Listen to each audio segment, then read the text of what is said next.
I was surrounded by more than 20 police cars. All the armed police were aiming at the supermarket where I was hiding. But I'm not a habitual thief. I'm just storing supplies for survival in the apocalypse. All this is because I was reborn with the superpower that I awakened in my previous life space.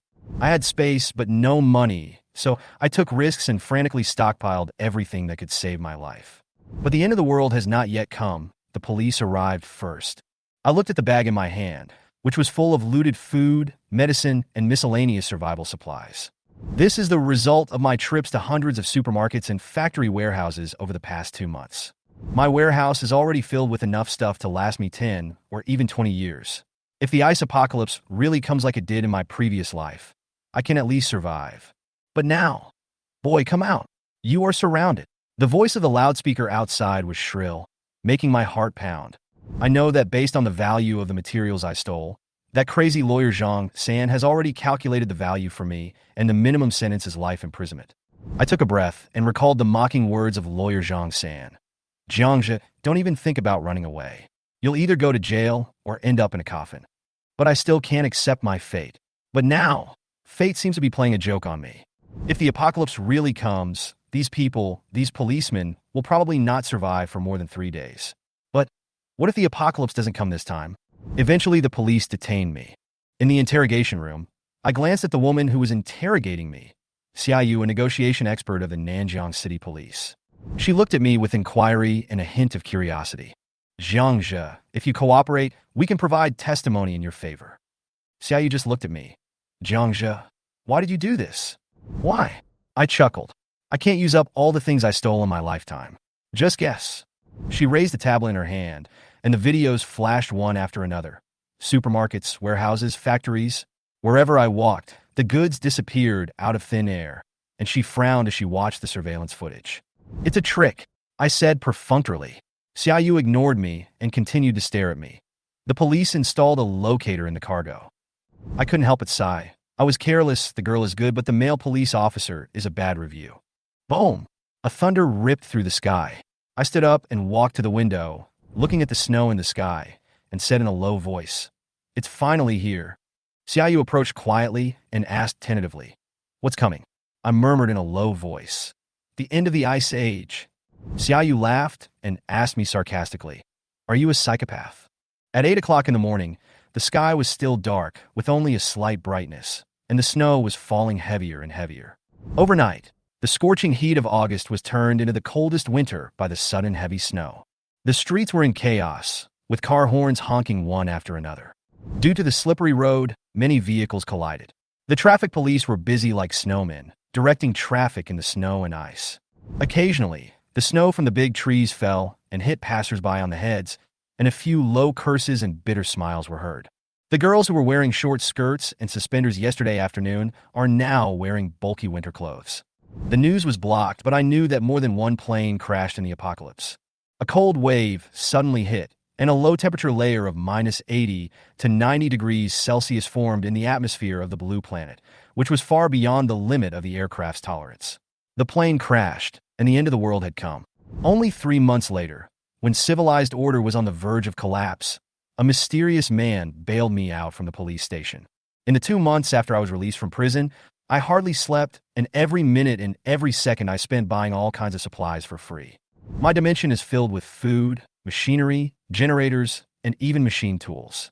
I am not a man of luck, nor do I have any company stocks to sell. I only rely on my diligence and the memories of my past life.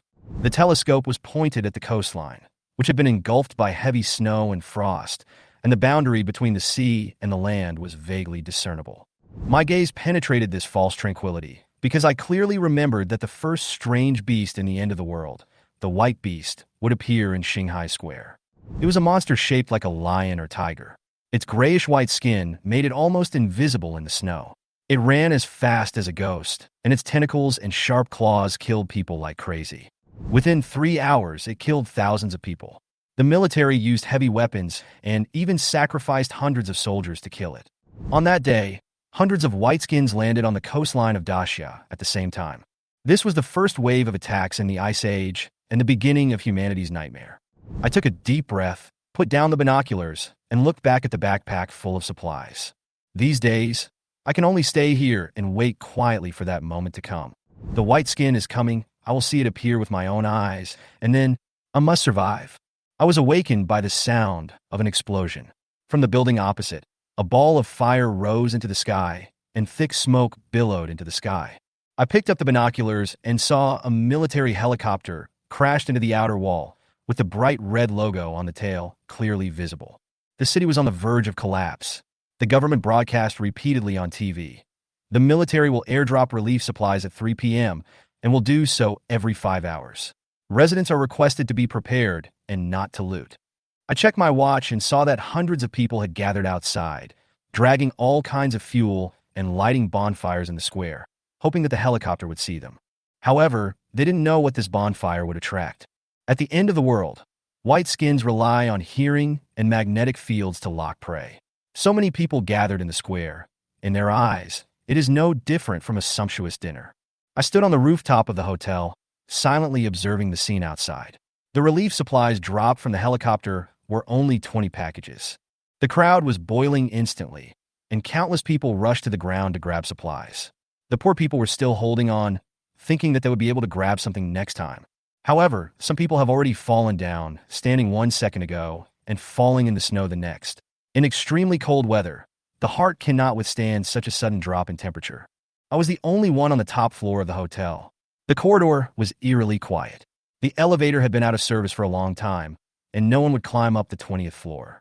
I knocked on all the doors on the top floor and carefully familiarized myself with the structure of each room. I needed to find the most suitable space to snipe the white man. In the open wilderness, humans have no chance of winning. Only by taking advantage of the narrow space and limiting their speed can they find a chance to kill with one strike. The second batch of airdrop supplies arrived half an hour late. In the square, people fighting over food soon broke out. Dozens of men armed with steel pipes and fire axes grabbed for emergency kits and followed the tall and thin man in the lead back to the Shanghai hotel. In the end times, people who know how to form groups and are ruthless tend to live longer. When the crowd dispersed, I appeared at the back door of Shanghai Hotel. The temperature outside was close to minus 20 degrees Celsius, and the snowflakes falling on my face brought a slight, stinging feeling. I wrapped myself tightly in my white polar cold-proof clothing, and the hot air I exhaled turned into white mist and dissipated. Crack! He stepped into the snow, and his legs were instantly submerged. Without equipment, it was impossible for a person to escape in such an environment. Swish! The snowmobile appeared, I rode on it, and with a roar, the snow was kicked up 3 meters high. 10 minutes later, I stopped at the coast. The seawater more than 200 meters from the shore has frozen into 3 centimeters of ice. In a few months, the world's seawater will be covered with ice. I pulled out a small hydrogen tank, blew up a red balloon, and released it into the air with the detector hanging from it. Life detector. If there is any living creature within 100 meters, it will automatically alarm and record it. After setting up more than 30 detection points in succession, I finally returned to the hotel panting. Hundreds of people gathered in the lobby on the first floor of the hotel. Men, women, young and old, all in a state of disarray. Hey, brother, did you grab any food? The tall and thin man in security uniform came over, and I recognized him. The one who took the lead in grabbing supplies. No, I shook my head. Who are you? They're all working near the hotel. He pointed at the people sitting in the lobby. It's impossible to get into the resettlement site. The food is so little that it can't even fill the gaps between our teeth. Curses were heard from the door. 5 young men covered in snow came into the hall, carrying steel pipes and fire axes, their faces purple from the cold. Brother Lee, the supermarket has been requisitioned by the military. There is nothing left. The man, namely Dan, looked at me. His eyes fell on my winter clothes, and he smiled maliciously. Brother, do you still have this clothes? Everyone is having a hard time. Let's help each other. No, I responded indifferently. This is the only one I have. After that, I turned and walked towards the stairs, and I heard a faint spit behind me. Back in the top floor guest room, I placed the detector's alarm device on the windowsill. Outside the window, a bonfire was burning in the square, and a crowd of people were still waiting for the next batch of airdrop supplies. The signal was completely cut off. I opened my phone and saw the last message from a few hours ago. Give me a pack of instant noodles. Can anyone save me? I'll lend you a down jacket for 10,000 yuan. Please contact me by phone. One cry for help after another was eventually completely buried by the snow. Let me go. Those are my clothes. No! A woman's scream suddenly came from the corridor. I frowned and walked out.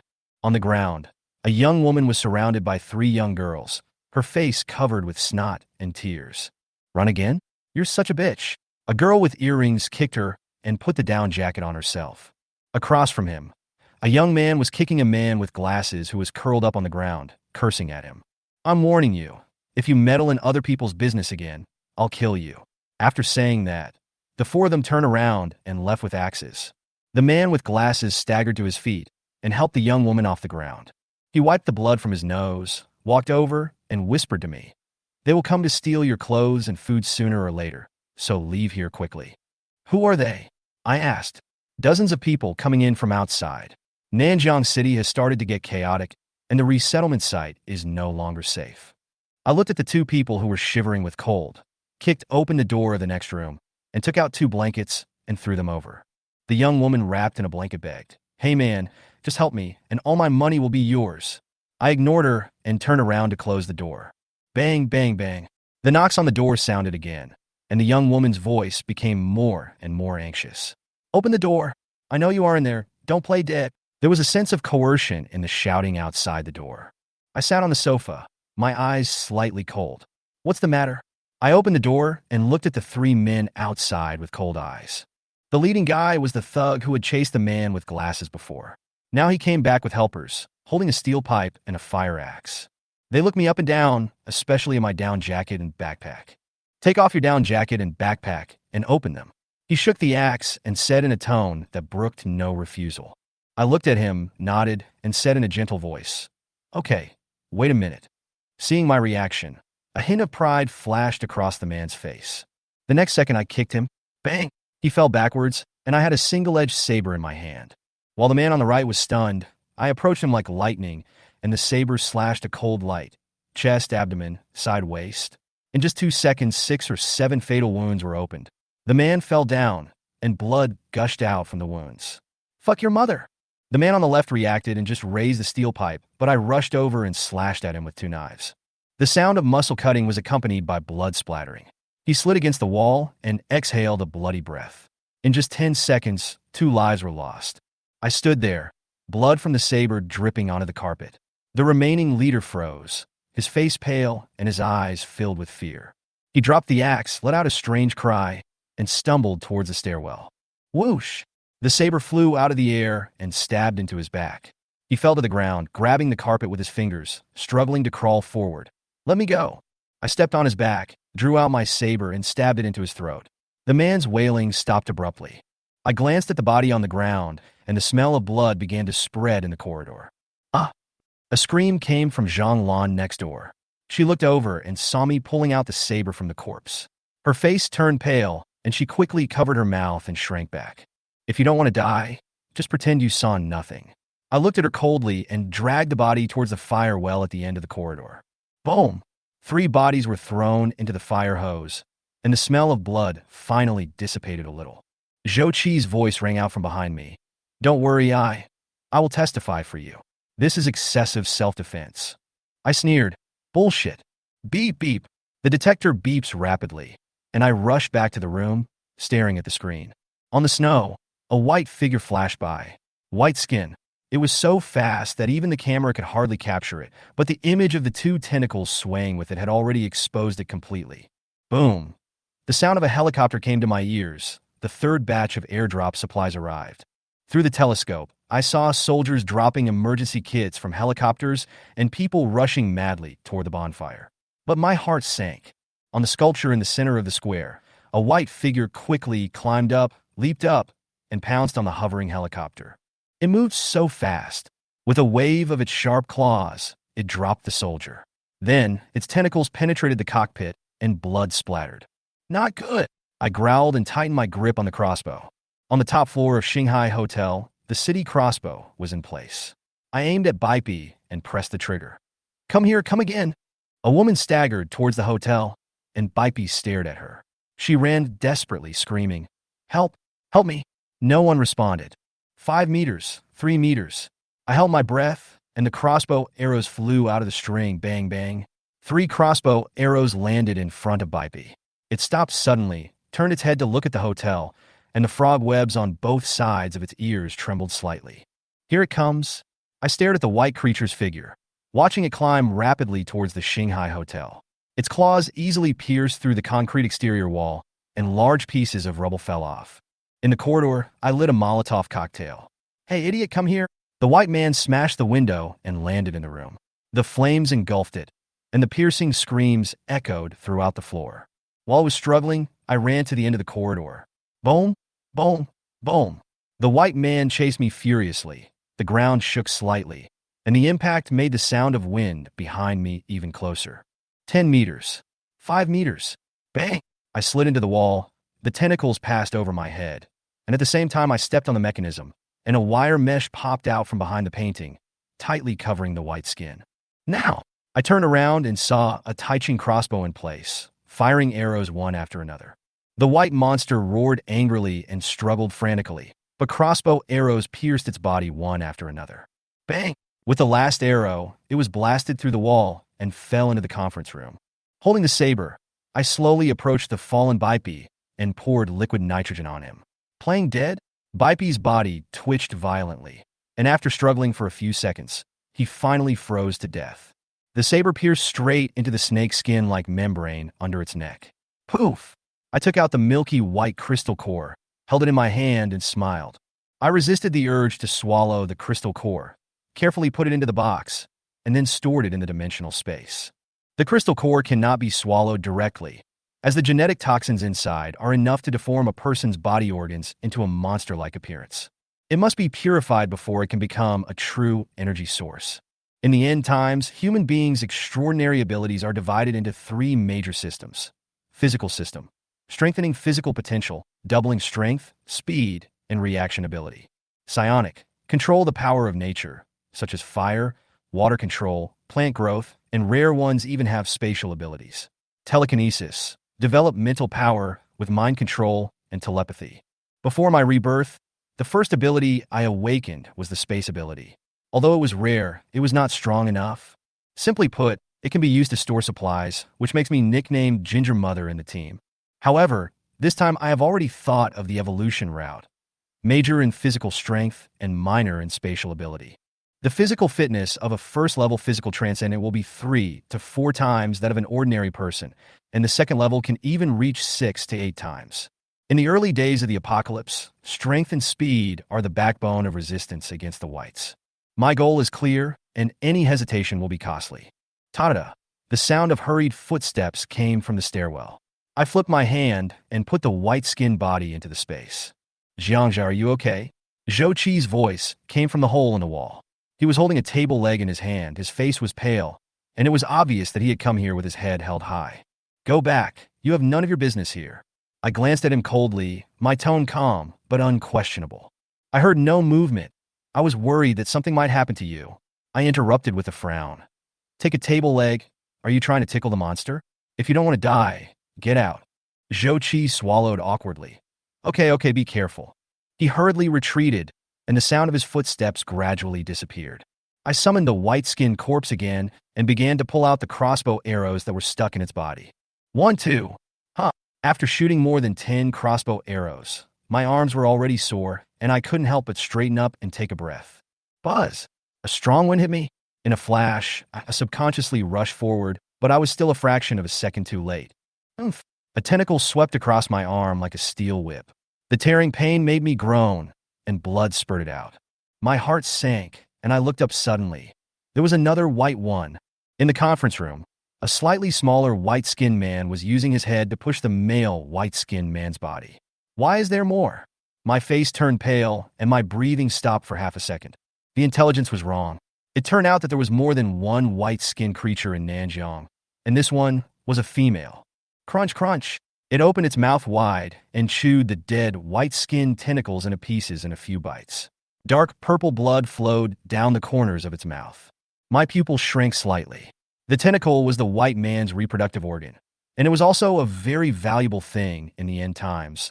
Those incompetent men in the upper class were willing to exchange their lives for it. Squeak! Bipe stared at me, his fan-like ears erect, catching the sound of my breathing. Damn it! I jumped up and rushed out of the gap, while quickly sealing the exit. Sizzle. Its sharp claws made a harsh sound as they scratched the steel plate. I didn't let my guard down. I took out my crossbow and aimed at the end of the corridor. The wound on my arm made me pause slightly, but I didn't dare to stop. Tick. A drop of blood fell on the carpet. Bah! The door of the guest room next to me was broken open, and a sharp claw pierced through the door panel and grabbed me. I rolled back suddenly and narrowly avoided the attack. Bang! Bang! Bang! 3 crossbow arrows flew out of the bowstring, but were knocked away by Pai's claws and embedded into the wall. Crack! My city crossbow was completely turned into a pile of scrap metal under its attack. I clenched my teeth, my heart sinking. These city crossbows cost me a lot of time and materials, and in this end of the world with industrial collapse, every broken one is irreplaceable. The white man kept chasing me, and I kept retreating, attacking with steel plates and crossbow arrows alternately, but I could hardly cause it any serious damage. I have already utilized my spatial abilities to the fullest, but as a first-level transcendent, I am still not strong enough to fight a white-skinned female alone. Calm down. I forced myself to suppress my panic and kept looking for opportunities. If I wanted to kill it, I could only rely on traps and layouts. Shanghai Hotel, lower floor. I held the city crossbow in my hand, staring at the door in front of me, breathing rapidly, and my body shaking slightly. A fresh wound on my thigh was bleeding, and the pain of my torn muscles made me break out in a cold sweat. The white man's sharp claws had succeeded again, and this time the wound was even deeper. I barely managed to stand, my vision went dark, and my consciousness began to blur due to excessive blood loss. Is this time I really going to give up? I gritted my teeth, quickly took out the hemostatic gel, and sprayed it on the wounds on my arms and thighs. The gel covered the wounds coldly, stopping the bleeding, but it couldn't relieve the piercing pain. There is no time. I took out the white-skinned crystal core from the space, looked at its glittering luster, struggled for a moment, and then threw it into my mouth. Take a chance. Swallowing the crystal core will cause my body to mutate, but now is not the time to consider the consequences. The flame of the liquor poured down my throat, and the burning sensation dispersed the fishy smell of the crystal core. I leaned against the wall to catch my breath for a moment, but suddenly I felt a burning energy exploding in my stomach. Ah! The next second, my whole body felt like it was twisted by countless steel pliers, tearing my flesh and blood, and pain instantly swept through my nerves. Boom! The wall exploded with a loud noise, and bricks and stones flew everywhere. I was a moment too slow to react, and was suddenly knocked out by the impact and fell heavily to the ground. When I looked up, a ferocious mouth was already in front of me. At the critical moment, I grabbed the thick steel pipe next to me and held it across my chest. Crack! The white man's sharp teeth bit into the steel pipe, sparks flew everywhere, and he shook his head violently, trying to tear me apart. I was knocked unconscious. However, the intense pain receded like the tide, and was replaced by a sense of power that I had never felt before. I struggled to get up, and suddenly I felt something flowing in my body, an inexplicable energy gathered from my chest to my palms. The next second, a translucent space blade appeared in my hand. The power of space? Or space? I couldn't help but curse, with a look of unwillingness on my face. Since my rebirth, I have awakened twice, and I have actually won the space system, a rare and useless existence in the psychic system. If I bought a lottery ticket with this probability, I would have become rich a long time ago. But soon I suppressed my anger. This space blade has a slight arc and looks ordinary, but I know that the cutting power of Space Force is unmatched by any physical attack. Fuck you. Let's see who is more ruthless this time. I growled and rushed towards the white man. It struggled to shake off the steel pipe and rushed over with a roar. I took 2 steps forward, and a steel plate suddenly appeared in front of it, blocking its attack. Bah! The steel plate and the white man's body collided fiercely, and the heavy force almost knocked me off the ground. But in the narrow space, its huge body was restricted. The sharp claws scratched on the steel plate frantically, and the harsh sound made me upset, but I knew that if I could delay for just one more second, I would find an opportunity. Here they come. 2 tentacles reached out from above the steel plate, trying to tear me apart. I sneered, gripped the space blade tightly, and swung it violently. Puff! The 2 tentacles broke off at the root. Dark purple blood splattered all over the ground. The white skin let out a painful scream, and subconsciously stepped back. Now! I stepped on the bed and jumped onto its back. I grabbed its neck and stabbed the space blade hard into the snakeskin-like weak spot under its head. Puff! The space blade broke through the skin and flesh and pierced into the weak spot. Bipey let out a tearing scream. His body twitched violently and finally fell heavily to the ground, smashing the bed board into pieces. I collapsed on the ground, gasping for breath, and my whole body felt like it had been hollowed out. I touched my body and suddenly felt a little suspicious. I swallowed the crystal core directly. I didn't mutate? Thinking back to the last 5 years of the apocalypse, countless people turned into monsters because they swallowed crystal cores directly. Some had deformed limbs, while others grew scales all over their bodies, but I didn't have any abnormalities. Could it be because of my rebirth? I untied my belt and checked it. It was intact, big, and beautiful. I breathed a sigh of relief and was about to take a rest, but then I looked at the dead, white-skinned corpse, its crystal core. Since there are no side effects, try again. I gritted my teeth, threw the second crystal core into my mouth, and took another sip of white wine. Boom! The intense pain came again, and I fell to my knees, pounding my fists on the floor. Ah! The floor tiles shattered instantly. I was stunned for a moment, raised my fist, clenched it, and felt a tremendous force surging through my body. I touched my abdominal muscles and found that my originally thin stomach had become extremely firm, with 8 abdominal muscles. I clenched my fist and punched the wall. Bang! A deep crack appeared in the wall, and bricks and stones flew everywhere. Physical strength, I've awakened. I stood up, waving my fists excitedly, feeling the surging power in my body. Over the past 5 years, I have imagined countless times that I could become strong and no longer be bullied by people or monsters. And now, it has become a reality. Ha ha! I laughed out loud, my voice echoing in the broken room. It was snowing heavily.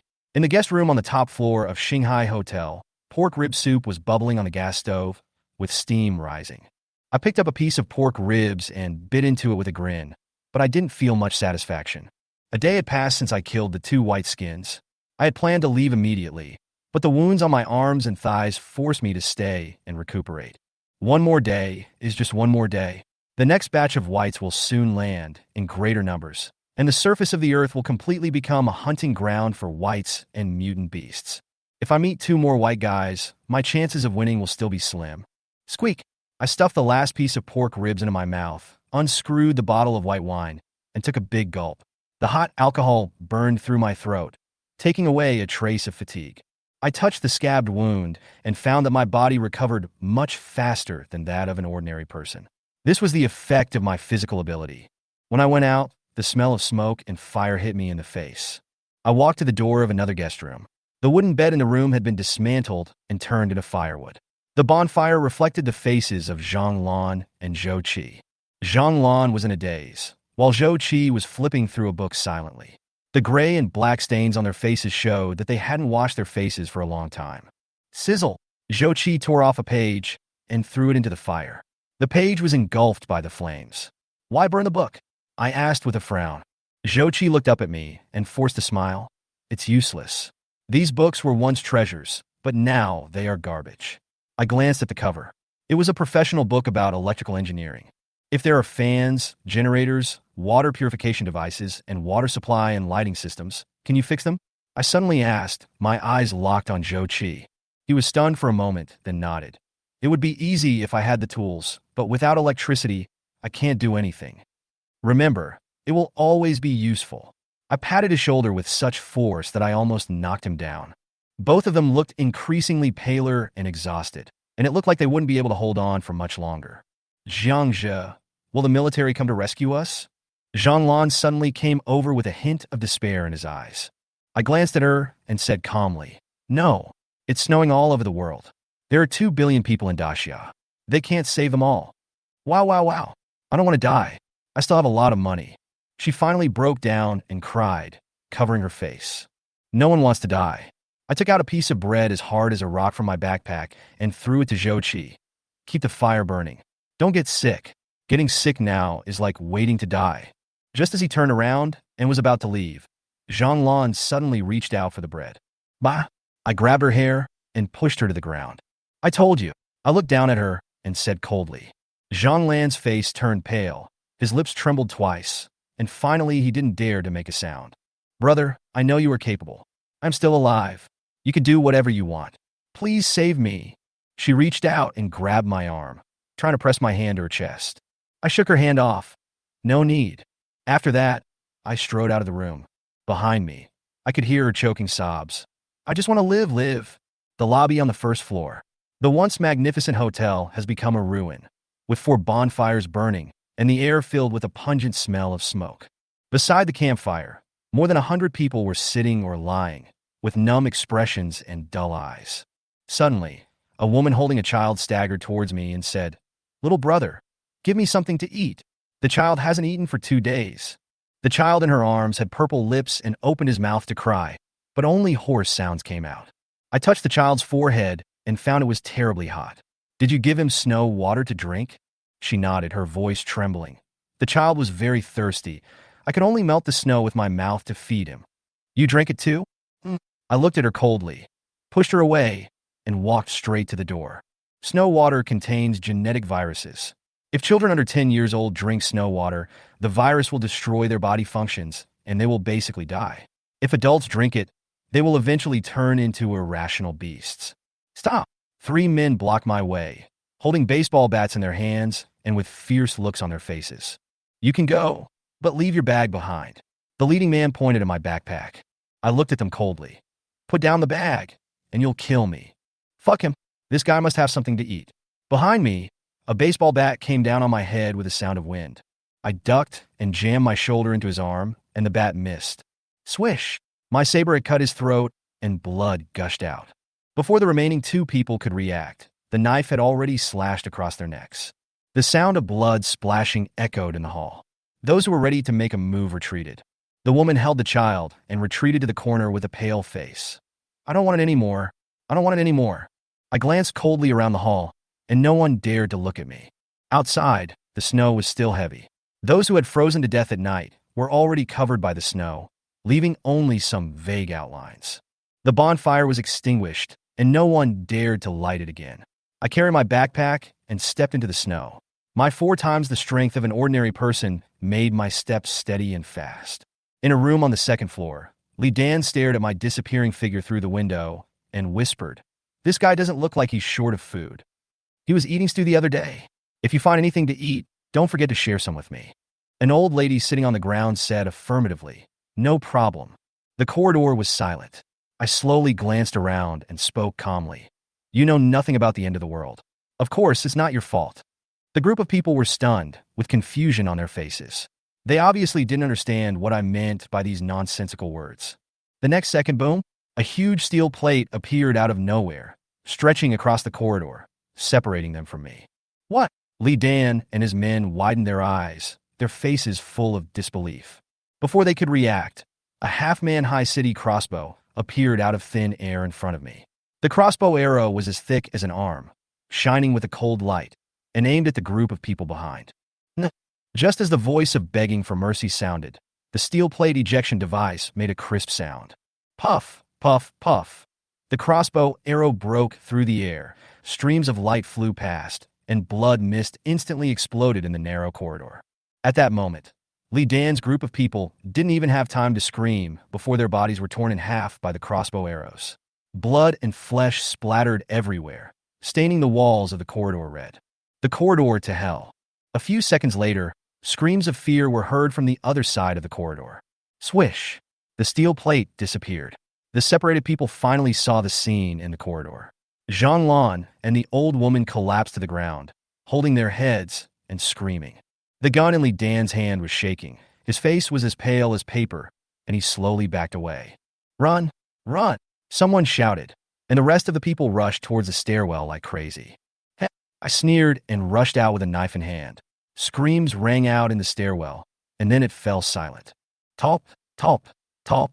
I walked back from the stairwell, my steps leisurely, as if nothing had happened. Li Dan didn't run. He had seen my speed and knew he couldn't run away. This man had been showing off his power here for 2 days, using the stolen guns and his men to gather a group of people and experience the feeling of being a king. Before the heavy snow, the arrogant female boss took the initiative to crawl into his bed just for a bite of food. He even secretly hoped that this world would never change. But now, I have shattered all his fantasies. Jiang Zhe, I admit my mistake. I was wrong. Please let me go. Li Dan's voice trembled. He raised his hand above his head and handed over the pistol. Give it to me. I took the pistol, looked through it, and saw that there were still 5 bullets in the magazine. In the apocalypse, this thing is a treasure in gathering areas, but outside the city, even the mutated snow rabbit cannot be killed. The extraordinary people all use firearms with a caliber of 13 millimeters or above, and some modified weapons are even comparable to artillery. Jiang Zhe, let me go. I have supplies. They are all in the warehouse on the 2nd floor. I'll give you the key. Li Dan begged for mercy again with a forced smile on his face. Want to live? Yes. I really want to live. I stared at him and chuckled. You can't survive. What? I'm not a good person, and I hate bad people. Bang! A puff of gunpowder smoke came out of the muzzle of the pistol. Li Dan's eyes widened, and there was a bullet hole on his forehead. He fell straight to the ground. I threw the gun to Xiao Chi and asked, Do you know how to use it? Xiao Chi took the gun and said with shaking hands, I don't know how to do it. Firing a pistol is simple. Just use the safety, aim, and shoot anywhere. The more you shoot, the more accurate you will become. After saying that, I squatted down and looked at Zhang Lan and the old lady lying on the ground. The old lady said hurriedly, Young man, I'm a bad mouth and shouldn't have told the secret. It was this bitch who betrayed you. As she spoke, she did not forget to step on Zhang Lan. Zhang Lan cried and said, Jiang Zhe, I have no choice. They want to kill me. Please let me go. Brother Jiang, why don't you? Let them go. Xiao Chi stood aside, hesitantly pleading for them. I looked at him coldly. Xiao Chi, if you had food just now, would they let you go? He lowered his head and murmured, No, they will take it away, and then I will starve to death. So, if you do something wrong, you have to admit it, and if you admit it, you have to be punished. I grabbed Xiao Chi's hand, put the gun in his hand, and forced him to hold it tightly. Xiao Chi, if they live, you must die. It's up to you to decide whether to kill them or not. No. Zhang Lan and the old lady hugged my legs and cried for mercy. Xiao Chi turned pale, closed his eyes, and turned his head away. Bang, bang, bang, bang, bang. For shots rang out, and the screams stopped abruptly. I let go of Xiao Chi, patted his shoulder, and threw him a backpack and a pair of skis. I said, The entire daxia is no longer safe. There are maps and food in the backpack. Escape from Nanjiang as quickly as possible and go to the place on the map. There you can survive. Xiao Chi stared at me blankly, his lips trembling slightly. Remember, don't drink the snow water. If you drink it, you'll wipe your own neck. Click. I opened the security door on the 2nd floor and found the supplies that Li Dan had hidden. Instant noodles, rice, emergency food packs. In the apocalypse, even the smallest mosquito is still meat. I emptied all my supplies without hesitation and put them into the dimensional space. Walking out of the hotel, I put down my skis and put on my snowboard boots. Brother Jiang. Xiao Chi's voice came from behind. He was standing at the door of the hotel, holding the dogleg knife in his hand. I didn't look back, but left a message. Hurry up. The faster you go, the greater your chance of survival. Boom! A gunshot rang out from behind me. I looked back and saw Zhang Lan and the old lady lying in a pool of blood. Xiao Chi stood there, head down, not looking at them again. Yes, killing people without a knife is also a way. I put down my goggles and stepped on my skis. Brother Jiang, where are you going? Xiao Chi's voice came from afar.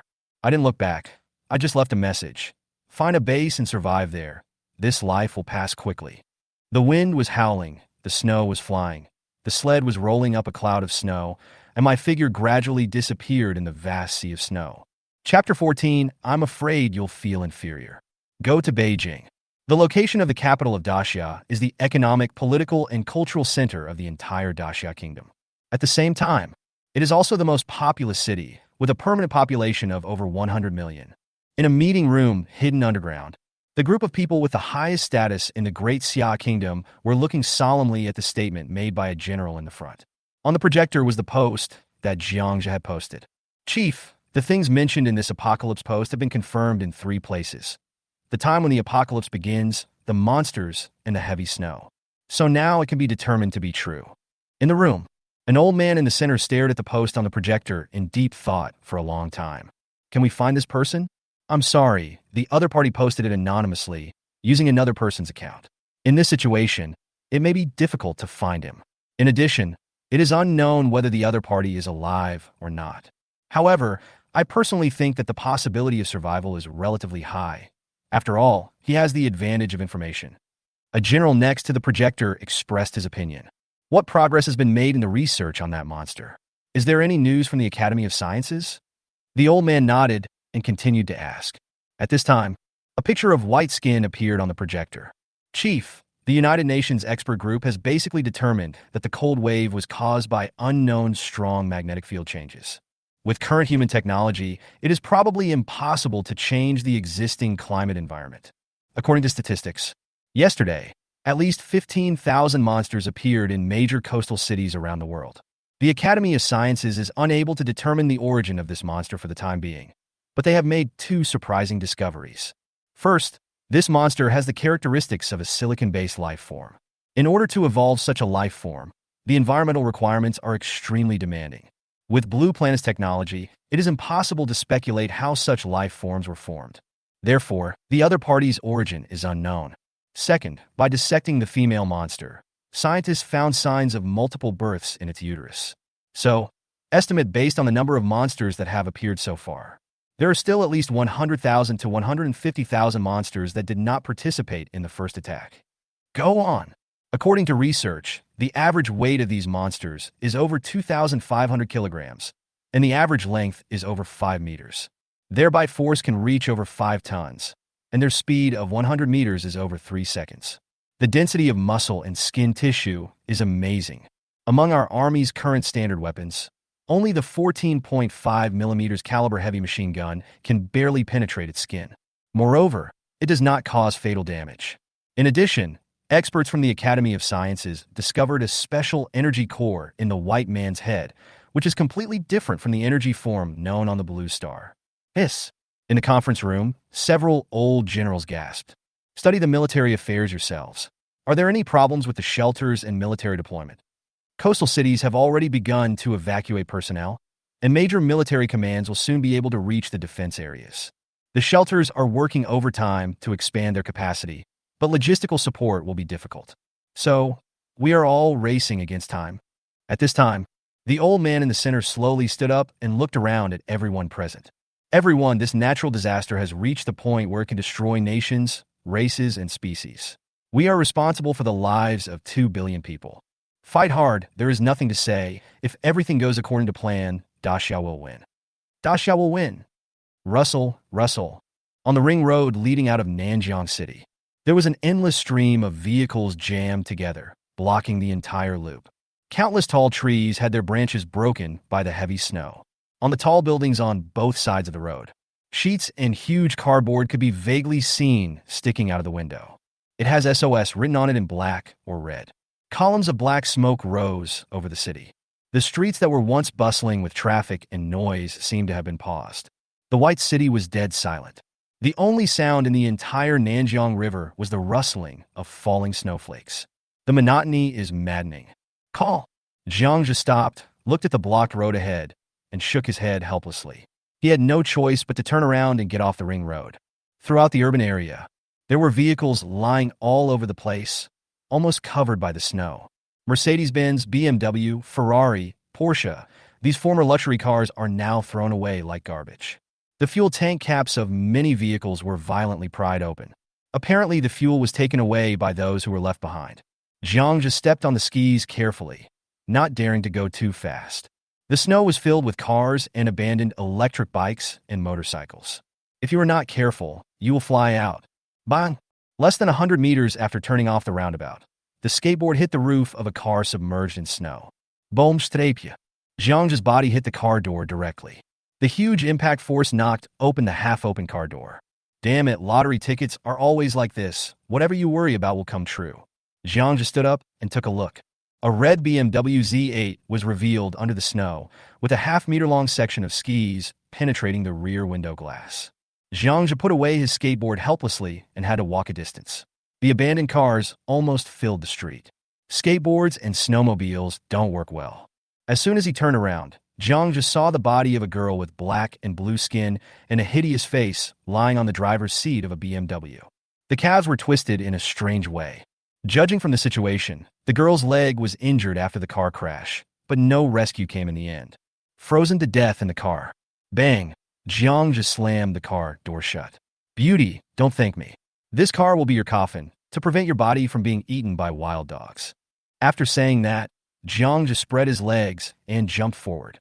2 hours later, on the street that had become slightly empty, Jiang Zhe stopped suddenly and shoveled out a pile of snow. He looked around, and his eyes fell on a convenience store on the side of the road. Bang, bang, bang. Jiang Zhe stamped the snow on his trouser legs and feet and looked around. Almost everything on the shelves in the convenience store was gone, leaving only some useless things like cups, mops, and plastic buckets. Of course, uselessness is only said to others. Jiang Zhe swept through and picked up all the remaining things. There is no way, the power of habit is too strong. After a while, a blazing bonfire appeared in the convenience store. Jiang Zhe took off his insoles and hung them on a rack to bake. At the same time, a pot of braised beef was placed on the campfire. The steam was bubbling. After 2 hours of walking in the snow, even though he was in a much stronger physical condition than an average person, he was exhausted. My underwear and insoles were soaked. Had to stop to dry off and restock some food, even though it was a bit hard. But Jiang Zhe was still happy because there were countless supplies in the space. It is much more comfortable than in the previous life. Just when Jiang Zhe had rested and was about to get up and leave, woof! A low dog bark came from the backyard of the convenience store. With a swish, a dog-leg knife instantly appeared in his hand. Chapter 15, The Duke. Woof, woof, woof. As soon as Jiang Zhe stepped into the backyard, he heard a dog barking. The voice was low and hoarse, without any deterrent effect. There are 3 main rooms in the courtyard. The barking of dogs came from the middle room, whose door had been broken into pieces long ago. The door to the room was piled with snow. Crunch! Jiang Zhe pushed through the snow and walked in. Woo, woo, woo. A large St. Bernard dog was tied with an iron chain. Before the end of the world, when Jiang Zhe was working as a delivery man, he had seen this dog in a wealthy man's house.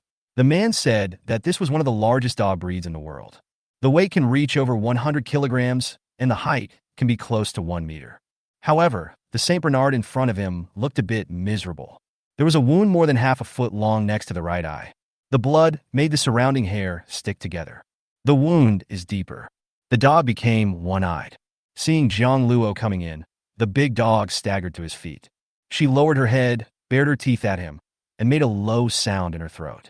Next to the dog, there lay the body of a man, frozen black and blue, with 1 foot dangling from an overturned wheelchair. The man's head was covered in blood.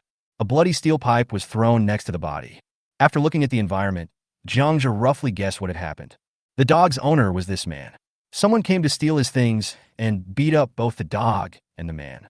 But this St. Bernard's thick coat saved its life. Okay, stop showing your teeth. There's not a single hair left in the house. What am I going to steal? Jiang Zhe complained to the big dog.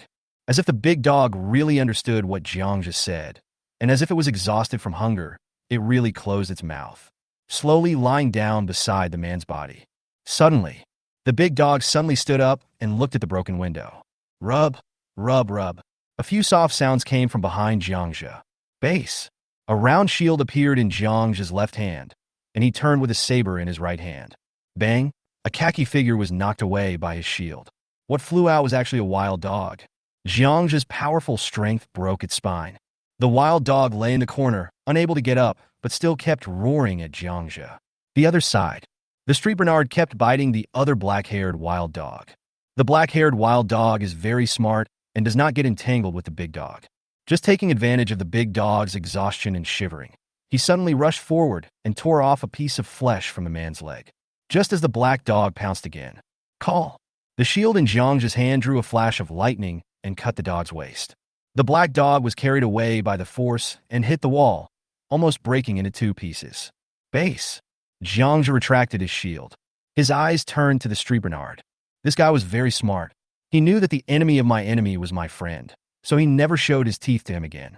However, the big dog was almost dying of hunger. One of its 4 legs, as thick as arms, staggered and sat on the ground, panting heavily. In the end times, most people don't keep dogs. Due to food shortages, too many pet dogs have become food for humans. Of course, many people also became food for wild dogs. The end of the world has once again embedded humans into the food chain as a hunted link, no longer high and mighty. Looking at the weak Street Bernard, Jiang Zhe thought about it and threw a piece of braised pork elbow the size of a basketball in front of the big dog. The big dog stood up suddenly. He sniffed the elbow and looked at Jiang Zhe again. This action made Jiang Zhe laugh. Look at you, you're so cowardly. I won't eat dog meat unless it's poisoned. Click, click, click. It took less than 5 seconds to get into the dog's mouth. A large piece of elbow was eaten up. Not even the bone residue was left. Elbow under the belly. The big dog's limbs became strong, and he stopped shaking. Another elbow appeared in Jiang Zhe's hand. Well, now that you've eaten the meat, I'm your savior, and you can only pledge your love to me. Well, you don't object? I'll take that as your agreement. Jiang Zhe stepped forward, passed the elbow to the Street Bernard. Crunch, crunch, crunch, another round of crazy gnawing. This time, Jiang Zhe gently stroked the dog's head with his right hand. The dog's tail swung into a circle. It is trying to please Jiang Zhe. Yes, our team has grown again. Jiang Zhe narrowed his eyes as he smiled. The dog's name was written on the dog tag, Duke. Then he gently spread the Duke's hind legs and took a look. Hey, a female dog named Duke, interesting. Jiang Zhe took Duke into the convenience store. Get out a wash basin and fill it with water. The Duke opened his mouth wide, splashing water everywhere, and the large basin of water soon emptied. Look at the Duke eating so vigorously. The more Jiang Zhe looked at it, the more he liked it. St. Bernards are used as mountain rescue dogs. They have a well-developed sense of smell and can smell odors 3 kilometers away. But the owner treated the dog like a pig and ruined it. She needs to be trained well, and she will be a good helper to him in the future. After Jiang Zhe had a quick meal of big plate chicken, he packed up his equipment and prepared to continue his journey. At the entrance of the convenience store, Jiang Zhe put down his ski goggles. Wah! Bang! Lightning kicked the Duke's dog on the head and then grabbed the dog by the neck. Remember this, you can't drink the snow water, and you can't lick this stuff. You can't lick it. Just turn around. Jiang Zhe saw the Duke preparing to lick the snow water on the ground.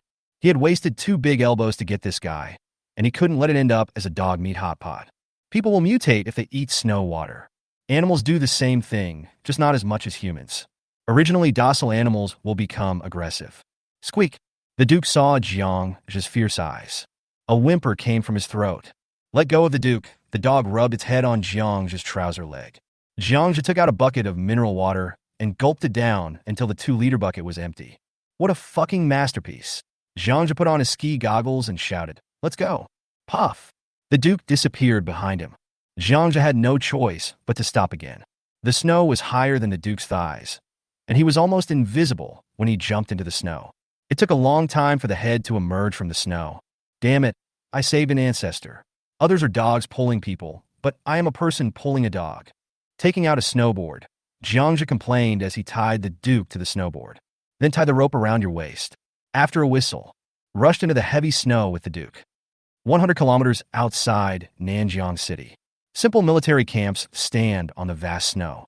The G58 expressway leading to the outside world from Nanjiang is just 100 meters away. A dozen Daxia officers looked at the dark crowd on the road, and everyone's brows were deeply frowned. Is this the last batch of residents to be relocated from Nanjiang City? A lieutenant general tilted his head and asked the adjutant beside him. Yes, General, the last batch of residents of the resettlement site are here. The adjutant stepped forward and answered in a low voice. What about the weapons and equipment? General, the situation is not good. We have only brought over 100 heavy artillery pieces, and many wheeled heavy equipment are trapped in the rear due to the snow on the roads. Our heavy weapons cannot carry out precision strikes because we cannot use satellites. Due to weather reasons, many fighter planes were unable to take off. Besides, stop talking, go down and urge them. The lieutenant general waved his hand to stop the adjutant's report. After a moment's silence, the order has been passed down, right? Even if you die of thirst, you cannot drink snow water. Add this to the wartime regulations. Yes, the adjutant quickly wrote it down. General, could there be a mistake? We checked the people who drank the snow water and found nothing abnormal. On the contrary, people who drink snow water are healthier. Food supply is already very difficult now. If we can't even get water, I'm afraid. Behind him, a major general stepped forward and offered his opinion. We are following orders.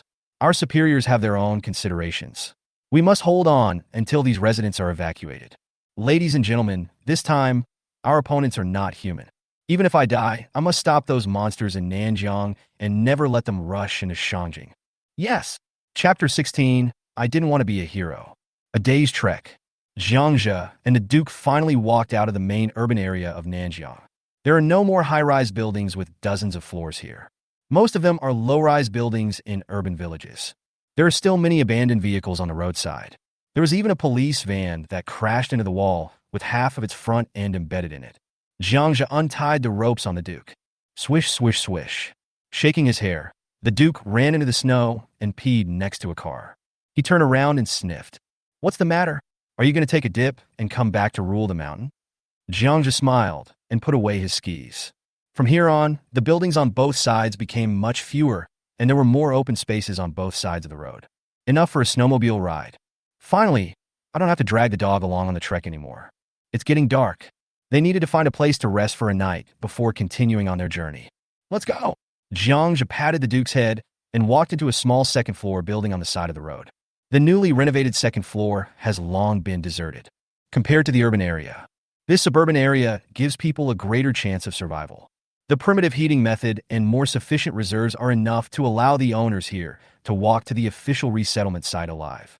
The room on the second floor facing the street is a spacious living room. From the nearly 100-inch TV, leather sofa, and carpet in the living room, it can be seen that this is a well-off family. Only, the wealth that had been worked for countless years vanished overnight. The TV and the sofa were still covered with plastic bags. The owner still held out a glimmer of hope, thinking of returning home after the heavy snow. There is no need for Jiang Zhe to take action. Click, click, click. Jiang Zhe swung the axe and split the wooden door and the sofa.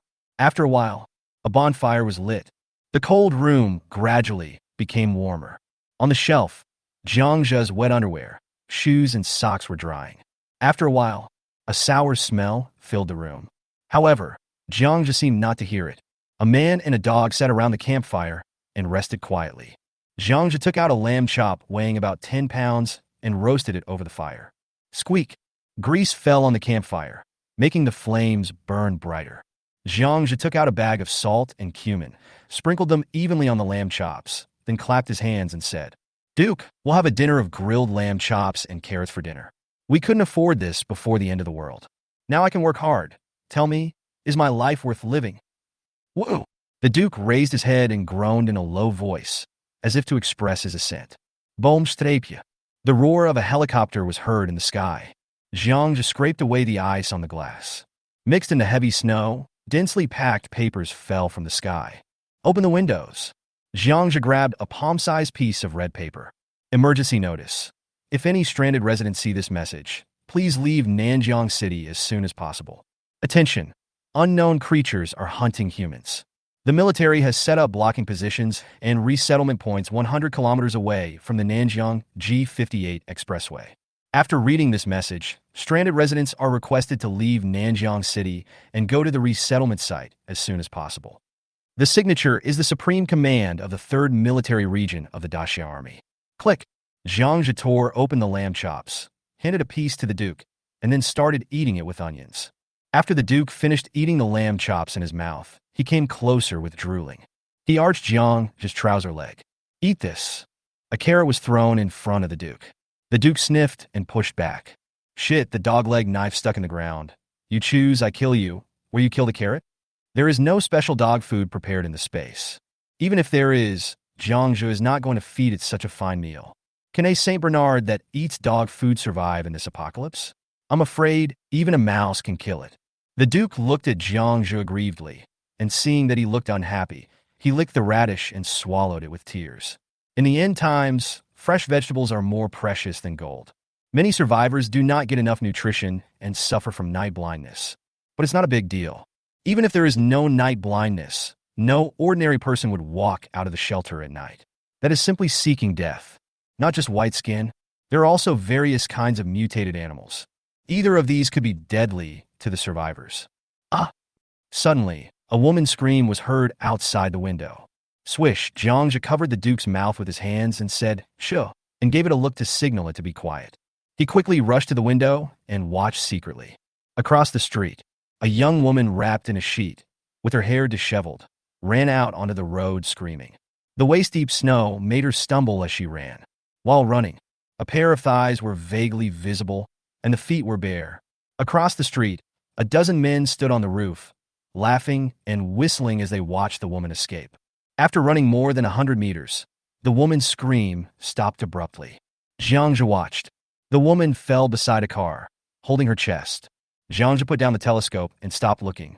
The woman was already gushing out blood foam from her mouth. Barefoot, bare body. In such a cold day, without any protection against the cold, the icy air would freeze her alveoli. Grass! Jiang Zhe pushed the Duke away. Bang, crash, a bullet shattered the window glass. Damn it, the other party has a long thing. Jiang Zhe recognized the sound of an assault rifle. Chapter 17 passing by. Listen, everyone in the house, get out right now, or I'll throw a Molotov cocktail at you and burn you to death. Come out now, don't waste time. Outside the window, a dozen men shouted towards the second floor. Apparently, these people had just seen the light coming from the room on the second floor and knew that someone was hiding inside. Jiang Zhe, who had already prepared the crossbow and pistol, thought about it. He put away his weapons again.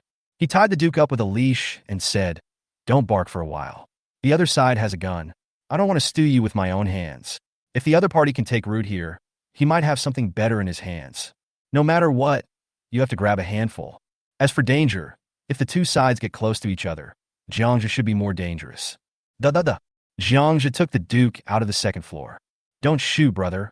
We are just passing by and escaping from disaster." In the voice of speaking, Jiang Zhe walked up to the 10 people holding the Duke's hand. The 3 men on the other side were holding torches. The open space in front of the building was dispersed by the light of the flames.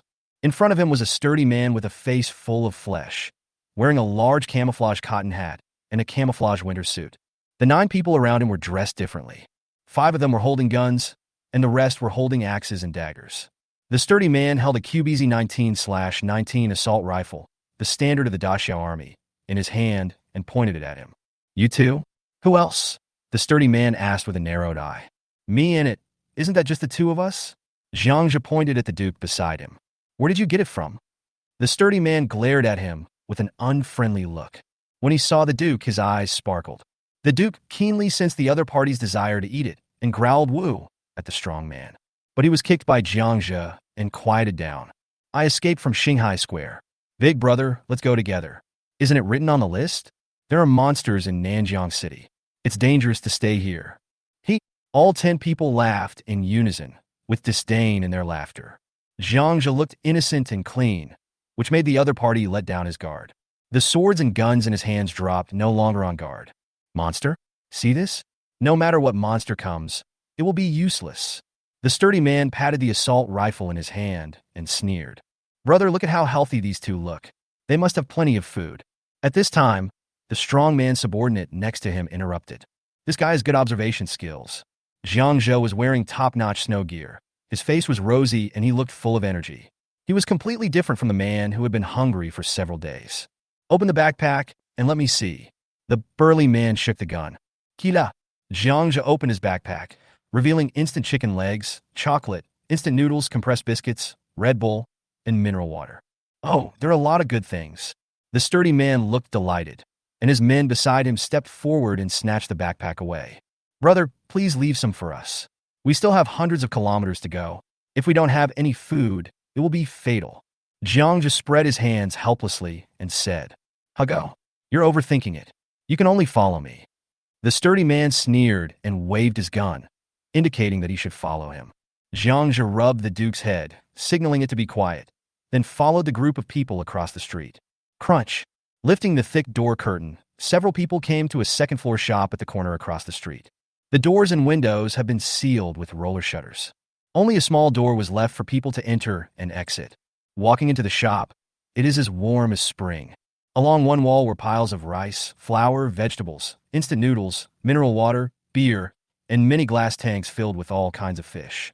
Looking at the seafood store in front of him, Jiang Zhe showed a hidden smile. The center of the room was cleared. There was a coal-burning stove used in the countryside that was as tall as a person, and on top of it was a large pot, bubbling with steam. A meaty aroma wafts into the air. "Brother, that woman must be dead. Oh, there is still a greenhorn. What a pity that he is no woman." By the fire, a middle-aged man with a slightly bald head was stirring the food in the pot with a spoon. After seeing a few people coming back, he put on a flattering smile and greeted the big man. "Well, it's a dead ball. We need to keep a closer eye on those people from now on. Lock this one up. The sturdy man gave an order to his two men. Two men with pistols came up and pointed them at Jiang Zhe's chest. The bald man who was cooking pulled out a kitchen knife and looked at the Duke. Hey, big brother, you've already taken the food. I was just passing by. There's no need to do this, right? If we keep it, we will have to provide food for it, and this dog is a big eater, so it's not worth it. Jiang Zhe said as he looked at the burly man sitting on the sofa. Haha, if you hadn't mentioned it, I would have forgotten about it. You killed the dog, and you still want to leave after seeing me kill someone? Baldy Zhang, tell them who I am. The sturdy man lit a cigarette with disdain. The bald man bowed to the other man and said, This is Brother Long who came out of Nanjiang No. 3 prison. He was a well-known figure in Nanjiang Xie district. Boy, you are unlucky. Just bear with it. And when we leave here, you will be free. The third prison? Jiang Zhe looked at the burly man and the men beside him. It turned out to be a group of escaped prisoners. It seemed that the guns in their hands were also snatched from the police. Nanjiang No. 3 prison holds all the serious criminals. This Brother Long probably wants to take them hostage. You beasts, you will not die a good death, Li Long. The country will not let you go. Suddenly, a hoarse roar came from the stairs on the second floor not far away. At the same time, there was the sound of the iron fence shaking. Jiang Zhe looked over. Then I noticed a pair of hands stretched out from the ground near the stairs, grabbing the railing and shaking it. It's a basement. Haha. Supervisor Zhao, the world has changed. Do you know what the situation is like outside now? There are almost no people left in Nanjiang. Country? Is there still a country? Who cares about this place? Go bring him to me. You shouted so loudly. It seems that you didn't beat him enough. Under the instructions of Brother Long, two strong men walked over, opened the fence, dragged a man in police uniform over by his hair, and threw him at Brother Long's feet. Snap! Brother Long stepped on the man's head and said, Master Zhao, this is the end of the world. We are no longer in prison. Here, I have the final say. This Supervisor Zhao is a bit miserable. The right calf was broken, and the white leg bone was exposed. The right hand was hanging down and was also broken. His nose and face were swollen, and one of his eyes was black and blue, and so swollen that he couldn't open it. Being stepped on by Brother Long, he was still cursing. You fart, Da Xiao will never perish. Li Long, you killed so many people, someone will take care of you. Brother Long pressed the cigarette but against Supervisor Zhang's face. With a hissing sound, green smoke rose. The disciplinarian groaned in pain, but still did not beg for mercy. A very tough guy. Master Zhao, why bother? We asked you to join us, but you insisted on being a tough guy. Look, you have food and drink here. Can't you just follow Brother Long? Baldy Zhang was explaining it to the side. Bah, Zhang Hongliang. You are bringing shame to the police. Supervisor Zhang spat. Baldy Zhang's face changed. He picked up a wooden stick and stabbed it into the wound on the prison guard's broken calf. Shame on you? Isn't it better than living like a dog? Baldy Zhang had a ferocious look on his face as he slowly turned the wooden stick in his hand. Ah! Supervisor Zhao roared in pain. When a man next to Jiang Zhe stretched out his hand to strangle him, Jiang Zhe tilted his head to avoid it and grinned. I am more familiar with killing than you are. Chapter 18. You are insulting me. I am more familiar with killing than you are. The words fell. A hazy light flashed in the eyes of the man opposite. The man was shocked. Just as he was about to pull the trigger, he lost consciousness, as if his hand no longer belonged to him. Then the man felt the scene in the room rolling. Hiss! A column of blood shot up into the sky. The neck that was cut off by the space blade was smooth and flat, without a trace of burrs or bone residue. The other man had blood sprayed all over his face. In the 0.5 seconds that he was stunned, bang! A crisp gunshot was heard, and a bloody hole appeared on the man's forehead. He stared at Jiang Zhe in disbelief and fell backwards. He never understood it until his death. What is that slightly glowing weapon in Jiang Zhe's hand? Also, where did the gun in his hand come from? At this time, a head with its eyes open was rolling on the ground. Everyone in the room was stunned and looked up. Bang, bang, bang. 3 gunshots were heard, and 3 men with pistols in the room flew out with blood spurting out of their chests. The 5 men were killed in less than 2 seconds. Brother Long on the sofa's face changed suddenly. Just as he was about to reach out and grab the assault rifle on the sofa, a knife flew over. Ah! Amid screams, Brother Long's arm was nailed to the sofa by the dagger, and the wide blade almost cut off his entire arm. In the screaming of pain, The remaining 4 men just raised their axes. Jiang Zhe had already pointed his gun at them. Let's make a bet and see how many bullets I have in my gun. We'll go first, huh?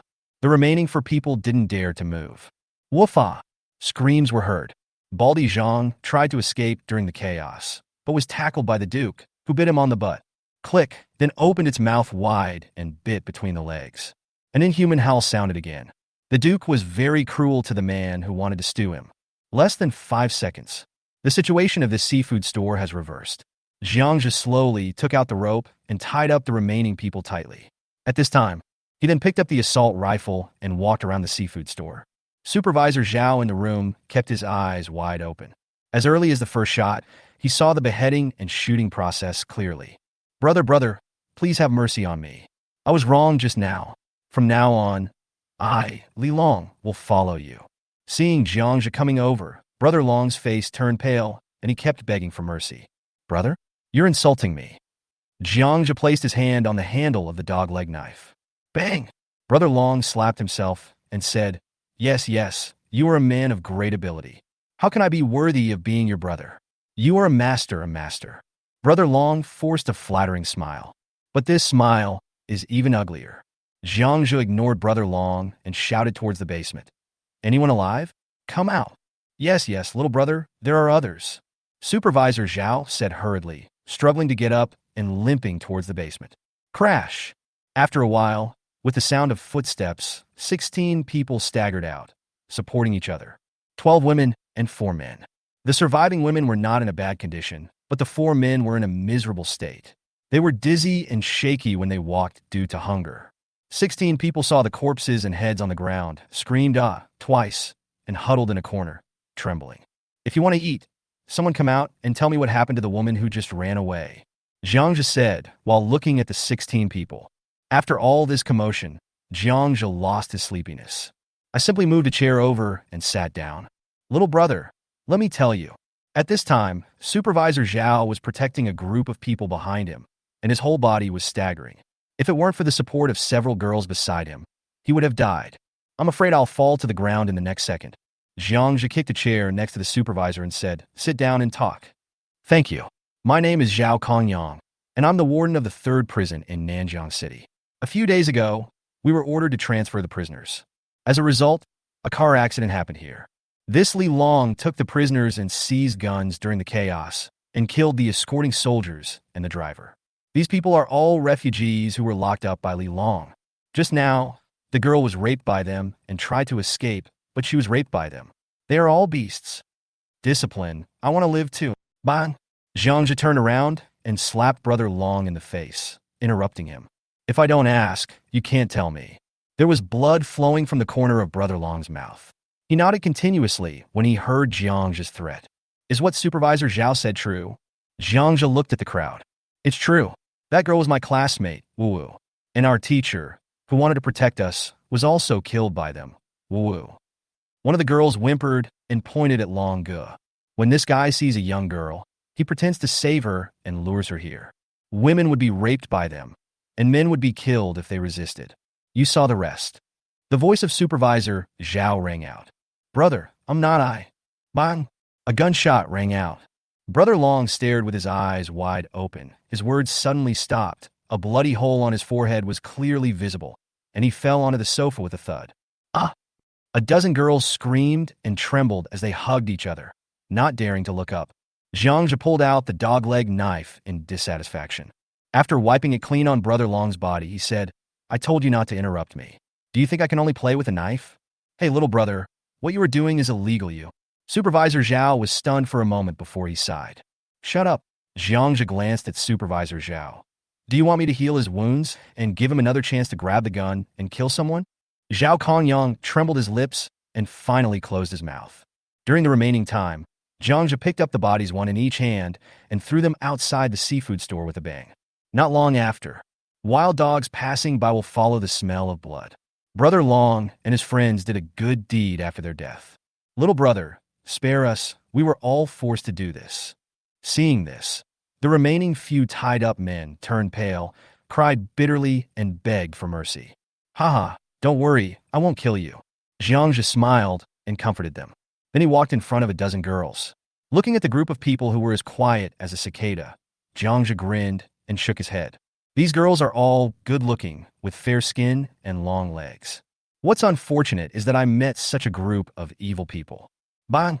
Jiang Zhe picked up a bottle of beer, took a sip, then picked up a spoon and scooped some of the pork rib soup stewing on the stove. I took a sip and, I have to say, the taste is just right. Afterwards, Jiang Zhe waved to Supervisor Zhao and the group of people in the corner. Pointing to the meat stewing on the stove, he said, "The meat is cooked just right. It's my treat." Chapter 19, Departure. Click, click, click. The sound of a group of people gnawing on ribs could be heard in the room. It's so scary. Even the softest girl could hear the ribs in her hands crunching. Soon, the remaining bones on the ground piled up into a small hill. Bang! Jiang Zhe kicked a man next to him on the butt. "You're looking for death. You've already eaten nearly 4 pounds of meat, and you're still eating? Aren't you afraid of eating yourself to death?"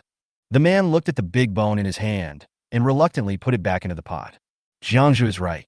You can't eat like this after being hungry for a few days. It can really kill you. Drink some water and take it slow. Supervisor Zhao on the side handed the other person a bottle of water. Seeing this, the others slowed down their eating speed. 10 minutes later, a group of people gathered around the fire. The Duke gnawed the bone with joy.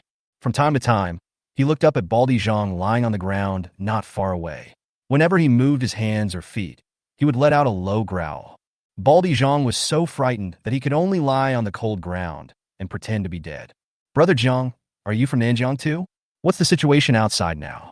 Why can't we see the authorities sending people to rescue people?" A pretty girl plucked up the courage to talk to him. There was food and a fireplace. The complexion of several people improved. "We are from Nanjiang. The situation outside is not good. I guess the army can't save you." Jiang Zhe threw down the ribs in his hand.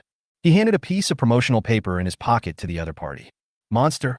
Supervisor Zhao and the others' faces changed, and they blurted out, "Yes, it's a very powerful monster. It looks like an alien, and a pistol can't even penetrate its skin. Just over there in Nanjiang Shanghai Square, many people died." Ah! Upon hearing this, several girls clasped their hands together. "Have you seen it?" Supervisor Zhao was a little skeptical. "I have seen it." Jiang Zhe nodded and lit a cigarette. If he hadn't run fast, he would have been in trouble. "Can you tell me what it looks like?" the pretty girl asked, suppressing her fear. 3 meters high and 5 meters long. "Let's put it this way, it's just a matter of one bite when you go there," Jiang Zhe said in a strange voice. The group of girls were so scared that they hugged each other again. It turns out that everything said in that apocalyptic post is true. At this time, a girl in the crowd murmured. Supervisor Zhao glanced at Jiang Zhe and did not ask any more questions. Instead, he said to the girls beside him, "You should leave as soon as the sun rises. Go prepare now and bring more food." Several people came to their senses. I quickly got up and started collecting supplies. "Brother Jiang, can you take us to the resettlement site?" The pretty girl blinked her big eyes and looked at Jiang Zhe. Jiang Zhe laughed. The girl was very smart and saw the strengths of Jiang Zhe. The main reason is that Jiang Zhe is too calm. It seemed as if the end of the world had not had much impact on him. He defeated Brother Long again. He is skilled, calm, and handsome, so girls will definitely not let him go for nothing. It has nothing to do with style. It's just that the weak naturally rely on the strong in desperate situations. After cruelly rejecting the other party, the girl turned around in disappointment, picked up the backpack on the table next to her, and began to search for food in the seafood store. "You're not leaving?" Jiang Zhe looked at Supervisor Zhao, who probably wanted to stay. "I can't walk anymore. I won't walk anymore. Taking me with me will only kill more people." Supervisor Zhao pointed at his calf calmly. "Understand." Jiang Zhe lit a cigar and threw one to the supervisor. "It's okay. There will be survivors passing by. After my injuries heal in a few days, I can set off with them." Supervisor Zhao was quite open-minded and could even laugh. Jiang Zhe nodded and pointed at the other person's leg. "Find a girl to help you deal with it. Otherwise, your leg will be completely useless." "Oh, okay. Thank you. Today is all thanks to you." Supervisor Zhao seemed to have figured out Jiang Zhe's temper. He realized that as long as he didn't act recklessly, Jiang Zhe didn't seem to be so cold and heartless. "Discipline, let me help you." It was the same pretty girl who walked over, holding a bottle of wine from the shelf. 62 degrees is so hot that it makes you feel dizzy. "Inspector, please bear with it.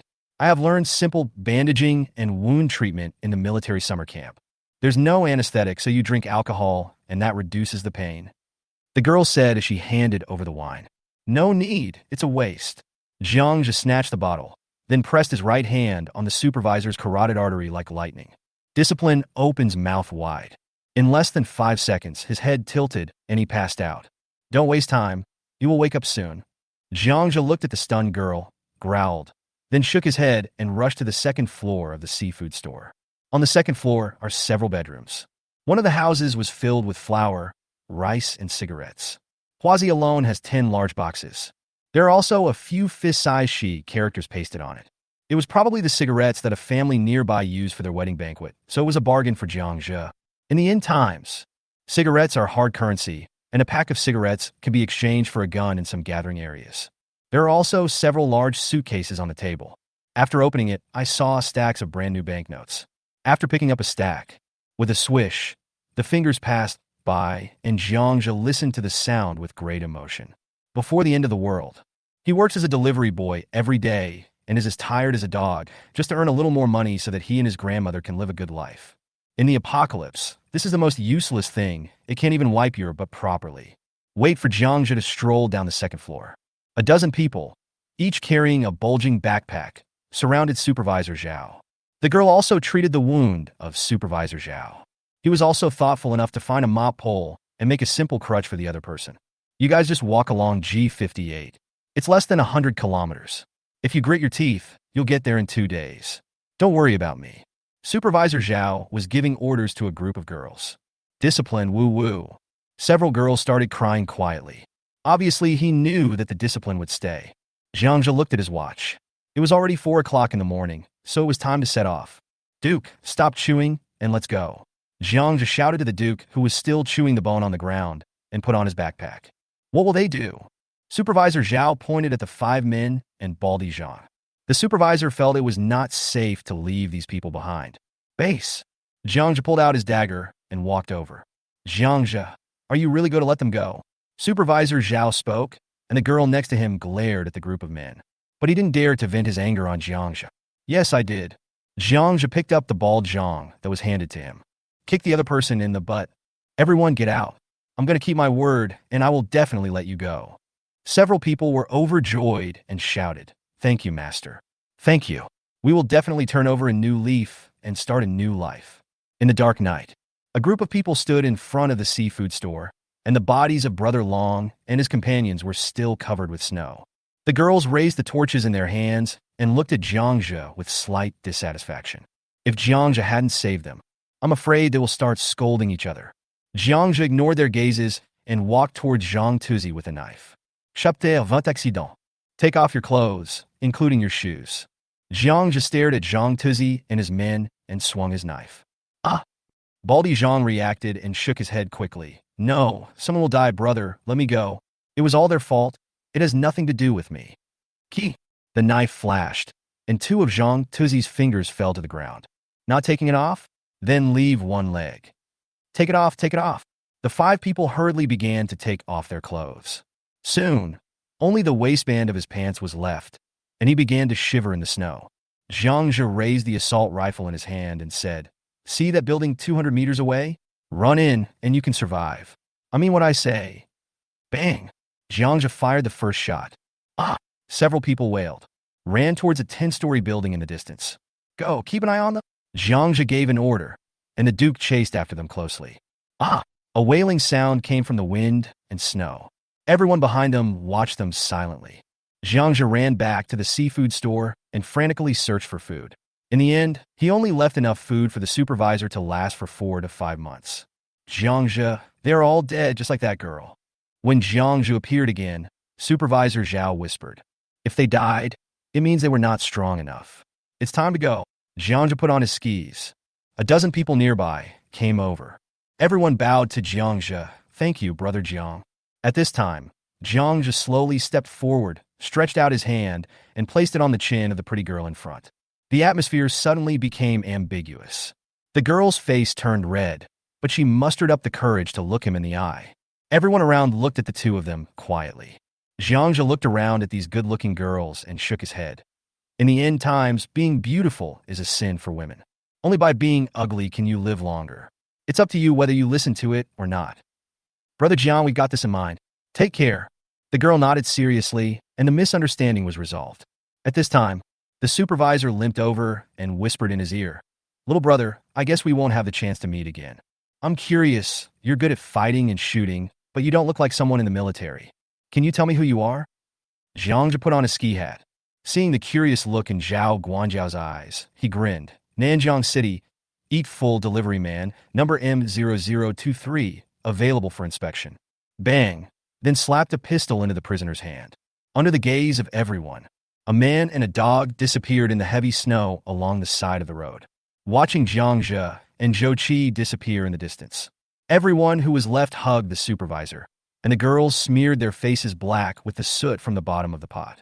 Walking on the thick snow, heading into the distance. "Delivery man?" Zhang, the supervisor at the door, looked at the gun in his hand and shook his head. "He's fucking stupid. I don't trust you. Fuck, there's a ghost." After a while, the supervisor's exclamation was heard from the seafood store. Buzz. On the provincial road parallel to G58 expressway, a snowmobile was running at high speed, and the rear of the vehicle kept rolling up clumps of snow, which then fell down. Soon, the marks left by the motorboat were covered by new snow. "We should thank the government. It's so thoughtful." Jiang Zhe, who was riding a motorcycle, tilted his head slightly and shouted to the Duke, who was praised as a shaman behind him. On the spacious provincial road, the abandoned vehicles on the road were pushed under the roadbed on both sides by the military's bulldozers. There are no more obstacles. Snowmobiling is so much fun. Duke was squeezed into the rear of the snowmobile seat. Its claws held Jiang just closed tightly, not daring to move. Booz, booz, booz. The motorboat roared deeply and shot forward like a sharp arrow. Everything seemed quiet and desolate. Grass. Suddenly, a tire rolled out from behind an RV lying on the side of the road. Jiang Zhe turned the direction, the snowmobile turned sideways, and with a bang, it crashed directly into the snow pile on the side of the road. Puff! About 10 seconds later. Then two hands emerged from the snow pile. "What the hell? Even if you're the king of heaven, I'm going to beat the shit out of you this time." After Jiang Zhe dug out the Duke from the snow pile, with a cold face, he drew out his dagger and walked towards the RV. Whiff, whiff, whiff. The Duke shook off the snow on his body and kept roaring at the RV in the same unhappiness. Walked to the back of the RV. Jiang Zhe couldn't help but stop. On the opposite side, a man and a woman were supporting each other.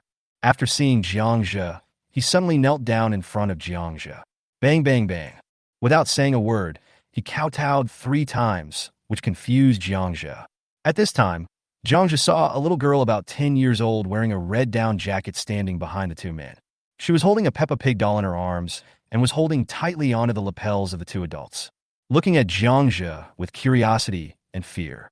"Little brother, I'm sorry, our RV had a car accident. Can you take us away?"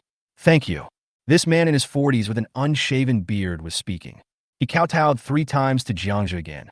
"I'm sorry, we don't want to hurt anyone." The woman next to her kept explaining. Crunch! Jiang Zhe walked forward slowly with a dagger in his hand, and with a bang, he kicked the man over. "I'm sorry? Do you know that you almost killed someone just now?" "I'm sorry. I'm really sorry. We really don't want to hurt anyone. I was afraid you wouldn't want to stop, so I threw a tire." The man turned over with great effort and continued to kowtow. It was only then that Jiang Zhe discovered that the man's legs were twisted abnormally. It seems that he was injured in a car accident. "Don't hit my dad. He's a good man. Don't hit him, woo-woo." The little girl next to her opened her arms and stood in front of the crowd, crying, yelling at Jiang Zhe. Xiao, don't be like this. Kowtow to your brother and admit your mistake." The woman next to her also hung her right arm. Anxiously, he put his left hand on the little girl's head. The family of 3 knelt neatly in front of him. The couple seemed to have not eaten for a while, and their bodies were shaking constantly. Seeing Jiang Zhe indifferent, the woman staggered over. He grabbed Jiang Zhe's trouser leg and said, "Little brother, please save us. The child is innocent." Jiang Zhe squatted down. He slowly pried open the woman's hands and said, "I am also a child, innocent too, and I was almost killed by you just now. Since you have kowtowed and admitted your mistakes, let's just let this matter go. If you dare to pull my legs again, I will beat you up along with the woman." The woman looked at Jiang Zhe in a daze. Tears kept falling from my eyes and flowed into my cracked lips. I couldn't help but tremble because it hurt. The woman hissed in a low voice, picked up the little girl, and stopped Jiang Zhe. Child, just take the child away. We will stay, please. Are you forcing me to do anything? Jiang Zhe pushed the woman away irritably and cursed. As if I was born to owe you, ba. Chapter 21 Xiaomi. Thump. The woman knelt down again and blocked Jiang Zhe, who was about to turn around. Little brother, tell me, what do you want to say, my daughter? Jiang Zhe turned his head and looked down at the woman. I don't have that ability. The woman was stunned for a moment, then glanced at the Duke at his feet and said, Little brother, you can bring a dog with you. Then can you just treat my daughter like a dog? As long as he's not starving to death. Xiao is very well behaved. Wait. The woman then kissed the little girl on the forehead and said calmly, Xiao, be good. It's mom's fault that I can't protect you. The woman held the little girl's face and looked at her deeply with tears in her eyes. It was as if he wanted to imprint her in his eyes and engrave her in his heart. Mom, I don't blame you. The little girl hugged the woman's neck. The woman kissed the little girl's neck again. Little brother, this was our fault. I know you are resentful, so I will give you my life as compensation. Grass. Phew. Jiang Zhe just turned around and saw the woman holding a screwdriver more than half a foot long, stabbed into his neck. The cross head of the screwdriver protruded from the other end, with drops of blood hanging from it, dripping onto her shoulder. Melted the snow on my shoulders. There was blood foam in the woman's mouth. Her mouth was slightly open, and she stared at Jiang Zhe with wide eyes. With a pleading look on his face, he said, Save the child. Thump. The woman's body fell. Mom, Xiao doesn't blame you, Mom. Woo. The little girl cried while holding the body. Wife, you left. What should I do? Why, God, why is it like this? The man hugged the woman and the little girl and cried to the sky. Duke, come back. The Duke on the side walked forward and kept sniffing the three people hugging each other. Puff. There was a slight sound behind me. Dad, don't abandon Xiao, woo. The man took the screwdriver and stabbed himself in the neck. Xiao, Daddy is going to accompany Mommy. Be obedient and live well. The man stroked the little girl's cheek gently. Then he looked at Jiang Zhe. Little brother Xiao is very well behaved. If you really don't want to take her in, please, just take her to the shelter ahead. In my next life, Before he could finish his words, blood gushed out of the man's mouth, and he lowered his head and died. Whoa. In the snow and wind, only the little girl was left sobbing, looking at that lonely figure. After a moment of silence, Jiang Zhe turned around and picked up the snowmobile from the snow pile. Boom! The engine roared. It looked thrilling just now, but one of the rearview mirrors was knocked off. Everything else was fine. Duke, get in the car. Jiang Zhe turned his head to look at the little girl kneeling in the snow, put down his snow goggles, and the Duke jumped to the back seat. Booze. The snowmobile rushed out. Everything returned to silence, and the only sound that could be heard was the rustling sound of falling snow and the crying of a little girl. 1 minute, 5 minutes, 10 minutes later. Booze. In the wind and snow, the snowmobile turned back again, looking at the little figure kneeling by the road, his head and shoulders covered with snow. Jiang Zhe took a deep breath and got off the motorcycle. Crunch. He walked over and picked up the little girl. Woo. Let me go. While the little girl was struggling, Jiang Zhe took out a rope and tied her and the Duke together. Woof. The Duke looked at Jiang Zhe with dissatisfaction. Then he stuck out his tongue and licked the little girl's face. The little girl shrank into a ball in fear, not daring to speak, but still sobbing softly. Whoa. Shut up. You heard me. Your mom said just raise it like a dog. That's easy for her to say. Are dogs that easy to raise? I will take you to the shelter ahead and get you off. If you keep crying, get off the bus. The little girl finally stopped sobbing. While talking, the snowmobile rolled up the snow and continued on its way. Disappeared in the vast snow. 2 hours later, a bonfire was burning in an auto repair shop beside the provincial road. On the gantry that was originally used to repair cars, there was a pot hanging there with a pot of fish soup boiling in it. On the edge of the pot, there are white flour pancakes. The pancakes soaked in fish soup exude the fragrance of fish and wheat flour. Xiao sat quietly by the campfire. She hugged her knees with her hands and buried her head between her legs, secretly glancing at Jiang Zhe and the Duke from time to time. Finally, always keep your eyes on the iron pot where the fish is simmering. Gurgle. There was a slight rumbling sound in her stomach, and the little girl buried her head like a frightened rabbit. Jiang Zhe pressed the pancake. He took a bowl, scooped up the fish soup and fish meat, put a pancake on it, and handed it over. Here, We still have a long way to go. No. The girl shook her head stubbornly. Quack, quack. Jiang Zhe put down the bowl, scooped up some fish soup, and started eating it with the noodles. There were about 3 sea fish weighing more than 6 pounds stewed in the pot. Even the Duke got one and started to devour it with a crunchy mouthful. Ever since he was threatened by Jiang Zhe last time, the Duke dared not be picky about food and ate the bread with great relish. After Jiang Zhe awakened the physical ability. As a result, his appetite also increased greatly. In a short while, 3 pancakes and 2 fish were already eaten.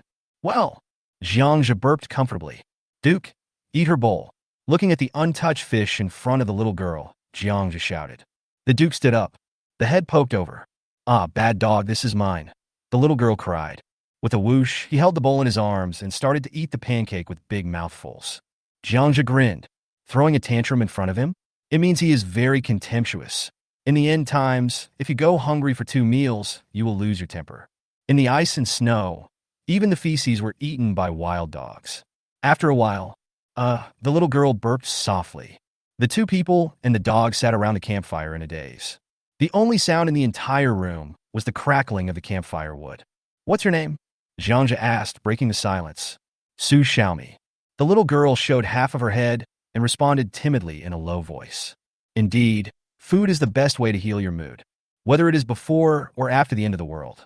The little girl ate and no longer refused to communicate. Xiaomi, Jiang Zhe asked curiously. This name doesn't sound good. It has no nutrition. No one of you are hungry. It's better to call it rice or elbow. Humph. It's the me and miue, not the me and rice. The little girl was unhappy and looked up to retort. The firelight shone on his cheeks. You can see the dried tear marks, big eyes, cherry lips, an angry look which makes people feel pity.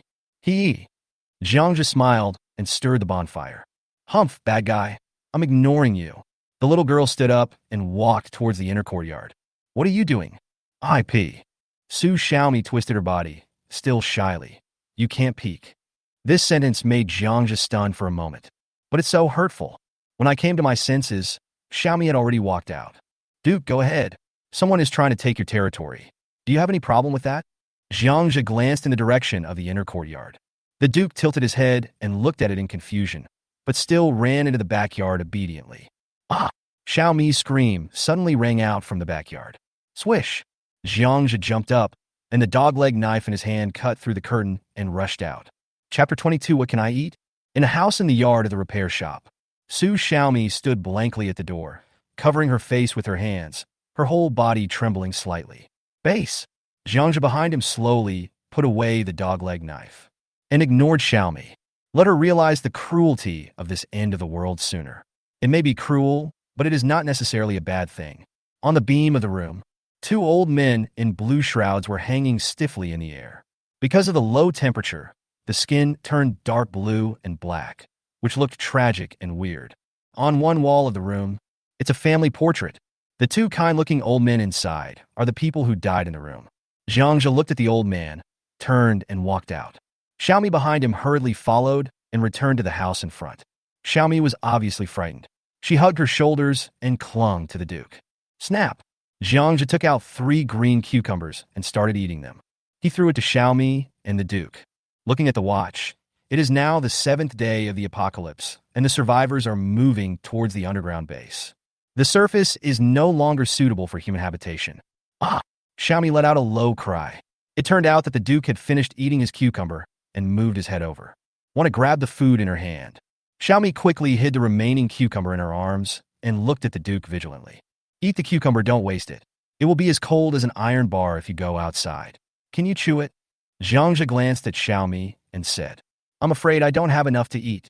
Xiaomi lowered her head and said softly, Oh, you care about a lot. Don't worry, no one will starve to death. Jiang Zhe was amused by Xiaomi. Xiaomi shook her head stubbornly. There will be less and less food in the future, and crops won't grow in winter. Jiang Zhe laughed thoroughly. It's okay, cockroaches, mice, wild animals, these are all food. Nonsense, cockroaches are pests and no one eats cockroaches. Xiaomi interjected. The conversation between the 2 made her forget her fear temporarily. Ha! Jiang Zhe stretched lazily. Crush the cockroach, sprinkle salt on it, and press it firmly. It tastes like, well, pot stickers, but other than the taste being a little off, it's pretty good. At least people won't starve to death. Huh. Xiaomi grinned with a look of disgust. Have you ever eaten it? Xiaomi asked with a curious look on her face and wide eyes. This topic aroused her interest. I have eaten it. You may have the chance to eat it in the future. Jiang Zhe responded with a smiley face. In the end times, there are very few entertainment activities, and chatting and applauding for love are the best ways for people to pass the time. Being able to tease this little me is a way to have fun. No, I definitely won't eat it. It's so disgusting. Xiaomi looked determined. Nausea. Jiang Zhe smiled and shook his head. You haven't seen anything more disgusting. These words aroused Xiaomi's curiosity. What? Jiang Zhe looked at Xiaomi with a gloomy look. Dead man. Ah! Xiaomi exclaimed, his face pale. The little hand grasped the Duke's ear tightly. Have you eaten it? Xiaomi's voice was a little shaky. Guess. Jiang Zhe gave a wicked smile, then stood up suddenly. Let's go, it's time to set off. 2 people and a dog walked out of the repair shop. The snow was still falling.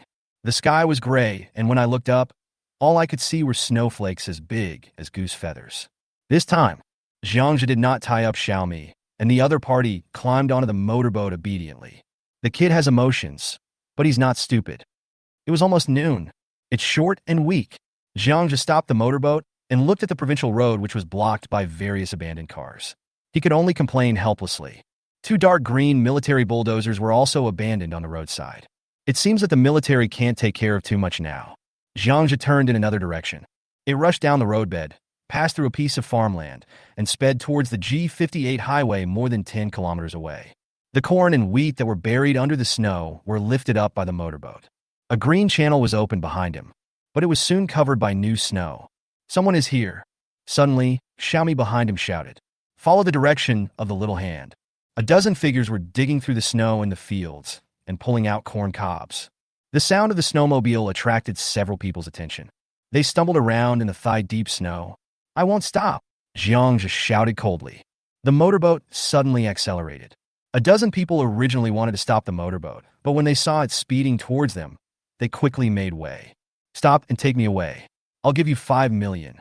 One of the men in a mink coat shouted at Jiang Zhe. Stop it. Stop.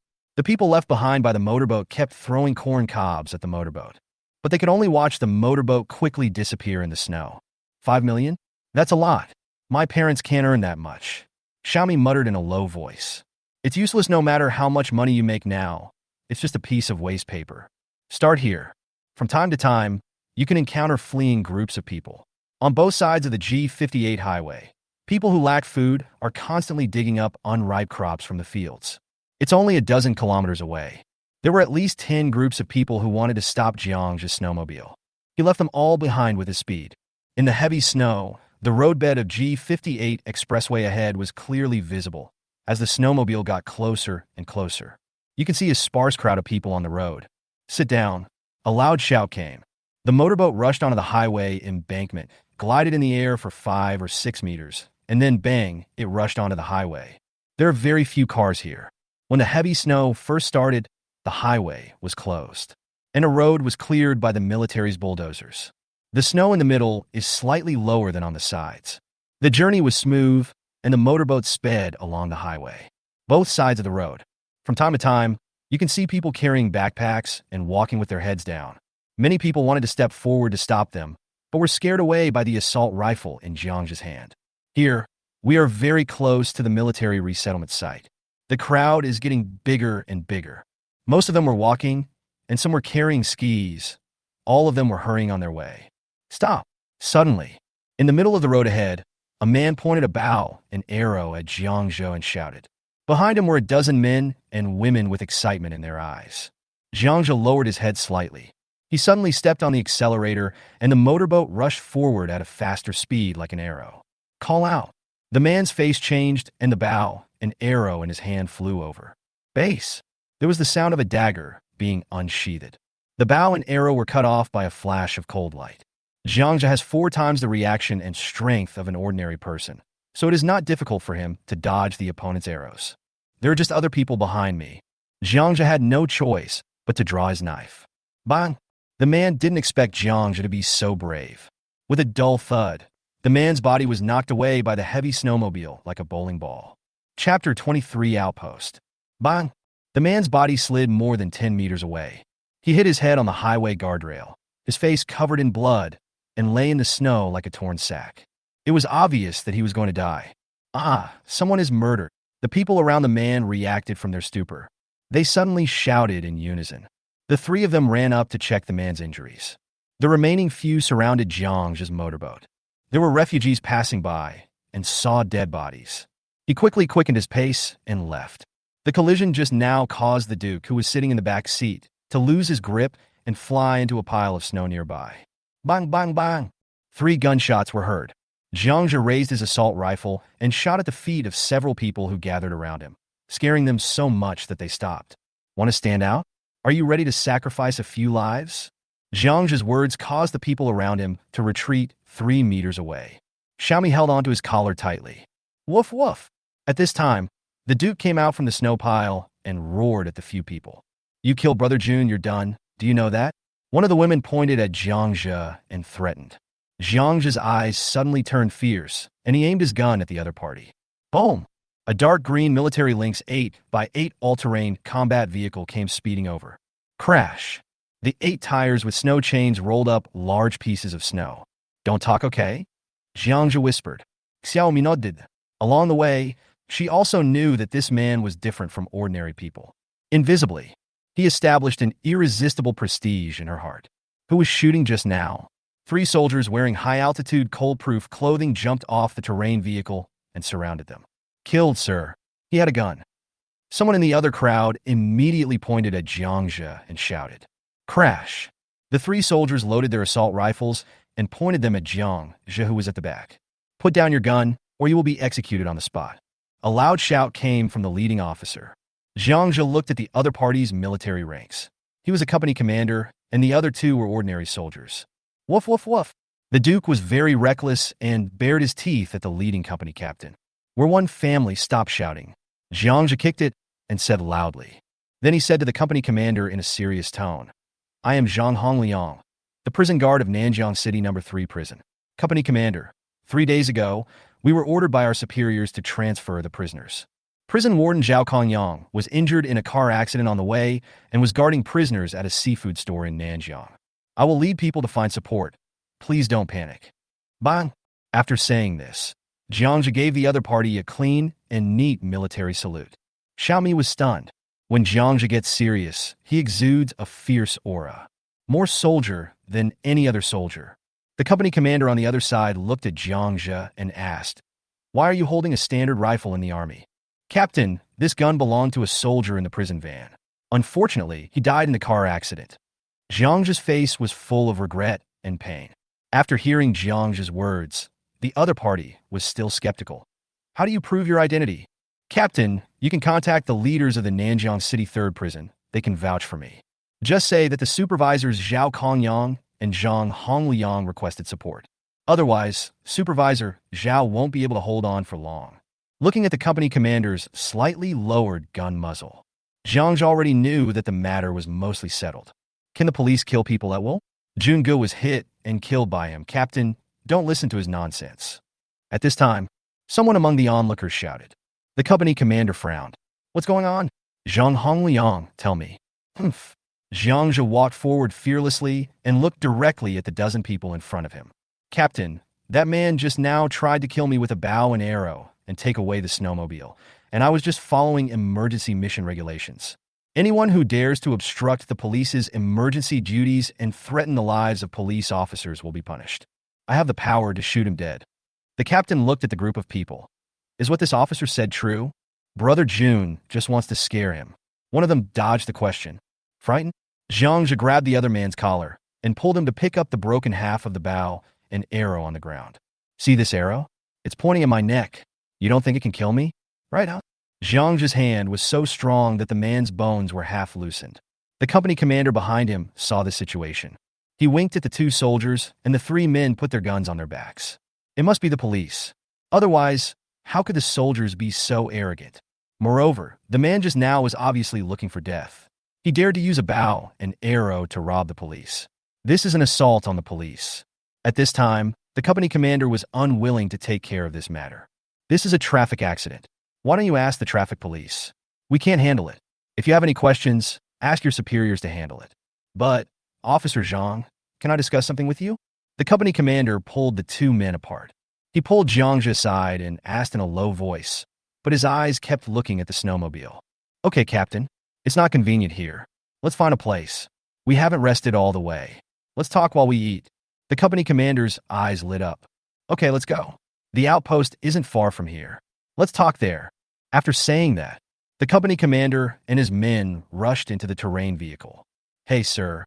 He killed someone. Are you just going to do nothing about it? Someone was anxious and shouted. I told you this is not our business. You should find the traffic police.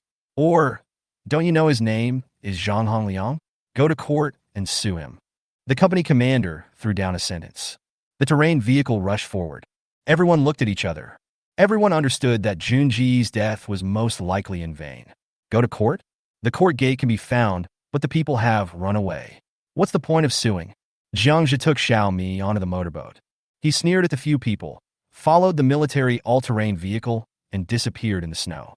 With the company commander's all-terrain vehicle leading the way, people on the road dared not stop them. The two cars moved forward quickly, 10 or so kilometers away. Beside the highway, a square guard post made of sandbags more than 3 meters high appeared in Jiang Zhe's eyes. In the center is a huge military camping tent.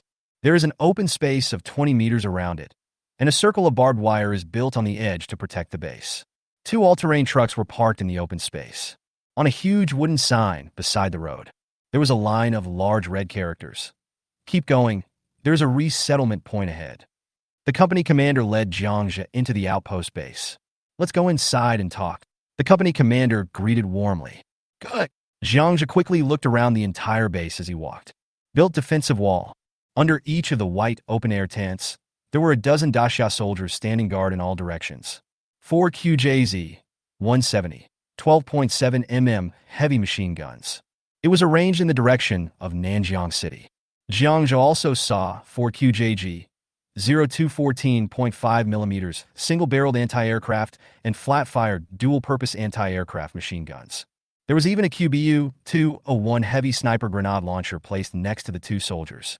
For such a small outpost, such firepower configuration, it's already insane. Chapter 24 Company Commander. Stand up. I lifted the heavy door curtain and just walked into the military tent when a loud shout was heard. 10 soldiers stood up. In the middle sat a burning portable gas stove. The soldiers were sitting together chatting and keeping warm. Sit down, come on, make room for me. Under the arrangement of the company commander, a circle of people gathered around the stove. The soldiers looked at Jiang Zhe with curiosity. The room was terribly cold. There was no large heating equipment, and the breath in the tent turned into ice. The company commander took out a bottle of white wine from his arms, poured it into a tempered glass, and handed it to Jiang Zhe. Come, have some wine to warm yourself up. The conditions here aren't very good. Forget about the little girl. Have some cookies. The company commander did not ask about Xiao Mi's identity. The relationship between the military and civilians in Daxia is harmonious. The company commander smiled apologetically at the little girl and handed her a pack of compressed biscuits. Thank you, uncle. Drinking alcohol hurts your brain. You should drink less. Xiao Mi took the biscuit and put it in his pocket. Xiao Mi's words made a group of soldiers laugh. Is the army in such a difficult situation now? Jiang Zhe took a sip of white wine, looked around the tent, and started the conversation. Well, it's mainly because the supplies can't keep up. A lot of equipment is used to rescue the victims. Oh, this damn weather. Fortunately, most people in Nanjiang have evacuated.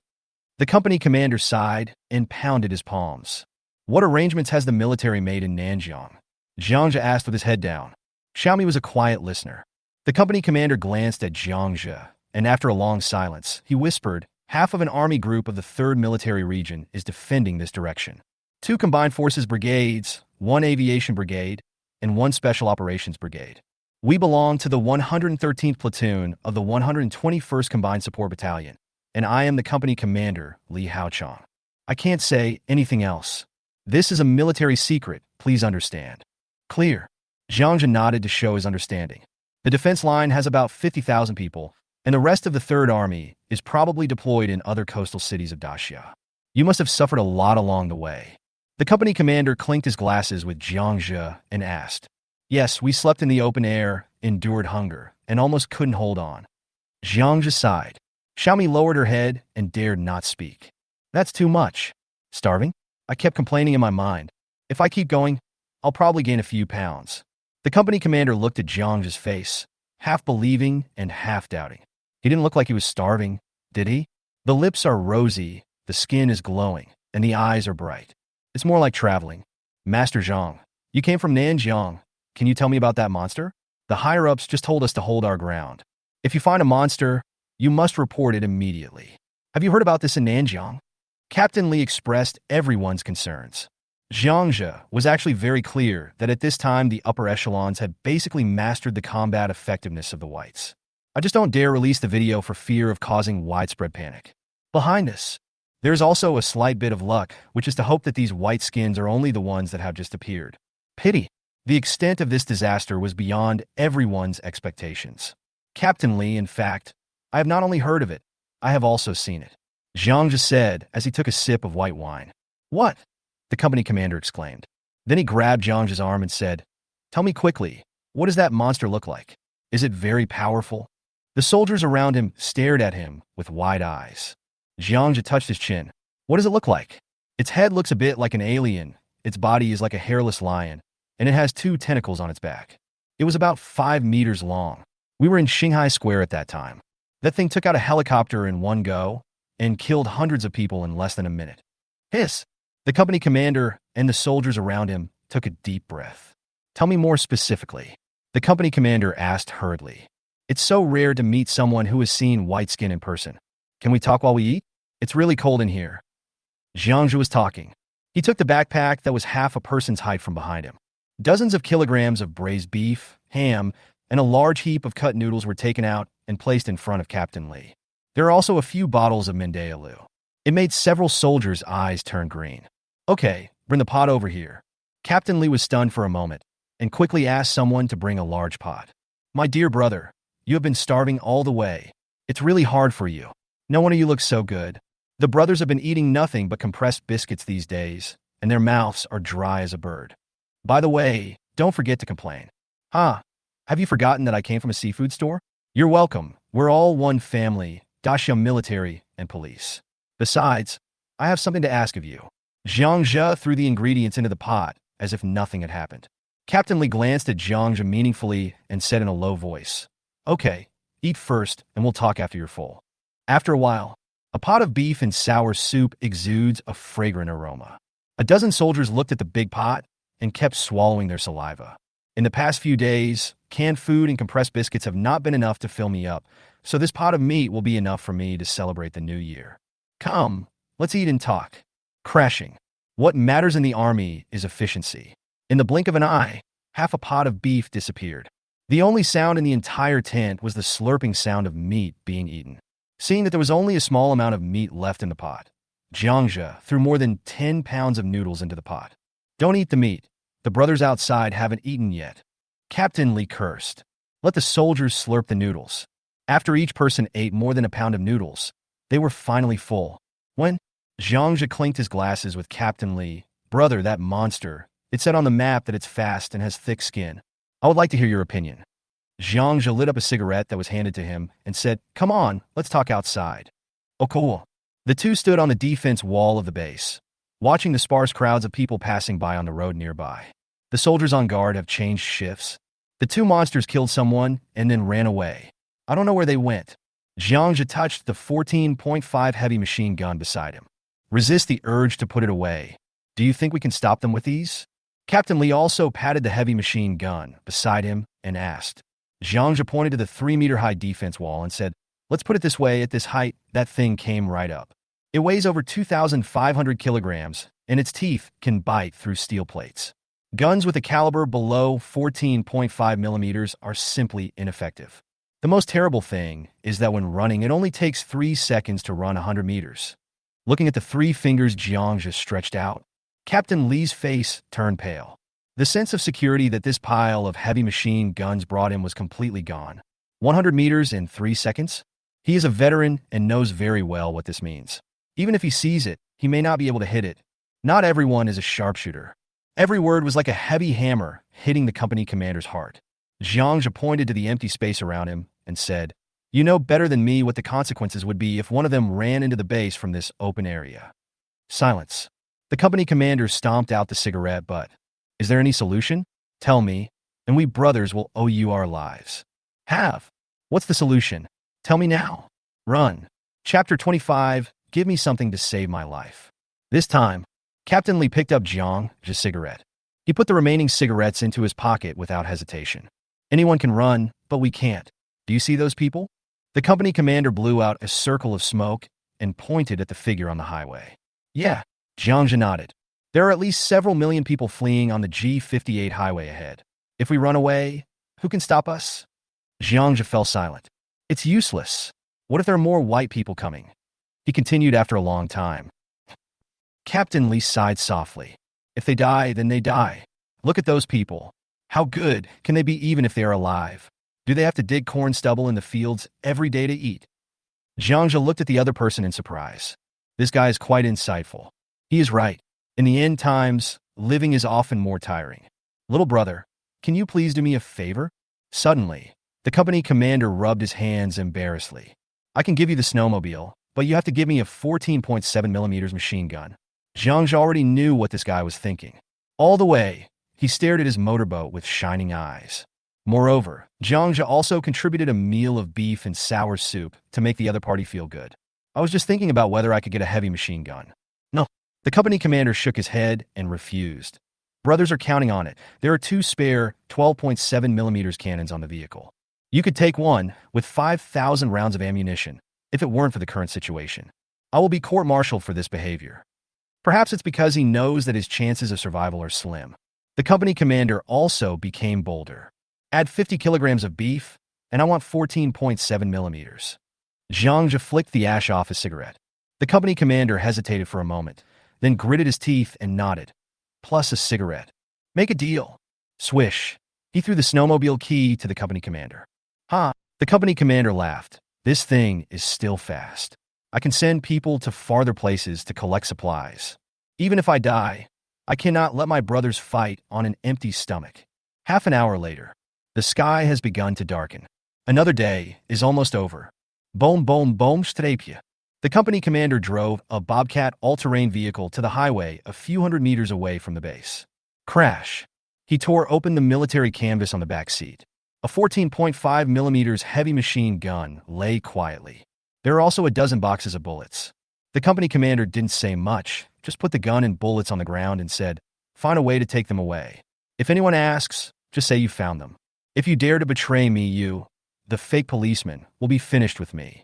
Jiang Zhe smiled and put the gun on the single skateboard and covered it with military canvas.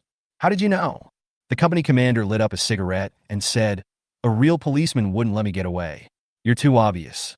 Well, I meant well. Jiang Zhe stretched out his hand and said goodbye to the other party. Take care on your journey. I've given you the gun, so you can't regret it. After saying this, the company commander got on the all-terrain vehicle. Just turned around.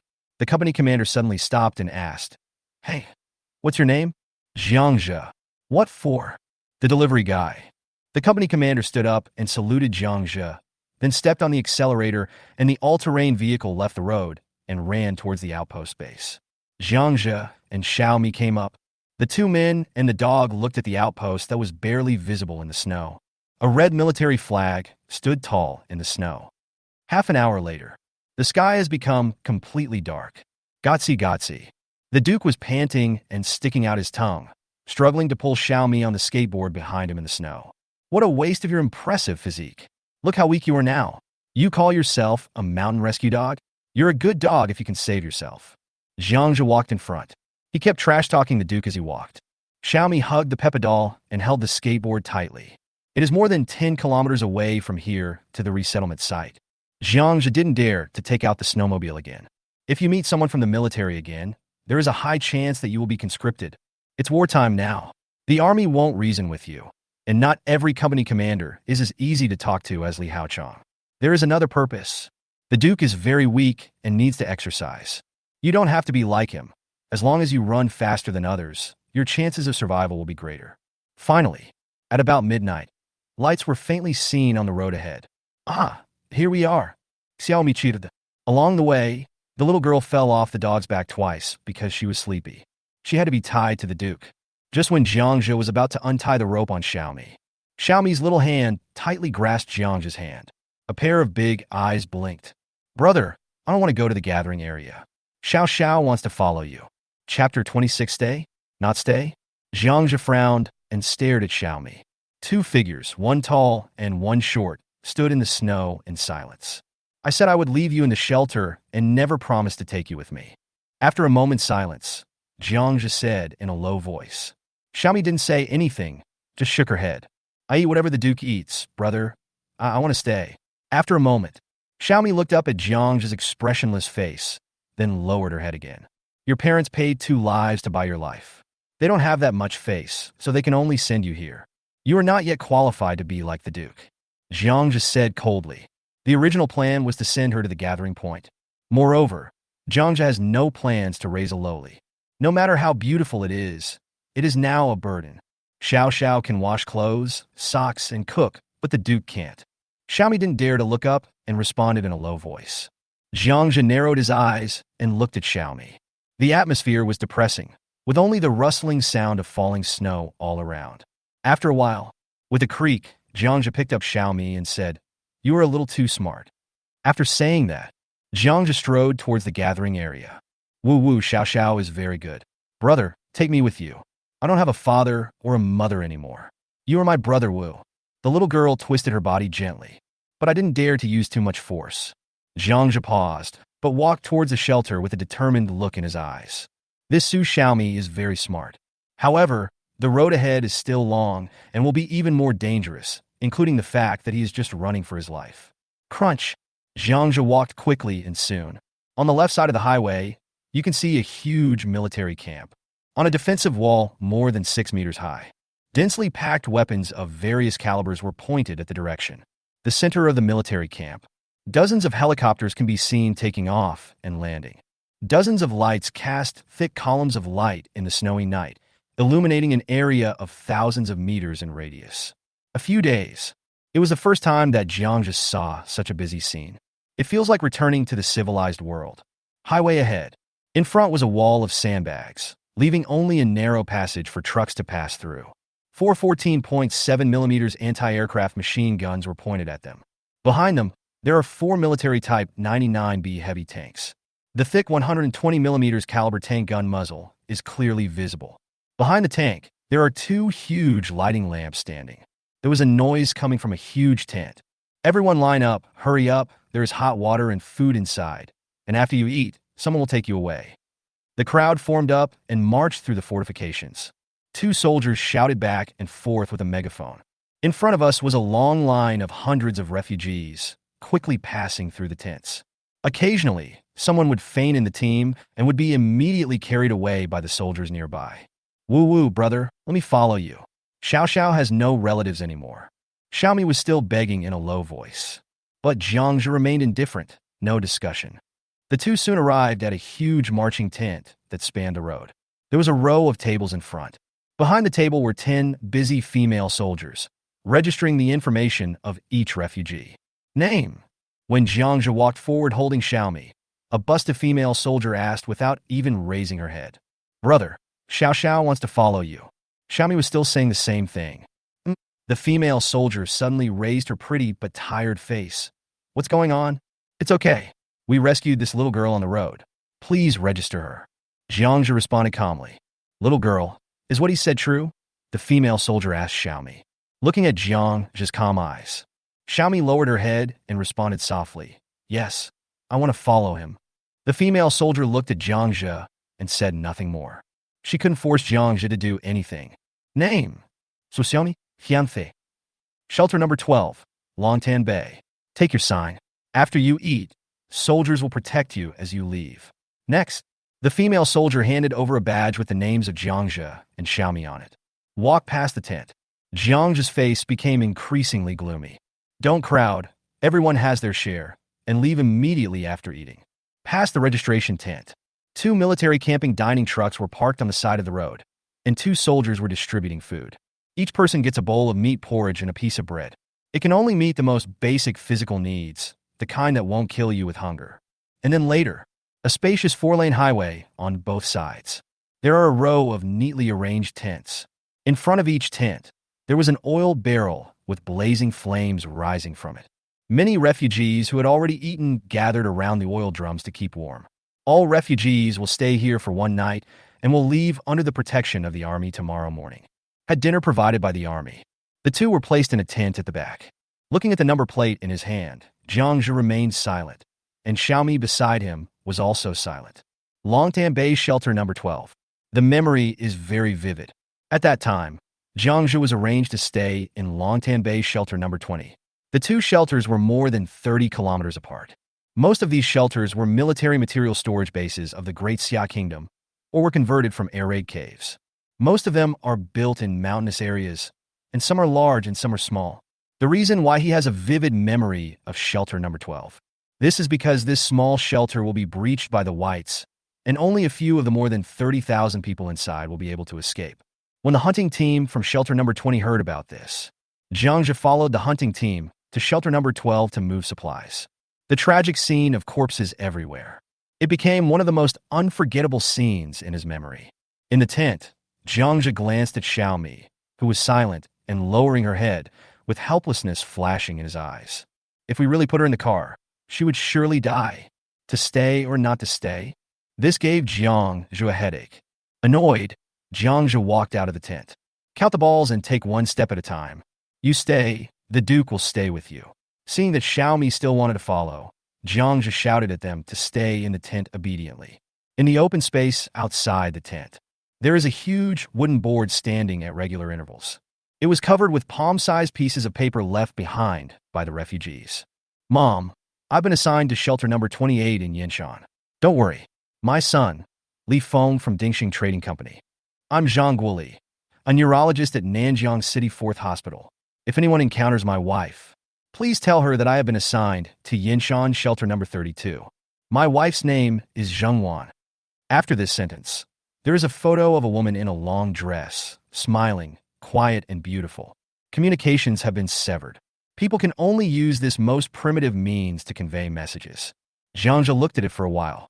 Then they strolled around the resettlement site.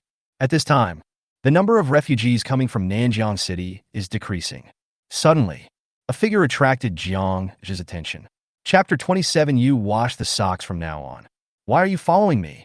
In front of a field medical vehicle with a bright red cross printed on it, a female soldier looked Jiang Zhe up and down in confusion and asked. She was the busted female soldier who had just registered Jiang Zhe. She had a petite figure, and her boldness mixed with the gentleness of a southern woman. Jiang Zhe looked at the truck. I realized that the other person should be a medic in the army. After checking that there was no one around, Jiang Zhe took out a palm-sized piece of Dove chocolate and handed it over. Sister, can you do me a favor? The female soldier looked at the chocolate, took it, and nodded to Jiang Zhe. Get in the car. Inside the truck was an array of medical supplies. There was only a single camp bed in the corner. The female soldier tore open the package, put a piece of chocolate in her mouth, and her eyebrows arched. Sister, do you know Sun Changfu? He is a company commander in your artillery brigade, with a face full of acne. Jiang Zhe waited for the female soldier to finish eating before asking. Sun Changfu? I don't know him. The artillery brigade has its own person in charge. The female soldier put the remaining chocolate in her winter clothing. Sister, please help me ask. He is my distant relative. I have to find him. I will come again tomorrow. Okay, I'll ask someone. Just as Jiang Zhe turned around, but the female soldier grabbed his arm. I still have something to say. Why are you in such a hurry? Just sit down. The female soldier laughed. I'm not in a hurry. The eunuch is. Jiang Zhe sat on a chair. Puff. The woman laughed and rubbed her hands. Remember, you must follow the team and don't fall behind. Tonight is the last group of people. It is estimated that in 2 or 3 days, the army will withdraw in batches. I heard from the people above that monsters appeared all over Blue Star and Daxia, and many people died. Be smart when the time comes. Okay, thank you, sister. You are so nice. Jiang Zhe nodded in response. Kindness from strangers is rare. What's good about it? The female soldier gave Jiang Zhe a meaningful look. Jiang Zhe grinned. This was both easy and difficult to respond to. Besides, this is a military camp. Wouldn't it be too heartless for my sister to suddenly start flirting with me? Sister is good everywhere. Jiang Zhe gave a flawless answer. Eh? The female soldier laughed. This little mouth must have fooled many girls.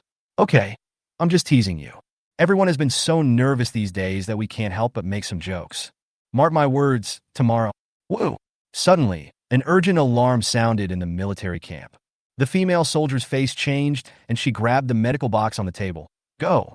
Jiang Zhe stepped out of the car. Boom! In the military camp nearby, 3 armed helicopters had already taken off and were rushing towards the outpost base in the heavy snow. The tank behind the tent has started, spewing out billowing green smoke. Wow! Hundreds of soldiers rushed in from the rear. With a loud bang, the assault rifles in their hands were all pointed at the road surface that was turned white by the searchlights. Prepare the medical team. A loud shout was heard. The female soldier nodded to Jiang Zhe and stepped onto the armored vehicle parked nearby. In the fields on both sides of the highway, dozens of tanks rumbled and crushed the snow. The atmosphere suddenly became tense.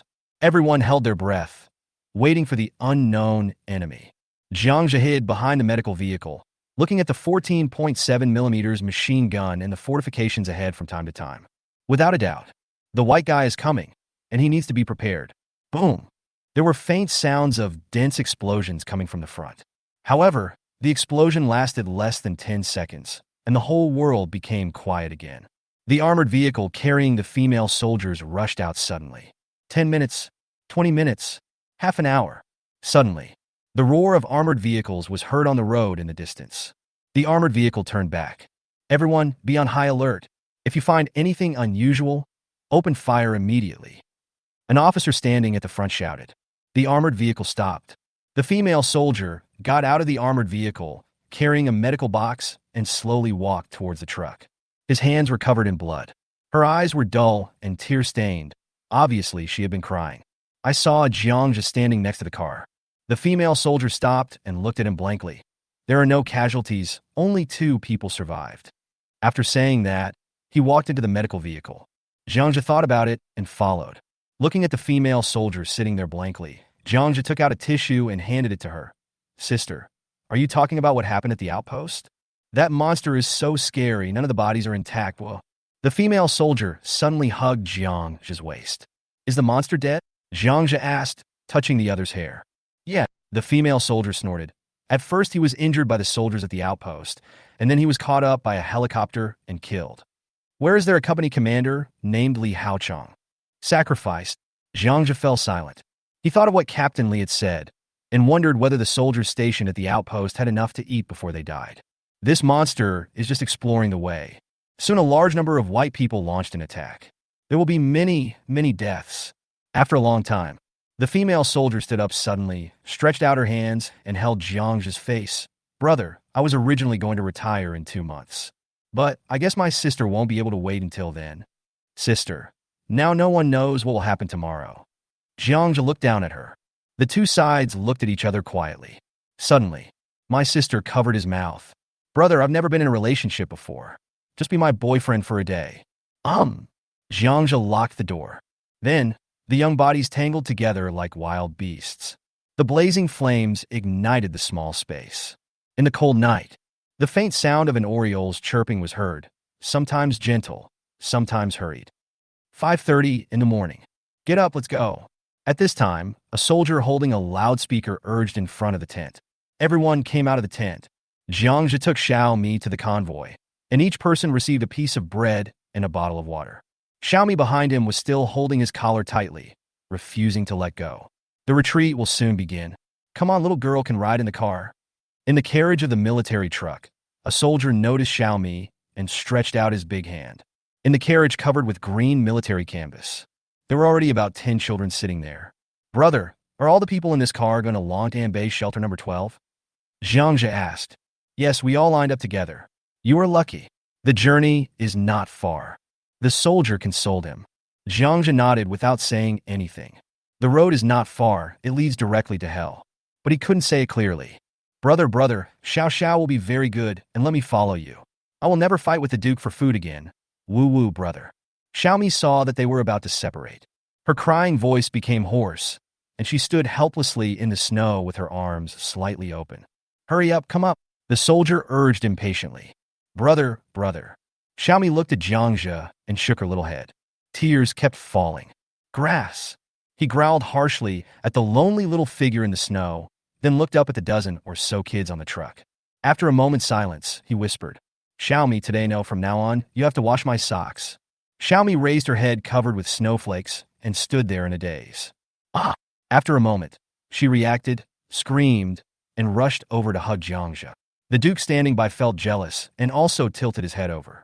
"Get lost. Why are you joining in the fun?" Jiang Zhe was in a bad mood. The Duke took the blame. Chapter 28 Sawtooth Rat. Set off. At this moment, a loud shout was heard. Boom! As the armored vehicles in the front started, the entire convoy moved slowly forward. Tens of thousands of people behind followed the convoy, walking on the snow. This will be the last batch of refugees to evacuate. From now on, the military will not send anyone to protect us, and we can only rely on ourselves to get out of Nanjiang. 5 o'clock in the morning. The sky was still pitch black, and people had become numb to the heavy snow. No one spoke. In the snowy night, there was only the creaking sound of footsteps. Xiaomi happily walked with the Duke. In the team in front, Jiang Zhe accidentally discovered the dozen girls from the seafood store who did not notice him. This group of people are lucky. They avoided the white people and caught up with the last group to the shelter. The military camp on the left side of the highway was like a monster crawling on the ground. The team quickly moved away from the military camp. Jiang Zhe walked slower and slower and gradually fell behind. Walk! With a low shout, he picked up Xiaomi and ran under the roadbed, disappearing into the snowy night. There is a series of low hills on the west side of G58 expressway. At this time, Jiang Zhe was looking through a telescope. On the hill, you can see lights faintly scattered among them, winding all the way to the back. That should be the position of the artillery brigade. After a while, Jiang Zhe took Xiaomi with him, and the two of them searched along the hill. Abandoned vehicles along the road. We came to a small town with only one street. The tallest buildings on both sides were only 3 stories high, and the streets were pitch black. It was as if it had been silent for hundreds of centuries. "Brother, what are we looking for?" Little me stood obediently aside, keeping watch on the surroundings with a telescope. "A winery, I don't know the exact name." "No, it's too late today. Let's find a place to rest first." The team searched slowly along one side of the street. Soon, Jiang Zhe was about to walk into a restaurant with its door open. Whoa! Suddenly, the Duke next to Jiang Zhe stopped and growled towards the front. "Base." The dogleg knife was unsheathed. "Be careful. Look behind you." As soon as the words fell, suddenly, a chaotic sound came from an empty house facing the street about 10 meters ahead, and it was extremely clear in the night. Woof woof! Squeak, squeak, squeak. There were dogs barking and other animals screaming. Jiang Zhe listened attentively and suddenly realized that there were 2 groups of animals fighting. "Let's go and take a look." The sound became clearer and clearer. Crackling. Inside a butcher's shop, the screams of various animals biting each other crazily could be heard coming out of the broken windows. Crash. Jiang Zhe just walked over along the corner. A dark shadow rolled out of the butcher shop. Another dark shadow followed closely, biting the snow madly. Amidst the flying blood and hair, Jiang Zhe used the faint light of the snow to discover that it was a wild dog and a rat. "Ah!" Xiaomi exclaimed in surprise. The 2 animals that were fighting in the snow separated and looked over at the same time. "Brother, is this a mouse?" Xiaomi behind him swallowed and asked in a low voice. "Yes, it's a mouse." The mice baring their teeth at them in the snow were about the same size as the blue short-haired cats that existed before the apocalypse. The 2 front teeth in his mouth are like saw teeth. There were blood stains on it. A pair of blood-red eyes stared at Jiang Zhe and the other man, wanting to attack without fear. And the wild dog also mutated. It looks like a Pomeranian, but it no longer has a stick-like body shape and has patches of baldness on its body. The muscles bulged on the exposed skin, making it look more like a bully dog. Swish! A blinding light made the wild dogs and mice turn their heads. Bang bang. 2 gunshots rang out, bullets pierced their heads, and they fell into the snow. The sound of gunfire brought the tearing sounds in the butcher's shop to an abrupt halt. "Stand back!" Jiang Zhe blocked the entrance to the meat plot and stomped his feet gently. There were crackling noises in the room, and something was rushing towards him quickly. Next second, Chi. The dogleg knife flashed silver rays in the snowy night. Several black shadows rushing out of the door were cut off by the silver light, and the broken bodies piled up at his feet. The snowy night became quiet again. Jiang Zhe squatted down and nailed half of the mouse on the tip of the knife with his dogleg knife. After looking around, He walked into a small supermarket nearby. A bonfire was lit. The blazing fire drove away the cold. The two men and the dog sat together, and Jiang Zhe picked up a piece of bed sheet from the ground and wiped the dogleg knife with it. "Brother, is this the mutant animal you mentioned?" Xiaomi, who was standing by, asked curiously while digging at the dead mouse body with a wooden stick. "Well, whether it's humans or animals, those who survive will mutate if they drink the melted snow water. This kind of mouse is called a sawtooth mouse, and it is a mutation of an ordinary mouse." Jiang Zhe put away his knife. Xiaomi was staring at the two front teeth of the sawtooth rat, which were as thick as a thumb and as long as an index finger, and looked like saw teeth. "Hit it with a stick. It makes a metallic clanging sound." "Brother, how did this mouse survive?" Xiaomi couldn't figure it out and continued to ask. "Don't let your imagination run wild. How would I know? Even the monster is there, and even the experts can't explain it clearly." Jiang Zhe responded while fiddling with the campfire. Xiaomi stared at the dead rat on the ground, and her face turned pale. Then he buried his head deeply between his legs. "Brother, what if people drink it? What will happen?" Xiaomi couldn't help but ask. Along the way, Jiang Zhe told her not to drink the snow water, but he didn't tell me why I had to drink it, and I only understood it now. The joints of the whole body become larger, the muscles become tighter, the strength is very great, it is very cold resistant, the teeth become like cones, and it will go crazy when it sees meat. They especially like to eat human flesh. Their intelligence has degenerated, and they are no different from wild beasts. Jiang Zhe was speaking. A skewer of barbecue was placed on the fire, and a pot of coffee was boiled. Xiaomi opened her mouth dumbly. After a while, he continued to ask, "Then, is it possible for them to change back?" Jiang Zhe shook his head and turned the skewers. "There is no hope for at least 5 years." "Brother, how did you know?" Xiaomi at the side didn't look up and asked timidly. "Someone told me." "Then it may not be true." Xiaomi seemed interested as well. "Eat it. You will encounter more mutant creatures in the future. This is just the beginning." Jiang Zhe took the kebab and started eating it. "Xiao is not hungry, you eat it." Xiaomi threw down this sentence and stopped talking. After eating, Jiang Zhe leaned back in his chair, squinting his eyes while holding his coffee. Suddenly, Xiaomi stood up, found an iron basin and half a bar of soap from the supermarket, and squatted in front of Jiang Zhe. Small hands began to untie Jiang Zhe's shoelaces. "What?" Jiang Zhe opened his eyes. "Wash socks. I know how to wash socks." Xiaomi lowered her head and whispered, looking at the little head in front of me. Jiang Zhe drank the coffee in the cup in one gulp, then quickly took off his socks and threw them into the basin. Bang, bang, bang. Xiaomi raised the axe with great effort and smashed the ice that had frozen into a lump in the kitchen, then put it on the campfire to melt, until half an hour later. Crunch, crunch, the sound of little hands rubbing socks could be heard. Then, another basin of clean water was placed at Jiang Zhe's feet. A pair of small hands carefully cleaned Jiang Zhe's big feet. Jiang Zhe closed his eyes and felt the warmth coming from the little hand. I couldn't help but curse under my breath. Damn, the end of the world. Chapter 29, You Shouldn't Come Back. In a jungle, in the wilderness, there were human corpses everywhere. "Mother Jiang, we are both screwed. Come on, let's use this glorious bullet together." Master Pao, I really can't accept it. I can't accept being tricked to death by those bastards. Jiang Zhe coughed up a mouthful of blood. The pin of the glory bullet was pulled out. Why should I be so unwilling? I have lived 5 more years. I should be content. Russell. Countless white people emerged from the surrounding woods and surrounded Jiang Zhe and Pao Yi in the center. 2 white-skinned fish rushed forward, trying to grab the first bite of food. "Die, all of you!" Jiang Zhe let go of the glory bullet with a ferocious roar. Boom! The dazzling ball of light engulfed his and Bipe's bodies. Call. Jiang Zhe opened his eyes and woke up from his dream. He dreamed of Master Pao in the moment before his death. Mr. Pao is the Sun Chongfu he is looking for. Before the end of the world, he was a company commander of the 3rd Military Region Artillery Brigade. In the blocking battle in Nanjiang City, Sun Chongfu's team was dispersed, and he hid in a winery and escaped. Later, Jiang Zhe and Sun Chongfu became teammates of the refuge hunting team. Sun Chongfu served as an artilleryman. Because he could fire cannons quickly and accurately, people jokingly called him Pao Yi.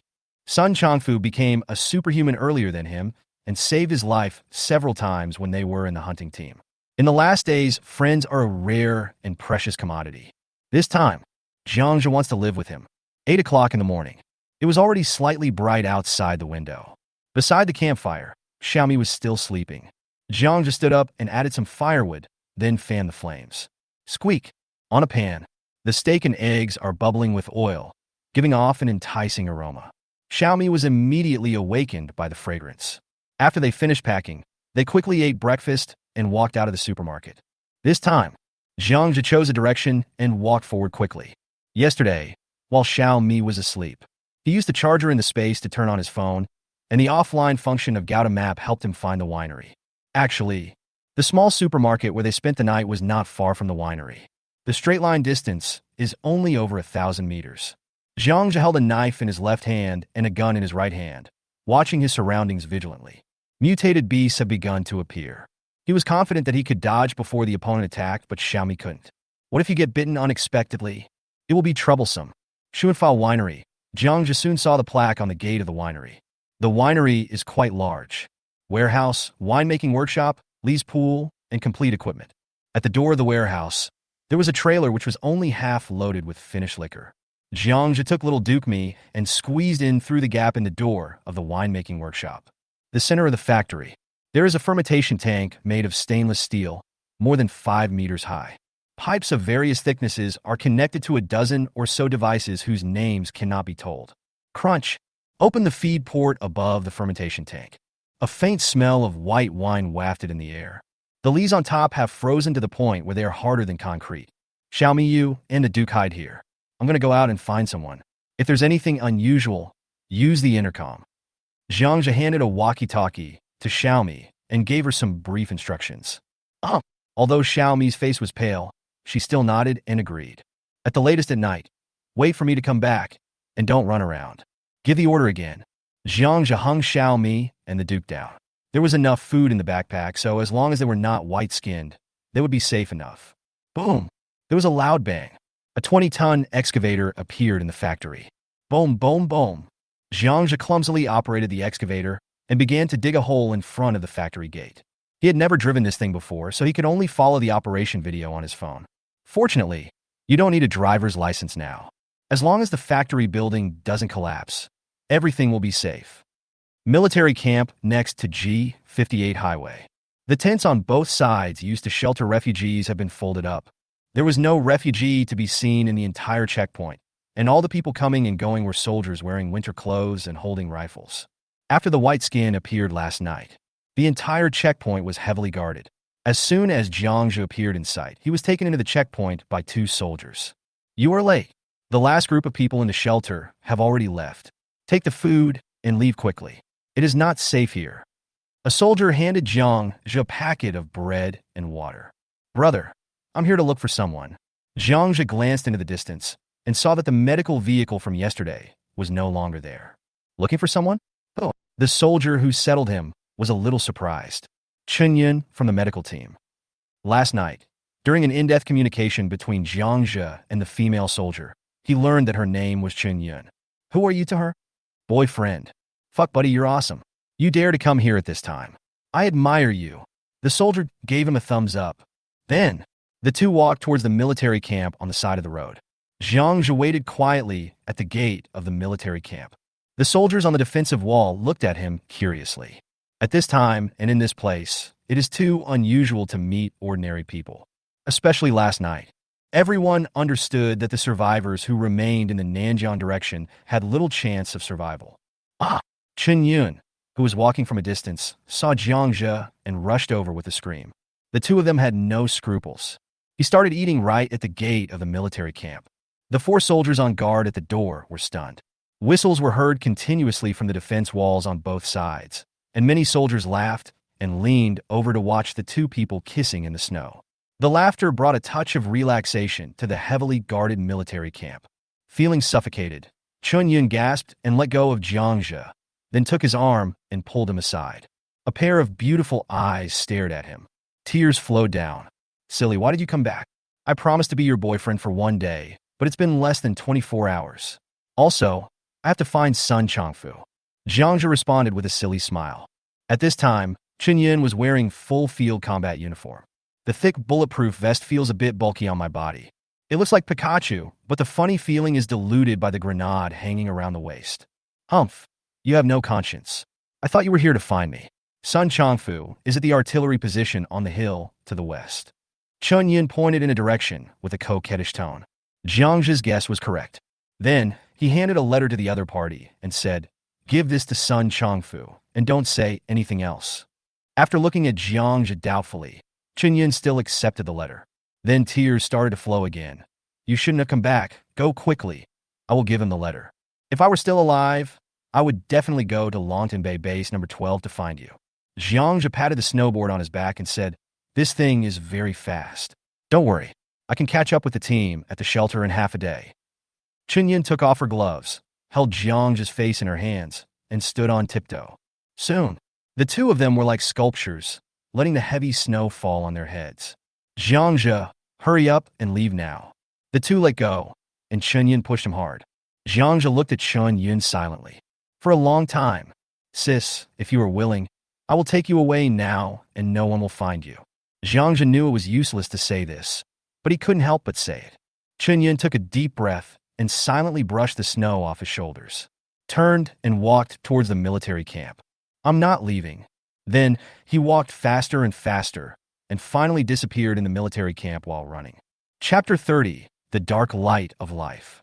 Artillery Brigade Position. In a camping tent, dozens of soldiers were gathered together to keep warm and chat. Sun Changfu, with his face full of acne, remained silent. There was no emotion on his face. He just listened quietly to the conversations of his companions. "I heard that the monster was taken away overnight yesterday. Not many people saw it.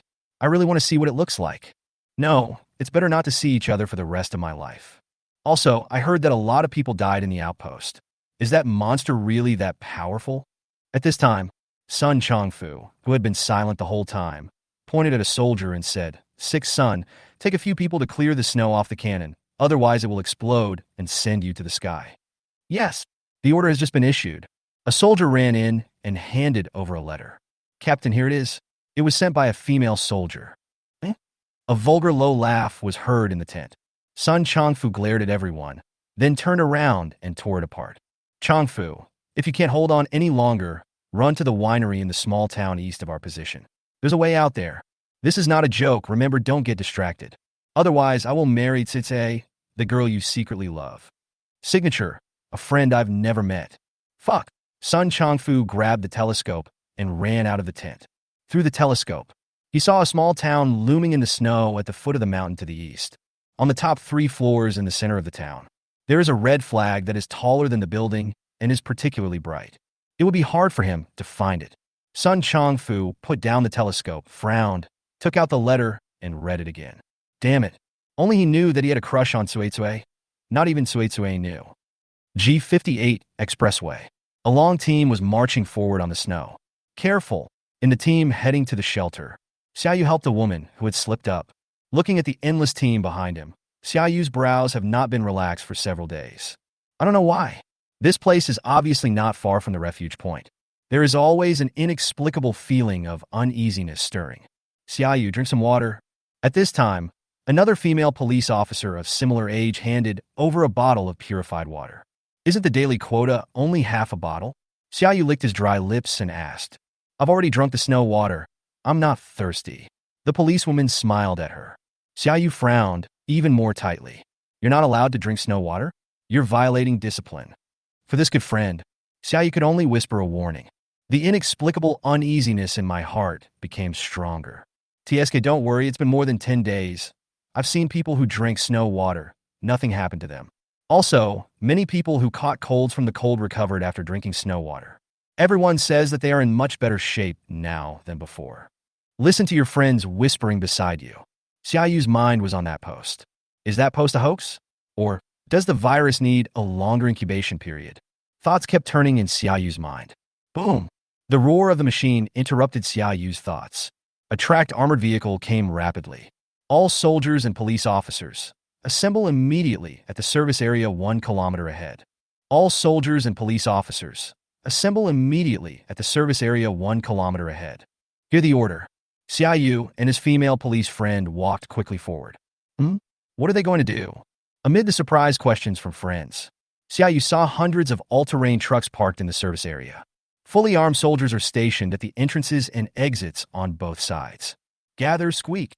The whistle sounded. The teams gathered together quickly. 3,000 soldiers and 1,000 police officers stood in the service area square. Just when everyone was confused, a colonel stood on the armored vehicle, carrying a loudspeaker. Comrades who have drunk snow water, please raise your hands. We need to conduct a blood test. As soon as the words fell, Xia Yu's heart couldn't help but contract suddenly. In the crowd, an estimated 200 people raised their hands, including her good friend. Those who raise their hands, step out and get on the bus. Under military orders, more than 200 people quickly boarded the parked truck and rumbled forward. Everyone come forward and get the bullets. Another order. Xia Yu understood that something must have happened that she didn't know about. Xia Yu, the director is calling you. A colleague came over and gave Xia Yu a look. Xia Yu nodded and followed the other party to a remote corner behind the service area. The director is her superior. He was also her father's comrade in arms. Xia Yu, remember, if anything unexpected happens, you must protect yourself. Xia Yu was stunned. This sentence shouldn't be said by the director. Swish! She grabbed the chief's arm. Chief, what happened? The chief hesitated for a moment. He pulled a document out of his pocket and handed it over. Remember, don't tell anyone what's inside. Xia Yu took the document with top secret printed on it and scanned it quickly. His face suddenly turned pale. Director, do you really want to do this? Well, genetic viruses destroy a person's genetic chain. Experts at the Academy of Sciences say that it will turn a person into another species. There is no cure yet. We can only control the armed men first. The next step is to monitor these refugees. There are orders from above to kill any attackers immediately. Xia Yu stared at the document blankly. Focus on the name of the virus. Black light of life. Bang! The director patted her on the shoulder and said, Xiao Yu, no one is absolutely safe in this natural disaster. Alas, you have also read the post about the end of the world. No matter what time, you must protect yourself. Only if you survive can you have hope. Looking at the director in front of me, there was a serious expression on his face that I had never seen before. Xia Yu nodded blankly. Ah! Scary screams continued to be heard from the highway. Xia Yu turned back in horror. The soldiers and police in the square rushed towards the source of the noise. Hold your gun! The director took out the pistol from his waist and rushed out without hesitation. Ah, monster! Murder, get out of the way! The crowd on the highway was like a swarm of bees in a frying pan, fleeing for their lives in all directions. Many people were pushed down, roaring, cries for help, and sounds of running mixed together. Many people don't understand the situation. Just follow the crowd and flee. If it weren't for the gun in Xia Yu's hand, he would have been trampled under the crowd's feet. Stop! Put your hands up! There was a loud shout from the front. Finally, Xia Yu rushed to the innermost part. Hundreds of soldiers and police officers holding assault rifles surrounded a dozen figures squatting in a circle in the middle of the road. Xia Yu also raised his gun. Crunch! More than a dozen figures were swaying constantly, and clear chewing sounds were heard. Stop! Last warning. Ban! Ban! Ban! A company commander fired into the air. Suddenly, a figure slowly turned around. Prominent cheekbones. On the pale skin, black blood vessels spread all over the body like vines. The pupil becomes as small as a pinhead. In the open mouth, the inverted triangle-shaped teeth closed as they cut a piece of raw meat into pieces, and blood flowed from the corners of the mouth. Through the gap, Xia Yu saw a bloody woman lying on the ground with her bones exposed. My stomach churned. She knew where the chewing noise was coming from. The other party is eating people. Chapter 31, Xia Yu's Despair. Eat! After roaring softly, the other party opened his arms and rushed towards the surrounding soldiers. Shot! The company commander roared. Da-da-da! Hundreds of tongues of fire spewed out from the muzzle. The bullets instantly made countless bloody holes in the opponent's body. Almost black, sticky blood flowed out. After staggering for a while due to the impact of the bullet, the mutant actually started running wildly again. Bang! The speed of the mutants far exceeded people's expectations. The distance of 20 meters can be reached in a few steps. A soldier had his gun pointed at the mutant's chest, and the bullet had completely shattered the skin on his chest. The mutants are still alive and well. It opened its huge mouth and bit the soldier's face. Ah! A scream suddenly rang out. Bullets have no effect on them, the company commander shouted miserably. Ah! At this time, more than a dozen mutants also roared and rushed towards the surrounding soldiers and police. Xia Yu's face turned pale. Holding the gun, he aimed at a mutant who jumped more than 1 meter high. Bang, bang, bang. A bullet hit the other person's head. All I saw was a bloody hole, but I didn't see the other person falling down. Careful, a policeman next to him shouted and knocked Xia Yu out. Hurry up. Bullets have no effect on these monsters. The police pulled Xia Yu and ran for his life. Help! Run! Countless screams were heard simultaneously from the crowd watching from afar. Thousands of mutants jumped out of the crowd. They rushed towards the crowd around them. A man was knocked to the ground by a mutant, and a piece of flesh was torn off his back as blood splattered. The mutant swallowed it in 2 bites, then bit the man's face again, and his screams became quieter and quieter. The fleeing crowd crossed the highway railings and fled to both sides. A sea of black people filled the fields. On the entire highway, there were only countless mutants that were eating humans. Amidst the intensive gunfire, Xia Yu saw soldiers and policemen being knocked down by mutants one after another, and they screamed as they fired their last bullet. In the snow, a pregnant woman reached out her hand to Xia Yu for help. Her husband tried to pull her up with all his strength, but ended up falling head first into the snow. Just as Xia Yu was about to step forward, he suddenly stopped. The man stood up from the snow, black veins winding up from his neck like earthworms. Instantly covered the cheeks. With the sound of crackling, the originally thin man grew a few inches taller. The black pupil faded until it was almost gone. Aye! The man grabbed his dazed wife, who was standing beside him. Honey, it's me, ah! The woman screamed. The man bit off half of his wife's cheek. Xia Yu watched all this and couldn't help but shed tears. After scanning the fleeing crowd all over the mountains and plains, he threw away the spear in his hand, turned around, and fled towards the vast snowfield in the distance. In an unknown small town on the east side of G58 expressway, Jiang Zhe was standing in a tent on the roof of a 3-story building in the town. Through a military-grade high-definition telescope, from here you can see the hexagonal defensive positions spread out along both sides of the military camp in the distance. Attack helicopters and transport helicopters shuttled back and forth. Check the time. August 10th, 1 p.m. In 3 hours at most, the white people will launch a surprise attack from Nanjiang along the G58 expressway. In the previous life, Jiang Zhe was among the second group of people evacuated from the Nanjiang shelter. Halfway through the journey, mutants, subhumans, who had drunk snow water began to appear among the refugees, and the entire shelter team collapsed. After nearly half a month of fleeing, he finally arrived at the official shelter. Calculated by time. At this time, the evacuation team on the G58 highway should be in chaos. 10 days is a critical point. The first humans to drink snow water will collectively mutate at this time. This is just the first wave of surprises. Then, the whites will break through the military's defenses. In the wild, they slaughtered the fleeing people at will. The 50,000 troops of the 3rd Military Region stationed in Nanjiang were spread out over several dozen kilometers of defense line. 2 scattered.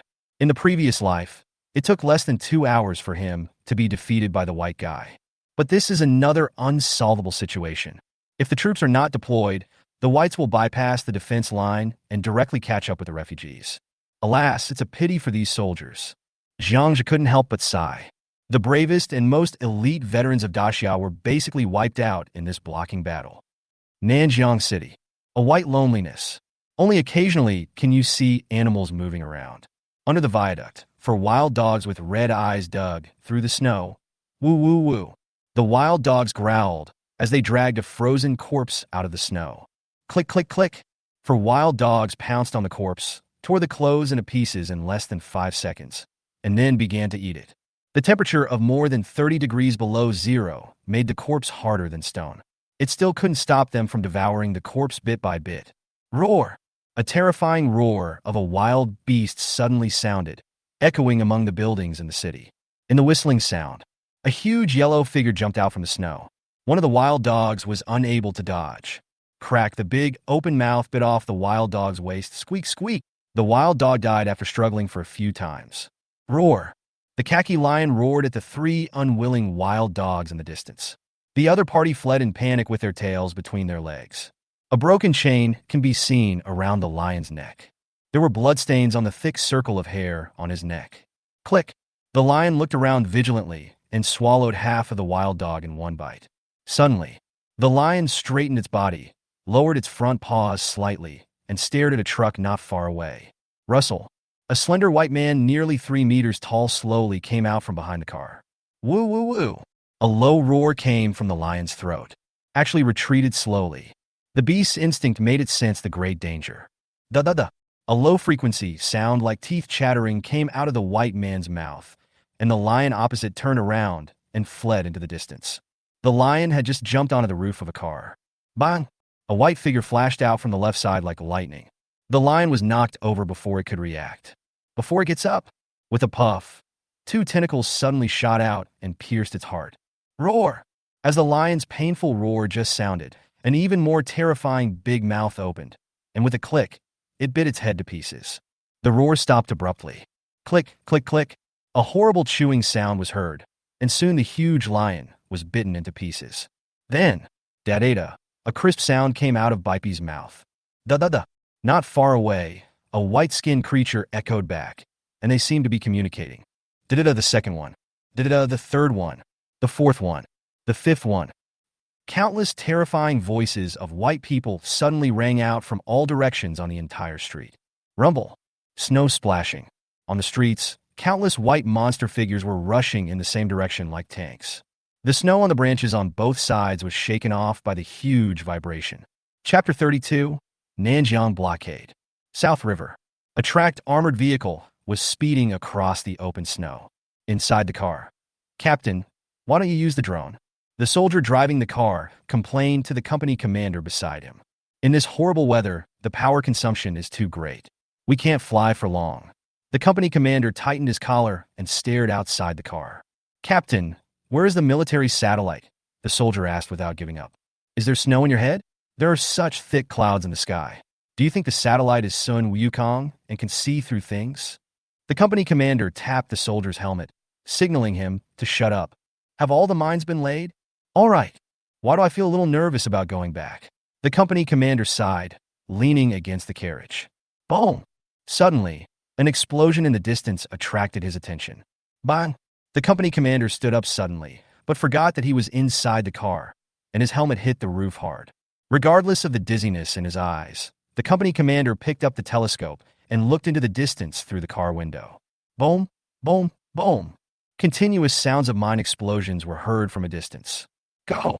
After a moment, the company commander's face turned pale, and he suddenly let out a shrill roar. The armored vehicle drew an arc, rushing towards the defense line. Company commander, what did you see? The driver was frightened by the company commander's reaction and asked stutteringly.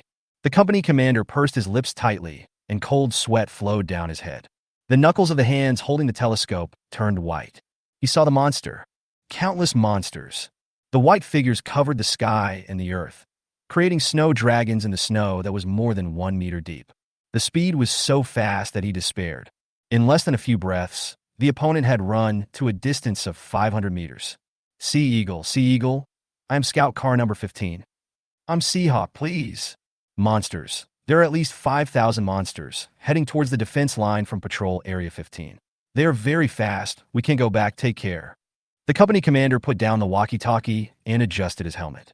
His eyes slowly swept over the 5 soldiers in the car, whose faces were also pale. Prepare for battle. With a loud bang, the shooting holes on both sides of the armored vehicle opened, revealing the muzzles of the guns. The company commander operated the 12.7mm machine gun on the roof. The armored vehicle was speeding at 60 kilometers per hour, which was the fastest speed it could run. It took less than 15 seconds. The white man was already within 100 meters. Click, the company commander pulled the bolt and aimed at the white man in front. 100 meters, 50 meters, 30 meters, 20 meters. The company commander finally saw the white man's appearance clearly. He ran as fast as lightning, and there was still bright red blood in his open mouth. There was a tyrannical light in his eyes. Fuck you, the company commander roared. Da-da-da, the heavy machine gun roared. Puff, puff, puff. The white man who was running at high speed was suddenly staggered by the huge kinetic energy. The company commander just showed his joy. The white beast rolled over and continued to chase the armored vehicle. Da-da-da. The heavy machine gun spewed out flames again. Boom! A white-skinned man slammed into the armored vehicle from the side. The company commander was shaken and almost thrown away. At the same time, a shrill alarm sounded from the army group's position in the distance. At the same time, The sound of gunfire from assault rifles was like frying beans. The company commander looked back at the direction of the position, took a long breath, turned around, and was about to continue shooting. Phew! There was a tearing pain in my chest. Cough! He looked down and saw a tentacle piercing through his chest. Company commander! Amidst the screams, the company commander's body was thrown into the air. Bang, bang, bang! There was a sudden burst of intensive artillery fire from the artillery positions on the G58 Nanjiang defense line. Jiang Zhe, who was warming himself by the fire downstairs, rushed to the roof in one step. In the distance, the shrill alarm sounded from the Nanjiang position. Just arrived at the rooftop, Jiang Zhe saw smoke rising from the entire artillery position. There was also the whistling sound of artillery shells echoing through the sky, flying towards the direction of Nanjiang Expressway. Raise the telescope and look. Boom, boom, boom. Huge clouds of black smoke and mud rose from the white fields in the distance. At least hundreds of 155 millimeters heavy artillery fired at the same time. A huge rumbling sound rang out across the empty field, like the coming of thunder. Here it comes, Jiang Zhe murmured and looked at his watch. At 3:20 p.m., the Nanjiang sniper battle officially began. The originally peaceful world. Suddenly it boiled over. Jiang Zhe stared at the Nanjiang direction of G58 Expressway. The shells fired by the artillery brigade continuously created earth walls 2 kilometers away from the defense line. Faintly, a white figure appeared in the camera. The second one. The third. 4. Looking at the countless snow dragons rushing forward in the distance, Jiang Zhe couldn't help but gasp. In the previous life, he only heard from the surviving veterans that Nanjiang had been attacked by a large number of white people. Now, seeing the white skin rolling in like a wave still made him shudder. Just look at the amount of white skin you see now. At least more than 5,000. This is only the direction of Nanjiang. Together with other coastal cities in Daxia, the number of white-skinned people that landed this time is at least over 100,000. The galloping white skin rolled up a wall of snow, like a sandstorm blowing up from the ground. Call out. In the air, the whistling sound of 155 millimeters heavy artillery shells filled the air. Squeak! The white people's originally dense charging formation suddenly dispersed. Boom, boom, boom. The heavy artillery attack did not achieve the expected effect. A white creature was blown away by the blast of the shell, but it quickly shook its head and ran away quickly again. Unless the heavy artillery can explode directly next to it. The lethal shock wave of a human artillery shell is just a fall for the strong white people. Another white-skinned creature with shrapnel all over its body was still charging forward. After running 100 meters, he staggered to the ground and died. As long as the injury is not fatal, the white man will only attack more frantically. Just a few seconds. More than 5,000 white people broke through the artillery brigade's marked blockade line. However, only a few white people were killed in the explosion. The white skin is too fast. With the opponent's speed, the artillery only has one chance to fire. Really, after a round of shelling, there was no sound from the artillery brigade's position. Soon, the white man rushed to within 2 kilometers of the defensive position. At this time, hundreds of dark green armed helicopters lined up in the sky in front of the position, with hundreds of ground-to-ground rockets flying out from their bellies. The rockets left countless white smoke trails in the air. Jiang Zhe looked at it and shook his head. White people are not stupid, but very smart. With their speed, they can easily avoid the attack. Sure enough, the white team suddenly dispersed to both sides again. The momentum of the 5,000 white-skinned people charging forward was overwhelming. Jiang Zhe didn't know what the scene was like in ancient times when tens of thousands of cavalrymen charged together.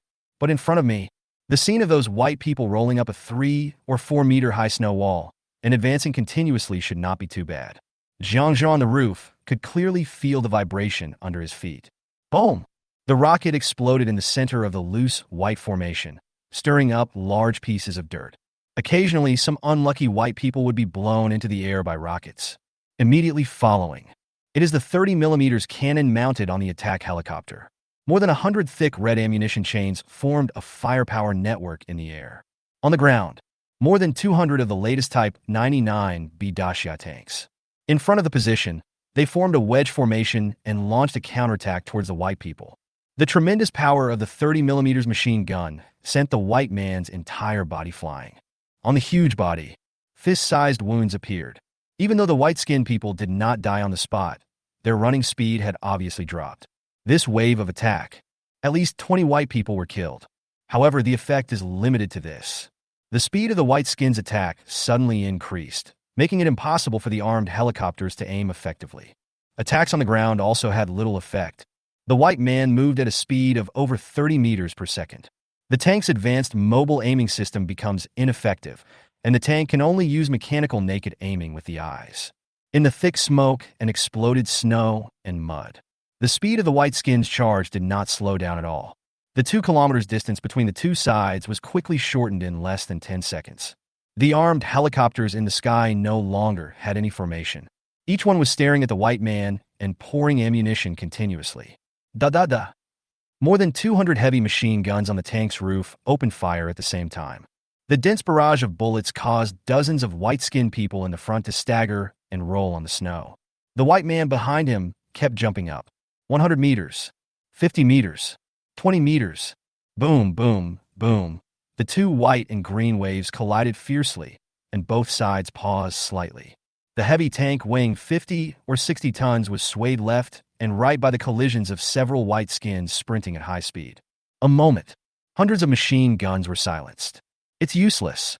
Once the white people get close to the 200 tanks, they're basically useless. The moment the two sides come into contact, Jiang Zhe saw that hundreds of heavy machine guns on top of the tank were smashed into a pile of scrap metal by the white man's sharp claws. Among the flying parts, there were dozens of machine gunners who didn't have time to hide in the tanks. There were even a few soldiers who were pulled by the white skin and flew into the air. It hasn't landed yet. He was bitten into 2 pieces by the white-skinned man who rushed from behind. The battle between the tanks and the whites was about to begin. The white men did not stay and fight with the tanks, but rolled up the rolling snow and rushed to the rear of the front line. Jiang Zhe held the telescope like a sculpture. The most brutal offensive and defensive battle is about to come. Along both sides of the G58 highway are countless small, temporary hexagonal defense bases. At this time, in the defense base, weapons of various calibers and countless black gun muzzles were pointing in the direction of Nanjiang. Countless soldiers prayed that the battle ahead would inflict heavy damage on the white people. Everyone pay attention, the enemy is coming. In the defense base, the loud shouts of the respective commanders were heard one after another. Boom! In the vast expanse of white snow, the monster ahead could not be seen clearly, but the rumbling sound of the white-skinned creature charging could be heard. Squad leader, where should I hit? On the defensive position, a soldier operated this heavy sniper grenade launcher and aimed at the front. After licking his cracked lips, he asked the squad leader beside him, "Hit the head. No matter how powerful the monster is, can it survive if its head is rotten?" The squad leader reached out to brush off the frozen frost on his eyelashes. Boom strapje. The sound was getting closer and closer, and the snow on the sandbags began to jump slightly. Get ready, aim and shoot. A few hundred meters in front of the position, a white snow wave appeared. Roar. A low roar could be heard continuously coming from it. White figures appeared. 1, 2, 3. The monitor's eyes widened instantly. Fuck, why are there so many? Fire. Da-da-da. Boom, boom, boom, streepje. Amid the squad leader's shrill shouts, light and heavy weapons on the position opened fire almost simultaneously. Countless tongues of fire poured out from the defensive positions. The white-skinned man in the front was hit on the head by a grenade launcher, and his huge body rolled on the ground. "Captain, I'll kill one." The soldier just now shouted excitedly. "Be careful," before the soldier could lock on the white man again. The squad leader pulled the other person away from the spot. Puff! A thick claw pierced through the squad leader's chest, and a white-skinned man nearly 3 meters tall was seen. There was a lot of chattering sounds coming from his mouth. The ferocious head stretched out suddenly, and the squad leader's upper body disappeared. "Sergeant!" The soldier reacted and shouted, just about to raise the sniper grenade in his hand. A shadow fell over his head, and the soldier and his gun were cut in half by the sharp claws. At this time, countless white-skinned monsters, like demons in the snow, leaped into the defensive position. What followed was a bloody storm. The defensive position constructed by the 3rd Legion will soon be broken through by the whites. Jiang Zhe let go of the telescope. Even though he was used to seeing life and death, his chest still felt a little tight. It was almost a massacre. Countless desperate soldiers detonated the grenades on their chests, ready to die together with the white people. But they found that they could not catch up with the other party's speed at all. Ordinary soldiers encountered such monsters. There wasn't even the slightest chance to resist. Boom, boom, boom, streepje, streepje. Explosions and roars continued to be heard on the battlefield. Soldiers were slaughtered one by one. There is no need for a telescope now. From the rooftops of the town, one could see the white men flying like ghosts over the defensive positions and clusters of fireworks exploding. Many soldiers retreated from their defensive positions. Pity. Most of them were caught up and killed by the white people. Jiang Zhe was silent for a moment. He turned around, packed up the tent and other things, and walked down the stairs. Chapter 33, I Miss You So Much. Artillery Brigade Position. Sun Changfu held the telescope and gritted his teeth. Around the army headquarters camp at the foot of the mountain, countless white people rushed over from all directions. The 6-meter-high defensive wall is like a vast expanse in front of the terrifying monster. With just 2 clicks, he could reach the top of the wall with his claws. In the air, the armed helicopter fired wildly at the white people on the wall. At this time, the army could no longer care about accidental injuries. But Baipi's strength once again exceeded Sun Changfu's expectations. I saw a white creature using its tentacles to roll up a piece of steel plate and throw it away with force.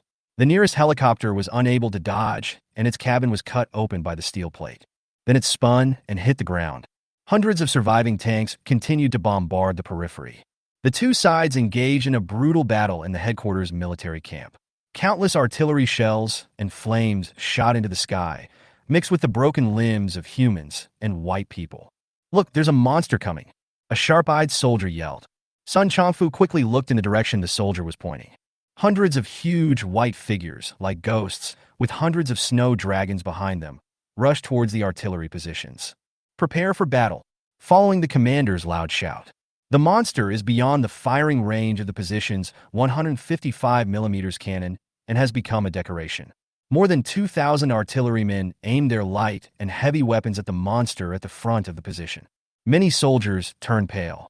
They all knew that such a hastily built defense line could not stop the enemy. Fire! At a distance of more than 100 meters, thousands of light and heavy machine guns spewed out flames. Unfortunately, Baipi's speed made everyone despair. Even climbing a slope, it only took 4 seconds. In the blink of an eye, the white skin was within reach. Squeak! A puff of blood covered Sun Changfu's head and face. When he opened his eyes, he saw the headless body of his comrade. The entire position was in chaos. The soldiers surrounded by Pai and fired bullets one after another, and rockets with white smoke trails flew all over the position. In a daze, Sun Changfu saw a soldier being bitten into 2 pieces by the white man. Drafted by NN. A surge of blood rushed to my head. Sun Changfu pulled out 2 grenades and rushed forward. Boom, boom. The grenades exploded above Baipi's head. But it just made the other person shake his head. Bang! Just as Sun Changfu gritted his teeth and was about to rush forward, a soldier's corpse whistled and smashed him away. Sun Changfu rolled more than 20 meters down the hillside. The white beast wanted to kill Changfu. He was blasted away by a single soldier rocket that came from the side. Ahem! Captain, let's retreat. There's no point in staying here. You'll just die in vain. The 6th of his men dug Sun Changfu out of the snow pile with tears in his eyes. Looking at the white people in the military camp killing people like killing chickens. Sun Changfu bit his mouth until blood came out. Bang! After saluting towards the military camp in the distance. "Come on, brothers who are still alive, follow me." The 6 men under his command tumbled and crawled toward the foot of the mountain. Stop. After running thousands of meters, Sun Changfu panted and waved to the people around him. Sprinting at full speed in the waist-deep snow, my lungs felt like a fire was ignited. Boom, boom, boom. In the distance, there were still continuous explosion sounds. The military camp is still holding on. An armed helicopter that had run out of bullets launched a suicide attack on the white people on the ground. The soldiers on the defensive wall held Baipi and detonated boxes of grenades. Watch all this. Sun Changfu's eyes turned red. Run, there's a monster coming over there. Liuzi beside him shouted in fear. Everyone looked back and saw white people in the military camp chasing the fleeing soldiers. 3 soldiers stumbled towards them. Behind, a white creature pounced on him. Run! Sun Changfu didn't dare to stay any longer and ran towards the town with everyone. He had not forgotten the letter. Now, He was not given the chance to question anything and could only trust the person who knew his secret. There were gunshots and screams behind me. The 6 people didn't dare to look back, running all the way towards the town. When Sun Chongfu saw the flag on the roof, he walked faster. "Chongfu, come here." Suddenly, Liu Zi on the side shouted, "I'm not dead yet, and you don't recognize me as your commander?" Sun Chongfu glared at the other person fiercely. "No, Captain, look at the wall." Following Liu Zi's guidance, Sun Chongfu saw 4 bright red characters written on a wall outside the town. "Chongfu, come here," followed by a thick arrow pointing in a direction. The handwriting is crooked and ugly as can be. "Grass!" Sun Chongfu couldn't help but curse. "You can't even bear to write your last name on the wall?" It felt like these people were welcomed into a brothel by a brothel owner. "I can't do it anymore, Captain. You guys run." "I can't run anymore." The last soldier gasped and raised his gun. Far away, the white man rolled up large pieces of snow. "Kill them. Don't stop. There are people inside to save us." Sun Chongfu grabbed the other person's arm and ran forward. "Really?" Liu Zi shouted happily. "I don't know either. We'll find out when we get there. At worst, we'll die together." Small town streets. The walls were covered with big red characters reading "Chongfu, come here," and it was impossible to take the wrong route. "Follow the arrows." The 6 people finally arrived outside the winery. At the corner, boom! The white guy slipped and knocked down a wall, then continued to chase after him. Ah! The 6 people quickly rushed to the fermentation workshop, following the red paint on the ground. An iron door had a crack. Sun Chongfu was no longer able to care about anything else, as he could hear the rustling sound of white people running behind him. "Go in quickly." "Fuck!" The 6 people cursed in unison and stood still at the door. Inside the workshop opposite the warehouse door, under the steel frame more than 10 meters away, a person wearing white winter clothes, a winter hat, a quick-drying winter mask with only a pair of eyes exposed, operating a crude city crossbow. 3 shiny crossbow arrows as thick as an arm were pointed at them, and there were grenades hanging on the arrows. There was a big dog squatting next to him. "Chongfu, get out of the way!" Jiang Zhe yelled. Sun Chongfu reacted, and the 6 of them clung to the wall of the factory. Next second, boom! The iron door of the factory was knocked open. The white man behind him rushed in like lightning. At the same time, a dull whistling sound and the crisp sound of steel plates ejecting were heard in the factory. The 3 crossbow arrows pierced by Pai's body at an even faster speed. Boom! Squeak! After letting out a scream, Baipi was carried backwards by the force of the crossbow arrow, and at the same time, a ball of fire exploded in the air. Sun Chongfu and the other 6 were stunned. Whose man is this so brave? Baipi stayed for less than 2 seconds before rushing towards the door again. However, it was injured by the explosion just now. There were large areas of burnt black on the grayish-white skin, and there were wounds that continuously oozed dark purple blood. This time, Jiang Zhe walked to the crossbow and drew out his dogleg knife. "Careful!" Sun Chongfu couldn't help but shout. Baipi only needs to leap over once more to reach above Jiang Zhe's head. But Jiang Zhe watched with a calm expression. Boom! The ground suddenly collapsed, and Baipi fell into a 10-meter deep pit with him. Jiang Zhe rushed forward without hesitation. Squeak! A sharp roar from the white-skinned man was heard from the deep pit. Then, bang, bang, bang, a dull hitting sound. Just a moment ago, Jiang Zhe threw a steel ingot weighing 30 tons into the air. It directly broke its lumbar vertebrae. He quickly condensed a space blade, cut off the white-skinned tentacles, and took out its crystal core. When Sun Chongfu and 6 other men slowly moved to the side of the deep pit, I saw Jiang Zhe at the bottom of the pit punching by Pai one punch after another. Damn it, it made me lose my girlfriend. Drafting? It makes me run around everywhere. After hundreds of punches, Jiang Zhe stopped. Then he looked up at Sun Chongfu, who was stunned at the edge of the pit. Pull off the mask. There was a fiery light in Jiang Zhe's eyes. Master Pao, I miss you. Chapter 34 Battlefield. Swoosh. I watched Jiang Zhe climb up the 10-meter deep pit with 2 knives. Sun Chongfu became even more curious about the young man in front of him. Bang, bang, bang. Jiang Zhe brushed off the dirt on his body and looked him up and down.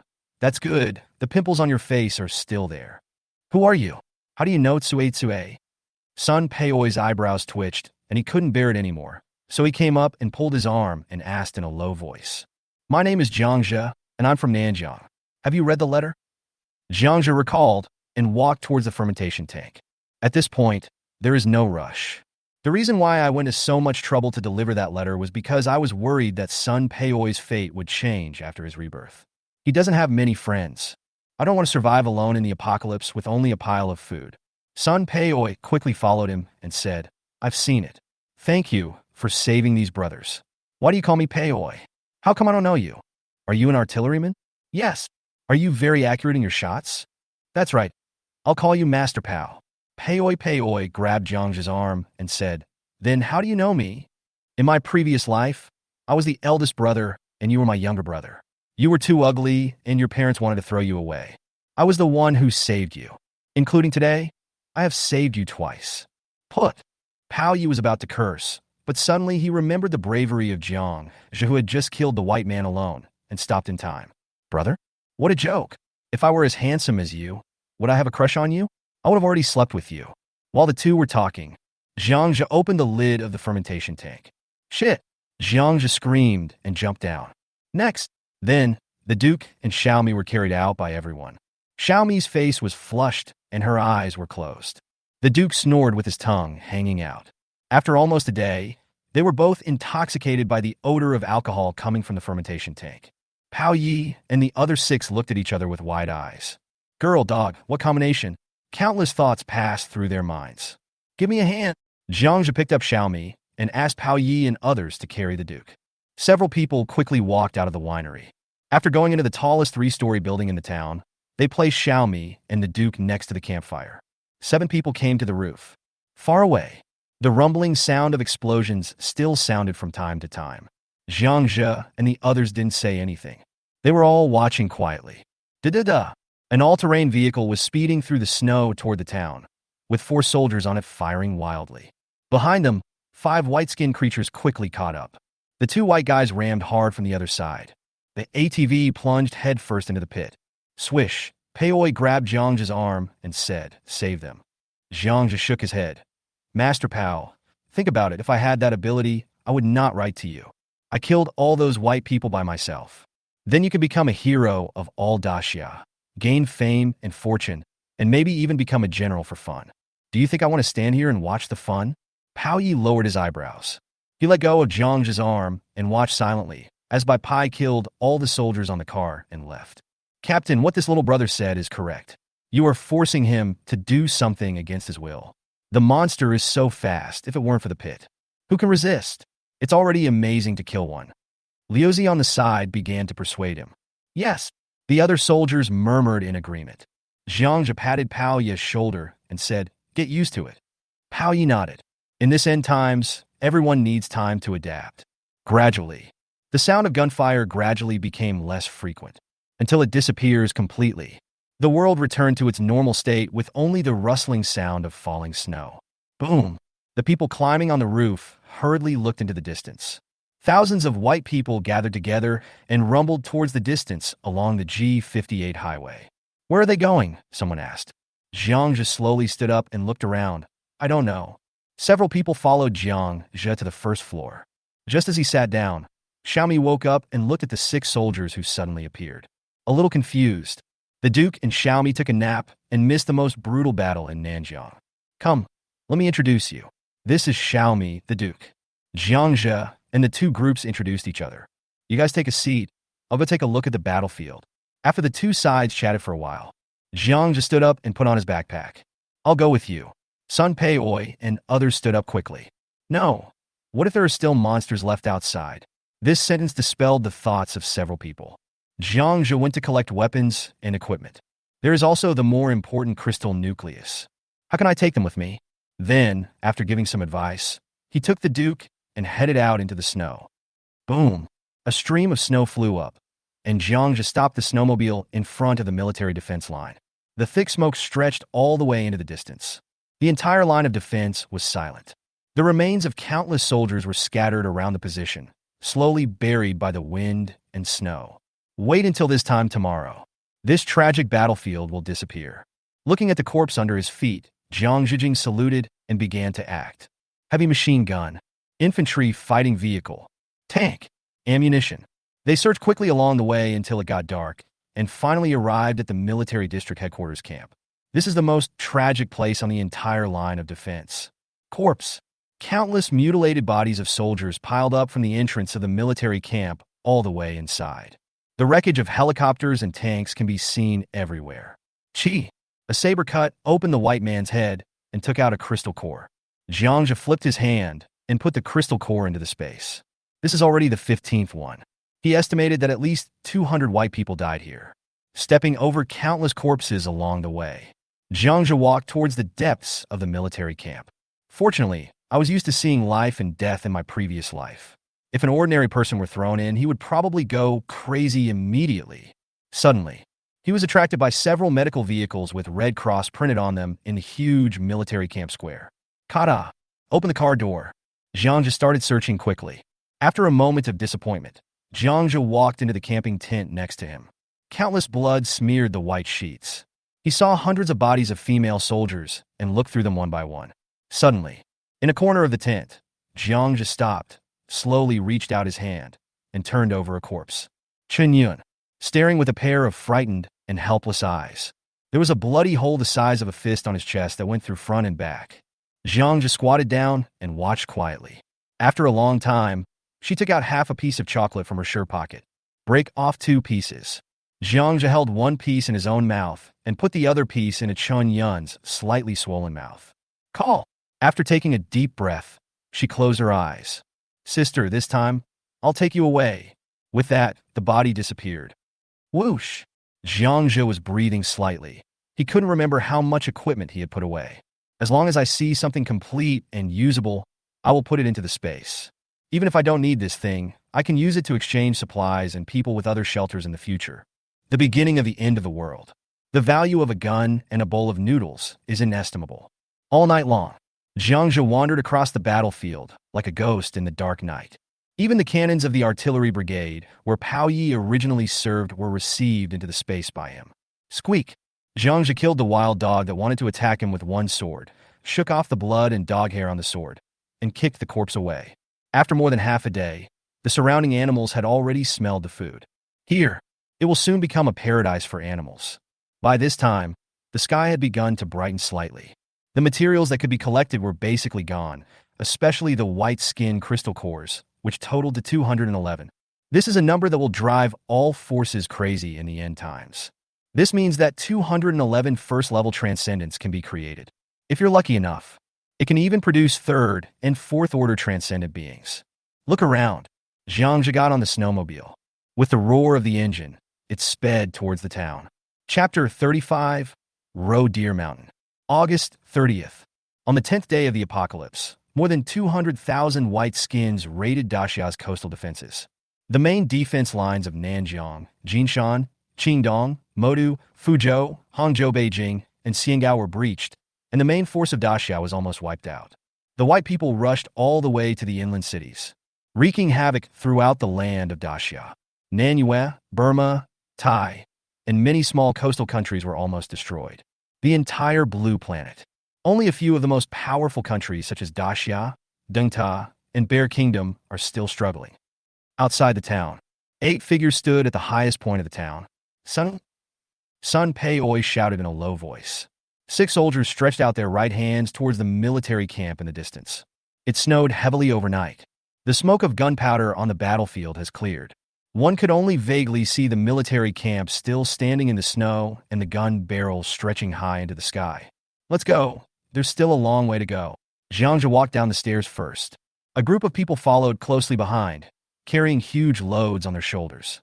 After a while, the entire town disappeared from sight. This time, with the addition of Pao Yi and 6 other people, Jiang Zhe had fewer things to distract him. He just needs to walk in front and explore the way. Things like being on guard and making fire and cooking. Just leave it to Pao Yi and a few others. Crunch. Along the entire highway, the only sound that could be heard was the sound of people trampling on the snow. Jiang Zhe, take a break.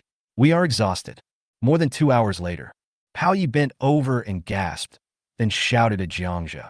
Originally, Jiang Zhe was planning to build an infantry fighting vehicle, but he was afraid that the sound of the chariot would attract the white people. Although the possibility is very small, he doesn't want to take the risk. Sun Pei Oi and his companions were also panting. Even the Duke kept sticking out his tongue, and the air he exhaled turned into puffs of white mist, and his entire dog's head almost turned into a big ice ball. Xiaomi, on the other hand, seems to be in good condition. Just 1 hour's rest. Jiang Zhe and a few others hid in a culvert under the highway embankment. Pao Yi and his men came back from a grove not far away, holding branches. A bonfire was lit. 8 people and a dog sat together around the campfire. "Brother, where are we going?" After resting for a while, Xiaomi hugged Jiang Zhe's arm and asked, "Let's go to Roe Deer Mountain." "Where is he?" Sun Pei Oi and his group stared at him. "There's a shelter about 200 kilometers from here." Jiang Zhe scooped some sugar water from the pot on the campfire and drank it. The sweet syrup rolled down my throat. Jiang Zhe felt a surge of heat all over his body and breathed a sigh of relief. Then, under everyone's curious gaze, he used a branch to draw the outline of a map of Daxia on the ground. Nanjiang, Jinshan, yesterday there were actually at least hundreds of thousands of white people rushing into Daxia. Look at the situation here in Nanjiang. Other places are even worse. Daxia's main army is basically gone. Pao Yi and the others widened their eyes. "So, then you mean that other places are not safe either?" Sun Pei Oi asked hurriedly. "Yes, now the white people have rushed inland. There is no safe place in the whole Daxia." "Don't ask. I will finish." Jiang Zhe continued to draw arrows on the ground. Now, not only in Daxia, but also in the entire country of Blue Star, white people have appeared. Let's put it this way. The entire Blue Planet is a hunting ground for these white people. Don't think you are safe deep in the mainland. Look at the speed of those white skins yesterday. You just know that it won't be long before those countries are destroyed. How many armies in this world are stronger than Daxia? Then, isn't humanity doomed? What's the point of living then? Grandpa Pao murmured in a low voice. "It's not the end of me, but I'll live a miserable life." Jiang Zhe responded and continued drawing. "And the demi-humans, did your army issue an order not to drink snow water?" "Yes, this is a wartime regulation. No one dares to disobey." Jiang Zhe, then, what is a subhuman? Hearing what Pao Yi said, Jiang Zhe nodded. The situation in the military is slightly better than among civilians. It is estimated that at this time, all cities are in chaos due to the attacks of subhumans. There is white skin outside. There are Asians inside. The most difficult time for mankind has arrived. People who drink snow water will mutate and become cannibals. You've seen zombie movies, right? They're pretty much the same thing. Now, it is estimated that the whole Daxia is in chaos. From now on, people can only live in shelters. I have prepared a refuge base in Luohan Mountain. What about you, Peoi? Do you want to come with me or go by yourself? If you go alone, we will separate in front. As for who will survive, it's up to fate. After saying it in one breath, Jiang Zhe threw down the stick. This sentence is actually mainly said to the 5 people under Master Pao. If you are willing to follow him, he will be happy to accept you. If you are not willing, it is better to get rid of you as soon as possible. My parents and my sister. A soldier said in a daze with red eyes. What Jiang Zhe said just now was beyond the understanding of all of them. Don't even think about it. Either you've made it to the shelter or you're already dead. The heavy snow, the white skin, the subhumans, and the mutated beasts are all going to kill you. If you think your family can survive, you can go find it. I won't stop you. Jiang Zhe spoke bluntly. But the truth was even more cruel than this, and he had no intention of comforting anyone. This end of the world. If you want to survive, you have to get used to its cruelty. The atmosphere in the culvert was extremely quiet. There was only the crackling of wood in the campfire. Jiang Zhe, how do you know this? Pao Yi was the first to react and asked. I saw it on the Doomsday Forum. Wasn't there a post about the Doomsday before? It was written by the same person as that one. It just got deleted a long time ago. I am a fan of apocalyptic survival, so I believed it. Haha, I didn't expect it to save my life. There is no network now. No one can verify what Jiang Zhe said, so just get away with it. I know, there was a post on the internet called, "The end of the world is coming, are you ready?" Now that I think about it, everything in it makes sense. This man is definitely a prophet. A soldier interrupted and shouted. Oh, if this person could come forward earlier, perhaps more people could be saved. Pao Yi sighed. Bullshit. How many people would believe me if I told them? I might be locked up as a psychopath. Jiang Zhe sneered.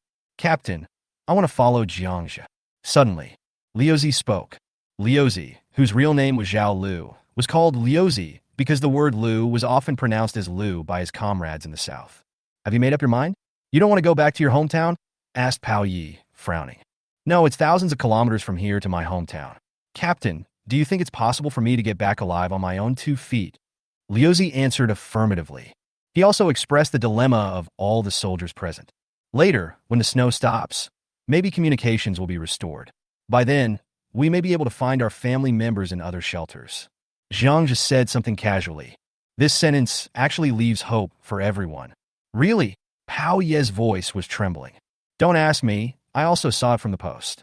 Jiang Zhe clapped his hands and stood up.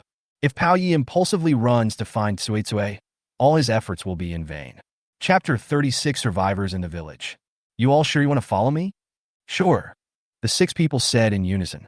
Pao Yi and his friends knew clearly that if they wanted to survive, they had to rely on this young man. In the culvert, the 8 people have already stood up and packed their equipment. Okay, you can follow me, and we'll survive together in this apocalyptic world. However, let me be frank first. From now on, this team has to listen to me. If you can't accept it, let's go our separate ways now. If someone agrees now, he will give me a hard time later. I can kill white people, and I can kill people. Jiang Zhe looked at the 6 people with calm eyes. Duke Xiaomi doesn't count. They can only follow him in this life. There is nothing to say about Pao Ye's character. He was someone I risked my life to work with in my previous life. Jiang Zhe said this to these 5 people. Don't worry, Jiang Zhe, you saved us. You are the most capable person here. If we don't listen to you, who else can we listen to? Company Commander Pao Yi strongly supports Jiang Zhe. In fact, it's okay for Jiang Zhe not to say this. The 6 people had seen him kill the white man alone. Even if he didn't say it, people in the current team subconsciously regarded him as the leader. They are not fools. With such a strong man leading me, my hope of survival is very great. Chi. Jiang Zhe chopped off the mutated wild dog's head with one knife. Ah! Xiaomi's scream was heard from the side.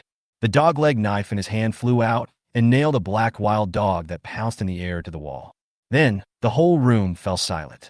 The bodies of nearly a dozen wild dogs of all sizes were covered with wounds. Duke, go and watch at the door. Jiang Zhe drove the Duke to the door to stand guard. 2 hours after coming out of the culvert, the 8 people walked to a highway service area. When he was about to take a rest, he was surrounded by a pack of wild dogs hunting for food. Fortunately, the Duke has a keen hearing. No one got hurt. Boss, did these dogs mutate after drinking snow water? Pao Yi walked over with a grim expression and asked. Now, Pao Yi and his men are holding the QLU, 11 ultralight individual grenade launcher of the Dacia military. The original assault rifle had been thrown away long ago. Now it can only kill ordinary people and is useless against any mutant creatures. The 35mm explosive shell is extremely powerful. Just now, in a desperate situation, Pao Yi fired 2 missiles and directly killed the wild dog. But Pao Yi was not in a good mood. According to its previous power, this 35mm bullet would have blown a wild dog into pieces. But now, the defensive strength of the wild dog's body is a bit outrageous. Well, be careful, Master Pao. I don't want to work so hard to save you and then find someone to bury you. Besides, you have to learn to use cold weapons. The sound of gunfire easily attracts white people. We have to let Pei Oi and Liuzi and others practice using cold weapons as soon as possible. If you can avoid using guns, try not to use them. Base. As Jiang Zhe spoke, he pulled out the knife from the wall. A black dog, much bigger than the Duke, fell to the ground. Its body was covered with bald spots, and its muscles were bulging with fist-sized lumps. It looks extremely ferocious. No one could have imagined that this would be a pre-apocalyptic Labrador. Don't throw it. Suddenly, Jiang Zhe stopped Dabing, who was about to pick up the dead dog and throw it out. Dabing, whose real name is Li Chinfei, is from Nanha. He has a big head. He said it was because he had been eating big steam buns since he was a child. So people gave it the nickname Big Pancake. What's going on? Dabing was stunned. Jiang Zhe walked forward and cut directly across the wound in his abdomen with his knife. Tighten it. Then let Dabing and Pei Oi pull the big dog's forelegs. With a crackling sound, the dead dog turned into a piece of red meat, and its entire skin was peeled off. Boss, you don't want to eat? Dabing reacted immediately and let out a strange cry. Jiang Zhe threw the skinned dog into Dabing's arms and said, "What a fuss. I thought people were growing crops, raising pigs and cattle now. From now on, as long as you don't die, you can eat anything except shit." Pao Yi and the others looked at each other, speechless. Huh? Xiaomi at the side looked at the frustrated expressions of the others and chuckled. Brother said that some people even eat cockroaches. I won't eat it even if I starve to death. Liu Zi swore. Okay, everything is done. We'll have dog meat hot pot tonight. Jiang Zhe clapped his hands and arranged the tasks. The Duke at the door shuddered immediately. It stands upright, stares into the distance with eyes wide open. Now, it is the most loyal sentinel. Woof woof. People have just dealt with about 20 stray dogs. The Duke at the door shouted. Crash. Everyone stood up as quickly as possible and aimed at the doors and windows. The Duke. With a low growl, the Duke came in, wagging his tail and biting his trouser leg with his mouth. Jiang Zhe stretched out his hand and pressed down on the people behind him. There can't be any white people outside, otherwise the Duke would have run back long ago. Come to the door. Jiang Zhe saw a column of smoke rising from a village 500 meters below the highway. Through the telescope, you can see someone holding a red sheet and shaking it towards this side. It seems that there were survivors who heard the gunshots. Boss, are you going? Pao Yi next to him also saw the other party. Jiang Zhe thought for a moment and said, let's go over there and take a look. Maybe there's something we need there. He had to pretend to search for supplies. Otherwise, a backpack would not be enough to provide him with food and drink. The Duke led the way. The 8 people crossed the intersection and walked cautiously towards a courtyard to the west. The village is not big, with only about 100 households. There is a country road next to it. Stop! Jiang Zhe shouted coldly, and the others stopped in front of a large bungalow courtyard that was common in rural areas.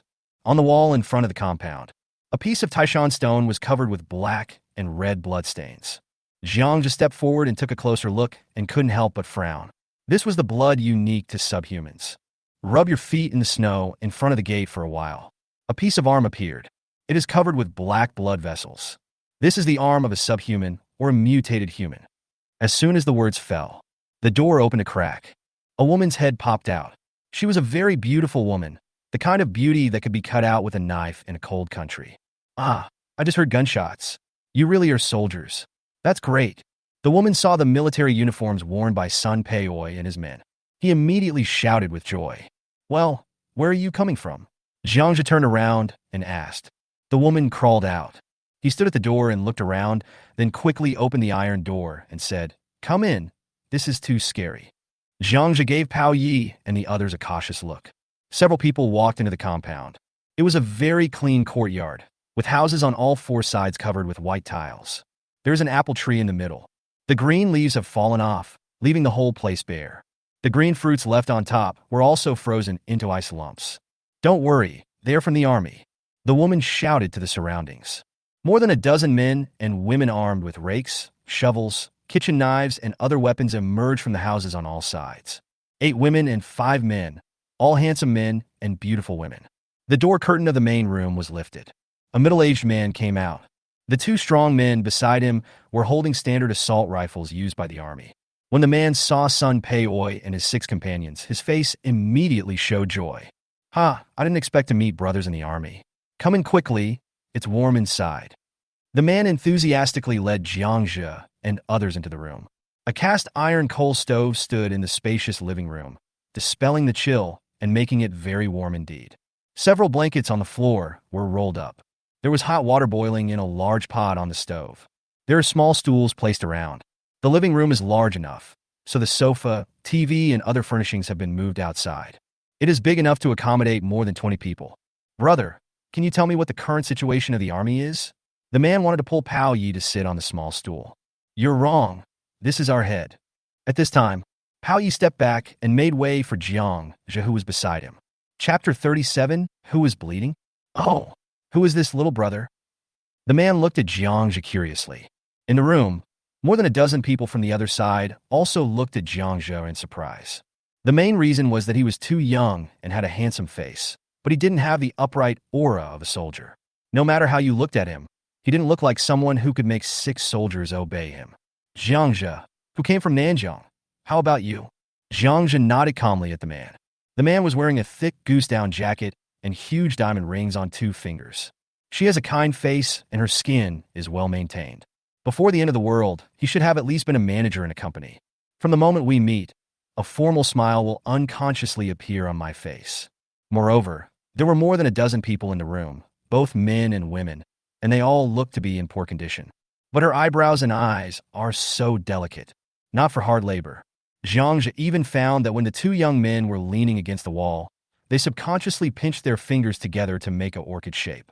Brother, I was mistaken. I am Du Tao from Nanjiang Dingshan Cultural Communication Company. These are the people in the company who followed me to escape. Brother, our group escaped from G58 yesterday. It was miserable, too miserable. Du Tao sighed and motioned Jiang Zhe to sit down. No wonder this group of people look a little different from ordinary people. It turns out they are live broadcasters, and those men and women are all little internet celebrities. Jiang Zhe didn't hesitate and sat on the small stool. The dozen or so people in the room either sat on cushions or just squat on the ground. Handsome guy, this is our boss. The girl who just opened the door introduced him. Hey Alan, what boss or no boss? Where is the boss now? Du Tao smiled bitterly and shook his head. Jiang Zhe glanced at the two bodyguards behind Du Tao without leaving a trace. I saw the other person put the gun behind his back. He secretly winked at Pei Oi and Liuzi and the others, and they turned on the safety of their guns. But Jiang Zhe's right hand was still lightly resting on the dogleg knife on the outside of his thigh. Escape from G58? What's the situation in front now? Jiang Zhe asked. Little Me beside him leaned against him obediently. Ever since she washed Jiang Zhe's feet that day, the little girl has been sticking to him. Oh, it's so terrible. Many of those who fled have turned into man-eating monsters. Fortunately, we are at the back of the group. I dared not run forward any further, so I had to turn back to see if I could find the army. Du Tao sighed as he touched his ring. Yeah, handsome. You don't know, those people have become so scary, biting anyone they see. Well, my two sisters also will. If President Du hadn't led us, we women would probably have died. The girl named Alan started sobbing. Those mutants run so fast that they can pick someone up with one hand. It's so scary. A young man cried out with a look of fear on his face. Everyone started talking at once. When it comes to demi-humans, everyone's face is filled with fear.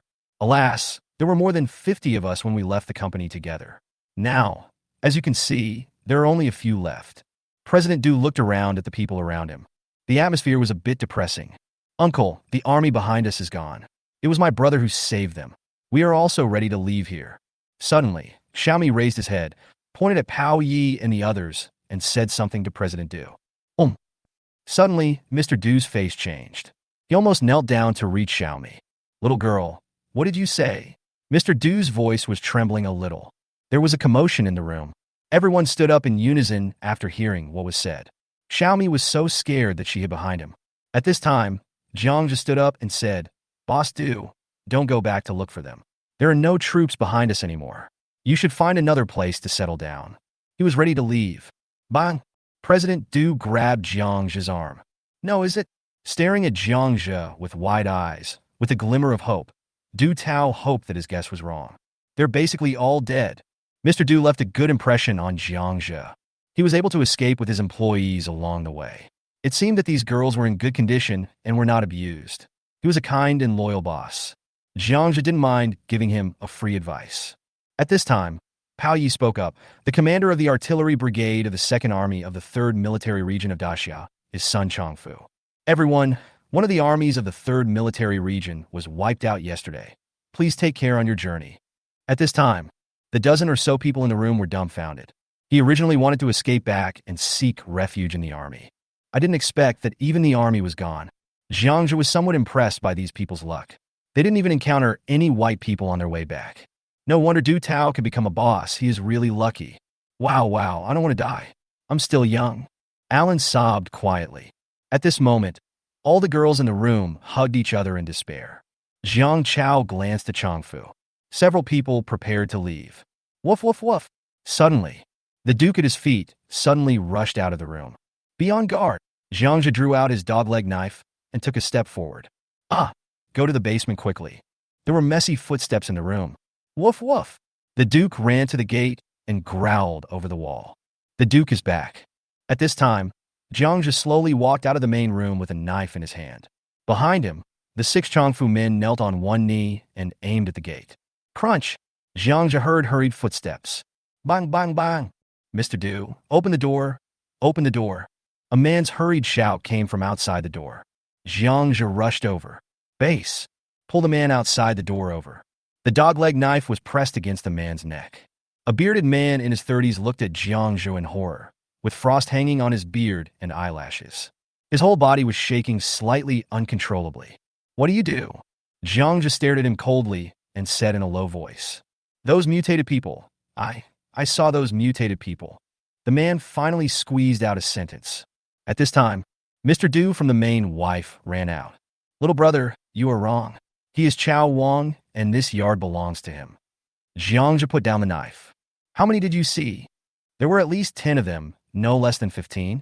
I was digging vegetables in the field when I saw them rushing over from over there."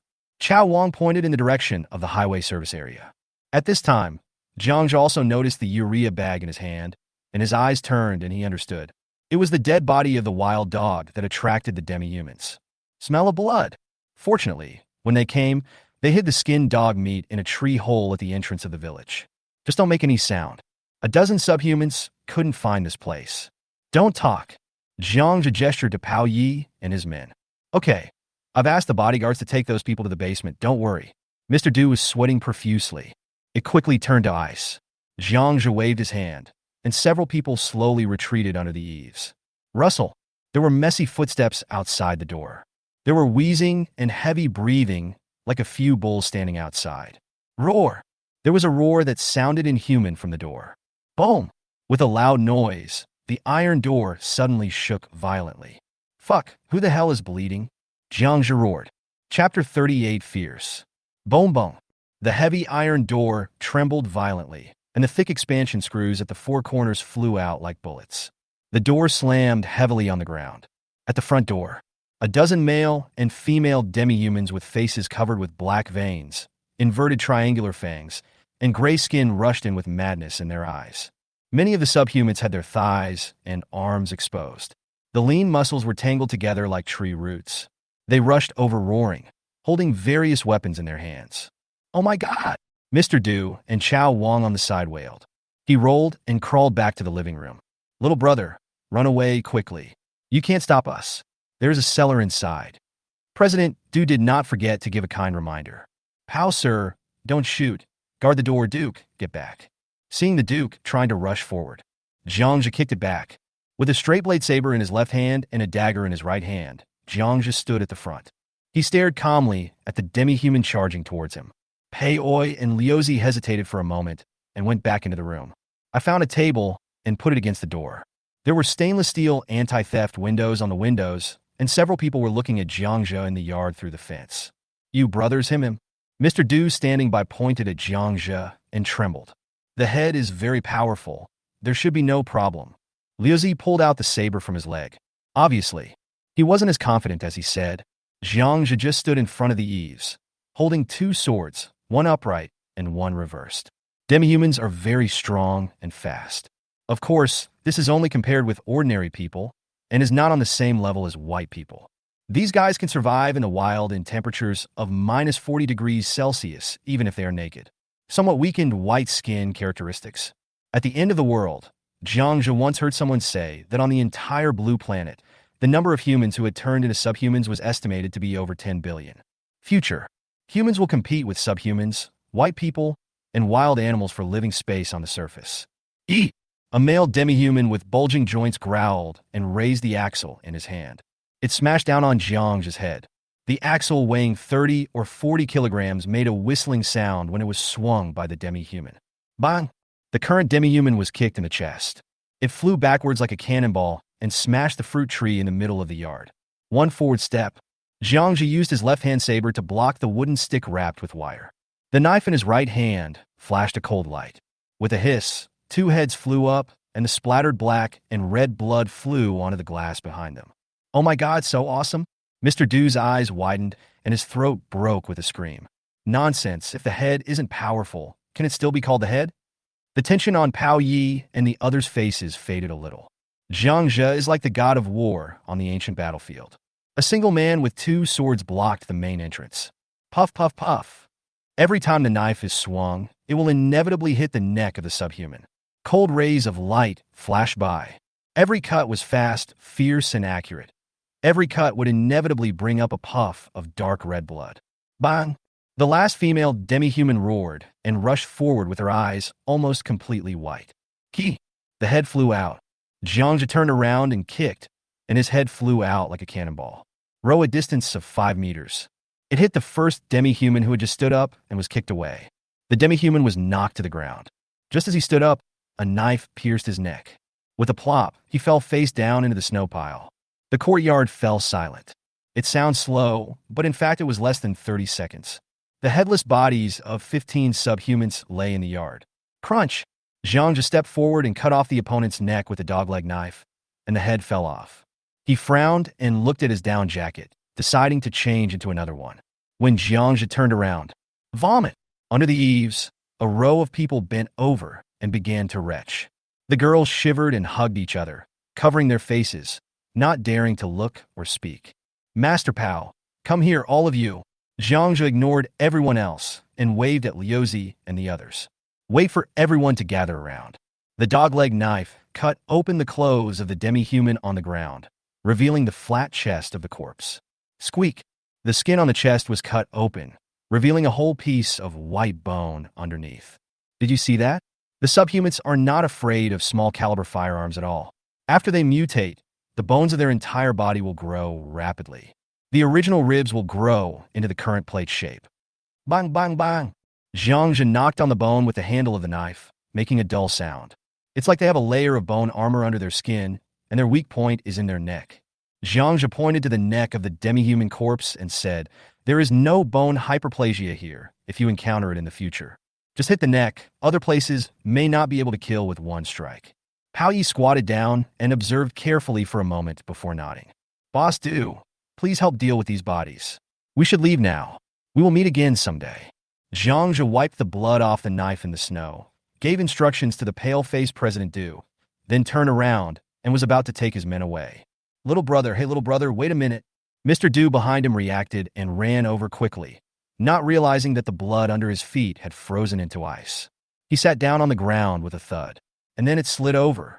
Mr. Du ignored the fishy smell on his body, grabbed Jiang Zhe's trouser legs, climbed up, and said, "Little brother, I have a way to leave Nanjiang, but we have to cooperate." "Oh." Jiang Zhe turned around. "What method?" "Helicopter. There is a general airport 30 kilometers away. A month ago, the company bought a helicopter. Because the flight route has not been applied for yet, the plane has been parked at that airport. I saw it a few days before it snowed, and it was parked in the warehouse. As long as we get to the airport and fly the plane, we will definitely be able to escape." Beep, beep, beep. Mr. Du spoke very quickly, pouring out his words. Jiang Zhe's terrifying skills in killing people gave him hope of escaping alive. Huh. Jiang Zhe's eyebrows twitched and then frowned. "Where's the pilot? Pao Yi, can you fly?" "Who can fly that thing? I've only touched the armed helicopter of the Army Aviation Brigade before." Pao Yi and the others shook their heads. "Yes, my sister has learned it. She hasn't got a pilot's license yet, but she has no problem flying it." Mr. Du's words made Jiang Zhe's eyes light up. With a helicopter, it will save Jiang Zhe countless troubles on the road. At least he won't have to rely on his own 2 feet to travel the 200 kilometers. Most people don't get to experience such a good thing. At the Nanjiang defense line, Jiang Zhe also planned to get an armed helicopter, but unfortunately, more than 100 helicopters were destroyed. Not a single one is complete. Unexpectedly, things turned out for the better, and I met Mr. Du here. "Okay, let's talk inside." "No, absolutely not." Just as Jiang Zhe turned around to go back, a female voice came from the house. There was an irresistible tone in the voice. A plump woman squeezed out from the crowd behind her. She is pretty and well-proportioned, and looks about 40 years old.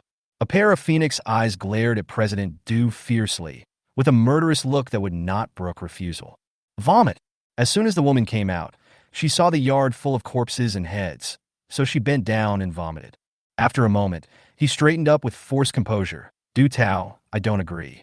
The helicopter is our last resort to escape. Who knows who they are? Besides, that helicopter can only hold about 20 people. What will happen to our people if we take them with us?" Jiang Zhe didn't say anything. He just looked calmly at Du Tao standing aside. This should be his wife. Du Tao frowned. "Eh, without this little brother, do you think we can get there?" "Brother, what sister-in-law said makes sense. At worst, I'll drive the helicopter over, and you guys just wait here." At this time, another female voice came. A young woman came out from behind Ayu. Not very pretty. She has fair skin, long legs, and average looks, but she is the type that is very attractive. The thick down jacket could not hide the other person's curvy figure. Jiang Zhe looked at President Du with amusement. Both his girlfriend and his wife are out to mess with him. This guy is so unlucky. Chapter 39, Mr. Du is attracted to. In the compound, a group of people watched both sides quietly, and no one interrupted. Sister-in-law, what President Du said is right. What should we do if we encounter these monsters again on the way there? Alan, who was under the eaves, saw that President Du was embarrassed. A mouthful of sticky food came out. Shut up. Who do you think you are? Do you have the right to speak here? Yu slapped Alan in the face. The girl burst into tears immediately, covering her face and not daring to speak anymore. This stunned the people around. Seeks the son. Jiang just shouted coldly. Liuzi was full of vigor and was very angry when he saw such a beautiful girl being bullied. Just as he was about to step forward, he was stopped by Jiang Zhe's gaze. After all, this is Mr. Du and his family's family affair. There is no need to get involved. It is troublesome to reason with a woman. Can the other party win with two mouths? Alan, sister-in-law is right, what do you know? Yes, Alan. Hurry up and apologize to your sister-in-law. All of a sudden, people in the surrounding companies started talking at once, isolating Alan in an instant. Jiang Zhe glanced at President Du. The guy looked unhappy, but he didn't dare to speak. This means that he is usually under the control of his wife. Mr. Du's sister. I heard you can fly a plane? Jiang Zhe shouted. My name is Du Shui. Without me, none of you can leave. The girl responded with her chin up. He has a hot temper. The airport is easy to find. I'll wait for you there. Jiang Zhe sneered at the girl. After saying that, after waving to Pao Yi, several people prepared to leave. Tommy stopped them. Pretty boy, what do you mean? Yu shouted from under the eaves. The two bodyguards behind him immediately raised their assault rifles. Crash. Pao Yi and the other 6 reacted quickly and raised their guns in an instant. The atmosphere in the compound suddenly became tense. No, don't be impulsive. We can discuss anything. Du Tao was sweating profusely. Tommy, put the gun down.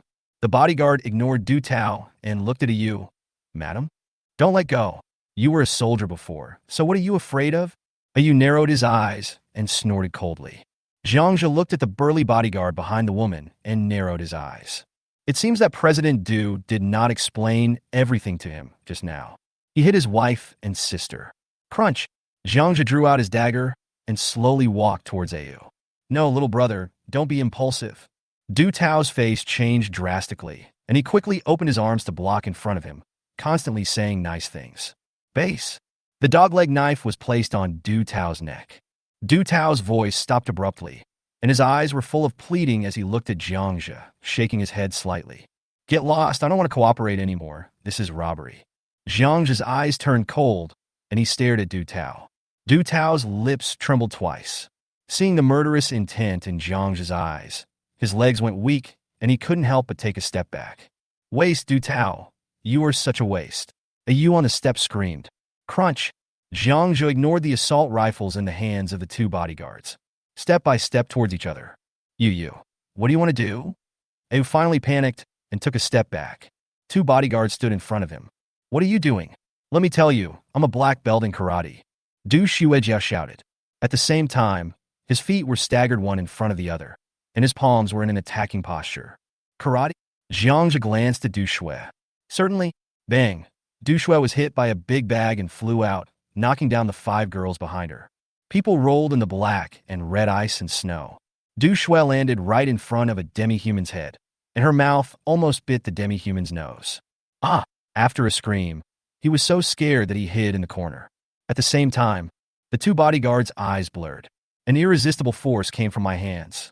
When the two men lowered their heads, the assault rifles in their hands were gone. Snap! Jiang Zhe's big hand was on the other person's neck. Ugh! The two bodyguards struggled, trying to break free from the big hand, but the big hand was as motionless as an iron clamp. Jiang Zhe stared at Yu, whose face was turning pale. I really don't like being pointed at by a gun. Why do you think I'm an easy person to talk to? Click! There were 2 soft sounds, and the bodyguard's limbs drooped in the air. Ah! The people around screamed and took 2 steps back. The body fell onto the steps. Is it too much? Pao Yi, who was not far away, frowned. Captain, I think the leader is right. If you had the leader's ability, would you let someone point a gun at you and threaten you? I think there's nothing wrong with it. But that woman is really disgusting. It's already this late, and you're still putting on airs. After Liu finished speaking, he went over and pulled Alan up from the ground. Jiang Zhe heard Pao Ye's conversation. He didn't pay any attention. The end of the world had just begun, and he was willing to give Pao Yi some patience to adapt to this world. Little brother, please let my wife go. President Du ran over, hugged Jiang Zhe quickly, and almost knelt down. Jiang Zhe put the knife on his shoulder and said, "Get out of here. Don't you want a helicopter? I won't help you fly it if you kill my sister-in-law. Also, you can't abandon the people here." Du pounced on him again. With blood at the corner of his mouth, he glared at Jiang Zhe and shouted. The dogleg knife was placed on Du Shui's fair neck. Jiang Zhe stared coldly at the stubborn Du Shui. After a moment, "Remember your words. If you dare to play tricks on me, your whole family will die in unison. Don't worry, little brother. We will all listen to you." President Du quickly hugged Du Shui and smiled apologetically. Jiang Zhe slowly retracted his knife, allowing the people around him to breathe a sigh of relief. The girl opposite and others looked at Jiang Zhe with fear on their faces. No one would have thought that this handsome young man with a clean appearance could kill people without even blinking an eyelid. He is so cruel. "Tommy, wake up, Tommy woo-woo." What surprised Jiang Zhe was, after being stunned for a moment, Ayu actually lay on the bodyguard and burst into tears. Jiang Zhe grinned, glanced at Du Tao, who was lowering his head. The world of the rich is a mess. Bodyguard, host, it's another bloody story. It seems that this woman has been trying to get close to Du Tao. The thought flashed through my mind. You go and throw the body out of the yard, throw it farther away, quickly. Jiang Zhe held a dogleg knife and called out names in the crowd. Several handsome little boys turned pale and nodded hurriedly. While vomiting, he struggled to deal with the demohomin's corpse. "De Bing, take 2 brothers with you to watch over it, and fix the gate when you're done." After giving the instructions, Jiang Zhe nodded to Du Tao. "Boss Du, come in." Half an hour later, a group of people sat quietly on the periphery.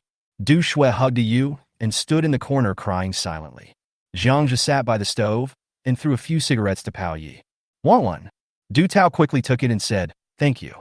I haven't been able to draw this in a few days. Brother, can you give me one?" Suddenly, Chao Wang in the crowd asked cautiously. Next to Chao Wang was a woman wearing a thick headscarf and holding a baby about 2 years old. This is Chao Wang's wife, who has been staying in the bedroom with Du Shui and the others. Jiang Zhe nodded and threw one to the other person. "What are you doing? Why don't you follow the people in the shelter?" Chao Wang quickly lit it. He drove his wife and children to another bedroom. He took a deep breath before introducing himself. Chao Wang is the owner of the yard. He originally worked in Nanjiang City, specializing in repairing heavy trucks and construction machinery. Later, when it snowed heavily, I heard that the military hired excavator drivers. Chao Wang was tempted by the 4,000 yuan a day salary, and he was also worried about his wife taking their 2-year-old son to the shelter alone. So he left his wife and children at home and went to the military camp to help the military build a defense line, until the last group of people who arrived at the shelter evacuated. After the escape team was attacked by the subhumans, they wrapped up with Mr. Du and his group and fled all the way back to their home. It was Du Tao who agreed to let Chao Wang take his wife and children to the airport. Chao Wangkai took so much effort to prepare food and drinks for this group of people. Jiang Zhe looked out the window. It's getting dark. If you want to start the helicopter, you have to wait until tomorrow morning. Moreover, we must keep a close eye on this woman Du Shui. As for whether the helicopter can accommodate these people, Jiang Zhe is not worried. It's very dangerous outside, and it's not surprising that 2 people died. Chapter 40: Good Guys and Bad Guys. It's time for dinner. Ding ding dong. The 2 girls struggled to cut the cabbage and potatoes that were frozen as hard as rocks and threw them into the pot. Just add a handful of salt and soy sauce and make a pot of vegetable soup. "Little brother, this is all the food we have. You have to make do with it." Chao Wang scooped out a bowl of thick soup and handed it to Jiang Zhe. Du Tao and his group picked up the food and started eating. Jiang Zhe looked at the white cabbage in the bowl and smacked his lips. In the previous life, this was a bowl of good rice that could exchange for a life. But now, I really have no appetite, and I wouldn't eat it even if it suits my taste. Jiang Zhe put the bowl aside and took out a can of beef from his backpack. Bang! Suddenly, the aroma of beef filled the room. Du Tao and his group watched as the Duke ate beef. The rice in the bowl suddenly lost its flavor. When? Jiang Zhe picked up an empty can and threw it at Liu's head. This guy actually gave the can to Alan, and the key point is that he didn't even touch it. It's outrageous. Liu, do you know where this can came from? I know. You got it from the battlefield overnight. Liuzi didn't dare to look at Jiang Zhe's unfriendly eyes. Jiang Zhe stood up and slowly walked to Alan, then squatted down and looked at him. The girl's face was still a little swollen, and her eyes were wide open with panic. Swish! He took the can from her hand and asked, "Do you know that this thing can save lives?" "Yeah, I know." The girl was about to cry. At this moment, people are starving outside every day, and some are starving to death. We risk our lives to carry the canned food from dozens of kilometers away. What do you think you can exchange for it? Jiang Zhe asked calmly. I. The girl stuttered for a long time and couldn't say anything. Lu Zi likes you. How about sleeping with you? Don't worry. You can refuse, he won't dare to force it. Yeah. After a while, Alan finally nodded. Snap. Jiang Zhe threw the can heavily into Liuzi's arms. Liuzi, remember, this is the end of the world. Don't be so kind all the time. You are a firefly that can be stepped on to death at any time, and yet you still pretend to be the sun to warm others. Noble? Yes. Wait until you have the ability to kill all the white people before you become Jesus. Otherwise, you will die quickly. Also, who is leaking blood in this house? Hearing Jiang Zhe's voice, the girls couldn't help but look at the unconscious Du Shui. The matter has been clarified. A bag of blood bars was thrown into the toilet by Du Shui. That's why a group of demi-humans found this place by following the smell. After a group of people had eaten, sitting quietly around the fire. There is another bedroom next door, which was the room that Mr. Du had prepared specifically for his wife Xia Yu and his sister. But now, Liuzi exchanged a can of military canned food for Alan's friendship. The two of them occupied the room and were having an in-depth, apocalyptic conversation in it. Mr. Du, the demi-human was brought here by your sister. Actually, I saved you. Let's leave for the airport tomorrow morning. Is there any problem? Jiang Zhe uttered a word softly. No problem, no problem. Mr. Du nodded quickly. He didn't dare ask more questions. I didn't dare to put myself on an equal footing with the other party like I did during the day. At this time, Du Tao finally understood why this fair-skinned Jiang Zhe could make 6 soldiers obey him. Take the time to rest and set off tomorrow morning. Jiang Zhe threw down a sentence. He got up and walked out the door. Whoosh! A white mist spurted out from far away. Jiang Zhe took a deep breath of the cold and fresh air. Ah! Alan's soft call came from the window next door. Bang, bang, bang. Jiang Zhe knocked on the window and said, "Six son, save your energy. If you can't get up tomorrow, no one will carry you." Suddenly, the room became quiet. At this time, Xiaomi and Pao Yi came out. Several people stared at the vast sky. Dabing and the others have their own ideas too. I understand them. In this day and age, they live without a tomorrow and don't want to die with regrets. Pao Yi said softly. With Xiaomi beside him, Pao Yi didn't dare to speak too bluntly. If there is, then there is. It's something we both agree on. There's no need to make a fuss. If you're interested, I'll sponsor you a can. Jiang Zhe looked at Pao Yi with a teasing look. Are we still good people? Changfu shook his head and sighed. Of course my brother is a good man. He saved you. Xiaomi, this smart kid, actually learned how to flatter. Jiang Zhe smiled and handed Xiaomi a Snickers bar. Good guy? Master Pao, when you see more, you will know what a good guy is in this world. The current Pao Yi is protected by Jiang Zhe. I have never experienced the process of traveling thousands of miles or escaping death. I felt a little resistant to Jiang Zhe's actions. However, time will change Pao Yi. When he was in the hunting team in his previous life, it was his favorite.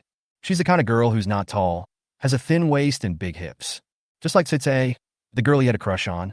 Seeing that Pao Yi was still a little confused, Jiang Zhe put his arm around his shoulders and said, I met a group of people when I was in Nanjiang. They rounded up the women and made them slaves. A girl wants to escape. After running a few hundred meters barefoot in the snow, the group of people stood by and watched the girl freeze to death with laughter. Compared to those people, exchanging my body for food is already very fair. Master Pao, in this world, as long as they don't harm others, they are all good people. In fact, the last sentence was said by Master Pao in the previous life. Now, Jiang Zhe brought it up and talked about Pao Yi. Xiaomi, go back to sleep. You need to have a good rest so that you can catch up with the team tomorrow. Jiang Zhe said to Xiaomi. The other party nodded obediently and carried Paige back to the room. There are tens of thousands of people. Why would you save me? Don't tell me you're my brother or something. I don't believe that. After Xiaomi left, Pao Yi couldn't help but ask. This question has been on Pao Yi's mind for 2 days, and today I finally got the chance to ask it. Pao Yi really didn't understand why Jiang Zhe saved him. Not a beauty. I don't have any special skills. With Jiang Zhe's abnormal skills, it doesn't make sense that he could live a comfortable life in the apocalypse. Jiang Zhe patted his shoulder with his big hand. No matter how you ask, you are still my brother. None of this matters. I just want to live well with you. Just remember this. We are brothers, good brothers from our last life. Looking at Jiang Zhe, who has a sincere face in front of him, Pao Yu was stunned for a long time. Finally, he nodded slightly. Okay, I'll take advantage of you. Anyway, you saved my life, so whatever you say is what I mean. Okay, remember to keep watch at night. After settling several people, the courtyard fell silent. Jiang Zhe looked around, jumped lightly, put his hands on the courtyard wall, and flipped directly to the next yard. It was pitch black.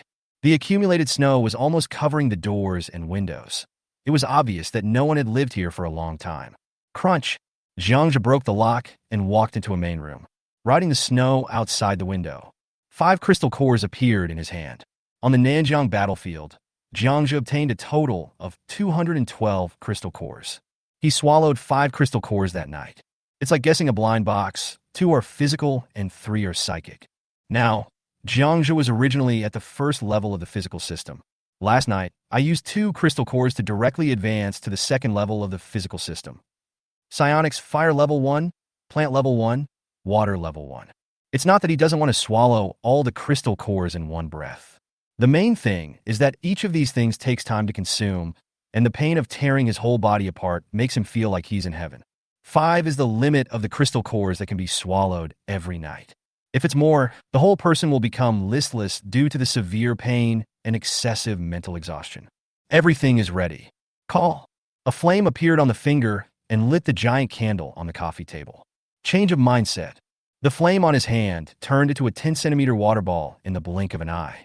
The first level psychic powers of fire and water only have so much power.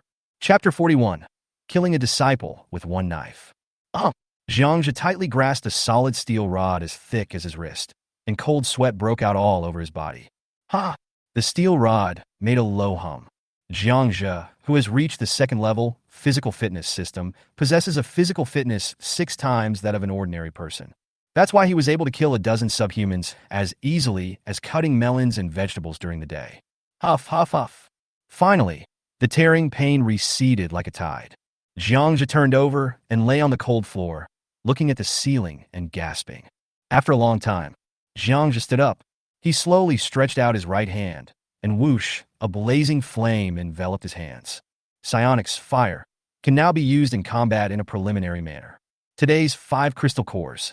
It allowed him to open 2 psychic fire attribute crystal cores and directly advance to the second level fire psychic transcendent. There's also a relatively rare psychic type 1 gold. The flame disappears. The palm of his right hand quickly turned dark silver again. Ding, ding, ding. Jiang Zhe tapped the coffee table lightly with his palm, making a crisp metallic sound. Psionics Gold allows the extraordinary to control metal. When one reaches a high level of cultivation, a metal protective layer will form over the entire body. However, the first level metal spiritual energy can only cover the area of 1 palm. Now, Jiang Zhe is a second level physical system, second level psychic system, fire, and second level psychic system, space force. First level psychic plant, first level psychic gold, first level psychic water. It is easy for extraordinary people to be promoted to the first and second levels. Only a small amount of genetic evolution fluid extracted from the crystal core is needed. Starting from the 3rd level, the number of crystal cores required for the entire promotion will increase exponentially. A first-level transcendent only needs 1 crystal core to awaken. The second stage requires 2. The third stage requires 8. The fourth stage requires 48. The 5th level requires a terrifying 384 beads. 384, and the corresponding number of white skins need to be killed. As for the 6th level, the number starts from several thousand. And these crystal cores must also have the same properties. At the end of the world, unless they are superpowers, it is difficult for ordinary, extraordinary people to cross the 5th level. A crystal core that can be promoted to a 5th level transcendent. It can awaken at least 7 4th level transcendents, more than 30 3rd level transcendents, and more than 180 2nd level transcendents. Therefore, there are many refuges in the last days. Many forces will use the precious crystal cores to create more extraordinary people below the 4th level. This is also the most effective way to distribute crystal nuclei. Jiang Zhe's plan is to upgrade any two of his physical, spatial, and fire spirit from the second level to the third level as soon as possible. It would take at least a month for the first extraordinary person to appear in the military shelter. Take advantage of this time difference. He wanted the Duke, Changfu, and the others to become at least third-level transcendents as soon as possible. Let the Roe Deer Mountain Shelter become the most solid shelter on the blue planet. And it's too tiring to do things alone. Having to take care of all these people and still having to work 996 hours in the end times would be too boring. Looking at the watch, it's already 2 o'clock in the morning. Jiang Zhe waved his right hand, and a mobile gas stove appeared in the room. Less than 10 minutes. The thick frost on the walls of the house melted into water droplets.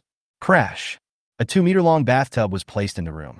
A stainless steel hot water bucket is placed on the gas stove, the faucet is turned on, and hot water flows into the bathtub. Naked Jiang Zhe couldn't wait to lie down. Oh! Jiang Zhe made a comfortable sound. After more than 10 days, I finally had a hot bath. Coming all the way from Nanjiang City with Xiao Chi, Xiaomi, and then Changfu, we never had a chance. My body is all smelly. In this last days, being able to take a hot bath is a great enjoyment. Jiang Zhe felt that the only regret was the lack of someone to scrub his back. He thought of Xiaomi. It's too small and boring.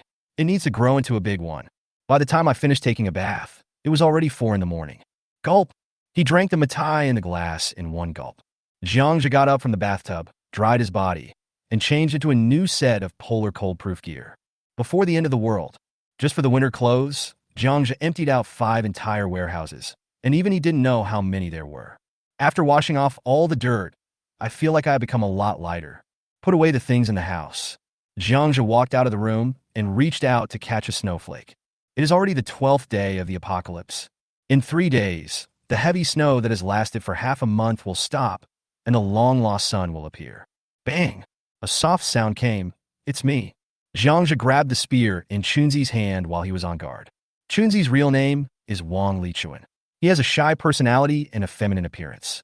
He looks a bit like the singer Chun Ge. So people in the military camp called him Chunzi. Boss, where have you been? Chunzi asked happily in a low voice. Go out and take a look. Wake up everyone. Ask them to prepare breakfast, and then set off. After giving an order, Jiang Zhe came to the gate. Looking at the bloodstains on the wall, his brows couldn't help but frown. The severed arm that arrived yesterday belonged to a subhuman, and the torn wound looked too much like the work of a white person. If this is the case, be extremely careful on your way to the airport. With Jiang Zhe's current strength, fighting a white guy alone is not a big problem, but Changfu, Xiao Chi, and others may be killed instantly. Jiang Zhe didn't want to run back to the Laotian base alone. After a while, there was a faint light coming from the main room of the compound. When Jiang Zhe walked back to the room, everyone had their things ready, and everyone had a backpack at their feet. The 2 girls who were in charge of cooking had already stewed breakfast in the pot. Alan sat behind Liuzi shyly. From time to time, he would steal a glance at Jiang Zhe. Du Tao's sister and wife leaned against him, lowered their heads, and remained silent. Jiang Zhe walked over and asked, Boss Du, is your sister ready to fly the plane? Okay. President Du pushed Du Shui's arm. The girl raised her head with stubbornness in her eyes. Humph, you are despicable. You attacked me by surprise. If there is a suitable venue, you will definitely not be my opponent. Jiang Zhe was amused by the other party's brainless words. Du Shui, are you confident in your own abilities? Of course, I know you are powerful, but I am not worse than you, and I am also an entry-level disciple of the Hokushin Itoryu of Sakura country. Du Shui stood up suddenly and stared at him angrily. It sounded like a very cool name. Jiang Zhe touched his chin. No problem. I will give you this opportunity. To prove whether your karate and one-knife killing skills are fake, you have to fly a helicopter first. Kill with 1 strike? That's right, the one-sword style emphasizes killing with 1 strike. 1 cut, and you die. You. Du Shui clenched her fists and wanted to fight, but was held back by Du Tao. Remember, get the plane flying first, and I'll give you a chance. Jiang Zhe didn't want to waste time with her anymore. He turned around and sat down next to the stove. A group of people were waiting to finish breakfast and then head straight to the airport. Chapter 42. You want me to pad you. Shangjing Yinshan No. 1 Shelter. In the huge underground conference room, hundreds of Daxia's military and political leaders looked at the projection on the wall with serious expressions. Da-da-da. Boom. The picture was shaking slightly. It was a video shot from an aerial helicopter. In a city covered in snow, thousands of white people poured into the streets like a tide. Keep running and climbing between buildings. Occasionally, the white people would stop and suddenly rush into a room not far away. Then, the crowd would scream and rush out, fleeing in all directions. But he was chased by the ghostly white man and was eaten in the blink of an eye. In a 5-story residential building, a rocket flew out and blew away the 2 white-skinned creatures. The next second, dozens of white monsters rushed towards the residential building, followed by a series of violent explosions. The whole building fell into silence. The projected image turned. A road leading to a mountain refuge was crowded with countless military vehicles and people walking. There are also thousands of white people. He walked on the rugged mountain road as if it were flat ground, and in the blink of an eye, he rushed into the long group of fleeing people. A bloody storm. The entire snow-covered road was dyed red by the bright red blood. The crowd fled in all directions. Some people even jumped off cliffs hundreds of meters high, holding their children in desperation. In the conference room, many people couldn't bear to watch this scene and turned their heads away. "Okay, stop." In the conference room, a calm, yet slightly hoarse voice sounded. The picture stopped abruptly. The camera stopped on the bloody road. "What I want to know now is there any way to stop those monsters?" asked an old man in the front in a deep voice. A general with gray hair on his temples stood up. "We have lost too many elite troops and heavy equipment and are no longer able to organize a large-scale defensive battle. The military believed that the only way to solve the problem was to lure the monster into the city. Only then can we take advantage of the terrain to limit their size and speed and kill them effectively. We have already done experiments on this. Form a hunting team of 8 to 15 people, lure the monsters into traps, and use high-powered bombs to devour them bit by bit. Moreover, we must take the initiative. The Academy of Sciences research on monster crystal cores has now entered a critical stage. We need a lot of crystal cores. Perhaps it will be the only way to change the current situation of mankind." Suddenly, an old man wearing glasses stood up and continued the old general's words. "Okay, the emergency mobilization order has been issued. All military regions must immediately form teams. We cannot just sit there and wait for death. At the same time, every effort will be made to evacuate the survivors to the nearest shelter." "Yes." In the conference room, hundreds of people stood up and cheered in response. Du Tao's cultural company is actually engaged in live streaming. Jiang Zhe later understood why they were all a group of exquisite young men and soft girls, all of whom were little internet celebrities. He is proficient in live streaming, selling goods, and chatting. It is God's blessing that these people are still alive today. Crashing. A group of people knew that they could leave here today. I didn't care whether the rice smelled good or not, and finished the soup in the bowl as quickly as possible. Each person was given 4 thick cornmeal and white flour pancakes and 3 bottles of mineral water. Fortunately, Chao Wang's family had raised 2 pigs before. The pigs ran away, but there was still corn feed at home, which he crushed into cakes, providing people with dry food on the road.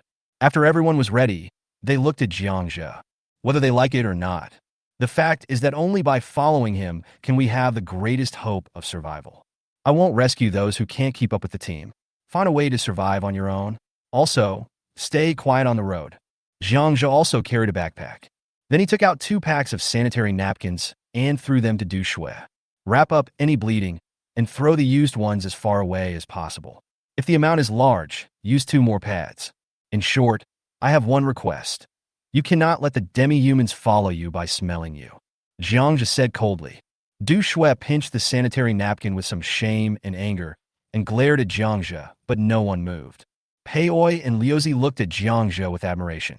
"I followed the right person. Look, this is professional enough. He is simply an expert in survival in the apocalypse, even preparing sanitary napkins." "What? Do you want me to put the cushion on you personally?" Jiang Zhe raised his eyebrows. The 2 girls were so scared that they pulled Du Shui back to the bedroom. Chao Wang wrapped the child in a blanket and tied him tightly to his back with a rope. His wife pulled his arm nervously. Everyone else had a serious look on their faces, and they all knew that if they went out, they might be in danger of death. "If you stay, you will definitely die." At this time, Du Shui and 2 other girls came out. "Gangzi, Beiopi, you 2 go to the back. Liuzi and Chunzi go to the middle of the team. Xiaomi and Pao Yi go to the front. Let's go." Following Jiang Zhe's low shout, a group of more than 20 people walked out of the room quickly. Gongzi is half Mongolian with a strong build. His real name is Li Gang, and he is a good wrestler. Baopi, whose real name is Qin Wei, underwent a circumcision when he first joined the army, so Liuzi and the others called him Baopi. Liuzi, Gongzi, Chunzi, Baopi, and Dabing are the 5 soldiers under the command of the company commander Changfu. Crunch! The sound of footsteps rang out in the snowy night. Chao Wang's wife looked at the yard reluctantly and said, "Wangzi, can you come back to this family? It's good to be alive. Look at Mr. Du. He even abandoned his house and car in the city to escape. It's good to be alive." Chao Wang said something to comfort her. The two followed the team and walked forward quickly. Jiang Zhe walked in front. Place your left hand on the handle of the dogleg knife on your thigh. Following behind him was Master Pao, and Xiaomi was holding the Duke's tail. Mr. Du pulled his wife. A group of people from the company walked silently in the middle of the team. Fortunately, there was a local person, Chao Wang, in the team. This saved Jiang Zhe the trouble of looking at the navigation. Fuck, not even a hair is left. Next to a dead tree hole at the entrance of the village, Pao Yi was holding a piece of torn cloth and cursing. The dog meat they hid here yesterday was taken away by some unknown animal. It's a saw rat, come on, this is normal. Jiang Zhe squatted down and understood when he saw the dense claw marks next to the tree hole. It's a bit of a pity. These dozen pieces of dog meat can feed this group of people for 2 days. The group quickly walked out of the village and headed east along the country road. From time to time, someone in the team slipped. He stood up silently again and quickly followed. Jiang Zhe made it very clear before setting off that those who fell behind would have to find a way to survive on their own. Crunch! A group of people lined up and kept moving forward, staring at Jiang Zhe's back. More than 20 people became snowmen. A streak of ice formed on the exposed eyebrows. Everyone's mask and scarf were covered with ice from their breath. No one called for a stop. They are all gritting their teeth and persevering. An hour later, the sky was already slightly brighter. "Boss, we need to take a break. The people behind us can't move any further." Pao Yi came over and asked in a low voice. Jiang Zhe looked back and saw wisps of white steam coming out of everyone's head and heavy breathing sounds coming one after another. Even Pao Yi couldn't help but pull down his mask and breathe deeply. After what happened with the demi-humans yesterday, everyone was on edge, and coupled with the thick snow, their physical strength was depleted quickly. The people behind are even worse off. The girls supported each other and persevered. Among the dozen or so people, only Du Shui and Chao Wang were in slightly better condition. One is a car mechanic who often does physical work and is very tough. One is that she exercises regularly and is much stronger physically than the average girl. 20 minutes rest. Jiang Zhe gave an order. With a plop, the dozen or so people behind him sat down directly on the snow. "Boss Du, don't take off your hat when you're sweating. It can kill you." Hearing Jiang Zhe's words, Mr. Du quickly put his hat back on, then said with a wry smile, "Brother Jiang, I couldn't lose weight before. I didn't expect that I would lose weight in these 10 days. I wish I had your physique." In the entire team, only Jiang Zhe looked fine, which made President Du very envious. "You won't be able to gain weight even if you want it from now on." Jiang Zhe responded with a smile. Click. Du Tao took a bite of the cornmeal pancake with great effort and held it in his mouth for a long time before swallowing it. When Jiang Zhe saw Du Shui, the other party snorted coldly and turned his head away. Jiang Zhe walked away with a sneer. There were too many people like him at the beginning of the apocalypse, and they couldn't see the situation clearly. 20 minutes to go. Set off. Jiang Zhe gave the order and was about to take a step. Suddenly, he jumped behind a tree beside the road. This action frightened everyone behind, and they hid behind the bare poplar trees. Looked through the telescope. 3 gray-white figures half a person's height were jumping quickly in the snow. He would stop from time to time, stick out his but pull out the corn stalks buried in the ground, and chew them in big mouthfuls. "Oh my God, is that a rabbit? Why is it so big?" Changfu, who was standing by, asked with his eyes wide open. He saw it too. Jiang Zhe hung up the telescope and said, "It's a snow rabbit, which is a relatively docile mutant animal. As long as it doesn't attack, it generally won't attack humans. Let's go." After the end of the world, in nature, any animals or plants that are not frozen to death in a short period of time will mutate afterwards. "Brother, can I take a look?" Xiaomi, who was standing next to him, heard that it was a rabbit and wanted to take a look too. "Wow, what a cute big bunny." Xiaomi exclaimed. "A rabbit that is half a meter tall is not a big rabbit. Let's go, don't waste time," Jiang Zhe ordered. The others continued on their way. Brother, will these rabbits die after the corn in the field is eaten? Xiaomi asked worriedly. No, many plants will survive like spruce, pitch pine, agave, beak orchid, long knotweed. Rabbits will not starve to death. On the contrary, they live a more comfortable life than humans. Jiang Zhe walked in front. He cleared a snowy path, and the crowd followed closely behind him. Another hour later, the sky was beginning to brighten. At this time, the team stopped at a fork in the road. On the low hills in the distance, pine trees stand as strong as cones. At the same time, it embellishes this white world of ice and snow with the only patches of green. Not far from the hill are a number of steel frame factory buildings. Standing here, you can also see two towering cranes. Chao Wan came over at this time and pointed at a hill in the distance. Brother, go through the development zone and over the hill, and you will see the airport. That's great. The girls behind him whispered happily. A horse will die if it runs too fast. The distance was not far, so Jiang Zhe continued to move forward. Crunch! He stopped after taking just one step and kicked away the snow on the ground. The ice below was revealed. Is this a river? Chapter 43 Black Bull Herd. Yes, it used to be a small river. It had no name and was only waist deep. Hear Chao Wang's explanation. Jiang Zhe waved his hand. The people behind him continued on their journey. Crunch! There are sparse woods on both sides of the nameless river, and a faint mist of moisture is floating among the trees. Walking on the river, everything was white. It's like walking in a fairy tale world of ice and snow. If it weren't for the end of the world, this place would definitely become a tourist destination for internet celebrities to check in. Woof woof!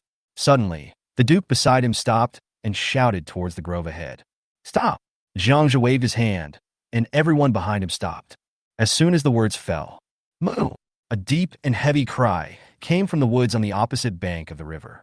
Moo moo moo! Vuif vuif vuif! A series of cow mooing and dog barking sounds were heard. When everyone heard the sound, they immediately squatted down. Boom! Click click! Accompanied by shouts and the sound of tree trunks cracking, two cows, one big and one small, with black hair, rushed out of the woods. Behind, dozens of wild dogs followed closely. In the blink of an eye, he was running neck and neck with the two cows. For big dogs like golden retrievers pounced on a calf that was lagging behind from both sides and bit it. Moo! The calf fell down with a scream. The big bull in the front suddenly braked and almost turned upside down, then turned around frantically. The bent horns of the bull directly picked up a wild dog that had no time to dodge and flew away. Then, the big black bull opened its mouth wide, and with a snap, the wild dog that was thrown into the air was bitten to death on the spot. This big black bull has also changed and can eat anything, including meat and vegetables. Woof! More than 20 wild dogs were under the command of a border collie as strong as a calf.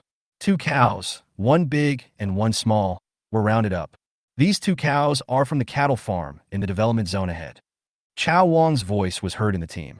Jiang Zhe looked carefully and found that the cow was wearing light yellow plastic identification earrings on its ears. Wild dogs come in all sizes. Because of licking the snow water, they all mutated and became 2 sizes larger than before. Their faces were ferocious, and they were no longer the docile pet dogs they used to be. In particular, there is a brown-haired teddy bear in it, which has the same body shape as the golden retriever and a bloody mouth, turning into a King Kong teddy bear. Gudon! The girls behind him covered their mouths tightly and looked ahead in horror. The pack of big dogs was less than 20 meters away from them. Jiang Zhe slowly pulled out the dogleg knife. He knew that the pack of wild dogs had discovered the team. It's just because the two cows haven't regarded them as prey yet. Mr. Du and more than a dozen people were crowded together. On the periphery were a few men with guns, pointing their grenade launchers at the pack of wild dogs. Hey, give me a knife. Suddenly, Jiang Zhe's arm was pulled by someone, and Du Shui's voice was heard. Looking at Du Shui's determined eyes. After thinking for a moment, Jiang Zhe pretended to grope in his backpack and stuffed a straight knife into Du Shui's hand. If you can't stand it anymore, call for help. Now the most unfavorable situation has occurred. In this empty place, there were more than 20 wild dogs. Even though Jiang Zhe was a second-level physical transcendent, he was unable to protect everyone. Although Du Shui's skills are not that good. But he was quite brave. At least he dared to face the beast with a knife. Much better than those girls who were huddled together and shivering. Jiang Zhe didn't expect her to kill wild beasts, just to protect herself. Du Shui took the straight knife, flicked the blade, and said arrogantly, "Don't worry, Maybe I can save you, the knife is not bad. Then he swung a knife and looked ahead vigilantly.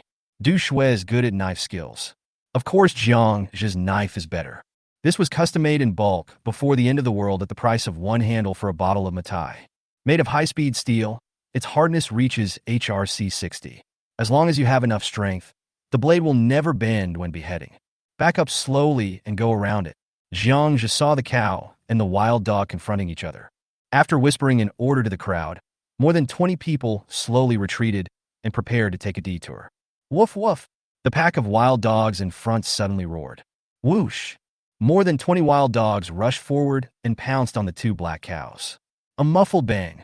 The big black bull kicked a wild dog away with one hoof. But he was bitten by more wild dogs around him. The bison shuddered and jumped up, opening its mouth wide, trying to bite the wild dog to death. However, the wild dog's speed forced it to keep spinning in circles. The mavericks are even worse. There were wild dogs crawling around it, and it kept rolling around in pain. Black hair and blood splattered in the snow. Daniel wanted to drive away the wild dogs, but was attacked again and again. Anxious, low howls echoed in the woods on both sides. Boom! Just as the team was slowly retreating a few meters, a huge rumbling sound came from the woods behind me, and even the snow around me began to tremble. Click, click! There was a constant sound of branches crackling in the woods. Fuck, run to both sides, quick, Master Pao, follow me. Jiang Zhe's eyes widened instantly, and with a loud shout, he pulled Xiaomi out and ran to the right. A herd of black cattle. It rushed out from the woods behind it like a tank, with thick, white air spewing out of its nostrils. The momentum of more than 300 bulls charging forward was too terrifying.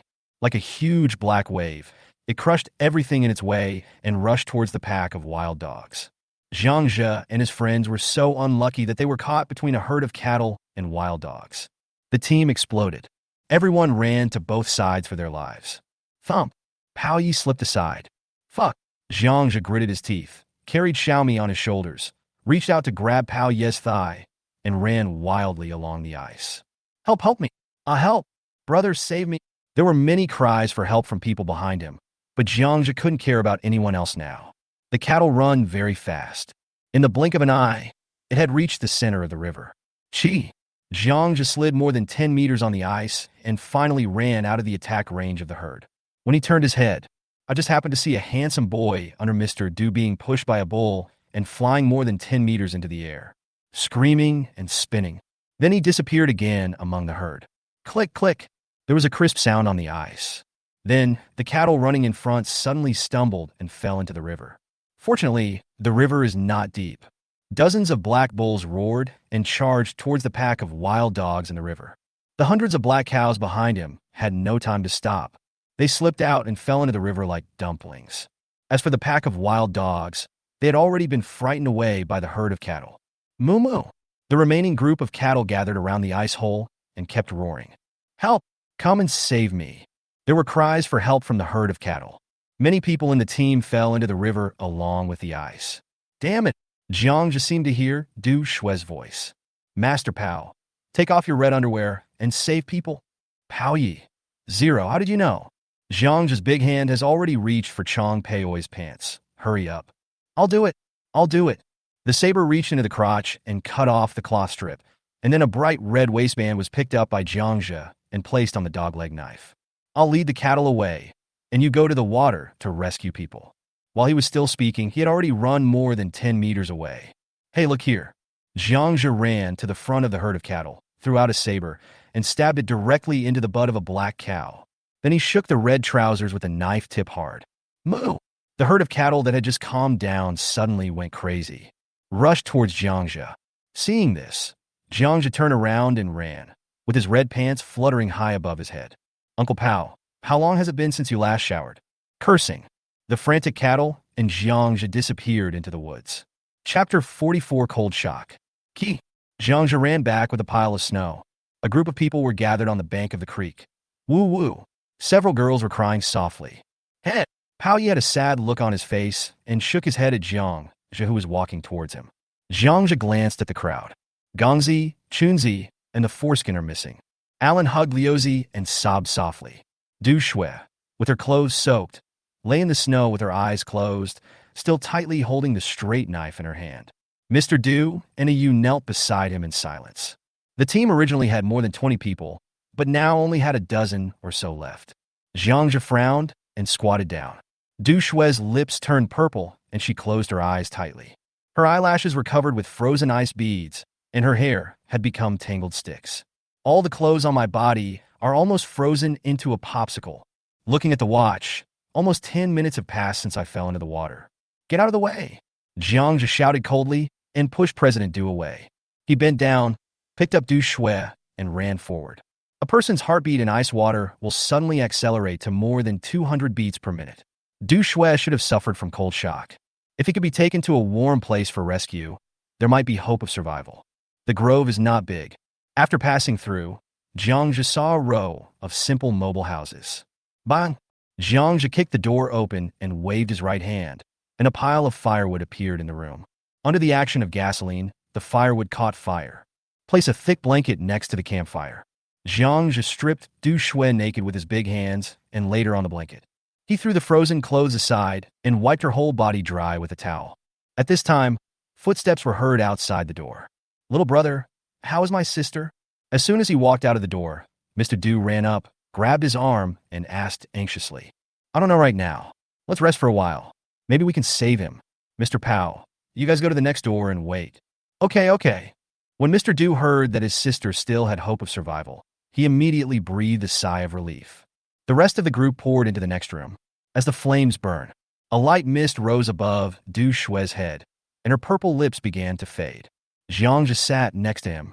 His eyes swept over the other person's naked body. It's okay, quite curvy. I guess this girl works out regularly, as she doesn't have any extra fat on her body. The skin is like a peeled egg, white, smooth, and firm. 2 long legs attract people's attention. You can't look any higher, it's too eye-catching. After a moment, Jiang Zhe used a branch to lift up Du Shue's black stockings and bra and roasted them. Mainly because I'm afraid she'll catch a cold. It would be a disaster if you get distracted while flying the plane. But while grilling, Jiang Zhe couldn't help but complain. In a short while, he had to forcibly pick up the crotch of 2 people's trousers. How unlucky. The clothes were dried, but Du Shue showed no signs of waking up. Jiang Zhe frowned. Slap. Hey, don't die, or there will be no one to fly the plane, hey. He slapped the other person twice on the face, but there was no response. Whoosh, whoosh, whoosh. The next second, Jiang Zhe gave the other person artificial respiration. 10, 20, 30. Perhaps it was because he felt Jiang Zhe's surging and burning body temperature. Finally, at the 35th time, Du Shue reacted and subconsciously stretched out her arms to hug Jiang Zhe. Hiss, a big tongue woke Du Shue up. A pair of eyes opened. Ah! Du Shue started and turned over. The next second, he squatted down, covering his key parts, his face flushed, and raised his head and shouted angrily. Shameless, despicable scum, hooligan you. Jiang Zhe licked the corner of his mouth and sat down. She threw the dried black silk suit to the other person and said, If you have a brain, you should know what happened. After a moment, Du Shue saw wet clothes in the room. Finally, he reacted. Get out. I need to put on my clothes. After a moment, Du Shue gritted her teeth and shouted. Jiang Zhe glanced at the other person and said, If you don't wear it, I'll call everyone next door over. You. Du Shue clenched her fists. He wanted to stand up, but quickly squatted down and curled up into a ball. Seeing that Jiang Zhe didn't look at her, Du Shue hesitated for a moment, then quickly put on the black silk suit. Jiang Zhe stole a glance. I couldn't help but grin. As expected, wearing something a little more sexy is more attractive than being naked. Hurry up and dry your clothes. We don't have time to wait for you. Du Shue didn't dare to delay. He hurriedly lifted up the wet clothes and dried them. At this time, Jiang Zhe also took off his shoes and started to warm himself up. He also took out a pack of sanitary napkins from his backpack and threw it in front of her. Thank you. Du Shue lowered her head and whispered in response. If you die, no one will fly the plane. Jiang Zhe responded indifferently. You. Du Shue was choked.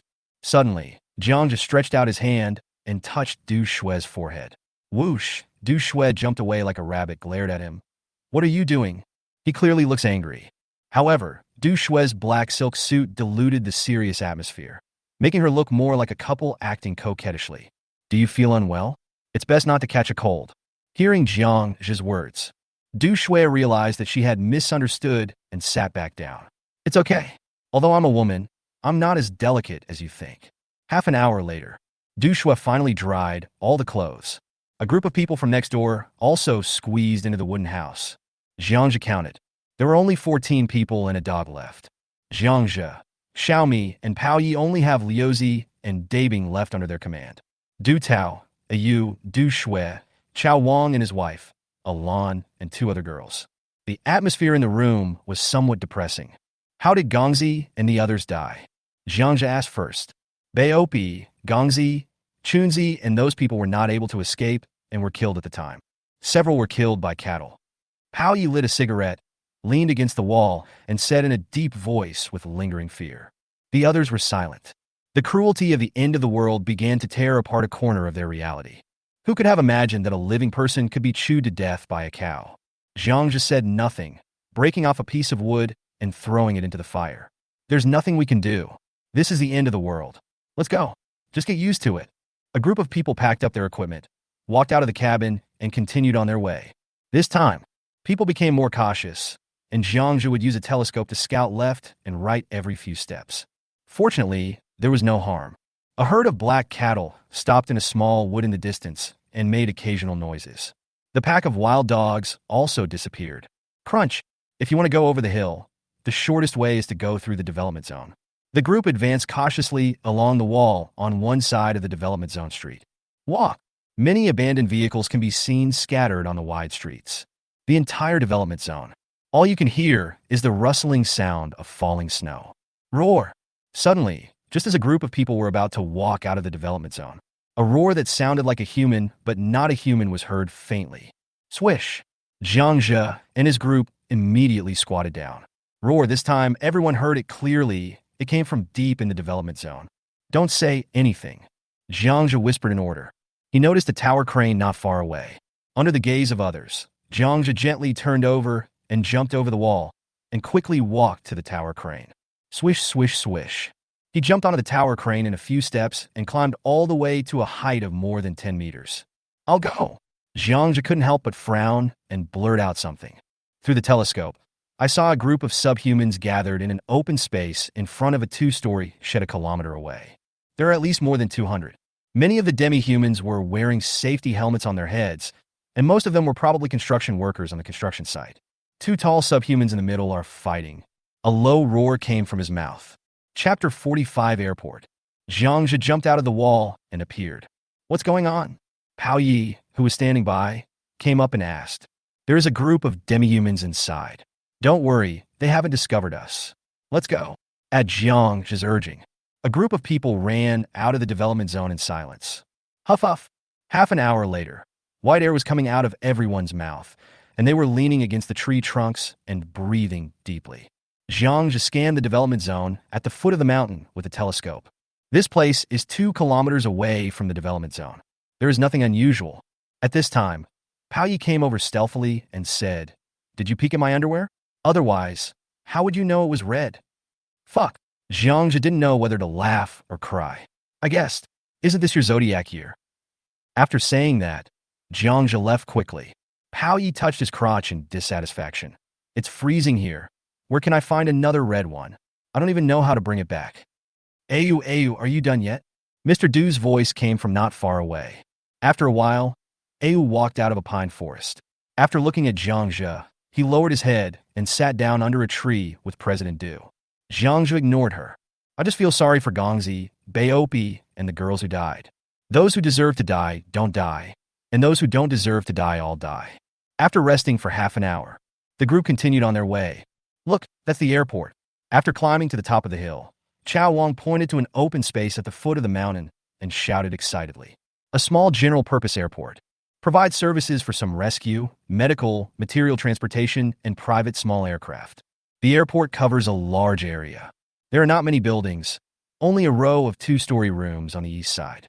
Next to it is a row of huge aircraft warehouses, with a dozen vehicles of unknown purpose parked in front of the door. Then there is a lonely control tower next to the runway. There was not a single plane in sight at the airport. Jiang Zhe carefully looked through the telescope and said, Boss Du, the plane has not been requisitioned. It would be a wasted trip. Then you can walk to the shelter by yourself. Don't worry, the key is still with me. Luckily, I took it with me when I left, otherwise there would be nothing I could do. Mr. Du took out an object that looked like a car key from his down jacket pocket. Is there any oil? Yes, when we first bought the plane, I had it filled up. We only flew it once for a test, and there is absolutely no problem.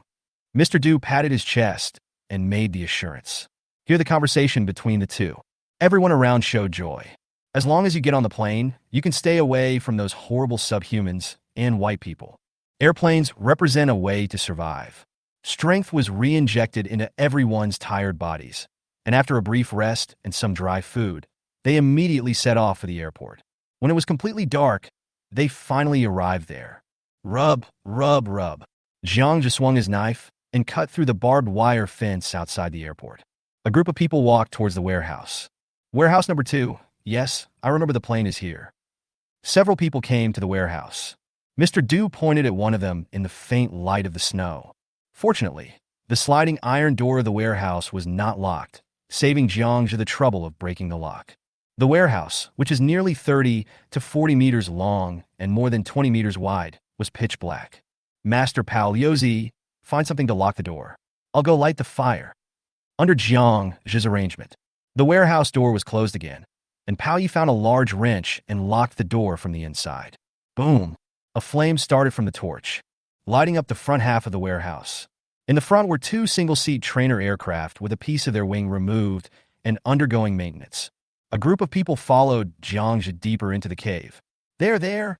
Mr. Du shouted excitedly and ran over quickly. At the very back of the warehouse, next to a tanker truck, the outline of a helicopter covered in a silver-gray cover appeared. Crash!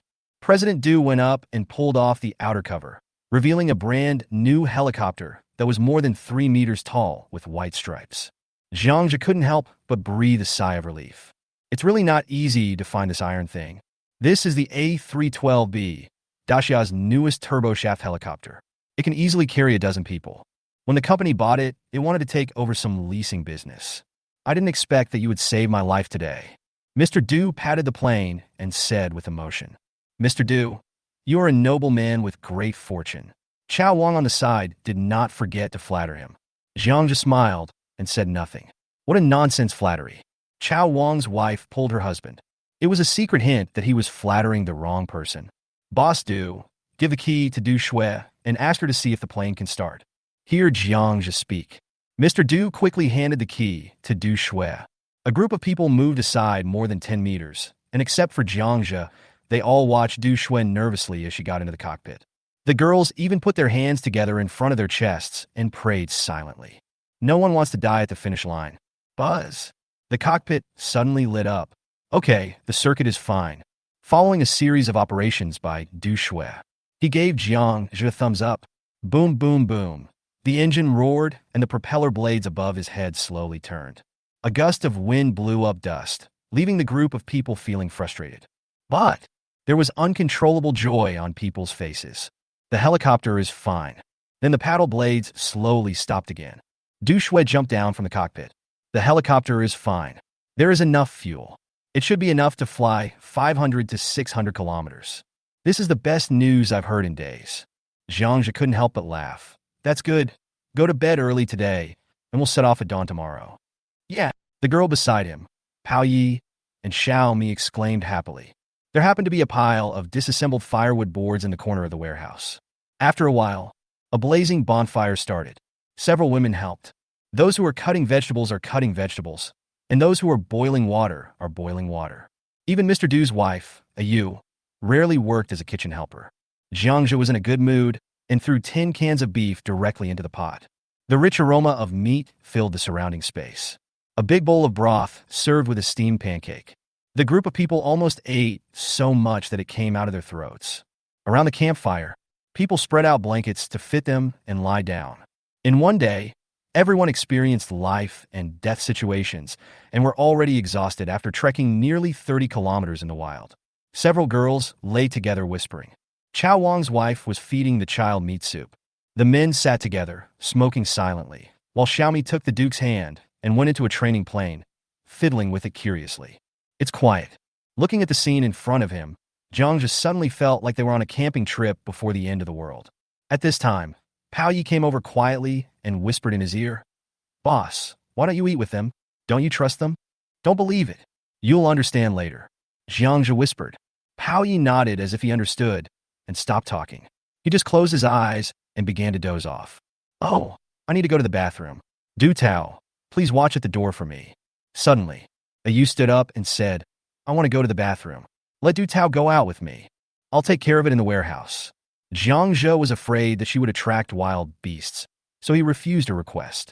Yes, it's poop. Yu lowered his head. Go ahead. I had just eaten, and not to mention the smell, just hearing the crackling sound was disgusting enough. Jiang Zhe waved his hand. Master Pao, go and watch the door. Less than 5 minutes. Yu and the other man came back trembling. It was so damn cold. I just peed and almost froze the guy who carries on the family line. Mr. Du sat down and complained. Then you must have kidney deficiency. Jiang Zhe said in a teasing tone. The skill of speaking. The Duke came closer to Yu and sniffed her right hand hard. Jiang Zhe picked up a wooden stick and hit him. Duke, get out of here. I'll give you meat every day. You can't walk when you smell shit? How about I give you a full cup and a plate of peanuts? After being scolded, the Duke was so scared that he ran back and rubbed Jiang Zhe's trouser leg. The people around looked at the Duke and chuckled. Base. Jiang Zhe suddenly pulled out his dogleg knife and slowly stood up. He looked at Yu with cold, murderous intent in his eyes. Put your hand out. Chapter 46 Plans and Changes. Everyone around looked at Yu standing beside President Du. Some of them got up and stepped back. Payoi, Liuzi, and Dabing stood up at the same time. His hand was on the gun. No one doubted Jiang Zhe, and no one questioned him. Although Jiang Zhe is young, the strength he has demonstrated along the way, especially his rich survival experience, has made this group of people believe in him. Yu, hurry up and take off your gloves so that little brother can see them. Mr. Du wanted to reach out and pull it. Yu looked at Jiang Zhe, and the timid and evasive look on his pale face disappeared. Instead, he showed a kind of relief. Okay. Yu pushed President Du away, smiled, and slowly took off his gloves under the gaze of everyone. Several girls gasped. There was a huge gash on the white wrist that was still bleeding. Jiang Zhe's eyes became colder and colder. You are looking for death. Mr. Du and his sister Du Shui grabbed Yu's wrist. Sister-in-law, how could this happen? When did you get hurt? Du Shui was still comforting her and wanted to find something to bandage her. Don't fucking move. Jiang Zhe shouted loudly, causing Du Shui to freeze in place. Tell me, how much blood did you spill outside? When did it start? Dogleg knife pointed at Yu. Yu actually laughed. I've left bloodstains since the development zone. Ha ha ha ha. Don't you want to leave by plane? Ha ha ha ha. Tommy is dead. Why are you leaving? Payoi, Liuzi, Dabing, be on alert immediately. Everyone else, pack your things. If you don't want to die, do it quickly. Jiang just shouted loudly. The people around reacted at this time. I hurriedly started packing my things. Ha ha. Yu pointed at the busy people and laughed. There is satisfaction and mockery in the laughter. Boom. Yu flew 3 meters away like a rag doll, and a ball of flesh and blood burst out of his chest. The people around were suddenly stunned. Yu! Du Tao rushed over and put his hands on Yu's chest, which had turned into a pile of rotten meat. Yu! There was no fear of death in Yu's eyes, but instead there was a hint of an evil smile. Then he hooked Du Tao's neck. Blood continued to flow out of his mouth, but he was still struggling with his last bit of strength. Du Tao, you all have to accompany me. Before he could finish his words, Yu died. Jiang Zhe frowned and looked at the dead Yu. No, he sensed something was wrong. After a moment, he suddenly came to his senses, walked to the campfire, picked up the pot he had just used to cook, and took a look at it. Pao Yi came over at this time and asked, What's wrong? Jiang Zhe's eyes turned, and then he waved his hand at Alan, who added water when we were cooking just now. Alan was confused and thought about it nervously, then pointed at Yu. It was her who took out the mineral water from the backpack. Base. Du Shui, who was beside her, snatched it away. He picked up Yu's backpack and took out the big bucket of mineral water bottles.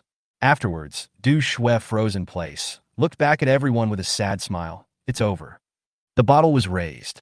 There was only half a bottle of water left, and it was turbid. At this time, even the dumbest person would have figured out what had happened. Suddenly, Du Tao, Du Shui, Chao Wang, and his wife all turned pale. Snow water? Pao Yi widened his eyes and looked at the pot in Jiang Zhe's hand with lingering fear. Fortunately, Jiang Zhe quietly told them at the beginning to only eat the food they brought with them. Otherwise, I would really fall into this woman's trap. President Du stared blankly at the person who had once been his bedmate, unwilling to believe this fact. Ew, why are you doing this? Is Tommy worth this? Mr. Du knelt beside the corpse and murmured. Du Shui's face turned pale. Sister-in-law, I have always regarded you as my sister, even though you and my brother had conflicts. I'm on your side too. Why are you doing this? Why do you want to do this? The two talked to themselves. Among the crowd, the most innocent people were Chao Wang and several people in the company.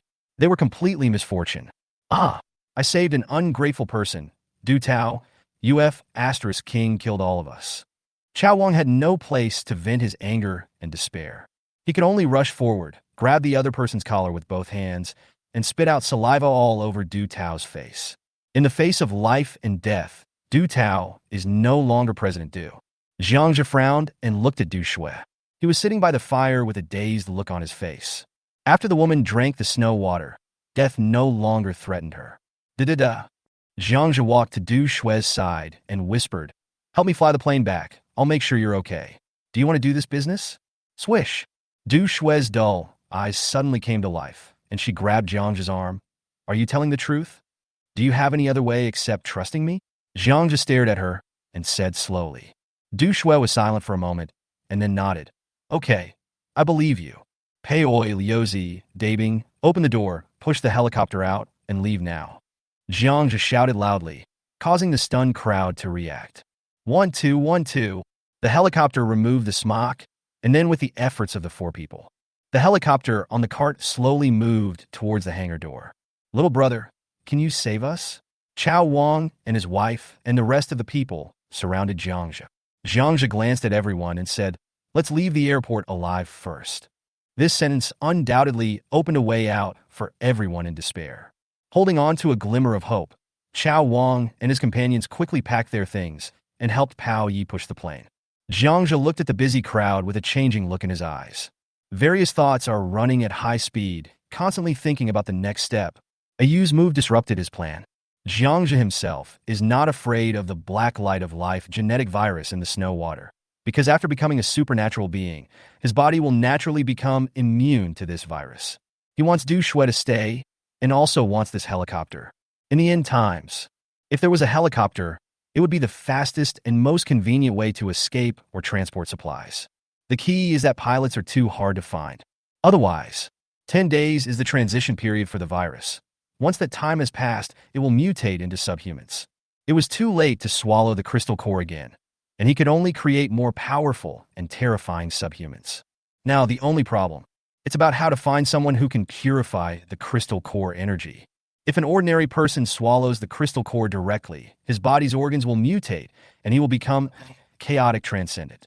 These chaotic transcendents are no different from other transcendents.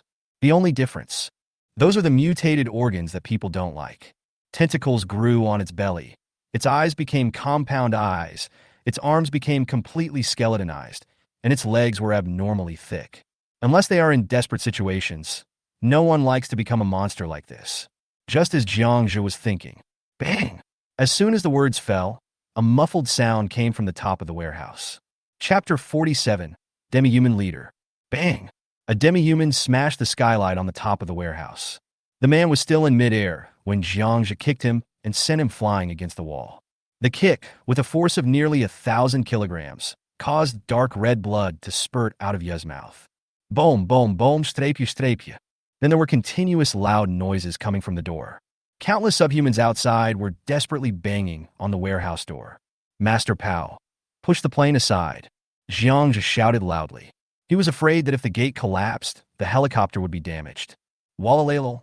Broken glass kept falling from above their heads. Amid screams of "ah," a group of people hurriedly hid. Squeak. Jiang Zhe kept slashing with his dog-leg knife, chopping off the white skins one by one. Many of the subhumans wore yellow helmets on their heads. It was obvious that this group of subhumans were the ones from the development zone, and they were attracted here by the blood that Ayu secretly spilled along the way. Bang, bang, bang. More and more demi-humans fell from the top of the warehouse. Even though Jiang Zhe killed one person at a time, he still couldn't offset the opponent's advantage in numbers. Next to the helicopter, Alan and the two girls were almost knocked down by the demi-humans and screamed in fear. Du Shui jumped out of the plane. Holding a straight knife and pursing his lips, he assumed the Beichen Itazuri stance. Wow, wow, wow. A female demi-human with black veins all over her face rushed towards her quickly with a steel pipe in hand. When poof. Du Shui's knife was very fast, and her movements were smooth and flowing. The moment the two sides came into contact, he turned around and swung his sword. Then, the sharp straight knife cut the demi-human's neck. A stream of blood spurted out.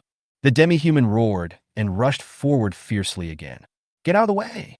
Pao Yi, who was standing by, kicked Yarn on the shoulder, causing him to stagger and take 2 steps sideways. Du Shui stared at the straight knife blankly. She couldn't understand why Jiang Zhe looked like he was cutting vegetables, while her knife was a fatal one. But it only cut the opponent's skin. Boss, I have to shoot, Chong Fu shouted. Grass! Looking at the increasing number of demi-humans, Jiang Zhe knew that this couldn't go on. Come here and fight as much as you can. There is no other way. Jiang Zhe shouted in response. The 2 dog-leg knives in his hands were crossed to form a pair of scissors. He bit forward, and the head of a demi-human running overflew into the air. Bang, bang, bang. Pao Yi and his men finally couldn't hold on any longer and opened fire. A 35mm grenade can hit a demi-human and directly send him flying. It just shoots too slowly. Faced with more and more subhumans, Pao Yi and his men were about to be unable to hold on. Roar! Boom! The warehouse door finally failed to block the attack from more than 200 demi-humans outside. It smashed back at me. Let's go! Taking advantage of this opportunity, Jiang Zhe used his 2 swords to clear the way, chopped down the rushing demi-humans, and ran towards the depths of the warehouse with a few people. Clang! The lid of a tanker truck was lifted by Jiang Zhe. Hide inside quickly. The girls Chao Wang and his wife, Xiao Mi, and the Duke hurriedly jumped into the tanker truck. Jiang Zhe was guarding the front end of the oil tank alone, while Pao Yi and his 2 men with 3 guns were guarding the rear end. Bang, bang, bang. The sound of gunfire continued in the warehouse like frying beans. Under the tanker truck, there were subhumans with strange faces covered with black blood vessels, waving weapons and constantly attacking the tanker truck. The dogleg knives and spears kept knocking back the demi-humans who tried to jump onto the oil tanks. Fortunately, the top of the tanker truck is easy to defend but difficult to attack. The 4 of them managed to withstand the attack of the subhumans. What are you standing here for? When Jiang Zhe chopped the demi-human who jumped onto the tanker truck away with 1 sword, he found that Du Shui had crawled out again with a knife in her hand. I want to help you. Du Shui's pride at this time had been shattered to pieces by the knife just now. Watching the man in front of me chopping the Xia people like cutting fruit, Du Shui felt that the previous argument was too childish. Beichen 1 sword style really meant 1 sword could kill someone. If it weren't for Mr. Pao, she would have died. Get in there and don't cause any more trouble for me. Chi. The saber in Jiang Zhe's hand flew out and pierced the forehead of a demi-human who wanted to sneak attack Pao Yi. He pushed Du Shui. I didn't expect my palm to sink into something soft and sticky. Du Shui took 2 steps back, glared at Jiang Zhe, her face flushed, and then she shouted, I don't want to become a woman like Alan who relies on men to survive. My Alan makes a living by her own ability. Why do you look down on her? Liuzi on top of the tanker was unhappy. He just started talking nonsense. I won't exchange my body for, Du Shui said hatefully. Halfway through the conversation, Jiang Zhe grabbed her by the back of the neck with his big hand, lifted her up and stuffed her into the oil tank. Your battlefield should be on the bed. Jiang Zhe, you bastard. Du Shui cursed. Bang, the oil tank lid closed. Bang, bang, bang. There was constant gunfire throughout the warehouse. There were already hundreds of demi-human corpses lying around the tanker truck, but there were still nearly 200 demi-humans constantly rushing towards the roof. Jiang Zhe was very glad that there was this tanker truck here. This gives them the advantage of terrain. Otherwise, these people would have to rely on him to chop them off one by one. Head, no more bullets. Dabing shouted. Jiang Zhe reached into his backpack, pulled out the drum magazine, and tossed it to him. It was also divided among Changfu and Liuzi. I say, why is there so much stuff in your backpack? I wouldn't be surprised if you took out a woman tomorrow. Pao Yi changed the magazine. With a burst of fire, he blew away a demi-human's body and then complained.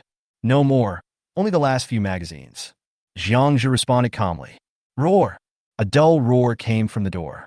By the light of the campfire, a subhuman wearing a helmet, nearly 2 meters tall, and extremely strong walked in slowly. The surrounding demi-humans heard the roar. They all stopped attacking. Da-da-da.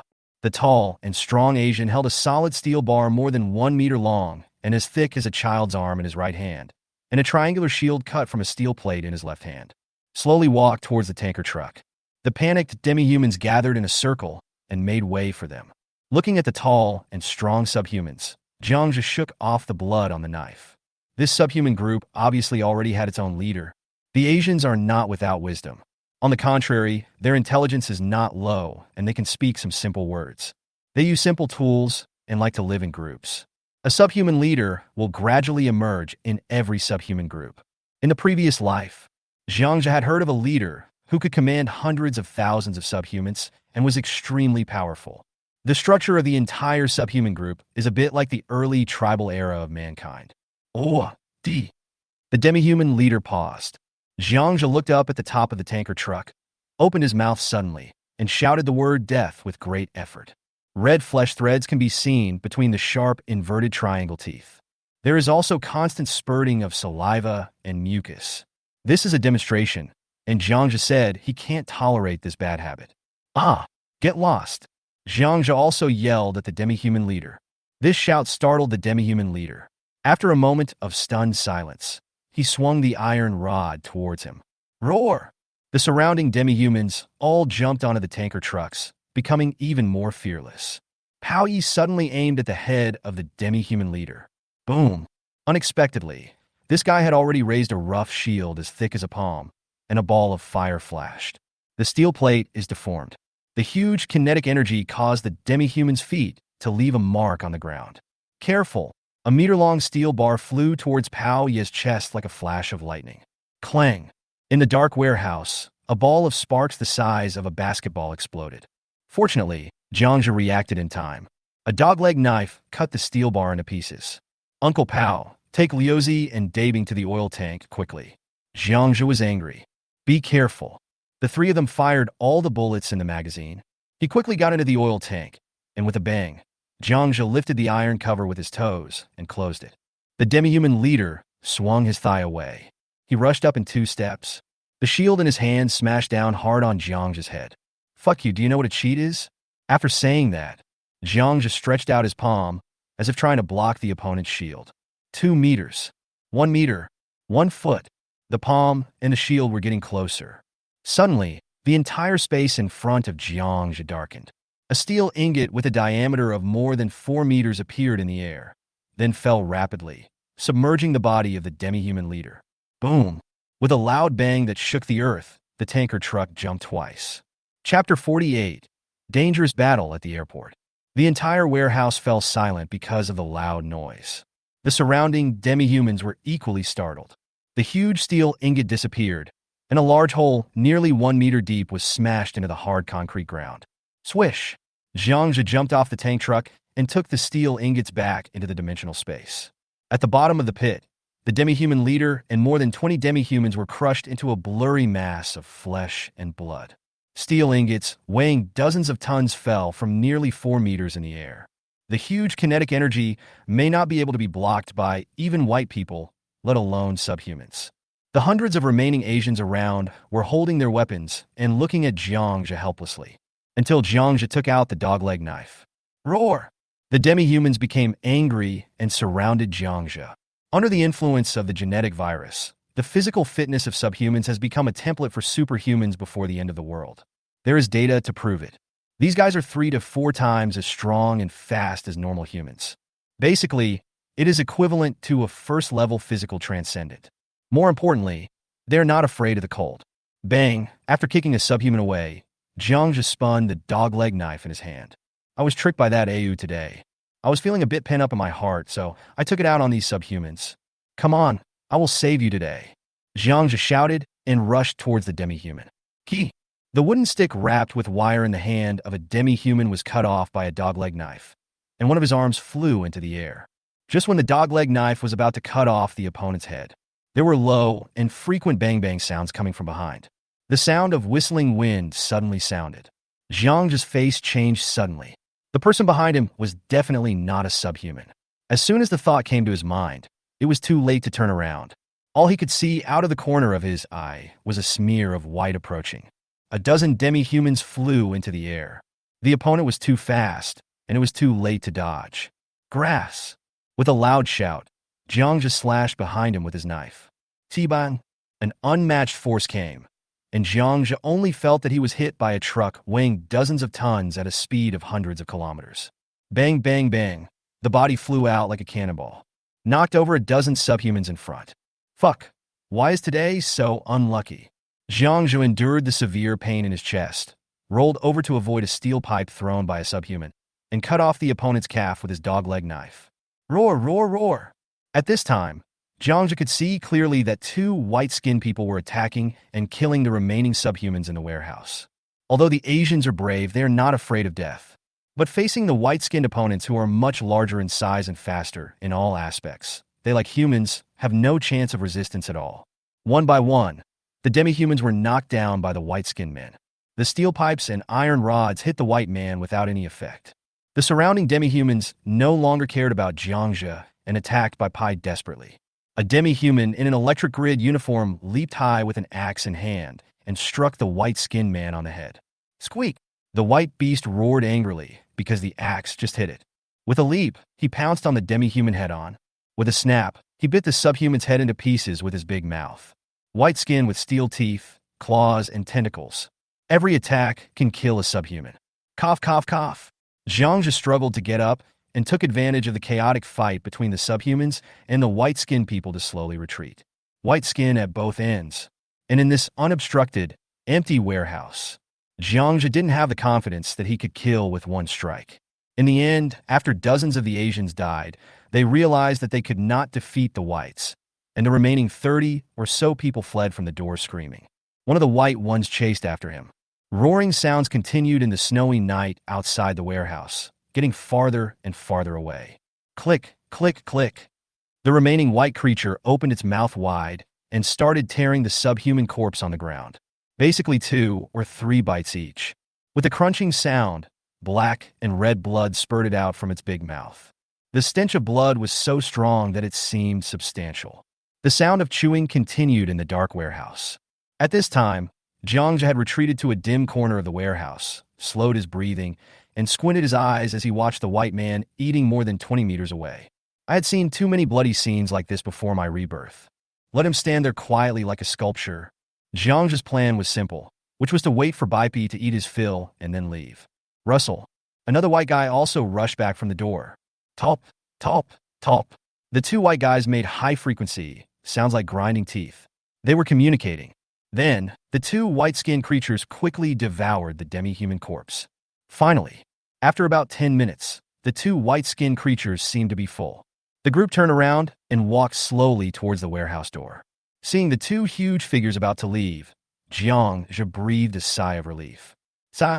Suddenly, a slight metallic collision sound came from the oil tank. The bump, which was not a big deal at first, became unusually clear in the enclosed space. Oh no! Jiang Zhe's face changed. At this critical moment, it seemed that a bullet embedded in the wall of the oil tank had just fallen off. Although the sound was not loud, it only sounded once. But to white people with abnormal hearing, it is like someone shouting into their ears. Boom! It only took Baipi 1 second to cover the distance of more than 30 meters. Two huge figures slammed heavily into the tanker truck. Boom! The impact of the two white trucks was so powerful that the tire on one side of the tanker even lifted off the ground slightly. Ah! A woman screamed from inside. This time, it's even more terrible. A white man jumped directly onto the roof of the tanker.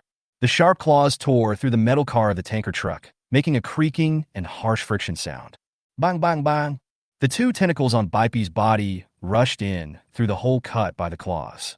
Bang, bang, bang! Intensive gunfire rang out inside the tanker.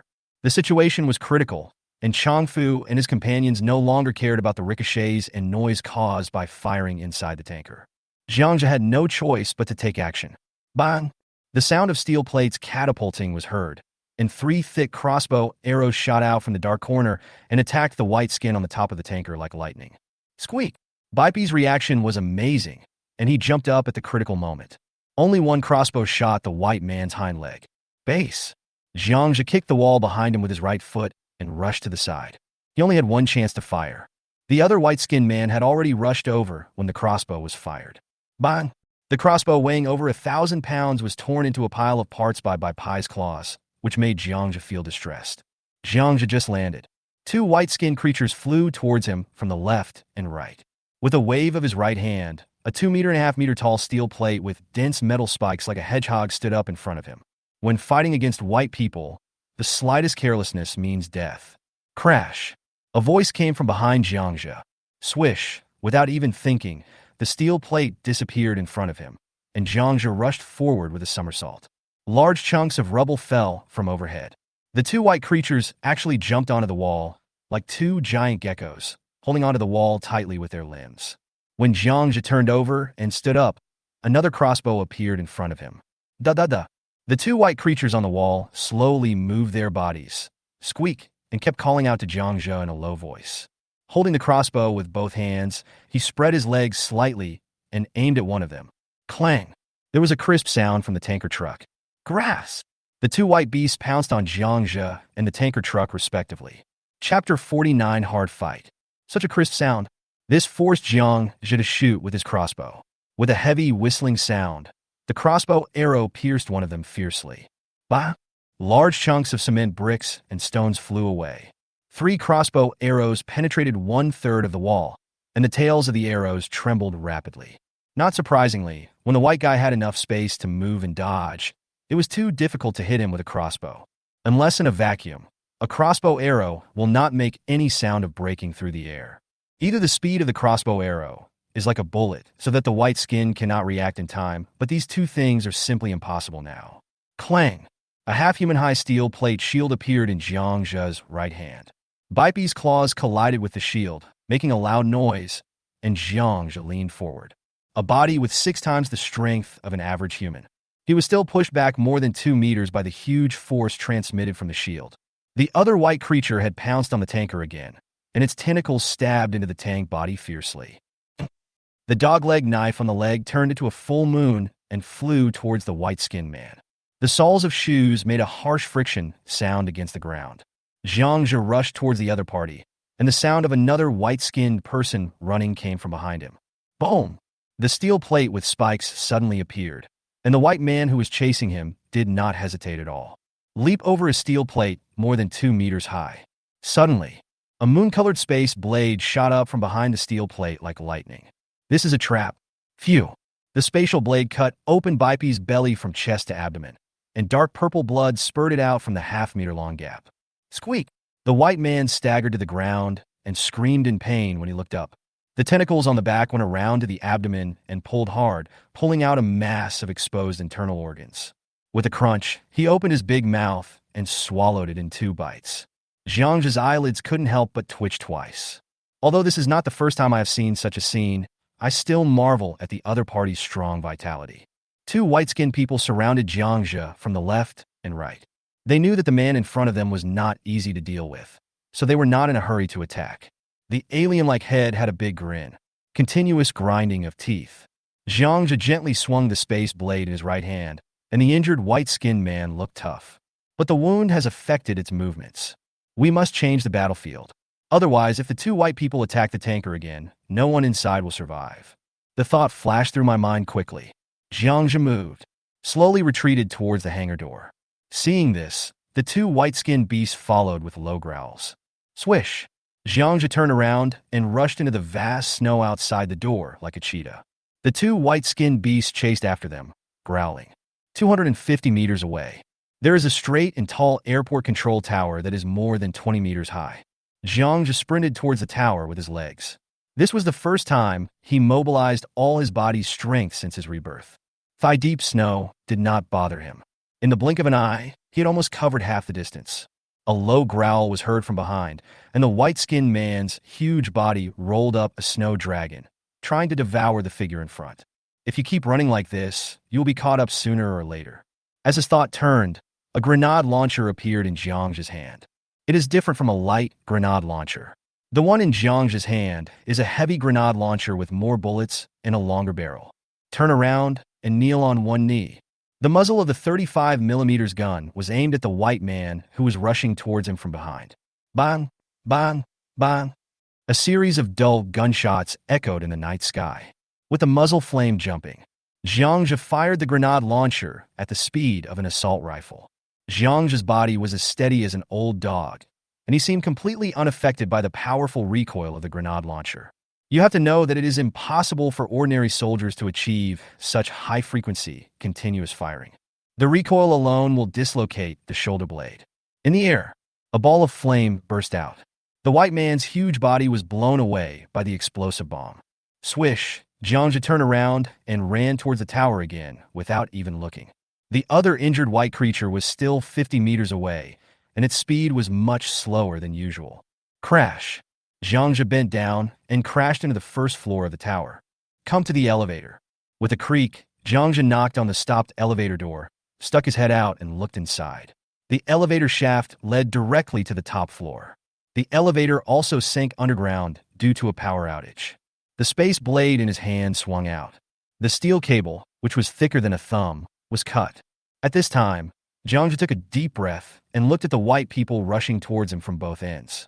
The white guy that was blown away by the grenade launcher was all black, with large pieces of flesh turned inside out and almost black blood oozing out of the wounds.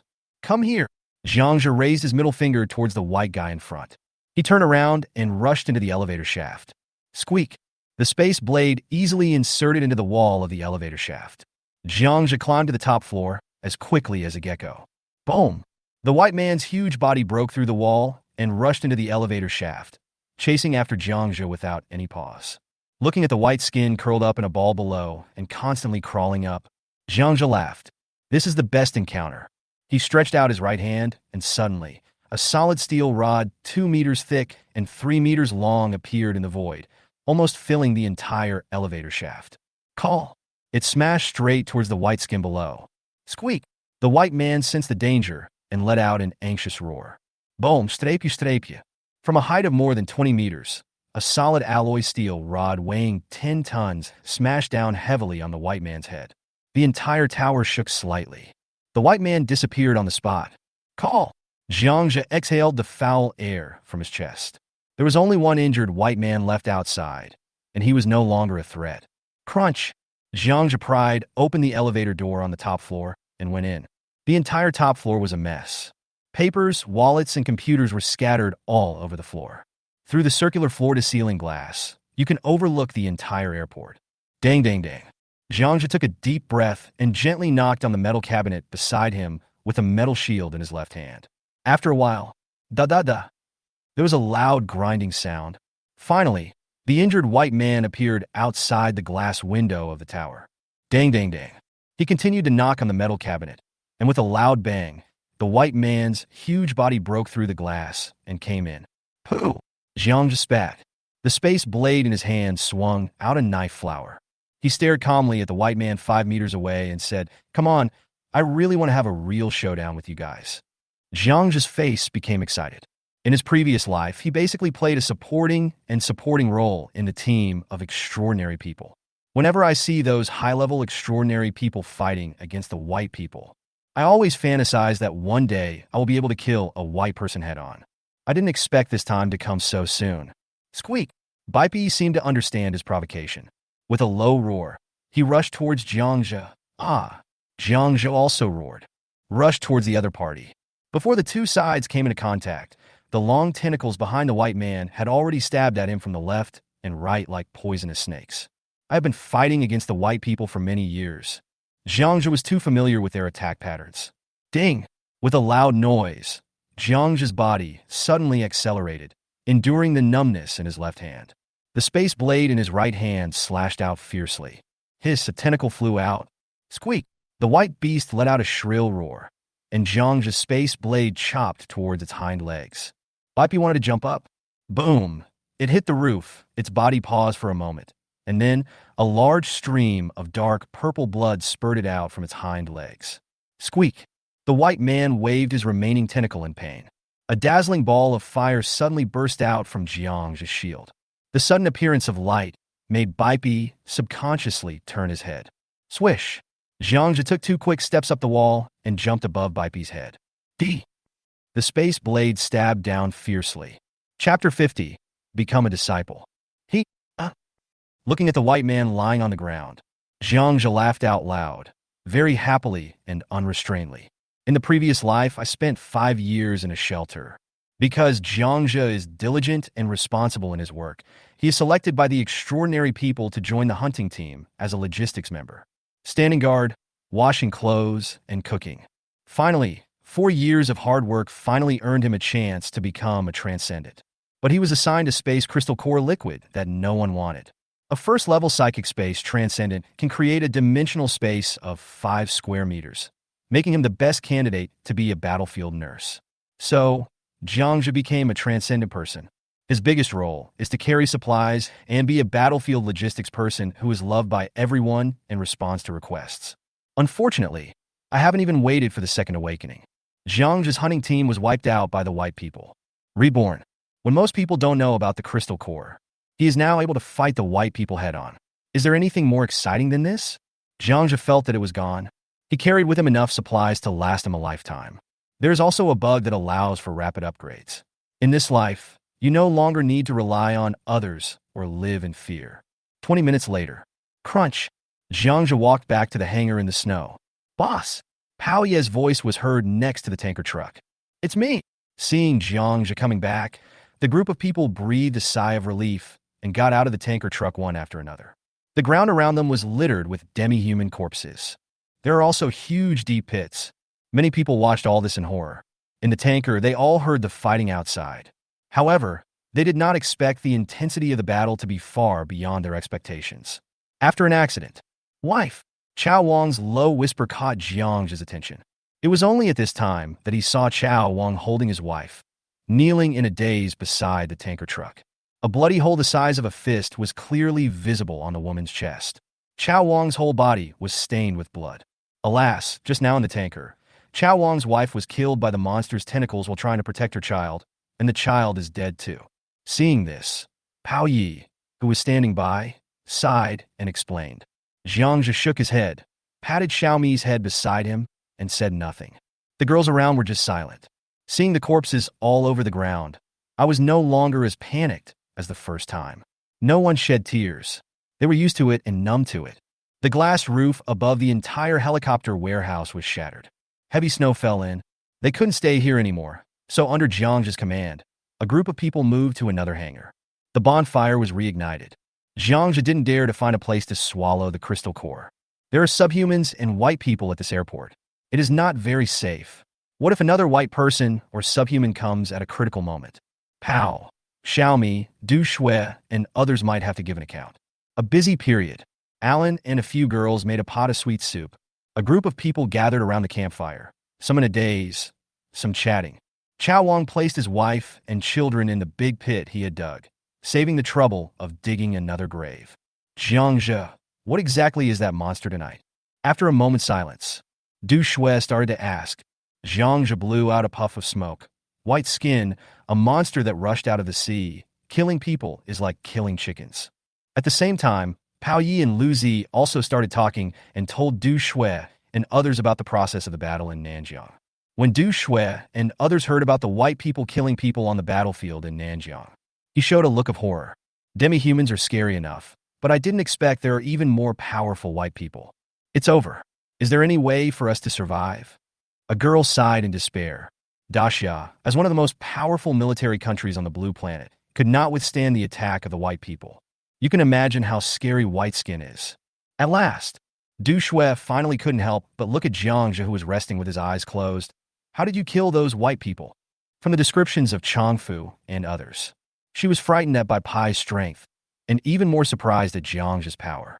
Jiang Zhe pointed at the dogleg knife and said, "We can kill them with a knife. Those white skins are powerful, but they are not invincible. How can I kill them with a knife?" Du Shui wanted to know eagerly. There's a weak spot below their necks. You can stab them with a knife from there, but you have to make the white skin stop first. Listen to Jiang Zhe's words. Du Shui straightened her back in dissatisfaction, with an indignant look on her face. Humph, it's the same as if you didn't say anything. Will Baipi stop on his own? No, unless it eats you. Jiang Zhe responded indifferently. Xiaomi looked at Du Shui, who was frustrated. He lowered his head and laughed secretly. Suddenly, Du Shui stood up and bowed deeply to Jiang Zhe. Jiang Zhe, I want to take you as my master. Please teach me how to kill those monsters. Okay, what can you give me in exchange? Jiang Zhe flicked the ash off his cigarette. I can fly the plane for free. Du Shui thought for a while and said, Not enough. Jiang Zhe shook his head. I haven't paid you back for saving your life yet. Flying the plane doesn't count. I can help you wash your clothes, wash your socks, whatever. Xiaomi suddenly stood up and said, Sister, you can't take my job away from me. Well, everyone looked at Jiang Zhe strangely. During the eye contact, an evil halo was quietly put over his head. Cultivate? Du Shui looked at Xiaomi's unfriendly eyes, and this word flashed through her mind. Then, he glanced at Alan, who was leaning against Liuzi. His face turned red and then white, and then white, and then red. What did she have now? Obviously, she had nothing to give except her body. Selfish and heartless. After saying these 4 words harshly, Du Shui sat down. My brother is not that kind of person. He even saved the Duke. Xiaomi seemed to be arguing with Du Shui and kept on complaining. Can you speak? Does that mean I'm worse than a dog? Jiang Zhe ignored everyone else and took out a map of Daxia and looked at it carefully. Du Shui came over and asked, Where are we going? Here. Jiang Zhe pointed to a place on the map. There was only a circle, but no name. This place is so small that it doesn't even have a name. Where is this? It seems not far from Nanjiang City. Du Shui said, gesturing on the map. Jiang Zhe put away the map and looked at Chao Wang and others standing aside. Since you have survived, I will give you 2 options. 1, we can go our separate ways and find ways to survive on our own. 2nd, you can follow me, but I have to be frank with you. From now on, I have the final say on your life and death. As soon as he finished speaking, Chao Wang and the others' faces changed drastically. They all lowered their eyes to think and weigh the options.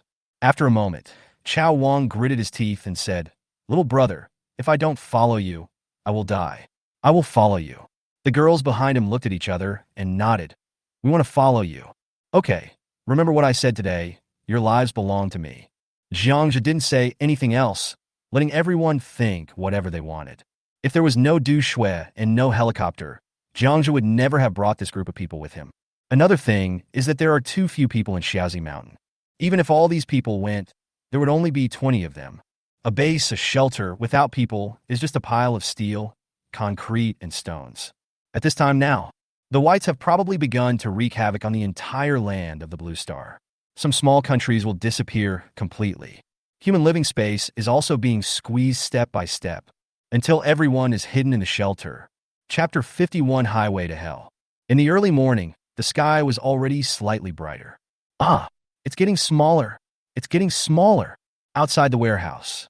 Suddenly, Liuzi's delighted cry was heard. The people around turned to look at the door, and after a second of silence, they all ran towards the door with a bang. It's really getting smaller. The snow is about to stop. The girls jumped for joy. The goose feather-sized snowflakes in the sky had indeed become much thinner, and the sky was much brighter than before. Jiang Zhe looked at his watch. It's the 14th day of heavy snow. Tomorrow, the snow will stop completely, and the situation will become worse. 1, 2, 1, 2. Pao Yi and his men shouted excitedly and pushed the helicopter out of the hangar. Originally, Jiang Zhe was planning to set off earlier, but he was still worried that Du Shui's level was not up to par. He waited patiently until daybreak before directing everyone to take action. A space had been cleared in front of the hangar. Everything was ready. Jiang Zhe nodded to Du Shui in the cockpit. Buzz, buzz, buzz. As the engine roared, the propeller on top of the helicopter began to turn faster and faster. Large flakes of snow were flying all over the sky under the strong air currents. Everyone squeezed into the helicopter. Only Jiang Zhe was still standing in the open space, scanning the surroundings vigilantly with a telescope in his hand. He didn't want to have to carry a white dog with him when the plane took off. After making sure there is nothing abnormal around, Jiang Zhe quickly opened the passenger door and rushed in. Take off. At this time, Du Shui looked solemn. She nodded and slowly pulled the helicopter joystick. The plane began to shake from side to side. Bang! The landing gear on the abdomen hit the ground hard. The girl's screams were heard in the cabin at the back. Damn, can you do it? Jiang Zhe yelled at Du Shui. It's so cold. Taking off and landing are already difficult. Aren't you very capable? Is this all you have to be brave? Du Shui operated the plane while making a sarcastic remark. Can you survive if you are brave enough? Jiang Zhe lowered his voice. He knew he couldn't disturb the other person at this time. Humph, heartless man. Cursing softly, the helicopter finally left the ground. Rising slowly upwards, outside the window, the buildings on the ground were getting lower and lower, and the plane was flying faster and faster. Call. Jiang Zhe breathed a sigh of relief and looked at the white land and the airport that was no longer visible behind him. He patted the helicopter with emotion and said, "This thing has to be it. It's much faster than two legs." Du Shui, who was standing by, heard Jiang Zhe's sigh and shook her head. "It's useless. Once the fuel runs out, it will soon become a pile of waste." Vomit! The Duke's voice came from the back of the cabin. "Ah, the Duke is a little airsick." Xiaomi's voice came. "Bear with it," Jiang Zhe growled. The Luohan Mountain is located in the northwest of Nanjiang, more than 200 kilometers away in a straight line. Pity. Because satellite navigation was unavailable, Du Shui could only rely on co-pilot Jiang Zhe and a telescope, using landmarks to guide the direction. The G58 expressway is to the west. You can fly along that expressway and then turn at the intersection of S213 highway. Jiang Zhe pointed in the direction. Du Shui nodded, and the plane turned and flew west at the speed of a helicopter. It takes less than an hour to arrive. Looking from the air, the whole earth was covered in white, with only some tall trees and buildings standing stubbornly. A group of people leaned on the windows and stared at the ground. "Look there, that's G58. Jiang Zhe pointed into the distance and shouted. A highway stretches into the distance across the open fields. Looking down from the air, on the road ahead, you can see hundreds of abandoned military trucks and armored vehicles scattered everywhere. This was the last convoy to escape from Nanjiang. Through the telescope, you can see groups of wild dogs with their butts sticking up, gathered together, and gnawing on something. We escaped from here. The helicopter descended again. When hundreds of wild dogs saw the helicopter, they did not run away. Instead, they opened their mouths wide and barked at the plane. "Master the gun!" Bang, bang, bang. Boom, boom, boom. Jiang Zhe opened the passenger window, took the light grenade launcher handed to him by Pao Yi, and fired all 5 bullets in the magazine. Balls of fire burst out on the ground. The pack of wild dogs howled and fled in all directions. The helicopter circled the road, and the strong airflow blew away the snow. Ah! Xiaomi, Alan, and other girls covered their eyes and trembled all over. Under the snow, countless corpses were exposed, a body frozen to a blue color. Men, women, old people, children, civilians, soldiers. Broken limbs were scattered on both sides of the road. Wow! Alan and the other sisters couldn't hold back any longer and started sobbing softly. It's conceivable. In the fields on both sides of the road, under the thick snow, who knows how many lonely souls and dead bones are buried. "Let's go and stop looking," Jiang Zhe said. Du Shui, with tears streaming down her face, wiped her eyes, pulled up the plane, and flew along the road. Every few dozen kilometers, you could see the messy convoy, but the helicopters did not land again or blow away the snow. The atmosphere in the helicopter was a bit heavy, and no one wanted to talk. Jiang Zhe looked at the map in his hand. "I couldn't help but draw a circle on the G58 highway with a pen. Death Highway. Highway to Hell. This is the name of the G58 expressway after the end of the world. Millions of people died on the way to the shelter. Subhumans, white skin, wild beasts, cold, hunger, disease. Even 5 years later, countless bodies could still be seen on both sides of the road. And roads like G58, Xia, we don't know how many there are on the Blue Star." Boom! The ground below the helicopter has turned into an undulating mountain range. Continue along S213. Jiang Zhe saw a huge wind turbine standing on the top of the mountain. The huge wind turbine has stopped turning, and its 3 blades, several dozen meters long, are spread out, staring at the earth like giants. "We'll be ready to land once we get over this mountain."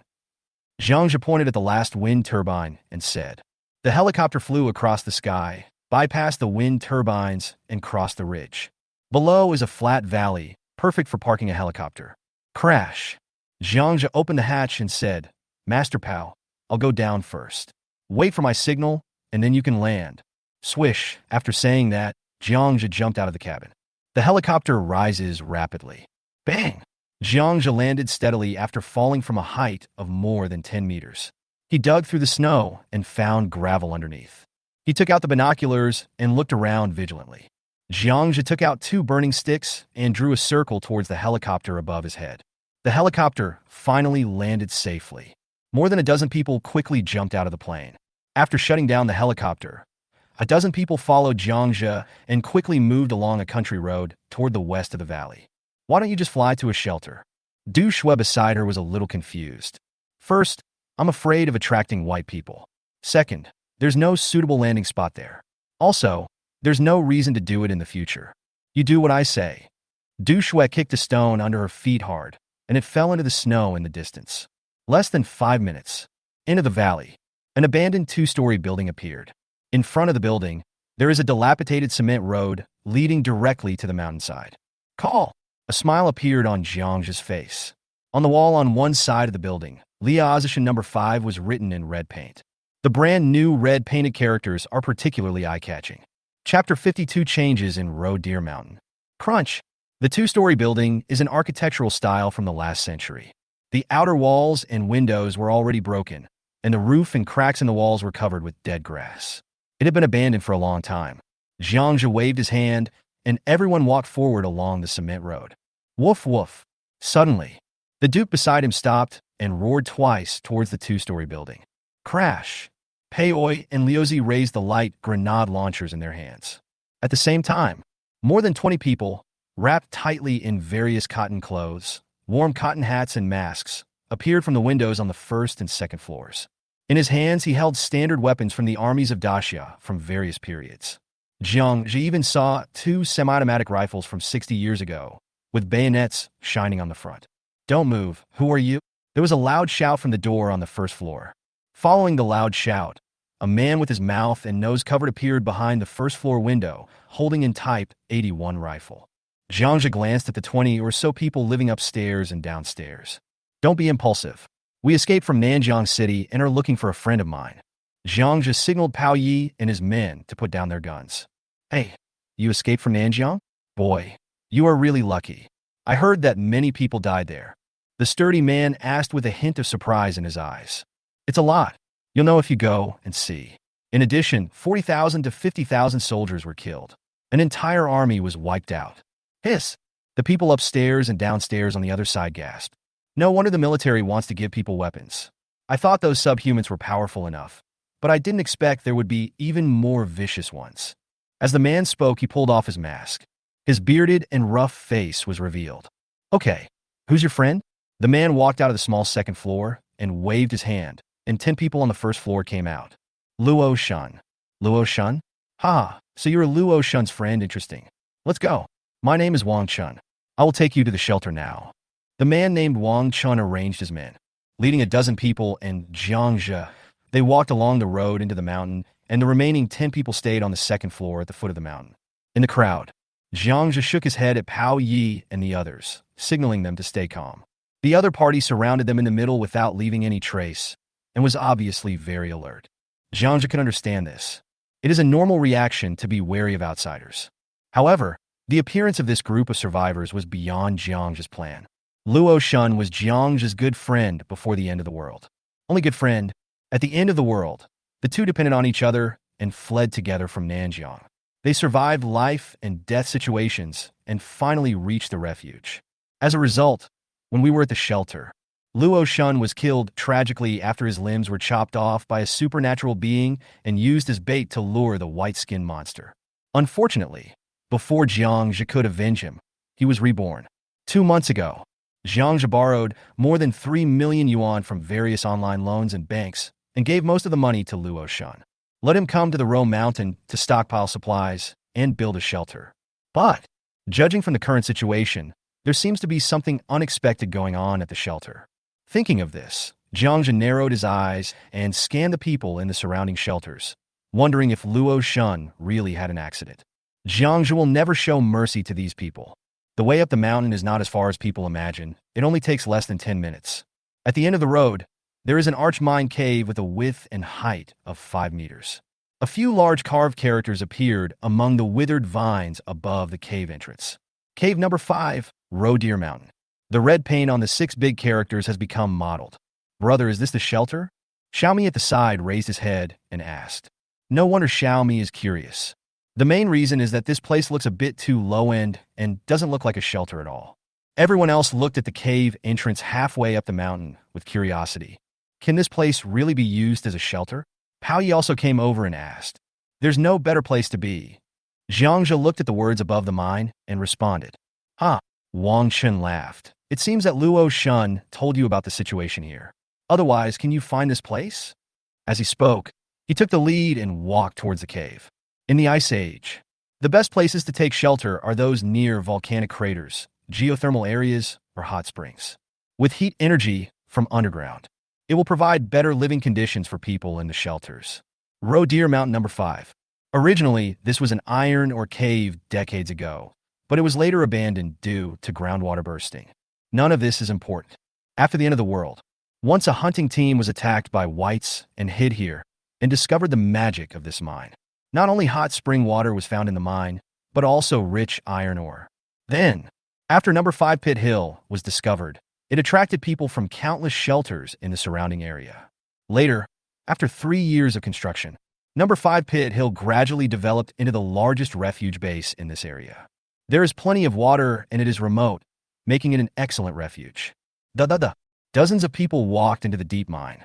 The sound of footsteps drifted away in the mine. The stone walls on both sides of the mine were covered with frozen vines, and yellow leaves were scattered all over the ground. People in the shelter lit a torch, illuminating the entire alley for a distance of more than 10 meters. Go forward another 10 meters. An iron gate as thick as a finger blocked the entire alley. There is a small door about 1 person tall on the iron gate, tightly closed. Jiang Zhe looked back and saw that the entrance to the alley was not far from here, only less than 30 meters away. Bang, bang, bang. Wang Chen knocked hard on the iron door several times. Here it comes, here it comes. The observation hole on the iron gate opened, and after seeing that it was Wang Chen, the small door creaked open. Brother Wang, it's not time to change shifts yet. One was wearing a down jacket. The man, who was wrapped in another blanket, stamped his feet and said, Someone is here. They escaped from Nanjiang and said they were looking for Luohan. I'll take them to find Brother Chang. The man who opened the door looked at Jiang Zhe and his gang curiously.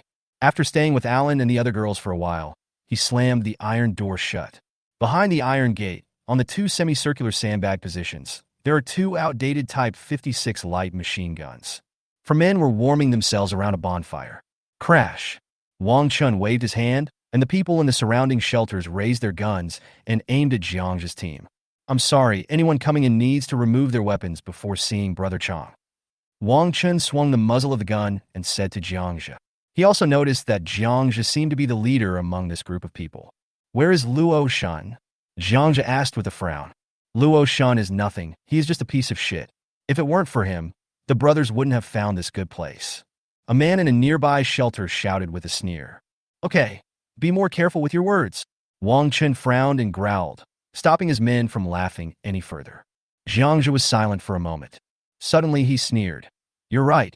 He is a jerk. I have to have a good talk with him. After saying that, Jiang Zhe took out a dogleg knife and handed it to Wang Chen. Chapter 53. This account must be settled. With Pao Yi and his companions being extremely reluctant. The grenade launcher in his hand was still taken away by the other party. Walked less than 20 meters forward. A fence made of steel bars as thick as a rolling pin blocked the end. 2 thick cotton curtains at the back completely covered the entire alley. There was a faint sound of people talking inside. It seems like quite a lot. Wang Chen pulled the rope on the wall, and ding-ling-ling, a crisp bell sounded. Crash! The heavy cotton curtain was lifted, and a man wearing a cotton hat looked in. Oh, there are new people here, and there's a girl, good. After the man saw Du Shui and Alan, a look of joy appeared in his eyes, and he quickly opened a small door on the fence. Jiang Zhe followed Wang Chen in. Suddenly the view became clear. The temperature suddenly warmed up. A rectangular space, 10 meters high, 20 meters long, and 10 meters wide appeared, equivalent to a small square. Across the square was still a dark alley. On both sides of the small square, there is a row of a dozen compartments carved out of the stone wall.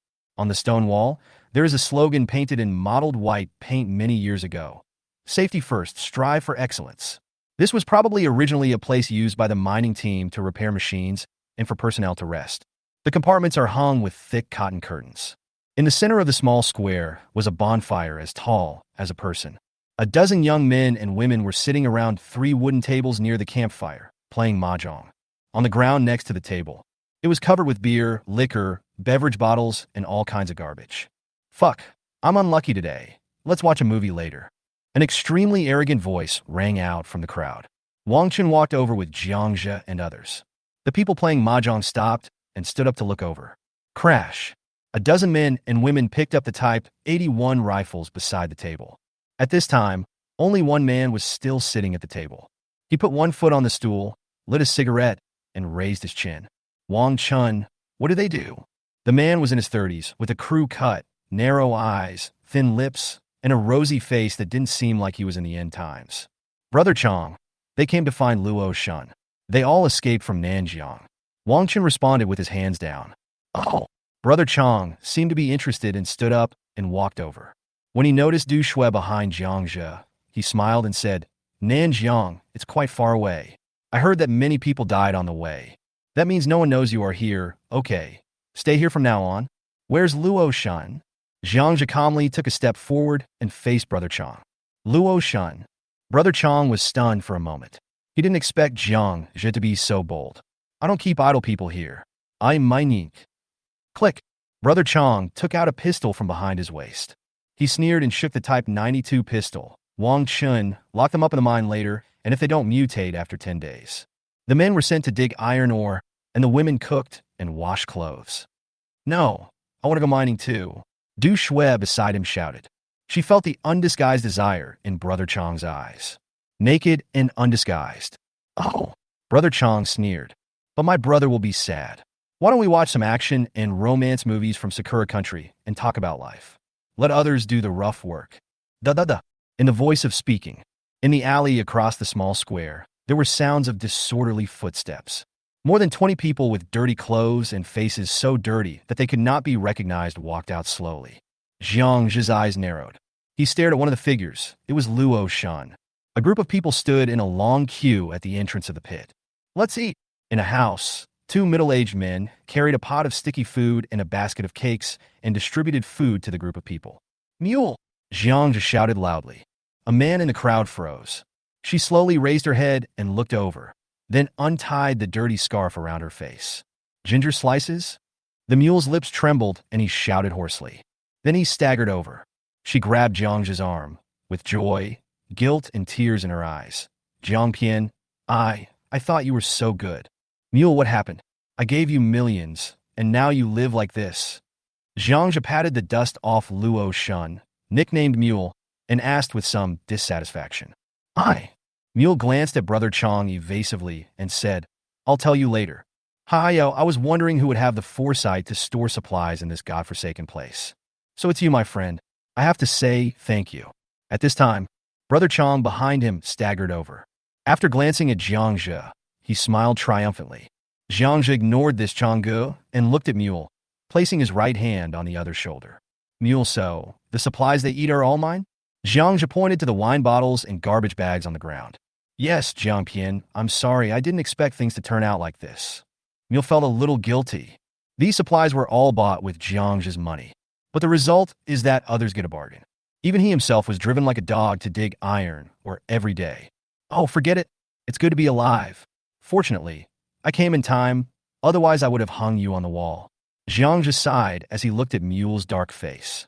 Listen, this person is angry, but I, Chung Chong, am a man of conscience and I will not starve you to death. From now on, you and Luohan will work together to dig iron ore. If you do well, I can reward you with a piece of meat that you bought yourself. Haha, that would be delicious. Brother Chong smiled, raised his gun, and laughed. The men and women around burst into laughter. Jiang Zhe patted Mule's shoulder and said, Mule, I'll give you some nourishment later. You look so skinny, squat down and take a rest. The mule was stunned for a moment, but was pressed to the ground by Jiang Zhe's strong hand. Then Jiang Zhe turned around. Xiaomi, Pao Yi, Lu Zi, and everyone into Bing. After everyone's name was called out, there was a pause. Squat down and close your eyes. A loud shout suddenly rang out in the small square. Brother Chong, who was watching the fun, suddenly changed his expression. People in the surrounding shelters sensed that the atmosphere was not right and were ready to raise their guns. Bang! A big hand grabbed the pistol that Brother Chong raised. Under Brother Chong's horrified gaze, crack! Jiang Zhe hit him with his knee, breaking his ribs. A 12.7 millimeters heavy machine gun appeared in Jiang Zhe's hand, and the bullets formed a red chain. He glanced at the dozen or so men around who had just reacted. Puff, puff, puff. Blood, body parts, and flesh were flying everywhere. There was no time to even scream, and the person standing was no longer in sight. The roar of the heavy machine gun stopped, and a faint smoke came out from the muzzle. There was total silence in the mine. Jiang Zhe's hands were empty again. Vomit! When the mule saw the pieces of meat on the ground, he started to retch violently. Alan, go cook for my friend. Pao Yi, take care of the rest of the people. Quack, quack, quack. Footsteps were heard in the alley leading outside. The man on duty at the machine gun post heard the gunfire and ran back. Base. Jiang Zhe drew out his dagger and rushed over in 2 steps. The door curtain was lifted, and 4 men with guns appeared. A cold knife light flashed. With a thud, 4 heads rolled to the ground. Jiang Zhe slowly wiped the blade of the knife on the door curtain. He turned around and showed a mouthful of sharp white teeth. Brother Chong, you ate so much of my food for nothing. You need to settle the bill. Chapter 54, Protection of Cultural Heritage. Whoosh, whoosh, whoosh. Half an hour later, a group of people gathered around the campfire, and the mule was gnawing on a piece of pork elbow the size of a human head. I just used up a chain of 12.7 millimeters bullets. Except for Brother Chong and Wang Chun, everyone who had a gun in the entire pit was beaten into a pile of minced meat. There was still a strong smell of blood in the air. The 20 or so people who were mining with mules were driven by Liuzi to squat in the corner. The elbow, which was stewed into a mushy paste, disappeared by half after the mule took a few bites. Squeak! Jiang Zhe opened a can of Coke and handed it over. Squeak! The mule drank too quickly. Bubbles burst out of his nose. The Duke, who was drooling and staring at the mule, was sprayed in the face. Cluck, cluck, cluck! Xiao mi laf dazide. The mule rolled his eyes and finally swallowed the mouthful of meat that had choked him. Mule, what's up with these guys? Jiang Zhe pointed at Brother Chong and Wang Chun, who were kneeling beside him, and asked. Ginger slices, wait. Mule stood up, picked up the pig bone he had eaten clean, and walked up to Brother Chong. Luohan, don't forget, my brother is not far from here. Brother Chong's face turned pale, and he kept backing away. Bah! The mule spat in the other's face. Bang! And then the pig bone hit the shoulder blade, and a scream rang out. Jiang Pian, I'm sorry, I was drunk and delayed everything. These things were bought with your money. If you're still not satisfied, just beat me up like this. I won't blame you. That's it. That's it. Like a mule venting his anger, he raised the bone and kept hitting Brother Chong. Bang, bang, bang. Mule stopped only after hitting Brother Chong on the head with a pig bone and bleeding. Finally, I got rid of the anger in my heart. Only then did the mule sit back and start talking about his stories. Brother Chong's original name was Cheng Chong. He is the manager of the engineering department of the nearby Daxing Iron Mine Company. He has an older brother named Cheng Gang, who is a contractor in this area. Both of them are locals, and the 2 brothers are considered local bosses in this area. He has several work teams and a dozen younger brothers under him. At the end of the world, all the senior executives of Daxing Mining fled, and the 2 brothers and their men occupied the material warehouse of Daxing Mining. More than a month ago, according to Jiang Zhe's request, Luohan secretly stockpiled millions of supplies in the Rozi Mountain. However, this guy got drunk and lost control of his mouth and told a distant relative about the Rozi Mountain plan. This distant relative also works at Daxing Mining. In order to please Cheng Chong, he told others about the mule's hoarding of goods. So, Cheng Chong took his men and occupied this place. His brother Cheng Gang led a group of people to become local tyrants in Daxing Mining, 10 kilometers away. Jiang Pian, let's go, let's leave here now. The nearest military shelter is only more than 50 kilometers away. If we go there, Cheng Gang won't be able to do anything. Mule was concerned about Cheng Chong's brother Cheng Gang. The other party has about 100 people under his command, all of them armed with long weapons. Don't worry, Luohan. With the leader here, even 200 more people will be useless. Liuzi on the side shouted disdainfully. Yes, Brother Luohan, Brother Jiang is very powerful. He can kill dozens of subhumans by himself. Xiaomi also nodded and said seriously. You just killed 4 people with 1 strike. When did you learn this skill? The mule reacted at this time. Everyone around looked calm, and the mule began to believe what they said. He just didn't understand why Jiang Zhe suddenly became so powerful. Ahem. I usually like to work out and watch some martial arts. Jiang Zhe coughed lightly. Jiang Pian, that's not right. Don't you usually like watching porn movies? When did you practice swordplay? The mule finished speaking. Du Shui, Alan and others looked at him with various micro-expressions. The character is about to collapse. Bullshit, mule. I'm telling you not to talk nonsense. And besides, the Sakura country is about to be destroyed. From now on, those short films will be cultural heritage. You know? I am protecting cultural heritage. The mule became energetic after eating. Okay. Anyway, you bet on the right horse this time. Whatever you say is what it goes. If you don't leave, I will stay with you, and we will die together. Then the mule handed over a stack of manuals. This is what the military of Shenyang City sent planes to drop a few days ago. Introduction to the situation of strange beasts and mutants. The booklet mentioned that the way to deal with white people is to lure them into a small space and launch a sneak attack using traps and heavy weapons. As for the demi-humans, the booklet points out that their weak spot is their neck, and only there can they be killed with light weapons. There are also some guides for surviving the apocalypse. The issue of mutant creatures was also mentioned. This did not surprise Jiang Zhe. The military did this in previous lives. Letting ordinary people take up arms may not be able to defeat the white people, but at least it gives them some hope and courage to survive in the doomsday. Jiang Zhe flipped through the booklet. He handed it to Pao Yi and a few others and started to look at it. No matter what, the military is still the most powerful force in Daxia for the time being. Will there be chaos if we have guns? Du Shui looked at the booklet in her hand with worry. Jiang Zhe clapped his hands and stood up. Don't worry, most of them are retired equipment. Don't think too much. We just need to survive. The rest of you clean up. Pao Yi arranges for someone to be on guard and you'll come here. Jiang Zhe walked towards a group of people squatting in the corner. These people are workers brought by Cheng Chong from Daxing Mining. In the end times, iron ore is a very important strategic material. The Chung Gang brothers have a good vision and now know how to stockpile ore. Future. Either selling it to the military or using it yourself is a good move. Snap. Jiang Zhe took out a pistol and handed it to Mule. His distant relative was the cook who just met him. At this moment, he was squatting in the corner, looking at the two of them in horror. Shunzi, I'm your second cousin. You can't kill me. The middle-aged man howled at the Mule for mercy. Jiang Zhe lit a cigarette and handed one to Mule. Did he take care of you? The Mule shook his head silently. Jiang Zhe hugged Mule's neck and said, Back in Nanjiang, over 30 people blocked the hotel and wanted to kill me because of a bite of food. If we hadn't practiced, we would have had to go to hell to complain. I won't force you. It's up to you to decide whether to kill me or not. Then Jiang Zhe walked away. He hoped that the Mule would be crueler, but he would not force him. Even if he was kept for nothing, the supplies in the dimensional space were enough to feed him into a pig. Mule's parents also divorced when he was young. It is similar to Jiang Zhe's situation. The same family experience is also the reason why Mule and Jiang Zhe can become good friends. 10 minutes later, Mule came over silently and handed over the pistol. Jiang Zhe patted his shoulder and said, It's okay. If you don't want to kill him, then don't kill him. Save a bullet. However, he can't stay in the base. Give him a bag of food and leave immediately. There are many shelters nearby, so it won't be difficult to survive. The Mule nodded. Ginger slices, thank you. It's okay. We are friends. Why be polite?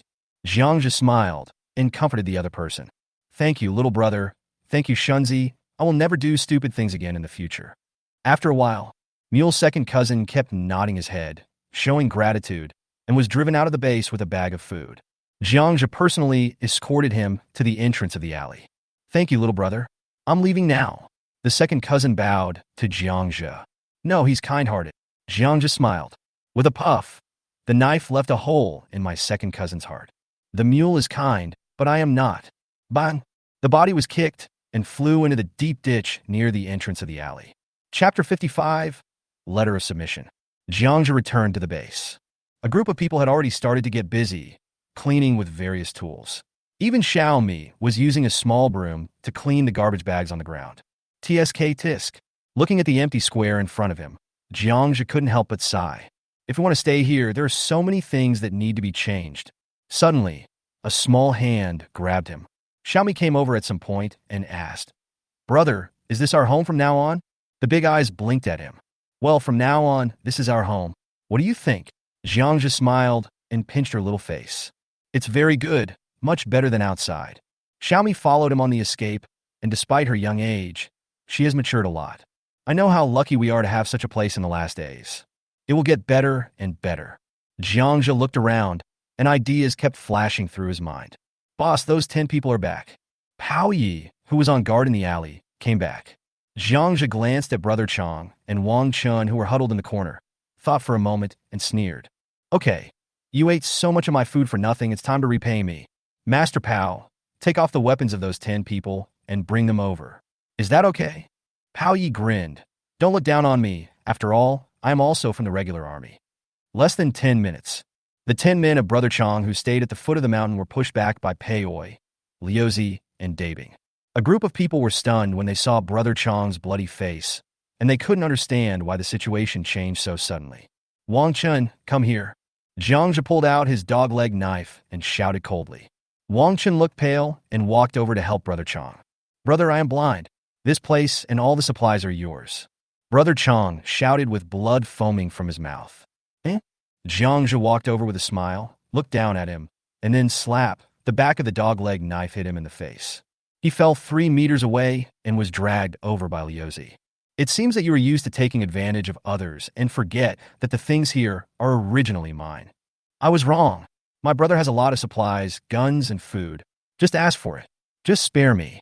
Brother Chong clasped his hands together and begged for mercy. In the distance, Du Shui, Alan, and Mr. Du were looking at this side, but didn't dare to come up. They all knew that Jiang Zhe was most likely going to kill someone. Jiang Zhe looked at Wang Chun, who was standing aside. Wang Chun, tell me, if I let him go, will his brother come after me for revenge? Hearing Jiang Zhe's words, beads of cold sweat began to fall from Wang Chun's head. I just heard from Mule that this Wang Chun was the former security captain of Daxing Mining Company, and he was a fairly upright person. Later, he became a team leader under Cheng Gang. He was sent here to help Guichong guard the Luohan base. No, I won't, I swear. Many of Brother Chong's teeth were knocked out, and he has a lisp when he speaks. Snap. The back of the knife once again knocked Brother Chong away, and he dared not speak anymore. Looking at Jiang Zhe's half-smile, Wang Chun felt guilty based on his understanding of Cheng Gang and Cheng Chong. It's impossible for these two brothers not to come and seek revenge afterwards. But he shouldn't say that. I don't know. Wang Chun gritted his teeth and could only shake his head. This sentence actually offends Brother Chong. Okay, since you don't know, then it's possible. Jiang Zhe sneered. He squatted in front of Brother Chong and said, You ate so much of my food, you have to pay it back. Return, 5 times no, 10 times. As long as you send me back, I will definitely return it. Brother Chong sensed a chance to survive. I don't lack things, you have to use your life. Base. After Jiang Zhe finished speaking, he stuffed a military knife into Wang Chun's hand. If each of you stabs him with a knife and kills him, you can live. This is called a pledge of allegiance. Everyone was stunned. No, I could be obedient, sizzle. A man in the crowd just shouted out half a sentence. A flash of extremely cold light flashed across everyone's eyes. The man covered his throat, blood oozing from between his fingers, and fell to the ground with a thud. Ah! The mule in the distance also exclaimed, then covered his mouth again. Once again, the mule witnessed the cruelty of this good friend. Wang Chun, it's your turn. Jiang Zhe seemed to have lost his patience, and his eyes were cold. Wang Chun clenched the half-foot-long military knife, with a conflicted expression on his face for a moment, and then, with a swish, he stabbed it into Brother Chong's waist like lightning. Ah, Wang Chun, you're done. My brother won't let you go. At this time, Brother Chong also knew that he would not survive. He screamed and cursed continuously. Puff, puff, puff. The remaining 9 people took the sabers and stabbed them into the body quickly one by one. When the last person draws his saber, Brother Chong had turned into a corpse with blood staining his clothes red. Very good, you can stay in this base. Wang Chun, clean up the corpses and scraps of meat on the ground. Okay, I'll take care of it now. Wang Chun and his companions also knew that there was no way out now. He quickly found a small cart, threw the minced meat and corpses on the ground onto it, and pulled it out of the base. Everyone in the base became busy again. Boss, those people can't believe it completely yet. At this time, Liuzi and Pei Oi came over and whispered, We'll lock up all the guns. They'll be mining from now on, so no one will be needed to guard outside. The issue between Brother Chong and Wang Chun has been resolved. Jiang Zhe originally wanted to kill Wang Chun and all these people, but he thought that the expansion of Luohan Mountain would require a lot of manpower in the future. I'll just endure it for now. Ginger slices. The mule in the distance waved to him. The two men came to a room, pulled aside the curtain, and saw a warehouse full of food. This is the largest warehouse in the entire pit. All food is sorted and placed on wooden shelves that are only big enough for one person to pass sideways. The warehouse, which is 6 meters wide, 4 meters high, and more than 30 meters deep, is filled to the brim. Water, instant noodles, flour, toilet paper, rice, salt, soy sauce, dried noodles, canned meat, canned fruit, all have a long shelf life. The list you listed is too long. I personally went to Nanjiang City to negotiate these at factory prices. Many factories have not yet paid their final payments. If the apocalypse doesn't come, we'll still be unable to pay off our debts even if we deliver takeout food for our entire lives. The mule shouted excitedly, pointing at the room full of food. There are 2 such food warehouses in the entire base. Okay, these things are enough to last for a while.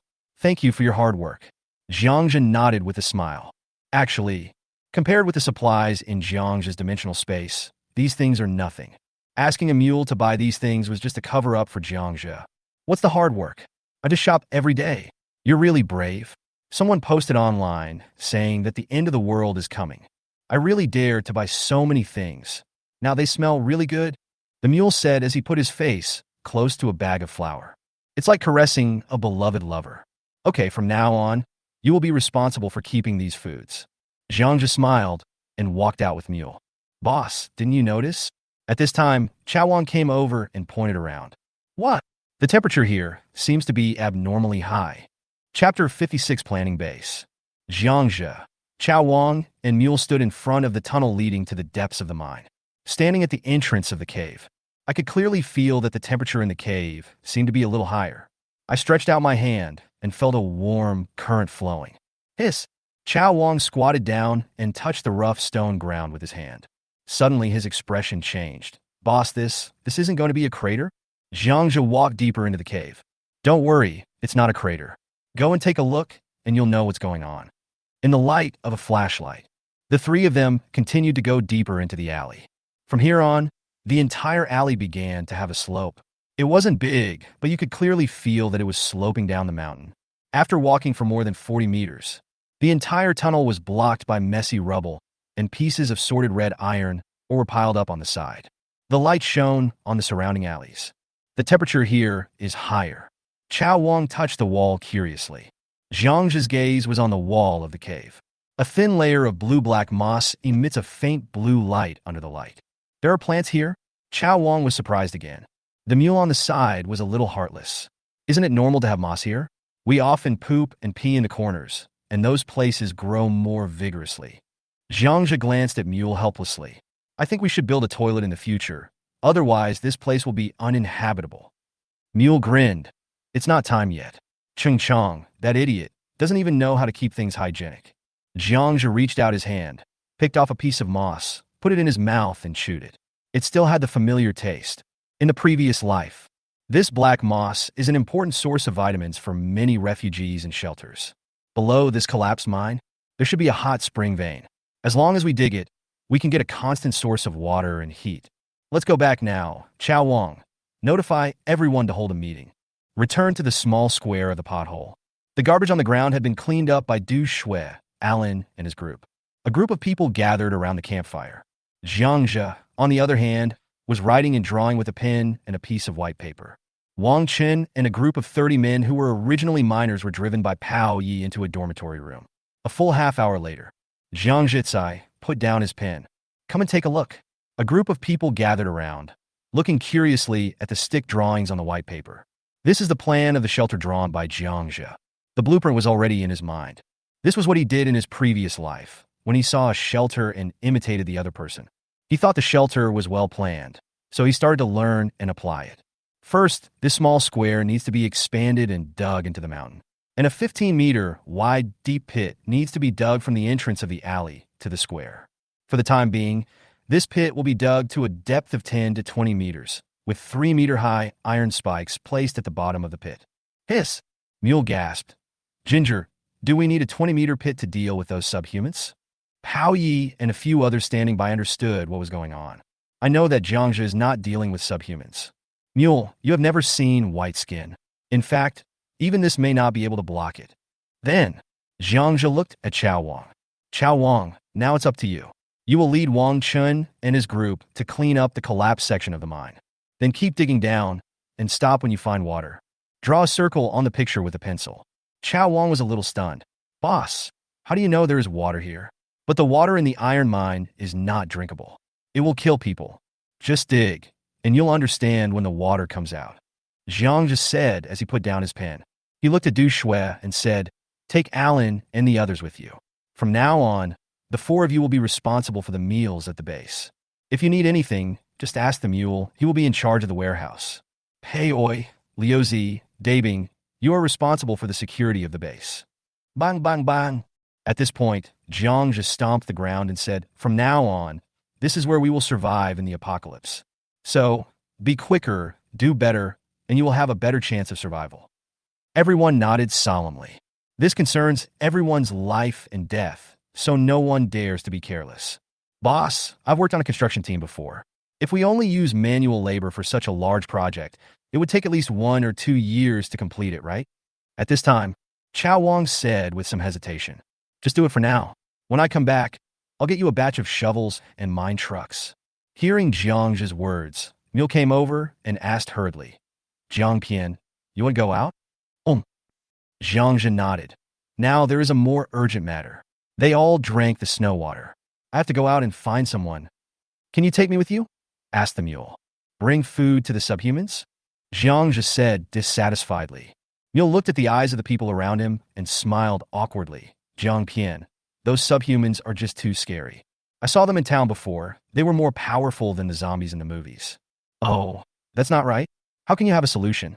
Isn't it true that the military can't do anything to the subhumans? The mule finally thought of the key issue. It was mentioned in the Apocalypse Post, but I have to find someone. Where are you going? Not far. Jiang Zhe responded calmly. Jiang Zhe.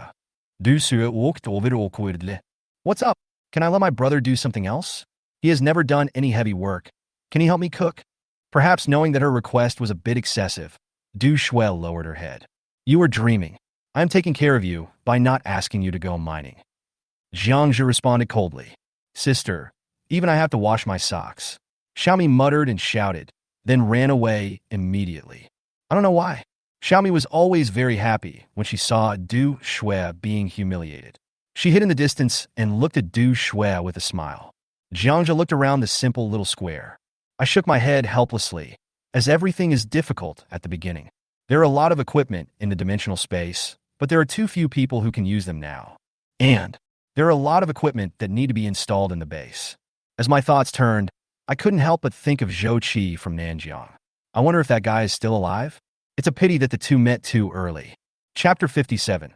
Opening the pot to offer sacrifice to the kitchen god and killing the pig. Chao Wang is a versatile person. Under his command, a pig was quickly plucked and washed clean. Soon, the small square was filled with the smell of burnt pig hair. According to Pao Ye's advice, now that we have moved into a new house, we should have a good meal to start the pot and worship the kitchen god. Jiang Zhe liked this festive expression very much. Without saying a word, he went out of the base and picked up a pig. Dinner was a pig-killing dish from the apocalypse.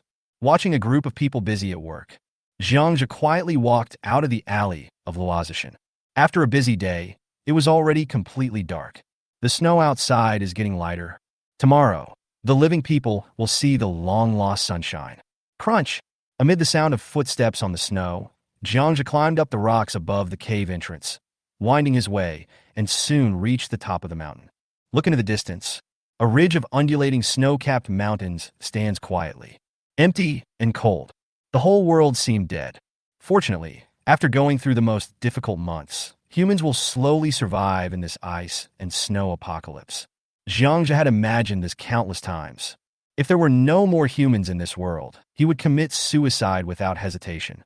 No matter how great your abilities are or how much supplies you have. Without people, it would be boring and uninteresting. Call! Jiang Zhe waved his hand, and a pile of firewood piled at his feet, with Chun Yun's body lying on the top. His face had returned to normal, no longer the terrifying iron blue color. Just like sleeping. After gently touching the other person's cheek with his big hand, he placed a piece of chocolate on her chest. Slowly place your right hand on the pile of firewood. Boom! A ball of flame burst out from his palm and ignited the pile of firewood. Flames shot up into the sky, illuminating the surroundings. Devoured Qin Yun's body. Gulp! Jiang Zhe took a sip of white wine and fell on the snow in front of him. Sister, I originally wanted to bury you in Nanjiang, but I still don't want to leave you alone there. Didn't you say you would come to see me? From now on, just stay here so you don't have to travel so far. You have your own choice. All I can do is light a fire for you.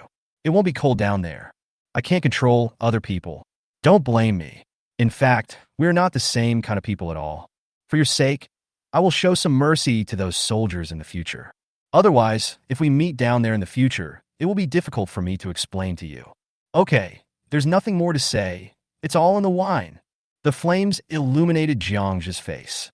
A sip of wine and a cigarette. Half an hour later, the liquor was gone and the flame gradually died down. An aluminum alloy box appeared in Jiang Zhe's hand. Pick up the bones from the fire one by one and put them in the box. Buried on the top of the mountain. Soon, a thin layer of snow covered the ground. Call. As everyone stared in amazement, Jiang Zhe dropped the hook in his hand. Behind him is a beige mobile diesel generator truck that is over 5 meters long and 3 meters high, with a power of 500 kW. It is enough to provide electricity for the base temporarily. Fuck. Neil put down the beer in his hand, ran over, looked at the generator, and said, Ginger slices, where did you get this from? Don't tell me that this was picked up just like that pig. Jiang Zhe dusted off his hands and said, I hid at the foot of the mountain before the end of the world. I didn't have time to tell you. The pig-killing dish has just come out of the pot just right. Come, let's eat first. After dinner, let Xiao Wang prepare it. From now on, this base will not need these candles. Jiang Zhe shouted and called the curious people back to the table. Drunkard peanuts, chicken feet, salted duck eggs, red sausage, pickled cucumbers, and roast chicken. In the middle was a pig-killing dish the size of a bathtub, 6 simple cold dishes, and a main dish. The fragrance dispelled the chill of the snowy night. Jiang Zhe picked up the beer bottle and said, Come on, from now on, we will settle down here. If it is fine, we will be fine too. It's safe, so we're safe, let's do it. Dry. The people around responded loudly. Crash. Everyone in the circle didn't hesitate to eat. In the end times, there are only big-bellied men, no fat people. Before the end of the world, people like Alan and Du Shui probably wouldn't even look at the pig-killing dish. At this time, everyone's mouths were full of oil. Brother Luo, come here and eat more. Next to the mule, a girl with long legs considerately picked up some food for him. Everyone laughed knowingly. Thank you, beautiful lady. Come, have some pork kidneys too. They are very nutritious. The mule was a little reserved. He quickly picked up some food for the long-legged girl. Brother Luo, my name is Shan Shan. Shan Shan, with long legs, lightly punched the mule's arm with her small fist. Since arriving at the base, several people noticed that Jiang Zhe and Mule had a really good relationship. The girls didn't dare to tease Jiang Zhe as he was too murderous, so they set their sights on the mule. Before the end of the world, a pretty internet celebrity like Shan Shan might not even look at the mule. Now, I'm afraid that with just one look from the mule, the two of them will be able to roll together. Brother, you work the hardest, you should eat more too. Xiaomi leaned half of her body forward and scooped up a piece of pork ribs for Jiang Zhe. The movements are skillful and natural. Mule's eyes widened and he looked at Xiaomi. Oh, Seoga, Jiangpian, it turns out you like to cultivate it. No wonder. Scratch your head and nourish your lungs. Jiang Zhe picked up a bone from the table and smashed it on the mule's head. Pao Yi and the others at the table started laughing. The current atmosphere is so rare. There's food, shelter, and everyone is talking and laughing. Is there any better place than here in the apocalypse? After everyone had eaten and drunk their fill, they began to clear the table. Chao Wang has started researching mobile generators, with Mule and Pao Yi helping him. After a while, 1, 2, amid the men's shouts. In the center of the small square, a wooden pole was erected, and on top of the 3-meter-high pole was an LED outdoor lighting lamp. Boom, boom, boom. Chao Wang excitedly pressed the fire button. The mobile generator trembled with a low roar. Swish. A dazzling light emanated from the top of the wooden pole. Wow! The girls shouted excitedly. This is a small electric light. It seems to bring people back to the civilized era. Wang Chen and more than 30 people from the mining team ate the oil soup left over from the pig slaughter by Jiang Zhe and his team, plus 3 cornmeal cakes. Even so, more than 30 people continued to say thank you. Needless to say, the 20 or so people before were fed by Brother Chong with nothing but paste and a handful of salt.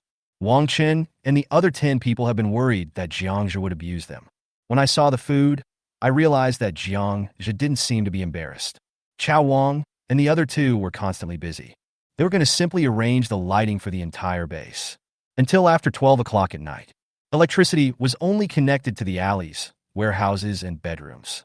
However, the mobile generator stopped, and using it for lighting was actually a huge waste.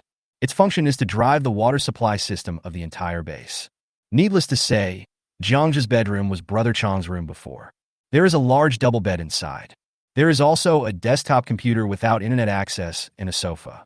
In the corner, there are mineral water, instant noodles, and various canned snacks. The room was very large and was previously used to store mining equipment. Jiang Zhe changed the bed sheets and quilt covers. The mule came staggering in. Don't want to sleep? Jiang Zhe handed the other person a cigarette. I can't sleep today. The mule shook his head. Jiang Zhe smiled and lit it for him. What's wrong? Are you angry? Then go find that Shan Shan. We both agreed. What's there to be embarrassed about? Hey, I'm not stupid. If it weren't for this base and those foods, would Shan Shan be interested in me? I still want to talk about love seriously. This is too direct. The mule said with some entanglement. Come on, I've delivered food to many women before. Is there anyone who is willing to have a serious relationship with you? Jiang Zhe cursed with a smile. You look down on me, don't you? Have you forgotten that girl from last year who was willing to marry me? The mule was anxious. Nonsense, it's because that woman is already pregnant and she's asking you for 300,000 yuan as a betrothal gift. If not, I'd scold you. You're still a virgin and you're already a father. Aren't you quite proud? What a pride. Just as the two were arguing. Suddenly, Xiaomi, Yu, what's wrong with you? Du Shui's frightened voice was heard in the small square outside. Chapter 58, The Mutated Xiaomi. Ah! Alan and others exclaimed at the same time in the square. When the mule gets up, Jiang Zhe has disappeared into the room. A crowd of people gathered in front of a house. Du Shui looked inside in horror, while several girls stood not far away with their mouths covered. Liuzi and Dabing raised their guns and aimed at the room. Even the Duke was growling at the door. When Jiang Zhe pushed through the crowd and saw the situation in the room, he was stunned. Xiaomi's originally smooth face was covered with black blood vessels like earthworms, and her eyes became the size of needle tips. Roar, the mouth is twice as big as before. It kept roaring and biting the crowd at the door. Someone tied his hands up and tied them to a rusty truck wheel under the bed. The rope as thick as fingers was tightened and made a popping sound. It can be seen that Xiaomi, who has transformed into a subhuman, has become stronger than many adults. Grasp! Jiang Zhe couldn't help but pound the door frame hard. Jiang Zhe slowly walked to Xiaomi's side and squatted down. Bang, bang, bang. Xiaomi, who was facing him, opened his mouth wide, revealing a mouthful of jagged teeth, and kept trying to pounce on him. Suddenly, he saw Xiaomi holding a ball of paper in her hand. Holding Xiaomi's body, Jiang Zhe pried open Xiaomi's fingers, took the paper ball, and unfolded it. Brother, I like it here and I like being with you guys, so I'm going to lock myself up so I can't hurt anyone. I drank snow water before I met you, but I didn't dare tell you because I was afraid you would abandon me. I want to stay with you forever, please. The handwriting is crooked and contains pinyin. Swish! Jiang Zhe crumpled up the paper ball, pursed his lips tightly, and lowered his head. Everyone was silent, from beginning to end. He didn't even notice the little girl next to him. If I had told him an hour earlier, I might have been able to save her with a crystal core. But now, it's all too late. Swish! Jiang Zhe suddenly took out his dogleg knife. Don't want! Du Shui's exclamation came from the door. Xiaomi stumbled along the way and walked with the people. Everyone actually fell in love with this smart little girl. There was pity and regret on everyone's face. Jiang Zhe, don't you have a way to save us? What about Xiaomi? Why can't she do it? Du Shui asked with tears in her eyes. Jiang Zhe shook his head. It's different. Once you become a subhuman, there is no way to do anything. Or, lock her up. Du Shui was still begging. Let her be watched like a dog, every day, Jiang Zhe said as he walked forward and cut the rope. Then he picked up Xiaomi's body. Walk out of the base. When Du Shui wanted to catch up, Chang Fu held him back and said, Jiang Zhe can't do anything about it. Don't make things worse for him. Don't you understand? Sometimes it's better to be dead than to be alive. Then, Chang Fu looked at Liuzi again and said, if one day I become a subhuman, you will use a gun. Your knife skills are really good, but I'm afraid of pain. Everyone watched Jiang Zhe disappear into the alley. Outside the base, the snow falling from the sky has become sparse. Roar! Xiaomi struggled continuously, but was held down by a big hand. Looking at Xiaomi quietly, Jiang Zhe raised his knife. 5 seconds. 10 seconds. 1 minute. The knife took a long time to fall. With a snap, the rope on Xiaomi's hand broke. Ah! Jiang Zhe shouted, throwing Xiaomi more than 10 meters away. Get away from me. Don't let me see you again, or I will kill you. Sand. Xiaomi's body left a trail of snow on the ground. He stopped with a nimble somersault. When she wanted to rush forward, she saw the dog-leg knife held by Jiang Zhe. His eyes were fixed on Jiang Zhe. The two sides looked at each other quietly. After more than 10 seconds of silence, Xiaomi growled, turned around, and ran quickly towards the foot of the mountain. In the blink of an eye, it disappeared in the vast snow. Jiang Zhe watched Xiaomi disappear, let out a long breath, flipped his wrist, and swallowed the crystal core with white wine. Well, a low roar sounded on the empty mountainside. The snow has stopped. The snow has stopped. Ding, ding, ding. The bell at the door rang. At the same time, Liu's surprised roar was heard again in the small square of the Ro mountain base. Really? Really? Changfu and Dabing rushed into the alley without wearing their hats. Behind him, everyone in the base followed. When Jiang Zhe walked out of the Luohan base, neatly dressed, more than 30 people were breathing out puffs of white air with their heads held high, all bathed in the rising sun. Hiss! Jiang Zhe took a deep breath, and the coolness entered his lungs. When the sun shines on my face, I can feel a little bit of warmth. He breathed such clear air again. Half a month. The whole sky turned blue, and this heavy snow purified the whole world. Ha! We can survive. Someone in the crowd shouted with laughter. The sunshine dispels the darkness and brings hope to people. The mule excitedly wiggled its butt twice in the snow. Seeing Jiang Zhe's calm face, he was a little surprised. Jiang Pian, why are you unhappy? With the sun, we don't have to work so hard. It's a good thing, but also a bad thing. As Jiang Zhe spoke, he put his hands on the pergola and looked out at the endless white snow-capped mountains in the distance. When the people around heard this, they all looked over. No one likes heavy snow, but the snow also hides human traces. Once the snow stops, unless you stay in a shelter for your whole life, those subhuman, white-skinned, mutated beasts are no fools. Go back and do your work. Don't stand here howling like a ghost. If you attract the subhumans, they won't care about burying you if you die. Jiang Zhe finished speaking. After everyone greedily felt the sunshine, they hurried back to the base. Du Shui, prepare 5 days' worth of food and equipment, and set off immediately. Give Du Shui an order. The other party nodded, knowing that Jiang Zhe was going to find an antidote for the genetic virus. There are only 8 days left. 20 minutes later, Jiang Zhe, Du Shui, Pao Yi, Lu Zi, De Bing, and Mule stood beside the cave entrance. Master Pao, if anyone comes here, don't open the door. Wait for me to come back. If anyone forces his way in, kill him immediately. Mule, keep an eye on the base. Take Liu Zi and the others with you if anything happens. Keep an eye out for Wang Chun and his men. After everyone has been instructed, Jiang Zhe took Du Shui and walked towards the foot of the mountain. Whoosh, whoosh, whoosh. Jiang Zhe led the way in front, and Du Shui followed closely behind, panting. Jiang Zhe, do you feel the temperature rising? Of course, the entire blue planet is now an ice cap, and this snow won't melt for another 5 years. The two of them were talking to each other. Finally arrived at the parked helicopter. See the complete helicopter. Jiang Zhe finally breathed a sigh of relief. Fortunately, this place is relatively remote. There are no animal footprints in the surrounding snow, and no one from other shelters noticed it. If the helicopter is damaged, he could only go hundreds of kilometers away to find someone by himself. Crash! After removing the helicopter cover, Du Shui climbed into the helicopter cockpit. Boom strapia. The low temperature required Du Shui to tinker with the engine for half an hour before it could start. In the rolling snow, the helicopter quickly rushed into the sky. Where to? Du Shui flew in the direction Jiang Zhe pointed. Xinyang City. Chapter 59 Snow Swan. Boom strapia. Under the blue sky, the helicopter flew at high speed towards the northwest. The sound shattered the tranquility of the earth. In the cockpit, call. Jiang Zhe took a puff of his cigar and put away the telescope in his hand. Looking down, you can see the uneven mountains that look like white waves. Roeasy Mountain is more than 100 kilometers away from Xinyang City. In another 10 minutes or so, the plane will fly out of the mountains and enter Xinyang City. Jiang Zhe went to look for someone this time. In his previous life, at the Longtan Base Shelter, he met a female lecturer who had escaped from Nanjiang City University of Science and Technology. For the cost of 2 bags of instant noodles, the two had an in-depth conversation for a whole night.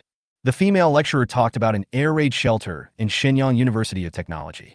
When the end of the world just began, there are hundreds of professors, lecturers, and students trapped there.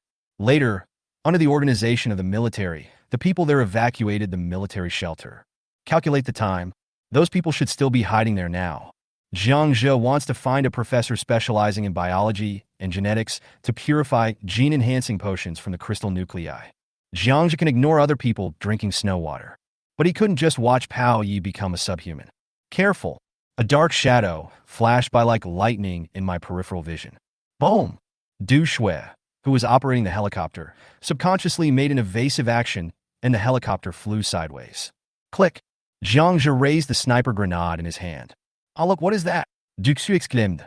A huge bird appeared, with snow-white feathers with black spots and a wingspan of almost 6 meters. The big bird glided around the helicopter. As the helicopter flew forward, a pair of blue eyes as big as copper bells looked at the helicopter curiously. Hooked on its sharp claws was a wild dog about the same size as the Duke. Call! Jiang Zhe put down the sniper grenade launcher in his hand. Don't panic, this is a snow swan. Snow swans are a branch of owls and generally live in the extremely cold snow-capped mountains in the northeast of Daxia. When the end of the world comes, the entire blue planet becomes a hunting ground for animals that originally lived in the extreme cold. Maybe he was full. After flying for a distance, the mutated snow swan flapped its huge wings and landed on the top of a distant mountain. Du Shui couldn't help but breathe a sigh of relief as she looked at the direction where Shui had disappeared. The bird looked too big and had a strong visual impact. Is that bird powerful? You saw it too. It only takes a few minutes to kill you, Jiang Zhe responded with a grin. Suddenly, Jiang Zhe straightened up and signaled Du Shui to lower the helicopter. The plane was about to fly out of the mountainous area. There were more and more high-rise buildings on the ground. Through the telescope, one could clearly see countless subhumans rushing out of various abandoned buildings. You can't drive this thing into the city. Find a place to land nearby. The entire Shenyang city has a permanent population of over 15 million. We had the cover of snow before.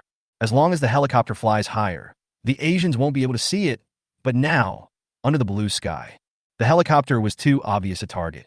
If we fly to the city of Shenyang like this, we will probably be surrounded by subhumans before the plane even lands, not to mention those elusive white people.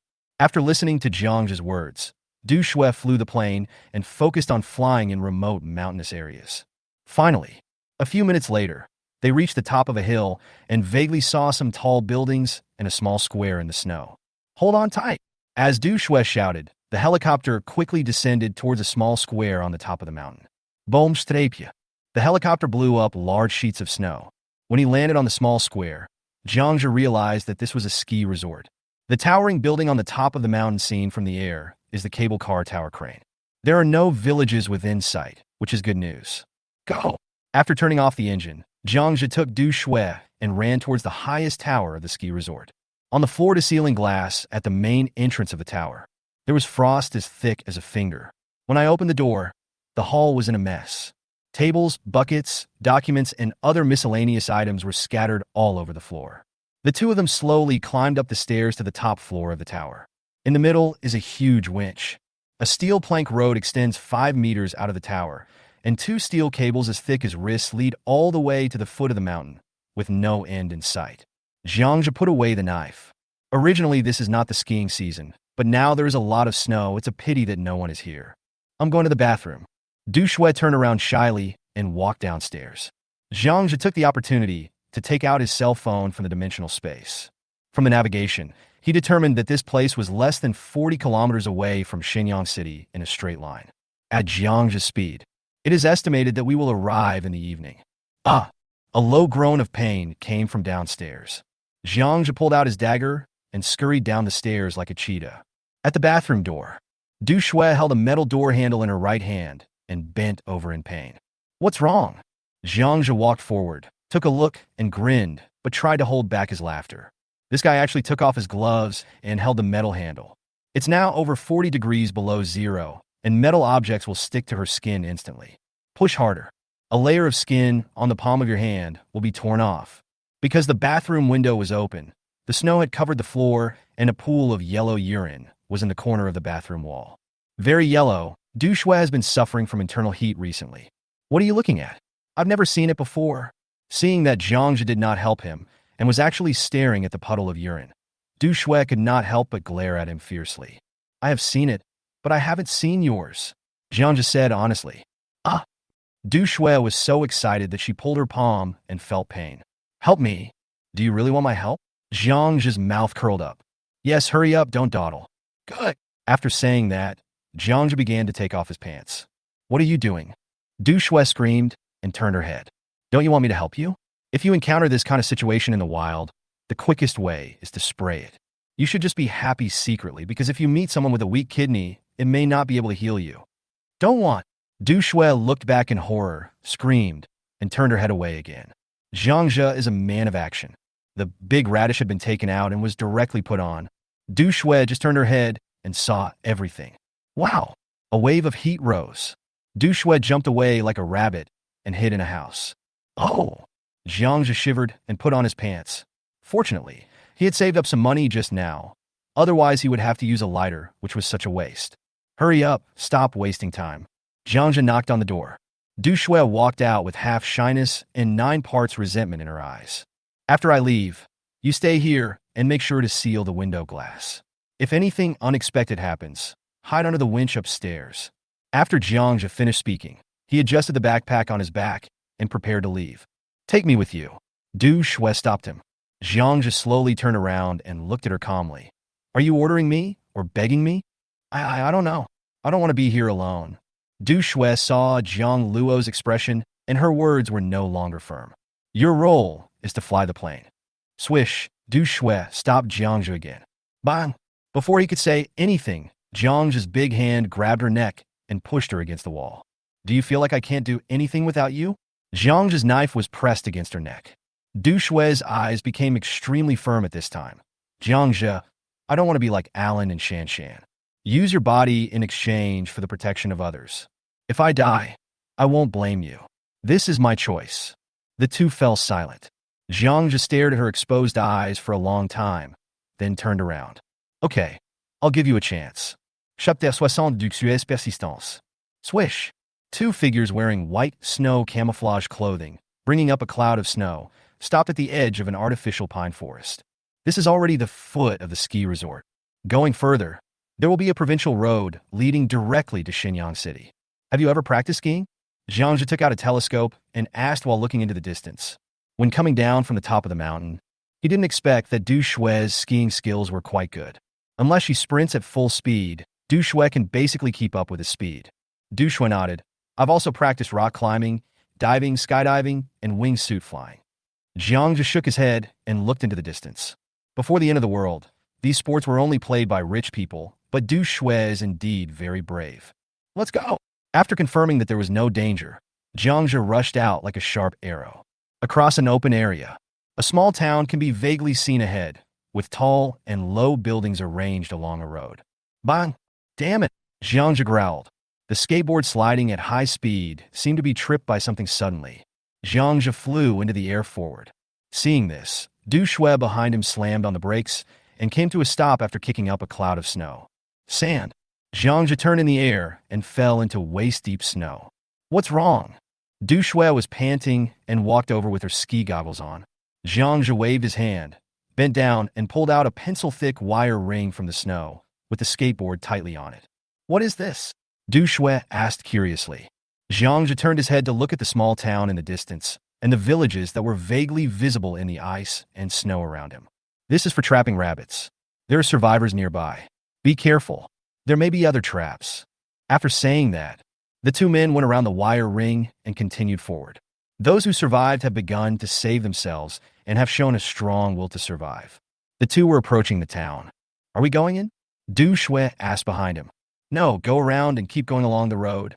Jiang just shook his head. No one knew where the subhumans were hiding, so it would be too troublesome to kill them. It's already mid-afternoon. The sunlight shines on the snow, and the crystal clear snow particles reflect the sunlight, which is extremely dazzling. Roar! A low roar suddenly came from the town. Jiang Zhe picked up the telescope and looked. On the east side of the town, there was a flat expanse of snow, and suddenly 5 well-dressed men appeared. After hearing this roar, he ran desperately towards a 2-story building in a corner of the town. A group of more than 30 demi-humans rushed out of a yard with weapons in hand and chased after the 5 people. With a swish, Du Shui pulled out the straight knife from behind. Walk! Jiang Zhe rushed out first. Unlike what Du Shui imagined, Jiang Zhe did not go to rescue people, but quietly walked into the courtyard where the Asian man was staying. The yard is very large, similar to a Xia Yu. It seemed that the group of subhumans had all been drawn out. Vomit! As soon as she entered the yard, Du Shui bent over and started retching.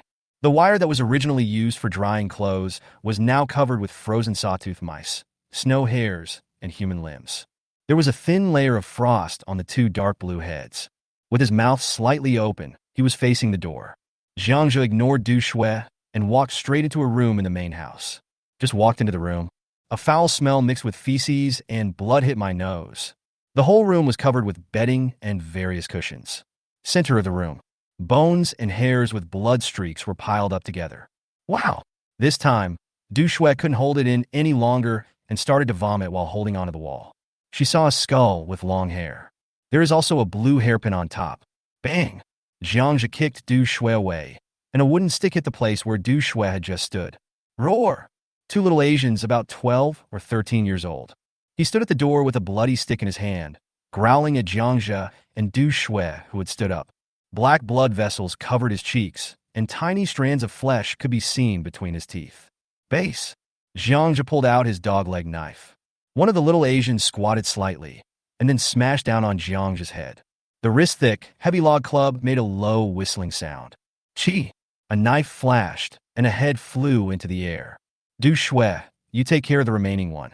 If you can't kill it, get back to the ski resort. After saying that, Jiang Zhe kicked another little Asian who was rushing towards him and sent him flying into the corner, then turned and walked out of the room. Ah! Du Shui's hoarse voice came from the room. Then bang, bang, bang, the sounds of the wooden stick and the straight knife colliding continued to be heard. There was also the sound of a straight knife cutting into skin. After 5 minutes, the room fell silent. Du Shui, with blood on her face, walked out slowly, looked at Jiang Zhe who was smoking, and wiped her face with her hand. Can I go with you? Jiang Zhe looked at the tearful and stubborn look in the other person's eyes and finished the cigarette in his hand. Let's go. Roar! The roar of the demi-humans came from the east of the town. Jiang Zhe walked through the town, along the wall, and a flat provincial road appeared in front of him. Abandoned cars are everywhere. The streets of the entire town were silent. The 2 of them stepped on the skateboards and rushed forward quickly along the provincial road. Aren't you going to save those people? Du Shui's voice came from behind. No time. If you are interested, you can go and try it. Jiang Zhe in front gradually increased his speed. Du Shui gritted her teeth and quickly followed. Boom! The voice behind him made Jiang Zhe stop. Du Shui fell heavily into the snow. She staggered to get up, but was crushed into the snow by the heavy backpack behind her. Jiang Zhe lifted up his ski goggles and looked at his watch. The 2 of them had been skiing along this provincial road for 2 hours, and Du Shui was exhausted. I looked up and around. Villages can be seen dotted in the distance on both sides of the road. Dozens of steel frame factory buildings can be seen along the road a few thousand meters ahead. Get up and go to the front to rest. Jiang Zhe slid forward. Du Shui, who was standing behind him, threw a handful of snow at Jiang Zhe. Straight man, I wish you will be a single dog for the rest of your life. Less than 10 minutes. Jiang Zhe slid off the road and rushed into a large courtyard. There is a 3-story office building on the west side. Thick ice and snow cover all the windows, making it impossible to see what is inside. Jiang Zhe walked into the 3-story office building. There are plaques hanging on both sides of the door. Shenyang Dingxing Paint Company. See the words. Jiang Zhe gave up his plan to search for supplies behind the office building. I was too lazy to go upstairs, so I just picked an office and walked in. Click, click, click. The dog-leg knife was swung, and the tables and chairs in the room turned into a pile of firewood. Boom! A flame rushed up. In the blink of an eye, a marching pot was placed on the campfire, while Jiang Zhe was stewing the beef and sauerkraut together.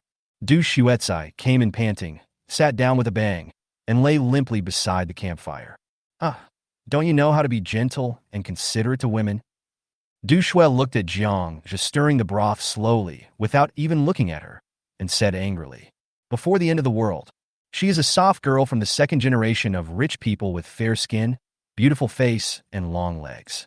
Those who want to pursue her have to draw lots and queue up. But Jiang Zhe in front of her seemed to have no feelings for her at all. Jiang Zhe glanced at her. Be gentle with women? Yes, I am very gentle in bed. Chapter 61. It's good, but it's rotten. Crack. In the room, the crackling sound of burning would continue to be heard from the bonfire. Jiang Zhe was smoking a cigarette. Take a sip of the coffee in the cup from time to time. Have you seen enough? Du Shui asked from the side.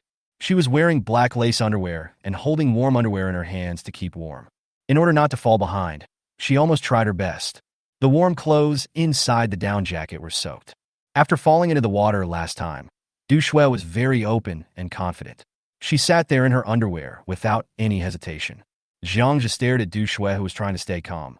It's okay. I've seen enough, but it's a little rotten. After saying that, he hissed and sniffed his nose. Damn it. Du Shui bit her lip and cursed. I can't even save my life. Who the hell still has the mind to take a shower? 2 hours later. Chi. The dog-leg knife flashed a cold light and cut a wild dog that was rushing towards it into 2 pieces. He kicked the wild dog's corpse away from his feet. Jiang Zhe picked up the telescope and looked at the tall buildings covered in snow in the distance. At this time, they were standing on an outer ring viaduct. The small city in front of us is the only way to Nanjiang City. After passing through here, another 20 kilometers will bring you to Nanjiang. Call. Du Shui behind him took a breath and wiped the blood off the straight knife. A stray dog had just scratched a hole in the chest of my down jacket. A ball of down emerged. Let's go. Jiang Zhe whispered, and Du Shui nodded and followed. Swish. Jiang Zhe stopped and stretched out his hand to stop Du Shui. Crash. A sniper grenade appeared in his hand and pointed at the back of a small truck on the overpass. With a swish, Du Shui on the side held her breath and slowly pulled out the straight knife. Jiang Zhe? Is he a subhuman? Jiang Zhe shook his head. No. He just heard the slightest crunch of something heavy on the snow. If he was a subhuman or white-skinned person, he would have rushed out long ago. Crunch. Jiang Zhe walked towards the pickup truck. At this time, 3 figures appeared from behind the van. We are human beings, not monsters. A slightly childish voice sounded. 3 boys, about 16 or 17 years old, appeared, looking like savages, with only frost on their eyebrows. He was holding a kitchen knife and a rough spear in his hands, and his body was wrapped in a white sheet, tied tightly with ropes. She looked at Jiang Zhe with a little nervousness in her eyes. What's up? Jiang Zhe slowly raised his ski goggles and sunglasses and shouted to the 3 teenagers. At this moment, a young man raised the kitchen knife in his hand. After indicating that he was not in danger, he pointed to the corpses of a dozen wild dogs on the ground and said, Brother, do you still want these wild dogs? Jiang Zhe looked at the 3 young men. He put the sniper grenade on his back and said, No more. Oh! The 3 teenagers cheered and pulled out a large plastic bathtub from the back of the car. After smearing the wounds on the wild dog's body with snow for a while, he threw it into a plastic bathtub. 2 teenagers were pulling the bathtub. A young man followed Jiang Zhe from behind. Brother, are you guys fleeing as well? If you have nowhere to go, you can go to our base.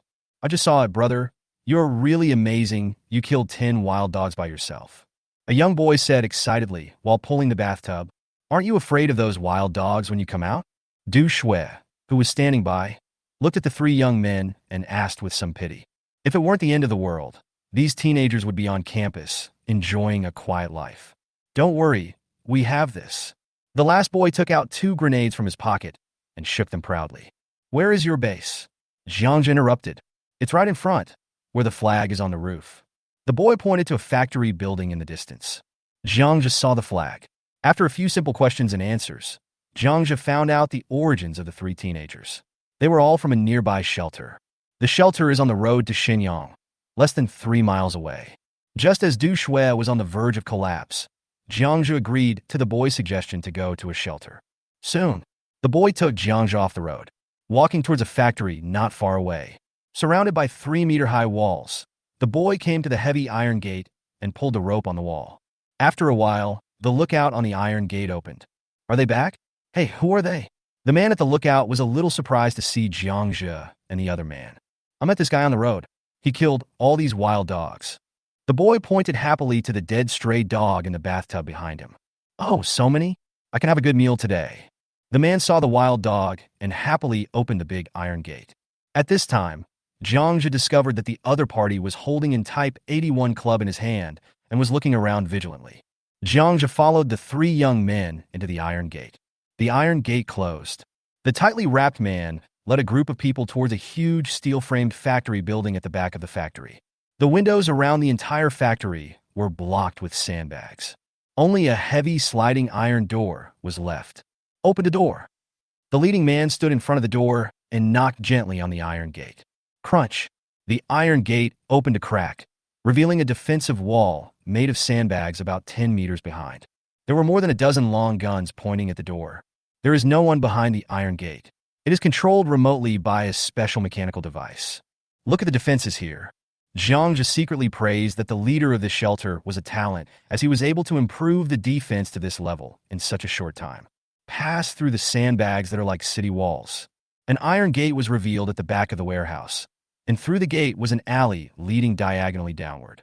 Jiang Zhe made an estimate. This tunnel goes more than 10 meters deep underground. The heavy curtains were lifted, and a buzzing, noisy sound suddenly rang in my ears. This is a huge underground warehouse. It is almost 200 meters long and more than 50 meters wide.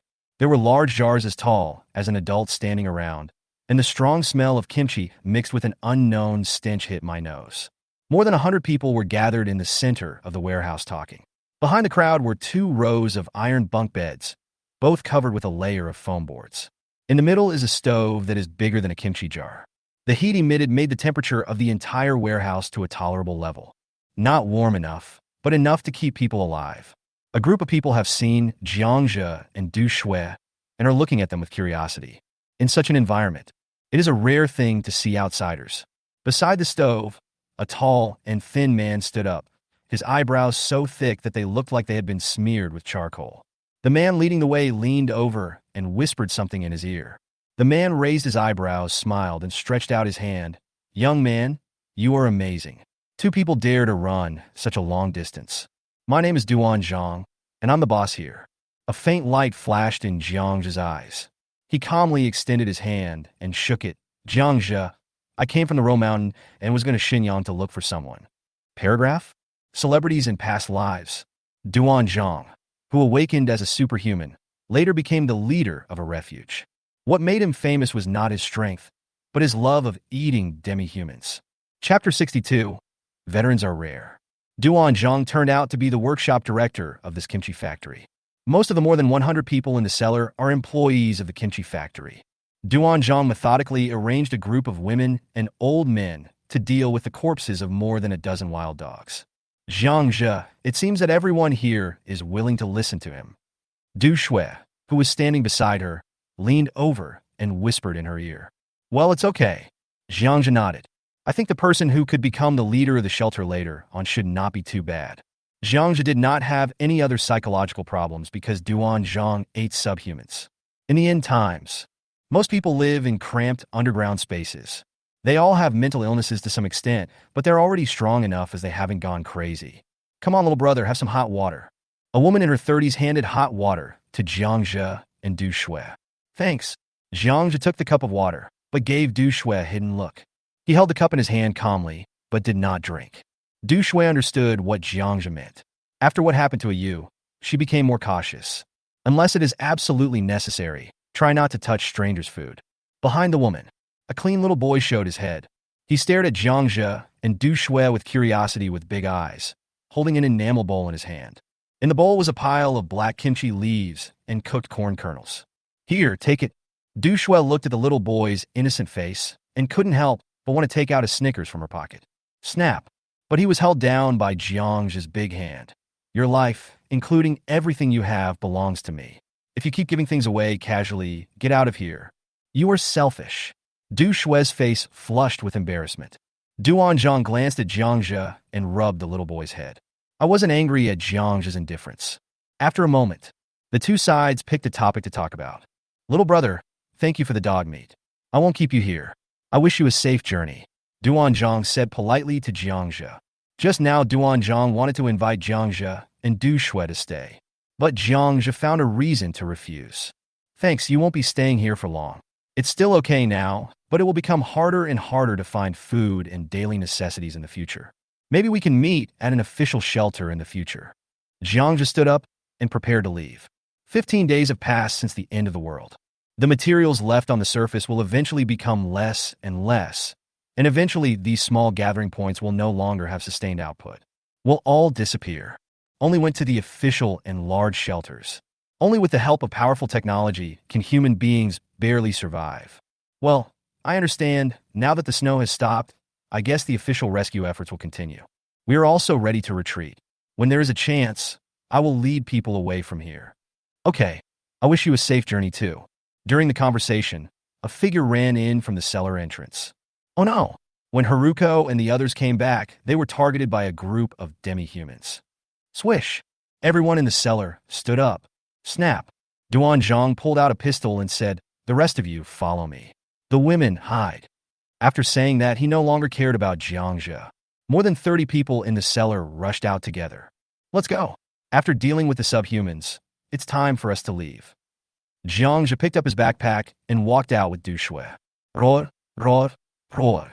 The iron gate of the steel frame factory has been closed. There were dense roars coming from outside. Through the gaps in the sandbags at the window, Jiang Zhe saw the subhumans constantly climbing over the wall. Rushed straight towards the factory. On the shooting hole left by the sandbag, more than 30 81 bars were aimed at the subhumans outside.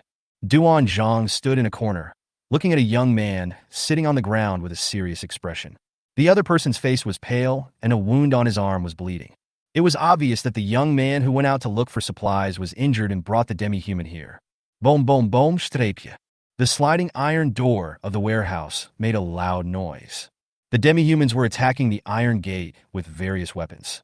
Shoot at the neck, aim. We don't have many bullets, so don't waste them. Duan Zhang's voice rang out in the warehouse. Jiang Zhe glanced at the 30-odd men. Although no one spoke, no one ran away. But looking at the nervous and pale faces, he could only give Du Shui a look to signal her to be careful.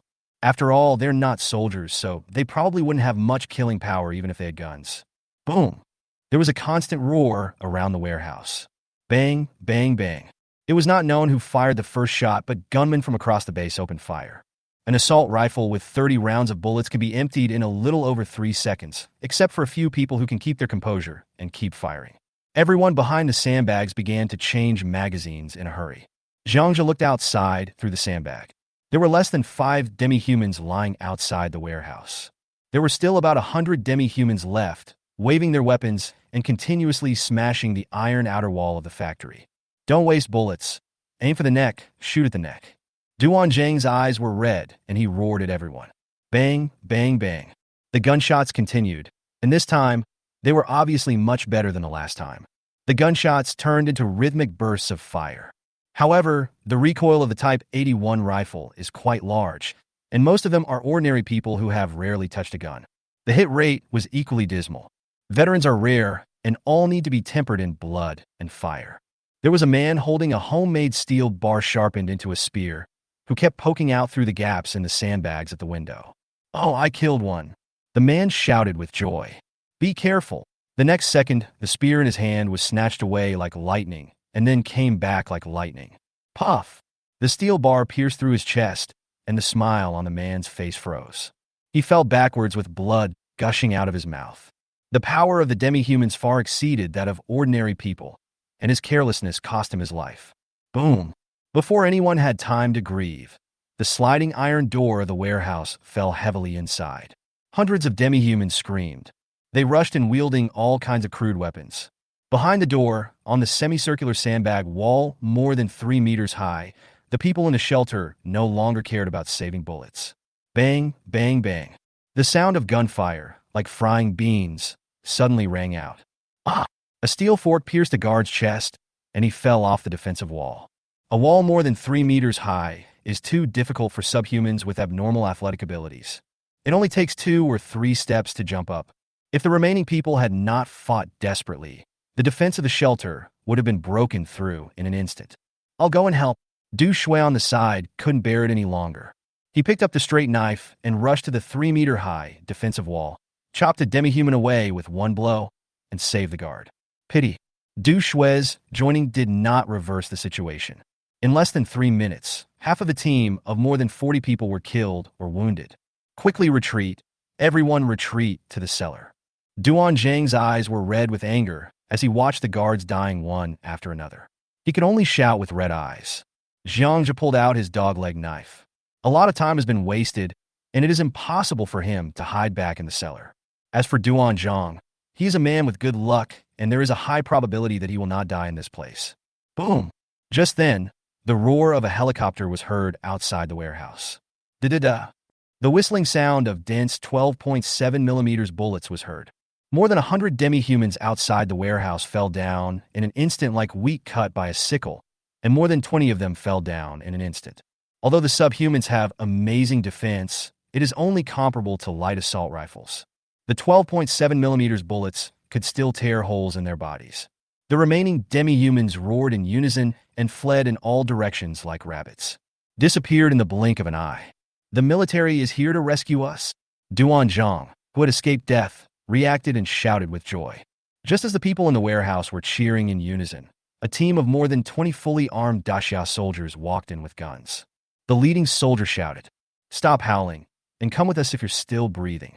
Chapter 63 Encounter with the Military. Boom! Two armed helicopters were hovering hundreds of meters in the air, not far away, on alert. On the road outside the warehouse, a row of a dozen strange dark green armored vehicles were parked on the side of the road, with two tanks in front and behind.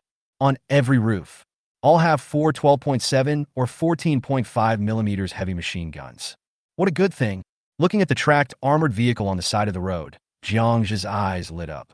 This is the military's python-shaped two-section articulated crawler transporter. Just like two train carriages spliced together, it has powerful off-road capabilities and can easily climb mountains and wade through water. There are 12 pairs of road wheels in the front and rear carriages. It can carry 40 tons of cargo at a speed of at least 30 kilometers per hour. Jiang Zhe really wanted to get such a transport vehicle before the end of the world. Unfortunately, only the military and the fire department have this thing. There is no place to grab. Get in the car.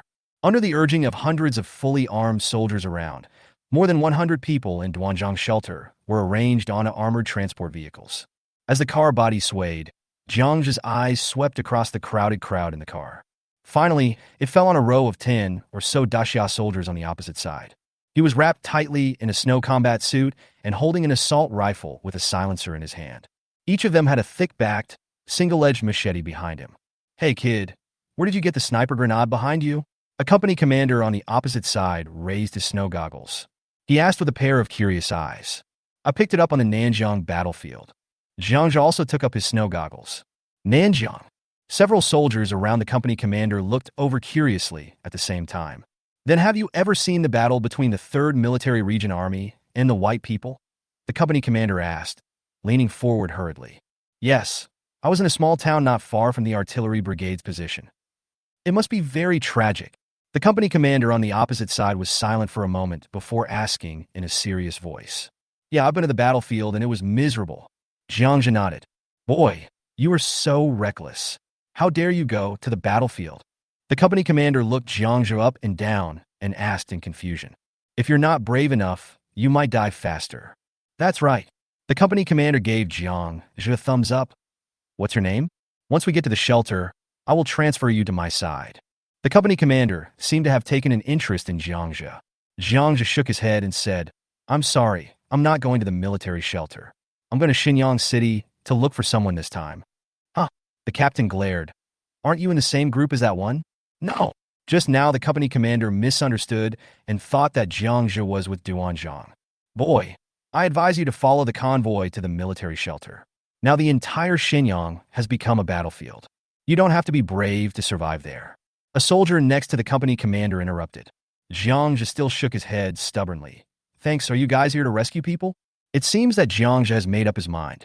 The company commander shook his head helplessly and leaned against the carriage. "There are many tasks. On the one hand, we need to transport some steel ingots from the Bunchy steel plant to the shelter. By the way, search and rescue people stranded along the way. Our team is going to Xinyang to pick up a group of people there. If you really want to go to Xinyang, you can go with us." In the end, the company commander couldn't help but take care of Jiang Zhe. "Okay," Jiang Zhe nodded. "Why do you say Xinyang City is a battlefield now?" Du Shui on the side couldn't help but ask the group of soldiers. There are still hundreds of thousands of people in the thousands of air raid shelters in Nanjiang City. The army is evacuating the people there in batches. They are subhumans, white-skinned, and none of them are easy to deal with. The company commander lazily took out the remaining half of a cigarette from his jacket pocket. Jiang Zhe looked at the crumpled cigarette in the company commander's hand. He took out a pack of cigarettes and said, "Here, take mine." "Wow, this is a good stuff." The company commander's eyes lit up, and he quickly took it. The dozen or so soldiers around were not polite and came over one after another, taking one. "Hey, you're lucky. The company commander is the combat and gun competition champion of our brigade. Follow him, and you'll be safe on the journey," one of the soldiers said with a smile. A box of cigarettes quickly brought the two sides closer together. The python-shaped all-terrain transport vehicle is indeed powerful. Even in waist-deep snow, it can still move at a speed of 30 to 40 kilometers. There are tanks leading the way ahead. There are armed helicopters conducting reconnaissance and surveillance above. Soon, the convoy was less than 15 kilometers away from the urban area of Nanjiang City. Just as Jiang Zhe was chatting with the company commander and others, suddenly, the company commander waved his hand. He placed his right hand on the headset, and after a moment he shouted, "Everyone alert." Jiang Zhe turned his head. Through the narrow gap in the car window, he saw that the convoy seemed to be passing through a densely built town. There are rows of 3- or 5-story buildings on both sides. Da-da-da. Before Jiang Zhe could look away, the heavy machine gun on the front tank let out a dull roar. Roar. Then, there were dense roars on both sides of the street. Countless demi-humans rushed towards the convoy from the streets. Immediately afterwards, all the heavy machine guns in the convoy opened fire at the same time. The armed helicopters kept circling overhead, but they did not dare to open fire for fear of accidentally injuring the convoy. Snap! A dozen soldiers on the opposite side loaded their guns, drove the people in the carriage to the back, and stood at the door ready to attack at any time. The convoy is still moving forward quickly. Once trapped in the encirclement, facing so many demi-humans, the only thing left is death. All the refugees in the carriage looked pale. Huddled together with their heads down, many women sobbed softly. Outside the car, the deafening sound of gunfire, the sound of tank guns, and the roar of subhumans mixed together, stimulating people's nerves. "Ah, if I had known earlier, I should have stayed in the shelter. It's all because of you that you dragged us here to die. I should have stayed in the shelter. I should have stayed in the shelter." In the carriage, a woman in her 40s was shaking her head and screaming. Anger flashed in the eyes of the company commander in front. Before he could speak, Jiang Zhe grabbed the woman's hair and slapped her with 6 loud bangs. The screaming stopped abruptly. "Say one more word, and I'll throw you down." Looking at Jiang Zhe with murderous eyes, the woman covered her red and swollen cheeks, lowered her head tremblingly, hid in the crowd, and dared not say a word. The company commander gave Jiang Zhe a thumbs up, his eyes full of admiration. The convoy moved forward. There were constant loud bangs in the carriage. Fortunately, these dozen or so python-shaped transport vehicles have thick steel plates on the outside, so the attacks of the subhumans have no effect for the time being. The carriage shook violently from side to side from time to time, scaring people so much that they huddled together. The demi-human that rushed over was rolled under the car. Half a minute later, the convoy continued to move forward at high speed. It seems that this time the subhuman sneak attack will be in vain. Boom! There was a dull thud from the rear of the convoy. "Oh no, 015 is stuck," the company commander roared, breaking the silence in the carriage. Through the observation port on the tailgate, Jiang Zhe saw a python-shaped transport vehicle at the end of the convoy, with most of its body tilted on the road. Black smoke billowed from the engine chimney, but the entire car body did not move at all. The fully loaded weight of the transport truck is close to 40 tons, and the sewers on the city roads cannot bear such a heavy object. Nearly 5 or 6 meters of the road surface completely collapsed. In the blink of an eye, behind the python-shaped vehicle number 015, thousands of Asians came in a sea of heads like a tide.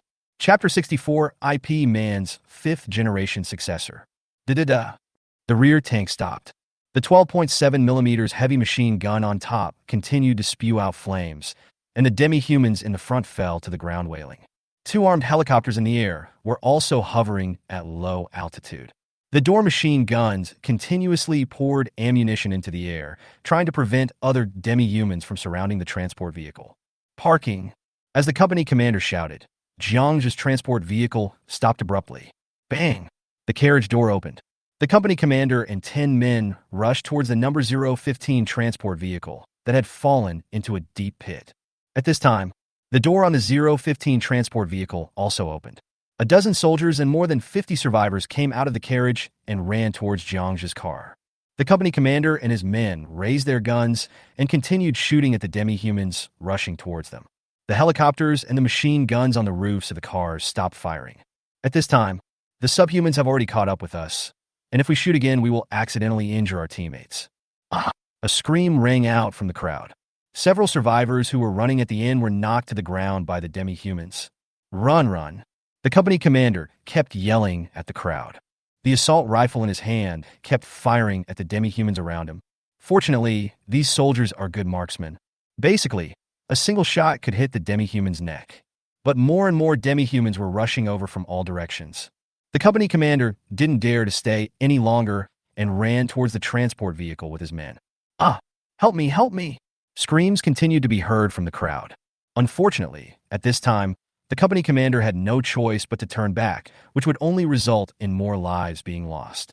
Ah, so... A loud cry of sorrow came from the crowd. Ah, it's Duan Zhang's son and wife.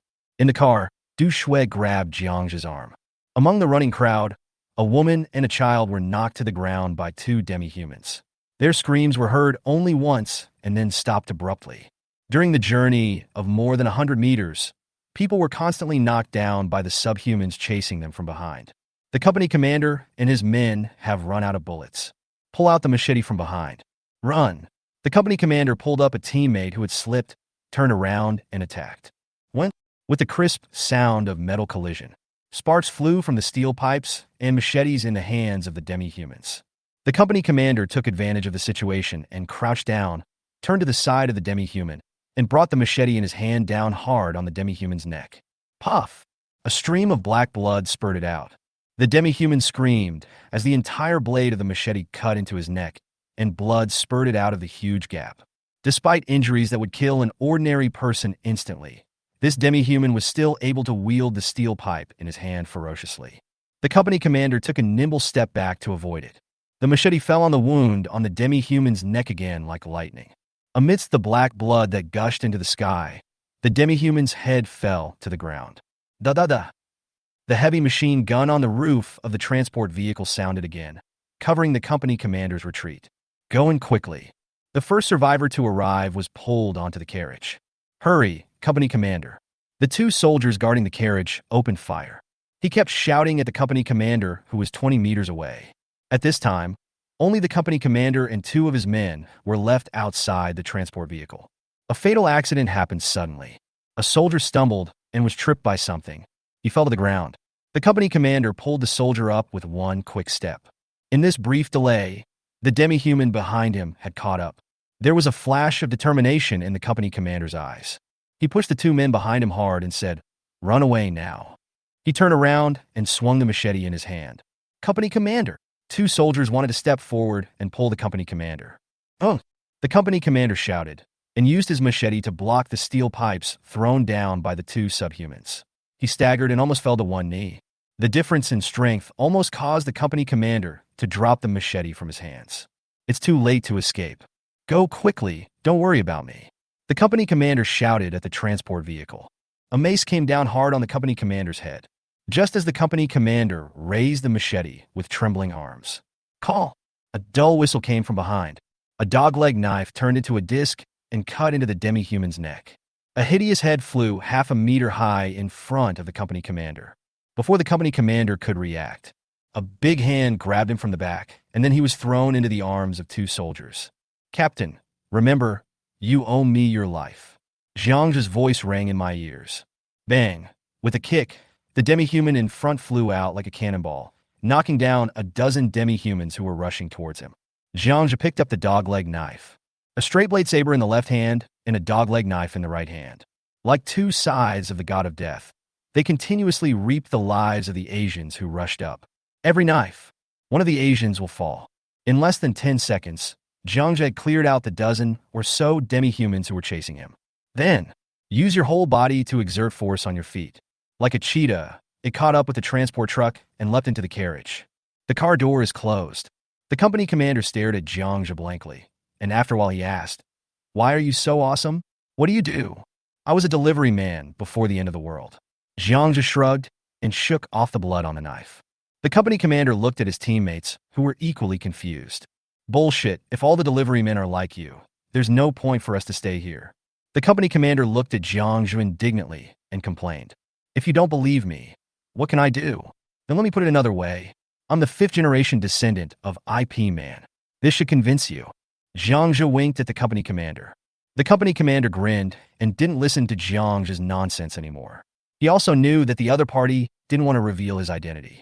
After a moment, he came over excitedly again. "Little brother, your skills are amazing. Come to my team, and I will give you the position of captain." Boom! The transport vehicle's engine roared and suddenly accelerated forward. And the last tank was also emitting black smoke. The demi-humans behind the transport vehicles were repeatedly drawn under their wheels, and the two vehicles rushed out of the town. The company commander really likes Jiang Zhe now. Killing Asians was as easy as cutting vegetables. He had never seen anything so exaggerated. "Not interested." Jiang Zhe shook his head. "If you have any requests, just let me know. I will definitely help you with anything I can, whether it's food or daily necessities. If you don't have a partner, I can introduce you to two celebrities. There is no shortage of beautiful women in the shelter now." When the company commander saw Jiang Zhe refused, he immediately used his ultimate move. "All I ask is that you shut up. If you continue to talk nonsense, get out of the car now." Jiang Zhe couldn't stand the company commander's nagging. Direct threat. "Boy, unless you never go to an official shelter for the rest of your life, you will have to join the army sooner or later." The company commander shook his head in disappointment. "I think Jiang Zhe is just stubborn like a young man. We'll talk about the future later." Jiang Zhe carried the sniper grenade behind him. Several soldiers around looked at the sniper grenade with envy. But they all knew that this kind of weapon would be useless to them, as the weight of nearly 30 kilograms alone was enough to make them lose their minds. A corner of the carriage. Duan Zhang grabbed his hair tightly with both hands, lowered his head, and didn't know what he was thinking. The death of my wife and son was a heavy blow. At this time, Jiang Zhe also understood why he liked to eat subhuman flesh. Maybe for Duan Zhang, only by eating their meat can I suppress the rage for revenge in my heart. Squeak! The convoy stopped at this time. "Get off, kid. Do you really want to go to Shenyang with me?" About 20 soldiers got off the transport vehicle. The company commander looked at Jiang Zhe and Du Shui, who got off the car, and asked in a serious voice, "Start here." The convoy would split up, with one part taking the survivors and the ingots to the official shelter. The remaining 3 vehicles will stay here and wait for the company commander and his men to rescue some survivors from Shenyang City. "Of course. This is a life-threatening matter for me. I have to go." Jiang Zhe nodded in response. The company commander shook his head and didn't try to persuade him any further. "Stretch out your hand and wave." The team sneaked quickly along the highway towards Shenyang City. Chapter 65. You can't look at the face. Only the girl can. Shenyang City. On the rooftop of a 2-story building outside the city, dozens of people in white snow suits looked at the city quietly.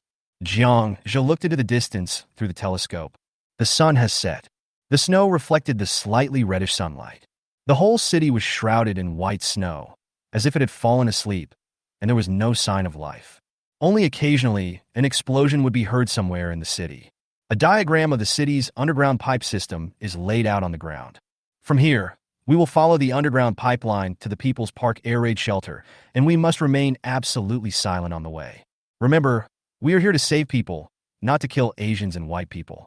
Okay, start checking your equipment now, and set off in 15 minutes.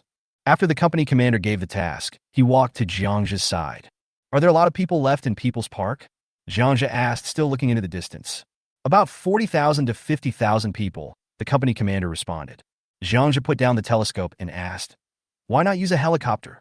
The company commander reached out his hand, grabbed a handful of snow, and scattered it. There are not many helicopters left at each shelter. Moreover, there is a severe shortage of fuel and spare parts. Helicopters can only be used for more important missions. Speaking. Rumble, 5 or 6 transport helicopters flew by from a distance. Jiang Zhe could clearly see the supplies hanging under the planes through the telescope. That's food and weapons. Now, we must find a way to find a safe passage to the outside world. There are now millions of Asians and thousands of white people in this city. We no longer have the strength to launch a large-scale battle. We can only rely on ants to move out the millions of people stranded in the city in batches. Otherwise, they will all die. The company commander pointed to Nanjiang City in the distance and said in a deep voice, "Okay, then I wish you a safe journey." Jiang Zhe tightened his backpack and prepared to say goodbye to the company commander. He was going to Shenyang University of Technology, which was not the same place as the company commander. "Be careful. I've never met anyone braver than you. I hope to see you in the shelter later." The company commander patted Jiang Zhe's shoulder helplessly. "Let's go. I'll buy you a drink next time we meet." Jiang Zhe smiled and patted the company commander on the shoulder. The two said goodbye. Jiang Zhe took Du Shui towards the stairs. "Boy, I don't know your name yet. Look at your face. Otherwise, I wouldn't recognize you even if I saw you." The company commander's voice came from behind. Jiang Zhe waved his hand. "Jiang Zhe, forget about looking at my face. Only naked girls can look at my face, not you." After saying that, the two disappeared down the stairs. The company commander couldn't help but laugh. "Damn, this guy is really too bold, just like a fool. Why don't you let the captain see your appearance? You're quite handsome. It's not like you can't meet people." At the corner of a building in Shenyang City, Jiang Zhe leaned forward and observed the empty street. Du Shui's question came from behind. "Trouble." Jiang Zhe responded with 2 words and then waved his hand. The two of them quickly crossed the street and ran across the road. Roar! Jiang Zhe had just rushed to a corner when he heard the unique roar of subhumans from the intersection not far away. He peeked in. A dense group of demi-humans were rushing along the intersection. "Go in!" Kata, without the slightest hesitation. Jiang Zhe and his friend rushed into an industrial and commercial bank of China nearby. Fuck! When Jiang Zhe turned around, he found that a dozen subhumans were staring at him with wide eyes at the counter behind the bank. The two sides met unexpectedly. Roar! The demi-human instantly picked up the weapon on the ground and jumped out from the counter. "No nonsense. No unnecessary movements." Jiang Zhe drew out his dagger and rushed forward. Swoosh! The head of the demi-human in front flew out before he even hit the ground. Bang! He kicked the demi-human behind him back. Du Shui behind him smacked her lips. Jiang Zhe is too fierce when he is serious. While others were avoiding attacks, he was directly suppressing the opponents. A dogleg knife was swung around, and Du Shui couldn't even see the blade clearly, and heads kept flying up. It took less than 10 seconds. 13 headless demi-human corpses fell to the ground. Du Shui behind him held the straight knife, but did not make any move. She kept staring at Jiang Zhe and watched his movements from time to time. "Let's go." Jiang Zhe checked the remaining rooms of the bank and found that there were no other demi-humans. Then the two of them went out through the back door of the bank. Puff! Jiang Zhe beheaded the demi-human who was about to roar in front of him with one knife, and his head fell to the ground with a thud. Fuck, that's a bit much. While complaining, Jiang Zhe wiped the blood off the dogleg knife. Shenyang and Luozi Mountain are completely different. There are so many subhumans here that there are some in almost every building. In just a few thousand meters of road, hundreds of subhumans fell under Jiang Zhe's knife. Du Shui on the side was also wiping the straight knife. With Jiang Zhe's deliberate arrangement, Du Shui could face a subhuman every time. After killing 5 or 6 subhumans, Du Shui's knife became sharper and sharper. Although he couldn't kill with one blow like Jiang Zhe, he was no worse than the company commander in fighting. Really, only fighting can make people grow faster. The most intuitive manifestation is that she will never again make those shabby-like attack postures before a battle. Jiang Zhe took out a map, looking through the window at the street signs outside. It is 10 kilometers away from here to Shenyang University of Technology. Shaking his head helplessly, Jiang Zhe put away the map and continued on his way. It was completely dark. The cold moonlight spread across the city, and from time to time, subhuman roars could be heard from the corners of the surrounding buildings. Jiang Zhe and Du Shui turned into 2 phantoms. He kept walking and stopping, sneaking towards the north of the city. Just after turning a corner, Jiang Zhe suddenly stopped and reached out to hold Du Shui down. Du Shui looked at the big hand on her chest with hatred. Just as he was about to speak, he noticed that Jiang Zhe's eyes were extremely solemn, so he reached out and slowly moved the other's big hand away. Hide! Jiang Zhe turned around and pulled Du Shui into an abandoned SUV on the side of the road. The two of them just closed the car door. Boom strapia. From the distant street corner came the roar of an engine. A tank drifted around. Behind him, 3 white figures were chasing closely. 50 meters later, the 3 white figures had already pounced on the roof of the tank. The claws created sparks on the thick steel shell. On both sides of the street, The demi-humans who had rushed out after hearing the noise hit again when they saw the white-skinned figure. The intersection of the streets. The tank with 3 white heads slammed on the brakes with a squeak. Swish! The 3 white-skinned men were thrown out. Just as the white man turned over and was about to confront the tank again, a flash of fire suddenly appeared in the surrounding buildings. 3 individual rockets hit the white people from 3 directions. Boom! A violente explosion sounded. One of the white guys failed to dodge and was blown away by the rocket. Chapter 66 Hunting Team. Crossroads. The remaining 2 white-skinned creatures screamed and rushed towards the buildings on both sides. Boom! With a deafening explosion, countless white-skinned figures mixed with rubble were blown out. Even the car where Jiang Zhe and Du Shui were hiding on the side of the road was shaken and jumped up. The power of this explosion. Either an aerial heavy bomb or an anti-tank mine. Jiang Zhe widened his eyes. The military was hunting down white people. In just 5 seconds, the 3 white guys were knocked down. Bang! The sound of iron was heard at the street entrance, and 6 soldiers in winter clothes crawled out of the sewer on the road. Holding light grenade launchers in their hands, they surrounded the injured by Pai who had fallen to the ground. These people are amazing. In the carriage, Du Shui looked at the soldiers outside and whispered, "Well, at least you know how to use traps." After a terrible failure, the military also realized that only in complex terrain could they effectively kill the white people. At present, the effect of such urban warfare is very obvious. Boom, boom, boom, streepje, streepje. Several grenades hit the white man's head directly. Under the close-range bombardment, 2 grenades tore the white man's head apart. Confirmed death of 3 white-skinned creatures. Several soldiers drew their sabers and took out the crystal core from the white man's head. Their swords were quick and accurate. You can tell at first glance that he does this often. Clang! Just as Jiang Zhe was peeking, a frying pan fell from the roof of the car. Jiang Zhe pried opened the skylight. A head popped out of the second-floor window and waved at Jiang Zhe. "Let's go and take a look. The other side has already spotted us." Jiang Zhe took Du Shui into the building. After the soldier in the middle of the street collected the crystal core, he went into the sewer manhole and disappeared. The tank rumbled into a building on the side. The whole street fell silent. Only 3 white-skinned corpses lay quietly on the road. Jiang Zhe just walked into the building next door. 2 assault rifles were pointed at them from around the corner. "Who are you 2? A burly man walked over from the corner of the first floor. The pair of eyes exposed outside were bright and sharp, looking at Jiang Zhe and Du Shui like a razor. "Jiang Zhe, this is my friend. He is going to Shenyang University of Technology to look for someone." Jiang Zhe responded calmly. "Where did you come from? Why didn't you go to the shelter?" The burly man in the lead had doubts in his eyes. Obviously, he didn't believe what Jiang Zhe said. Roar!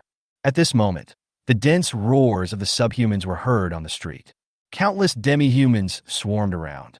They smelled the blood of Baipi, and the few demi-humans who rushed to the front pounced directly on Baipi's corpse and started to eat it with big mouthfuls. "Come with me. Let's talk someplace safe." The burly man in the lead waved his hand. Jiang Zhe gave Du Shui a cautious look and followed the 3 soldiers towards the underground passage of the building. "Go to the second underground floor and lift up an iron plate." Bang, bang, bang. Several people jumped into the manhole that was as high as a person. The dirty water under my feet has frozen solid, even harder than concrete. Snap! The tactical flashlights on the chests of the 3 soldiers lit up. After turning a corner along the sewer, the underground space suddenly lit up. A bonfire appeared on the inspection platform next to the sewer. 8 soldiers dressed in the same attire and warming themselves by the fire saw the strong man and stood up suddenly. "Captain, well, is anyone hurt?" The sturdy man walked over and whispered, "Oh no, Captain, we have a good harvest today. We have killed 8 white-skinned people. We have exceeded the mission target." One of the team members laughed. Jiang Zhe glanced at the group of soldiers, 11 in total, with various heavy weapons placed beside them. Bazookas, heavy sniper grenades, and anti-tank mines. Don't be careless. If you are careless when fighting against white people, you will die. The sturdy man squeezed over and pulled down his cold-proof mask.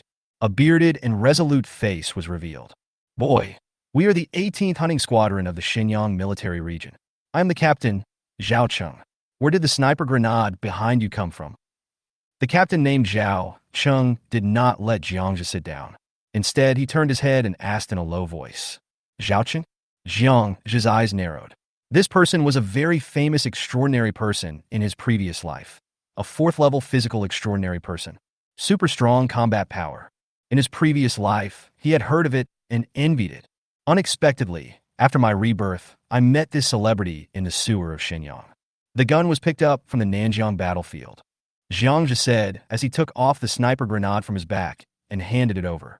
A teammate next to Xiao Chi took it, checked it, and handed it back. From Nanjiang? You're lucky. What you picked up is yours. Xiao Chi said calmly. Okay, if Captain Zhao doesn't have any questions, then I'll be leaving. Jiang Zhe put on the sniper grenade and prepared to leave. Etc. Xiao Chi asked, who are you going to the Polytechnic University to see? When Jiang Zhe heard this, his heart skipped a beat. How would he know who to look for? Well, I don't know. Jiang Zhe could only spread his hands helplessly. Cuff him. With a cold snort, the two soldiers beside Jiang Zhe stretched out their hands to grab his arms. Bang! Jiang Zhe stretched out his arms and pushed the two soldiers, causing them to stagger. Swish! The sitting soldier suddenly stood up and gave Jiang Zhe a death stare. Zhao Cheng put his hand on the holster on his leg. Captain Zhao, you're the one who dragged me here. Isn't it a bit unreasonable to do this? Jiang Zhe looked at Zhao Cheng calmly and said, the Polytechnic University is now the most important temporary shelter in the entire Shenyang. If you don't tell me who to go to, I will have no choice but to take action. Zhao Cheng's thick eyebrows twitched and his tone turned cold. There was helplessness in Jiang Zhe's eyes. In my previous life, I only played poker with a female lecturer from the Polytechnic University, but I never asked her name. Mistake? What a huge mistake. Captain Zhao, I am a native of Nanjiang. I am here to look for someone. If you don't believe me, I can't help it. Jiang Zhe spread his hands towards the other party, expressing his helplessness. Oh! Zhao Cheng stepped forward. Name, ID number, home address, and swish. While talking, a big hand chopped towards Jiang Zhe's neck like lightning. Zhao Cheng actually wanted to launch a sneak attack on Jiang Zhe. Bang! Jiang Zhe punched the opponent's palm, slid, and pushed his shoulder, and Zhao Cheng was pushed back 3 steps. If it weren't for Jiang Zhe's letting him go, this blow would break Zhao Cheng's ribs. With a loud bang, several soldiers around took out their sabers, surrounded Jiang Zhe and Du Shui, and looked at him with serious eyes. Zhao Cheng is a fighting master in the team. I didn't expect that I would be defeated by this young man in just one move. Boy, you have great skills. No wonder you were able to escape here from Nanjiang. Zhao Cheng straightened up, rubbed his chest, and said in a deep voice. Jiang Zhe slowly backed away. Captain Zhao, I won't interfere with you, and I hope you won't interfere with me. Let's go our separate ways. Contact the Polytechnic University base for me. There was a rustling sound behind me. A soldier took out a military walkie-talkie. Jiang Zhe stopped, turned around, and looked at Zhao Cheng calmly. Captain Zhao, do you really want to do this? Chapter 67, Different Opinions. In the dark sewer, facing the 11 soldiers from the hunting team, Jiang Zhe slowly straightened his back. Du Shui behind him put his hand on the hilt of the knife. At this moment, everyone in Shenyang City wants to escape from here, but you are the only one who wants to take the risk and go in. 2. I must make sure that you have not drunk snow water. No matter which one it is, I want to find out your purpose. Zhao Cheng drew his saber. Seeing this, the 10 teammates around him staggered their steps and surrounded Jiang Zhe. Jiang Zhe shook his head. You are a qualified soldier, but I just hate your attitude of forcing others to do things against their will. Wipe. As soon as he finished speaking, Jiang Zhe slid towards a soldier behind him. Careful. The saber stabbed towards Jiang Zhe's shoulder blade. Squeak. A sharp and heart-wrenching sound of metal friction was heard. The soldier opposite changed his expression suddenly. I saw Jiang Zhe's big hand actually grabbing the saber through the gloves. It seemed as if a pair of iron tongs were clamped around the blade. Press and bend. With a swish, the soldier's knife flew up like lightning and pierced into the cracks in the sewer bricks. At this time, others reacted. Jiang Zhe's 2 big hands shot out like poisonous snakes, grabbed the wrists of the 2 soldiers, and flipped them hard. The other party was overwhelmed. The middle door opened wide, and with a bang, the right foot kicked out like lightning, and the 2 soldiers slammed heavily into the wall of the sewer. The look of horror on Zhao Cheng's face had not yet faded. Jiang Zhe's body had already rushed in front of him, and with a bang, an irresistible force smashed his blocking arm. Bang! A hook punch hit Zhao Cheng's chin. Zhao Cheng only felt as if he was hit by an 800-pound iron fist. and his whole body flew into the air. Then it fell heavily to the ground. Bang, bang, bang. When Zhao Qing woke up from his dizziness, squeak! The dogleg knife was stuck in the wall close to his face, and the cold blade gave him goosebumps. A drop of cold sweat mixed with the blood on Zhao Qing's face and fell along the dogleg knife. Except him. The rest of the team was lying in the sewer. Jiang Zhe considerately put all the walkie-talkies into his bag. He picked up Zhao Qing's saber and slowly put it back into his scabbard. Captain Zhao, if it weren't for this damn apocalypse, we wouldn't have been able to meet, let alone talk. Don't make it difficult for me. Enough soldiers have died. You should have died on the battlefield, not by my hand. After saying that, Jiang Zhe patted his shoulder and stood up. Who are you? Zhao Cheng behind him growled unwillingly. Delivery personnel. Jiang Zhe and Du Shui's figures quickly disappeared into the dim sewer. Damn it! Zhao Cheng pounded the ground hard. Captain, this guy's too powerful. Should we call our brothers to go to the Polytechnic University to stop him? Said a soldier, holding his chest and grimacing. No, I will get this place back myself. After a moment's silence, Zhao Qing stared at the direction where Jiang Zhe disappeared and uttered something. In the dark sewer, Jiang Zhe's dogleg knife flashed with a cold light and chopped the two saw-toothed rats that pounced on him into two pieces. How did you do that? Du Shui behind him kicked the sawtooth rat corpse beside her feet and asked. What? Jiang Zhe walked forward. Du Shui looked behind her warily. How could you hold the saber with your bare hands? I saw it clearly. Your gloves are just ordinary winter gloves. It's impossible to stop the saber. Jiang Zhe walked forward calmly, thanks to the second level of psychic energy gold. Able to turn part of the body surface into metal at will, greatly improving defense. Have you ever heard of the Golden Bell cover? I've heard of it. It's the external skills in martial arts novels. Just now, catching the knife with bare hands was the Golden Bell cover. When I was a child, an old man suddenly handed me a book. They said I had a unique bone structure and was suitable for martial arts training, and then I kept practicing and succeeded. Du Shui was stunned and said fiercely, Forget it. Do you think I haven't seen Stephen Chow's movies? Is there any need to say this? Jiang Zhe nodded. Yes, you know I can't say it, but you still ask. Aren't you stupid? You. The two of them walked forward while talking. The sewer smells sour and refreshing, but it's safe enough. Except for the sawtooth rats they encountered from time to time and the forks in the road that made it difficult to tell the direction, the two finally arrived at the Polytechnic University safely. It's already midnight. The cold moonlight spread on the snow, emitting a silvery dim light. The entire Polytechnic University was silent. All the buildings in sight had black windows, like monsters devouring people in the dark night. Do you know where the bomb shelter is? Du Shui stood at the corner of a dormitory building and looked around vigilantly before asking.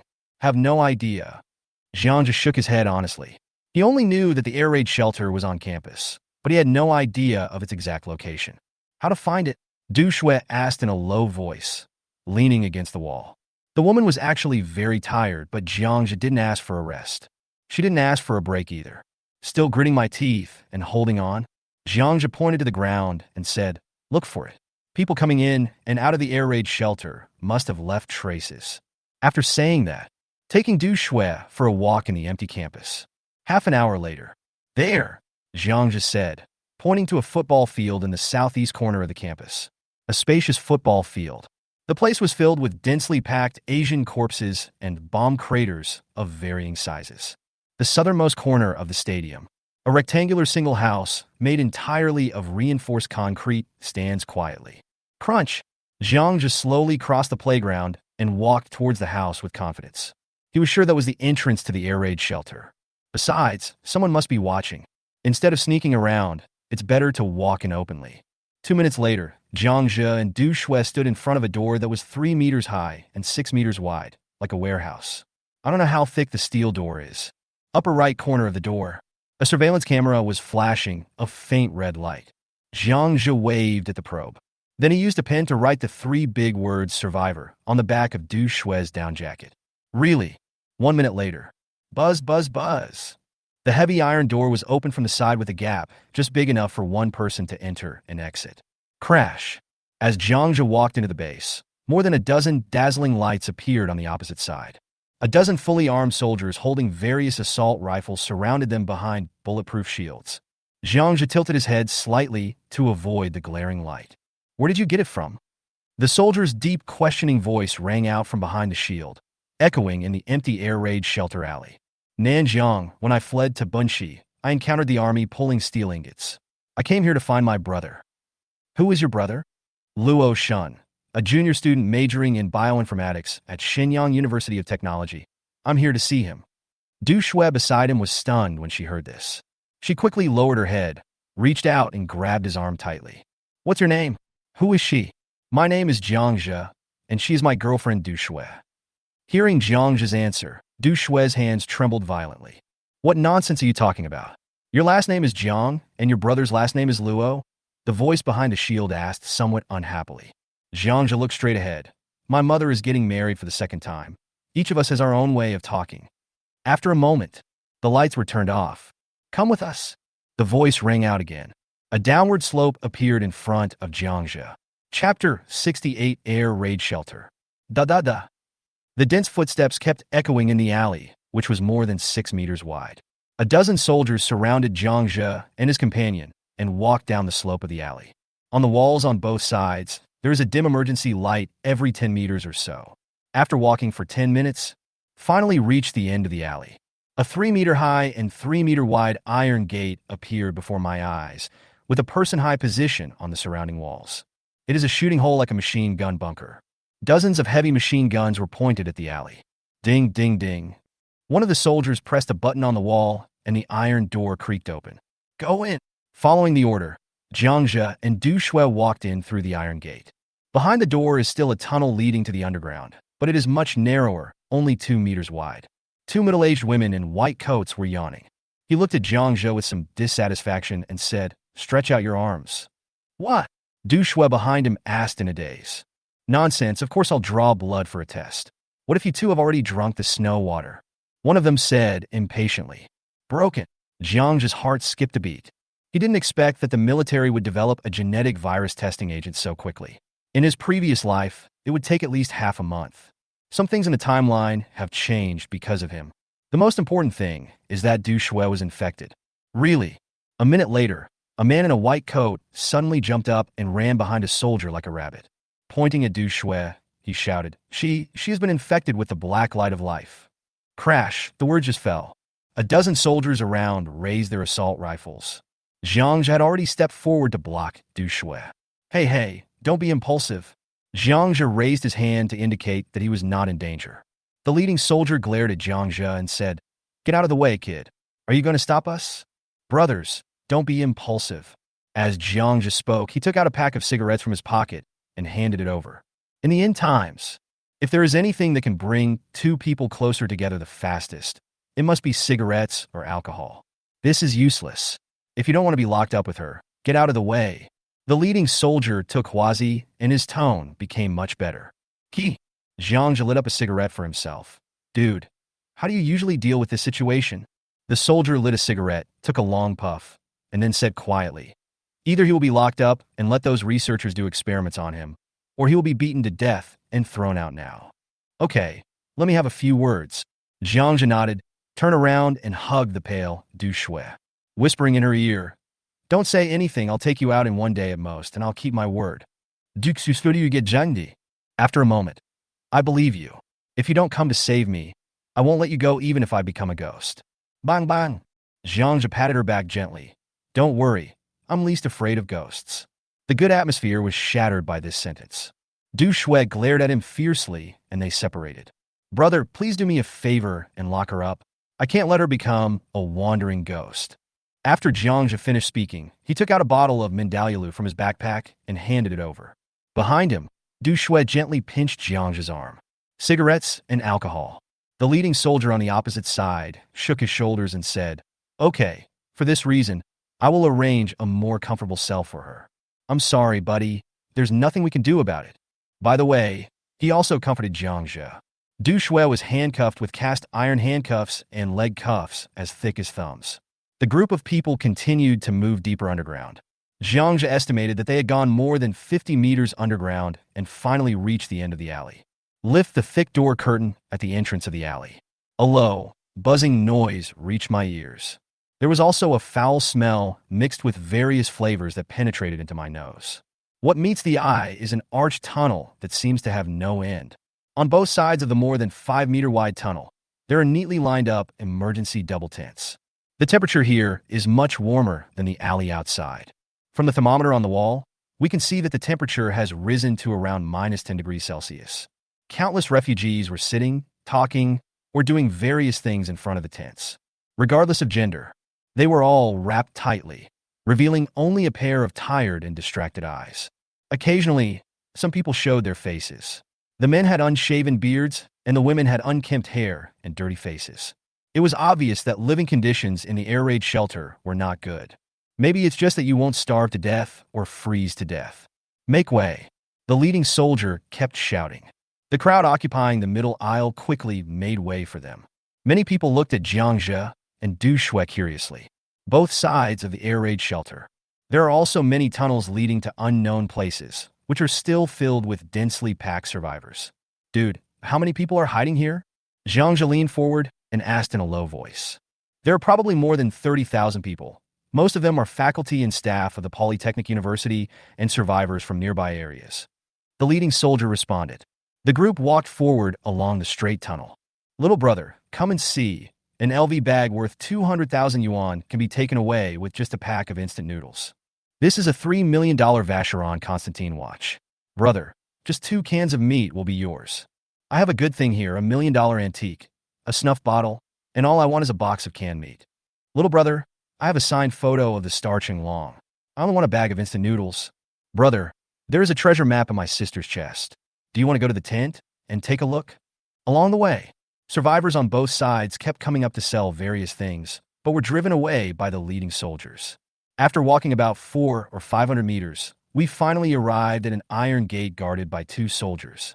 In the tunnel behind the door, you can see many people in white coats busy at work in the distance. Behind this is the ammunition warehouse, laboratory, and command center. Boy, I'll assign you to move the ammunition and supplies. I can only help you so much. Be smart and don't cause me any trouble. The leading soldier took the 2 bottles of Mindaloo that Jiang Zhe secretly stuffed to him while talking. Thanks, buddy. Jiang Zhe nodded in response. A few people turned into a fork in the road, and there were independent small rooms on both sides of the air raid shelter tunnel. 3 or 4 survivors were held in each room. He looked at Jiang Zhe and his group with a blank expression. No one said a word, and no one resisted. Those in prison here are all survivors infected by the black light of life. A rough estimate is that there are at least over 100 people. Kumein. Du Shui was pushed into one of the houses. This is a place to detain people infected with the black light of life gene virus. These people will eventually be used for experiments. A fence as thick as a wrist separated Jiang Zhe and Du Shui. There was no bed in the room. It was empty except for a leather bucket for urination and defecation, and the smell of feces and urine was overwhelming. In addition to Du Shui, there were 2 men and women wearing glasses. They hugged each other and lay on the rotten blanket on the ground to keep warm. When the 2 saw Jiang Zhe outside the fence, they just looked up slightly and lay down again. 2 pairs of lifeless eyes, empty and hopeless. Jiang Zhe couldn't see their faces, but he thought that they must be as dead as death. Believe me. Through the fence, Jiang Zhe gave Du Shui a reassuring look. Du Shui didn't say much. After just responding in a low voice, he turned around, tightened his clothes, and sat at the foot of the wall. Then, Jiang Zhe was taken to a huge underground space that was hundreds of meters long and wide. In the middle were boxes of ammunition and various military supplies. Wazy, wazy. Here it comes, here it comes. Following the loud shout, a thin man in his 30s with a slightly bald head walked over with a smile. Boss, the man greeted the leading soldier. This is the new guy. He will follow you to carry supplies from now on. The leading soldier gave an order, patted Jiang Zhe on the shoulder, and turned to leave. The smile on the man's face disappeared. He looked Jiang Zhe up and down. What is your relationship with the head? Jiang Zhe blinked. I'm his uncle. Oh. The man nodded and waved his hand. Come with me. What's your name? Jiang Zhe. After a while, the man brought Jiang Zhe to a corner of this underground space. A row of cave-like rooms. There are empty beds here. We don't have a rest schedule. We are on call 24 hours a day. You move whatever I tell you to move. To be honest, most people can't do this job, but the advantage is that you can eat better than people outside. For the rest, ask less and do more. The man pointed to one of the rooms and said. Jiang Zhe nodded, lifted the door curtain, and walked in. Over. Chapter 69, Professor. I admit my guilt. I promised to add another chapter yesterday, but I got home at 3 a.m. I was wrong. I let you all down. I will make up for it today. In the cramped workers' dormitory, a rotten smell of sweat wafted from behind the curtain. Airplane. Fry. Fuck. There were already 4 people sitting in the room, playing poker, upgrade at a small table. There was a pile of instant noodles at everyone's feet. The room is simply furnished. 3 sets of bunk beds almost filled the room.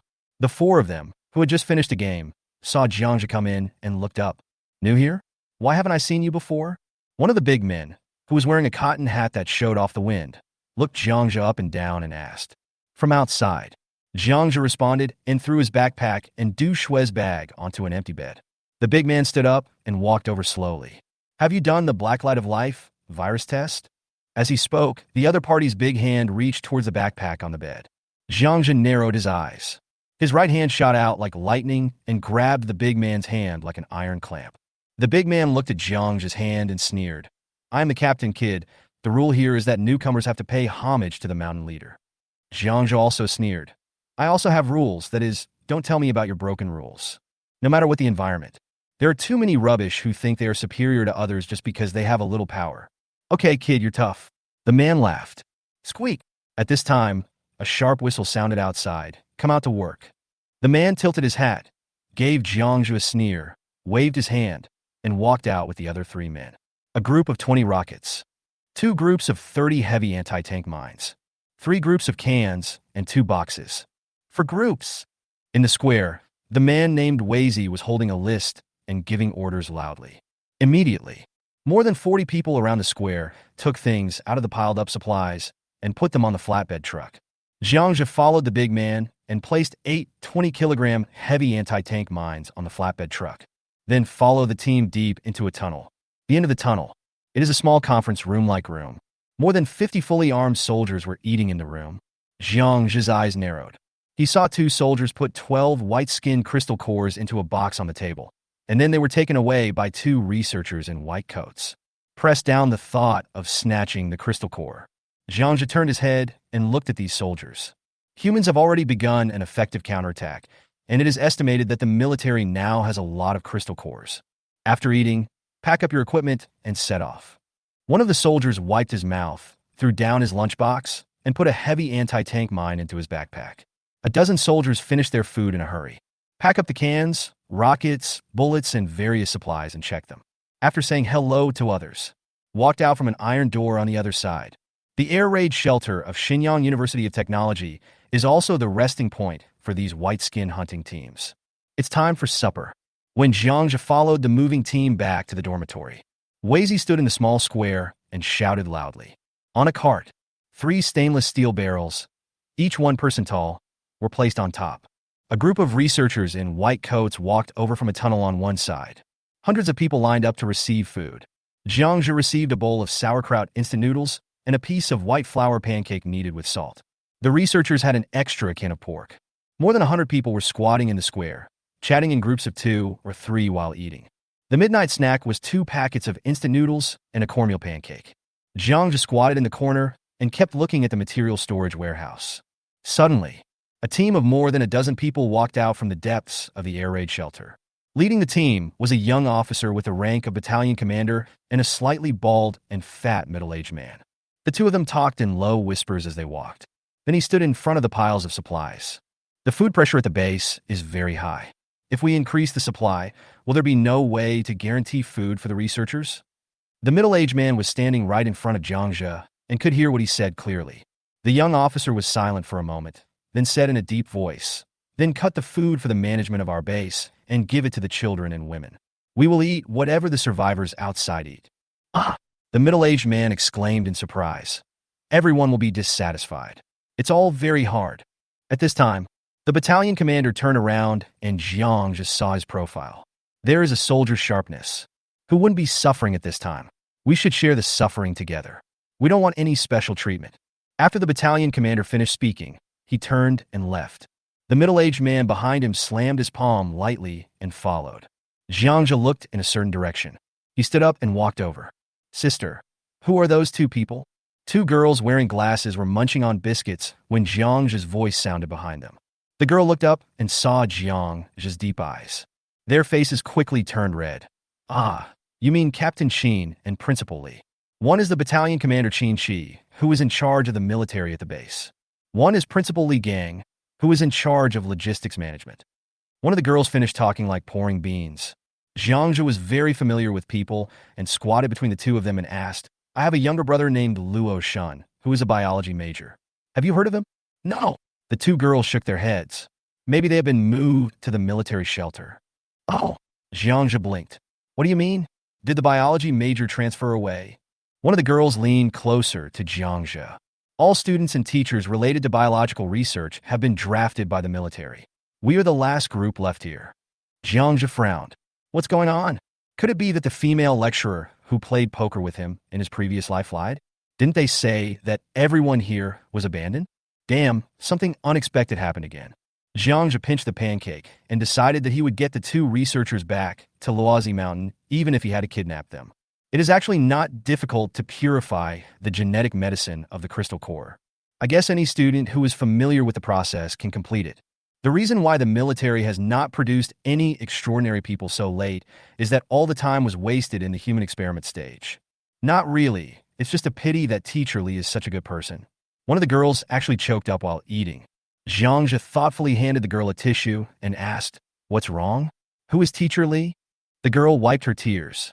He raised his freckled face and said, Teacher Li Qiong is a professor of biology at our school. She participated in the research and development of the Black Light of Life detection potion. Unexpectedly, she and her husband were both infected with the virus. God is so unfair.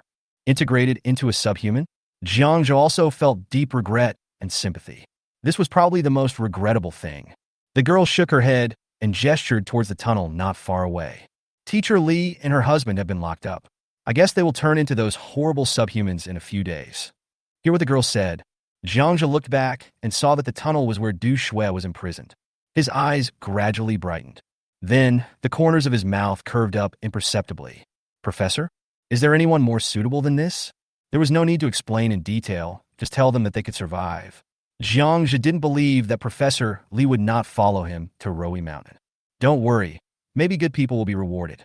Jiang Zhe comforted the two girls. By this time, most people had finished eating. The two girls stood up reluctantly. What's your name? Can we chat with you when we're free? Jiang Zhe pretended to think for a moment. My name is Jiang Zhe. You're always welcome to chat. I'm good at flirting. The two girls happily gave Jiang Zhe an okay sign and left. What a sin. You're not afraid of giving birth to a son without an asshole. Alas, who dares to have children these days? Just live as long as you can. It's all in vain. Just as Jiang Zhe was about to turn around and leave, a middle-aged man next to him glanced into the distance, shook his head, and complained to his friend. Jiang Zhe followed his gaze. The man named Weizi and the man in the dormitory who wanted to snatch the bag were walking arm in arm towards the tunnel where Du Shui was imprisoned. Jiang Zhe pondered for a moment. Then he followed her. Chapter 70 Unbearable Pain. 1 o'clock in the morning.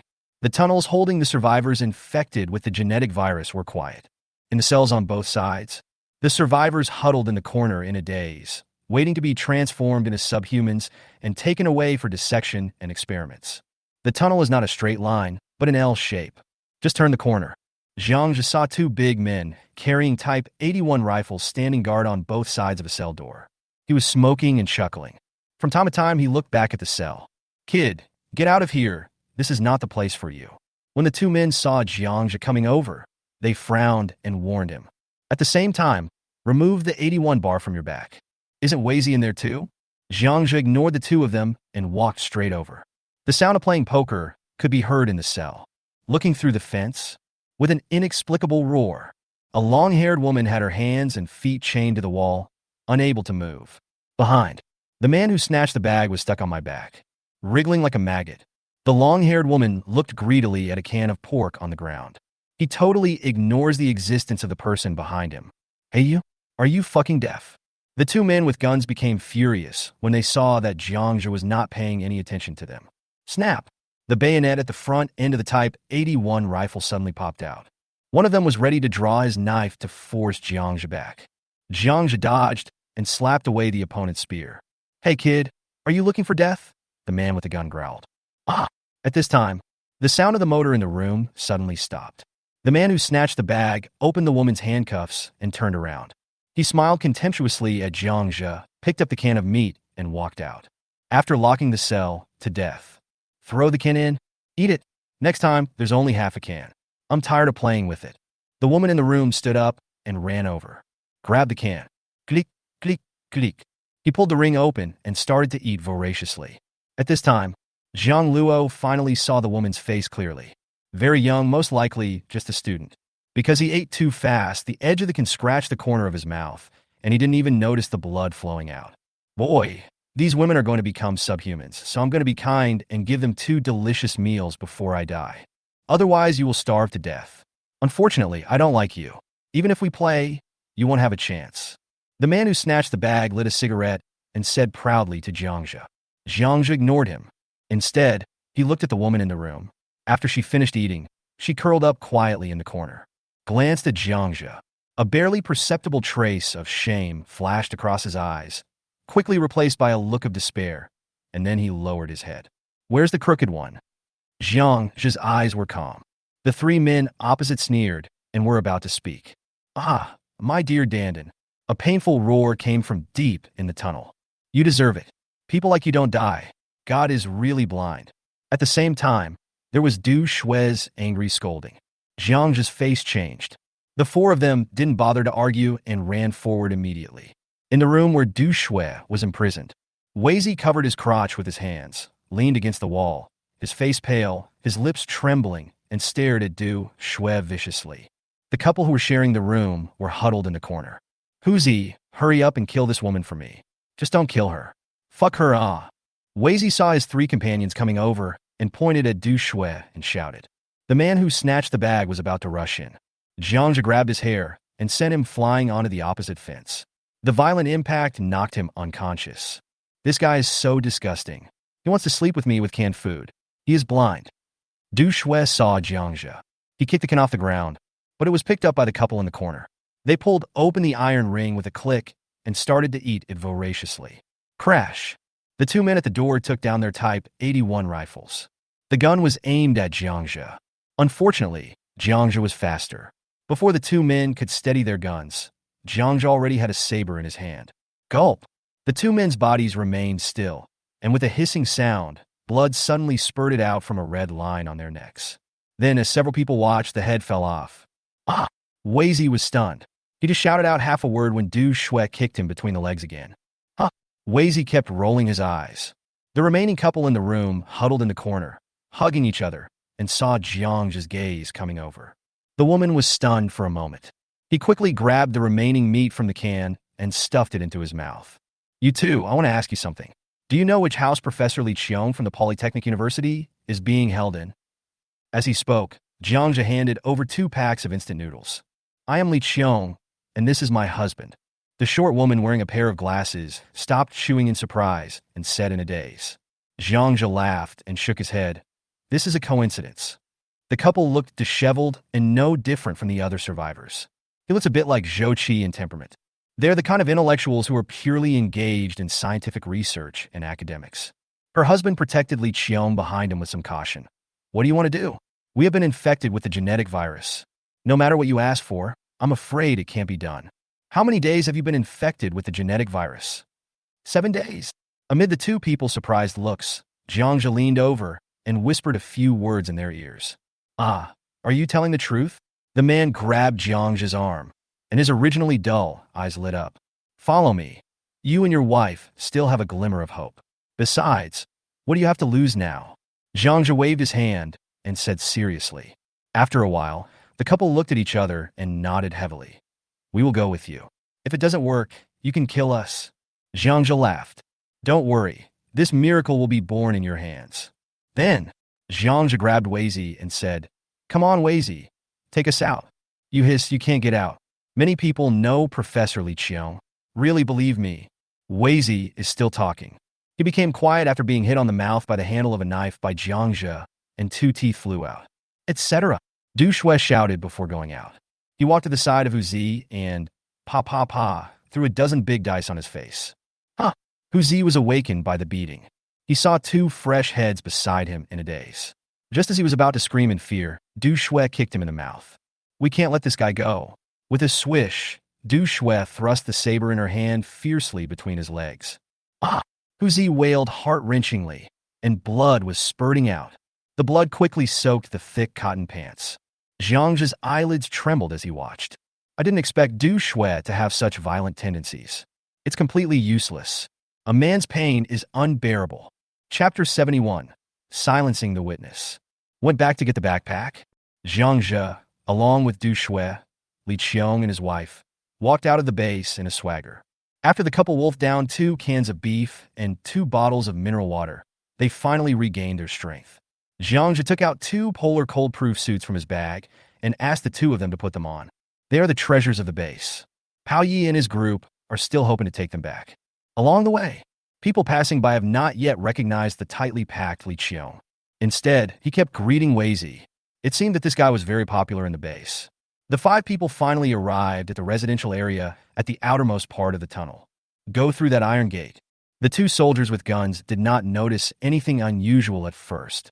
The 5 people had just walked less than 3 meters. The survivors on both sides of the tunnel gathered around again, selling all kinds of strange and useless things in their hands. Ah! A woman suddenly screamed and took 2 steps back. Pointing at Li Qiong, she is Professor Li Qiong. Aren't you infected with a virus? This shout ruined the situation. Zi was right. Most of the people in the shelter were employees of the University of Science and Technology, and many of them knew Professor Li Qiong. The people around immediately fled in all directions, crying and screaming. The originally neatly arranged tent was now tilted to one side or the other. Stop! The 2 soldiers at the iron gate also reacted and aimed their assault rifles at the 5 people. Don't shoot. I'm being threatened. Zi didn't care about anything else at this time and shouted loudly. The soldiers won't waste time talking to him. Once they find danger, they will definitely shoot first. Li Qiong and his wife and Du Shui hid behind Jiang Zhe. A dagger was pressed against Zi's neck, and the 5 men slowly retreated. The survivors in the tunnel were huddled in corners. He squatted down and shivered. A soldier on the opposite side took out a walkie-talkie and whispered a few words. In less than 20 seconds, dense footsteps were heard in the tunnels ahead and behind. Nearly 100 fully armed soldiers blocked the way. Put down your weapons, or I will kill you without mercy. A company commander on the opposite side shouted at the 5 people. Jiang Zhe was calm. His eyes swept over the soldiers blocking the tunnel and shouted, "Let me take Professor Li Qiong away from the base. No one will get hurt. She is already infected and is of no use to you." Snort! The company commander snorted. "We never negotiate terms with criminals." Criminal? Huh? Jiang Zhe laughed. Who in this world is clean? Why not ask this crooked guy what he did? The face of Zi, whose neck was being strangled, changed suddenly. Only he and a few other people knew that they were using food to blackmail those women. If the survivors outside knew about it, I'm afraid the person in charge of the base will just shoot him to death in order to appease the public anger. What happened?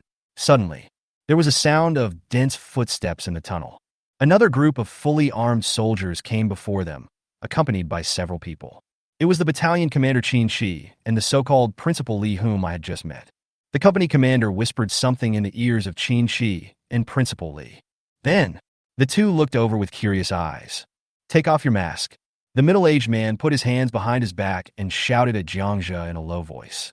He does have the aura of someone who is always in a high position. "Who are you to command me?" Jiang Zhe sneered at the middle-aged man. "It's the end of the world."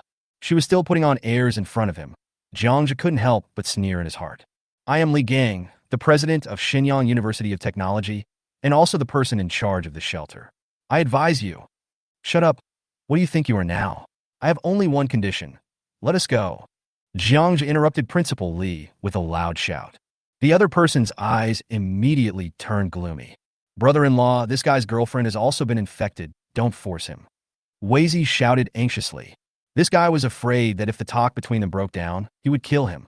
"Brother-in-law?" Jiang Zhe glanced at the 2 of them. No wonder this guy is so arrogant in the base. It turns out he is a relative of the family. As long as you don't hurt anyone, I can let you go. This is the end of the world, and enough people have died. I don't want to see anyone else get hurt because of infighting. It's not worth it. Principal Li Gang glanced at the survivors who were watching not far away and shouted loudly. Jiang Zhe sneered. As expected of a high-ranking official, he never forgets to perform at any time. Really? When the people around heard this, they all looked at him with admiration. Walk. Jiang Zhe didn't say anything else and slowly walked towards the gate of the base. The soldiers behind him made way, obviously ready to go, etc. Suddenly, a clear and powerful voice sounded. Jiang Zhe stopped. The battalion commander Qian Qi stepped forward and stared at Jiang Zhe curiously. Don't worry, since Principal Li has agreed to let you go, this decision will not change. You just talked about YZ. What did he do? I'm curious. Can you tell me about it? Captain Qin, it's just a small misunderstanding. It's unnecessary. Before Jiang Zhe could speak, YZ has already rushed to shout. The young Captain Qin frowned and said, as the person in charge of the military affairs of this base, I have the right to know what is happening in the base. Now that the parties involved are here, it should be easy to figure things out. The battalion commander finished speaking. Principal Li Gang, next to him, couldn't hold it in any longer. Captain Qin, let me handle this matter. Eh? Jiang Zhe laughed. You want to know? I do. Captain Qin nodded affirmatively. Boy, do you still want to leave here? Principal Li glared at Jiang Zhe with a threat in his words. Listen, I'm anxious. Jiang Zhe sneered, then looked at Captain Qin. Can you make the decision? Captain Qin waved his hand without any further ado. Suddenly, all the soldiers in the tunnel put away their guns. Captain Qin, Weizi wanted to say something, but bang, Jiang Zhe's knife handle hit the corner of his mouth, and this time, all his front teeth flew out. Then, Jiang Zhe pulled Li Qiong and his wife over. He said loudly to everyone, many of you here should know Professor Li Qiong. If she were to speak up about this, no one would doubt her words. Then, Jiang Zhe gave the couple an encouraging look. After their chests rose and fell violently, Li Qiong adjusted his glasses and took a brave step forward. These crooks don't give us infected people food. They threaten those women with canned food and instant noodles. Only with them. Professor Li Qiong stopped talking halfway.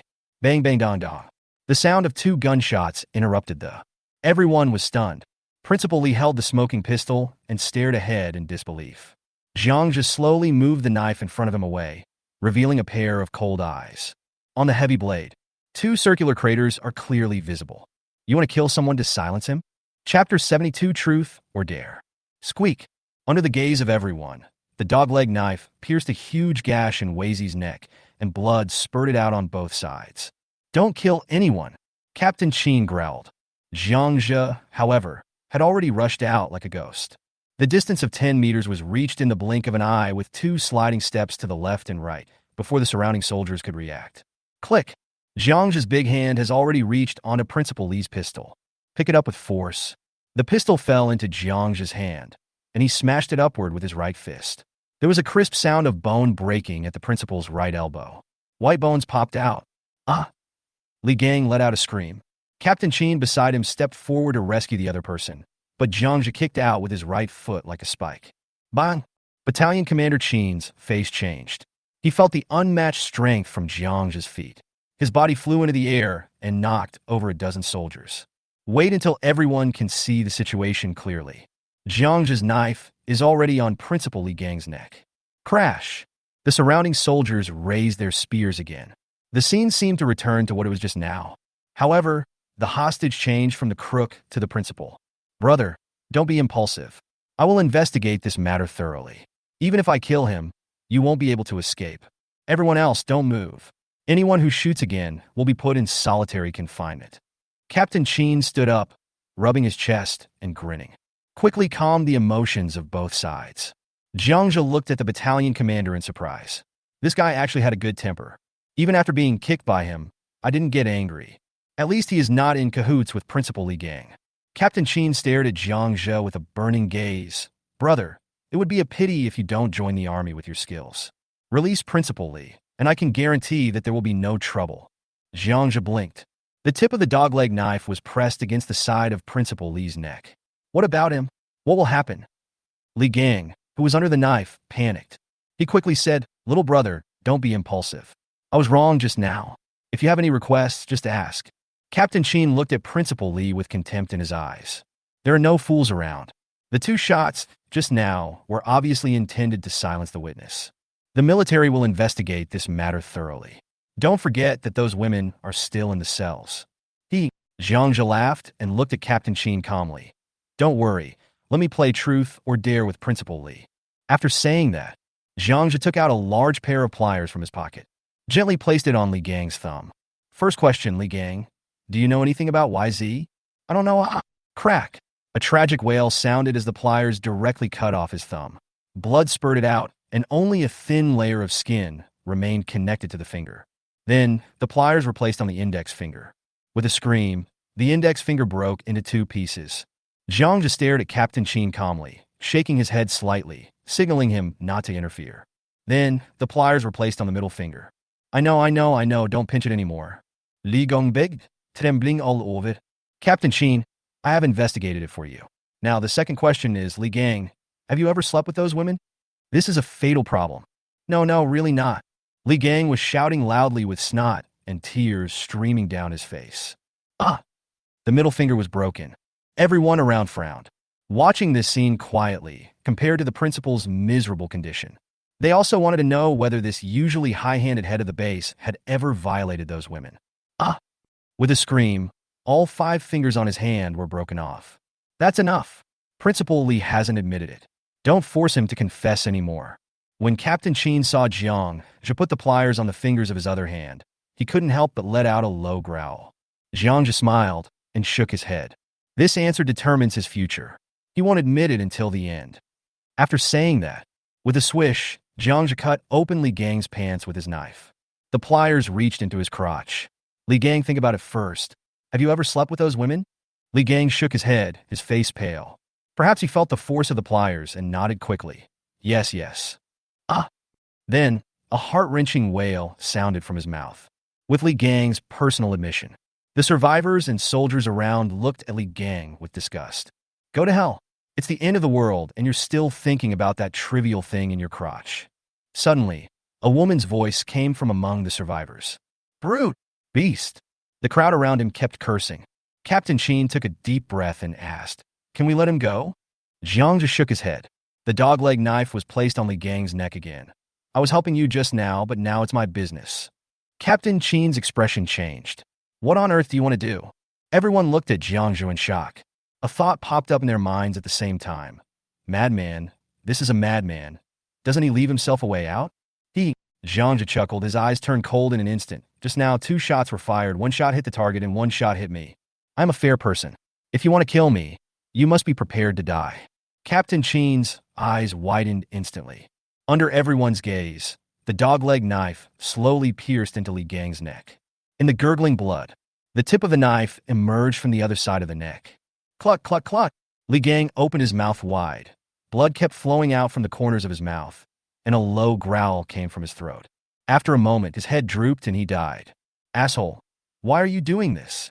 Captain Qin shouted, his eyes filled with anger as he stared at Jiang Zhe. Because I don't trust you. Jiang Zhe pulled out his dagger. Wipe it clean on Li Gang's clothes. Then, Jiang Zhe slowly straightened up and looked at Captain Qin calmly. I want to leave. Will you stop me? Captain Qin's face changed. After a moment of silence, he shook his head and said, You killed the person in charge of the base. There is no room for negotiation. You cannot leave, otherwise I will be derelict in my duty. Everyone listen up, put down your guns. I don't believe you can defeat everyone here. The words fell. Battalion Commander Qin took a baton from a soldier nearby. Jiang Zhe glanced at the hundreds of soldiers around him who were eager to fight. Is it possible for me to leave as long as I knock you down? Okay, but that's because we don't have the ability to keep you. Battalion Commander Qin nodded. Moment. Jiang Zhe's favorable impression of the battalion commander increased again. This is a smart solution. There will be no more casualties on either side, and even if they fail, the battalion commander will be able to find an excuse to shirk responsibility. Think of this. Jiang Zhe put the dogleg knife into the scabbard. The 2 fists bumped together. Come on. I'm in a hurry. Go, a cold shout. 6 soldiers rushed up from the front and back, waving batons. Du Shui took Li Qiong and his wife to the side. Little girl, your boyfriend is being too impulsive. Otherwise, you should just leave. It's not worth it for both of us. Li Qiong said to Du Shui with some concern. Don't worry, that beast is very powerful. Besides, he's not my boyfriend. The skill of speaking. Jiang Zhe moved. Bang, bang, bang, bang. No one knows why Jiang Zhe was able to use his arms to withstand the baton and nothing happened. No one could see his fist clearly. He threw 6 punches instantly. The 6 soldiers slid 3 meters on the ground, holding their ribs and unable to get up. Captain Qin's eyes became brighter and brighter. Chapter 73, I was not wrong about you. Bang, bang, bang. The only sound in the entire air raid shelter tunnel was the silent sound of fists hitting flesh. The people watching the excitement held their breath. His eyes grew wider and wider. 5 minutes. More than 40 soldiers were already lying on the ground. No one can block Jiang Zhe's punch. It's just a simple punch. Even if you knew he was going to throw a punch, those soldiers still couldn't block it or dodge it. And Jiang Zhe in the middle. Everything was still calm and peaceful, just like before the action took place. Ordinary people don't quite understand it, but they just feel it's impressive. Battalion Commander Qin and the soldiers around him had expressions of horror on their faces. They naturally knew how exaggerated Jiang Zhe was. Not to mention the martial arts skills. The fact that he wasn't even breathing heavily showed that his physical strength had reached an abnormal level, let alone hitting people. Even if an ordinary person threw more than 40 punches with all his strength, he might not be able to hold on. Come on! Suddenly, among the survivors watching the excitement in the tunnel, a little boy actually shouted at Jiang Zhe. What's even more outrageous is that other people around them also followed suit. Come on! Come on! Captain Qin gave a subtle smile. Li Gang angered everyone, and as a result, they were also disliked by the survivors. Then he picked up the baton in his hand and rushed forward. Jiang Zhe stretched out his big hand like lightning and grabbed the baton swung by the battalion commander. Bang! The fist hit Qin Shi's ribs, and the opponent opened his mouth like a dead fish. Then, with a twist, Captain Qin was twisted and clamped backwards. The pain from the joint made the battalion commander snort coldly. Be gentle. Can't you see I let you grab me on purpose? Join the army. We need people like you right now. As long as I report this to the higher-ups, the military will definitely protect you. Battalion Commander Qin endured the pain and spoke in a low voice. Not interested. I have my own shelter. Jiang Zhe pulled Captain Qin and slowly retreated. The remaining dozens of soldiers standing still also understood what was going on. No more rushing up. His own battalion commander went up to deliver the food. Although it was obvious that the two of them were letting him win, no one pointed it out. Under the watchful eyes of a group of people, Jiang Zhe and his group walked through the iron gate. When they arrived at the outermost section of the tunnel, they found that Captain Qin was the only one left in the shelter. Thank you. Jiang Zhe let go of the battalion commander's arm and handed him a cigarette. The two men stood behind the heavy iron gate and smoked. I hope you can stay and fight against the white people and subhumans together. Captain Qin took a puff of cigarette, stared at Jiang Zhe, and whispered, No, even if I want to die, it's my own business. Jiang Zhe shook his head. Well, Captain Qin sighed. I'm not sad at all when someone like Li Gang died. I just feel sorry for him. If you can join the army, you will definitely help more people. Don't use that thing to kidnap me. Blue Star will still turn without me. Your name is Qin Chi. Jiang Zhe refused bluntly. Well, the acting battalion commander of the Xinjiang military region has been sent here to take charge of the military affairs of this base. Jiang Zhe glanced at the young battalion commander and said, He's so young and he's already the battalion commander? He must be the son of an official, right? Qin Chi had a lonely expression on his face when he heard this. After a moment of silence, he said, Indeed, he is a second-generation official. My father is the chief of staff of the 2nd Army of the 3rd Military Region. He has already died in the Nanjiang blocking battle. Jiang Zhe smacked his lips. There is no way to talk about this matter. There are sad people everywhere in the world. Since you don't want to stay, then go ahead and have a good trip. Qin Chi put out the cigarette and reached out to press the button on the iron door in the tunnel. What?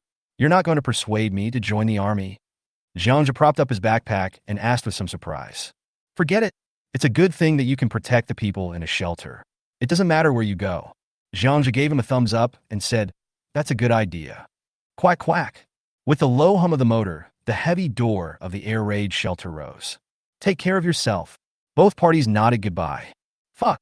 Jiang Zhe and his companions were about to get out of the iron gate. The group of people had already come back from the door, and both sides were stunned where they were. Is it you?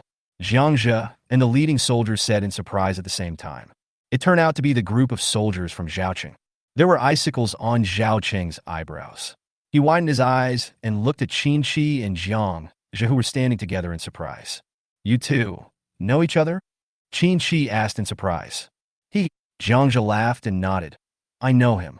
There was a misunderstanding on the way here, right, Captain Zhao? Zhao Cheng's expression changed, and he nodded as well. Yes, Captain Qin, there are some small misunderstandings. How did you two know each other? Jiang Zhe and Qin Shi looked at each other and laughed at the same time. Misunderstanding. At this time, squeak. The walkie-talkie on Qin Shi's waist rang. Battalion Commander, urgent military order. As soon as the call ended, a soldier came running from the base and handed him a briefing. 1 minute later, Qin Shi looked solemn as he handed the briefing to Zhao Cheng. The two of them studied in low voice for a while. His eyes lit up and he looked towards Jiang Zhe at the same time. Jiang Zhe looked at the two of them strangely. What's wrong? What are you looking at? Qin Shi came over. Can you help me? He said, handing over the briefing. Jiang Zhe took a look. He patted Qin Shi in the arms and said, if you don't go, the danger of Tianmei Biotechnology Company must be great. Otherwise, there would not be a need to mobilize so many teams for this mission. Qin Shi put away the briefing in disappointment. Well, you are not a soldier, so I cannot give you orders. I wish you a safe journey. If there is a chance, I will buy you a drink. Well, let's go. Jiang Zhe nodded to the two of them, turned around, and was about to leave. Li Qiong, who was standing by, came over, tugged at Jiang Zhe's arm, and whispered, Brother, your saving me should be related to those viruses and crystal cores, right? Shia. Jiang Zhe nodded. Yes, what's wrong?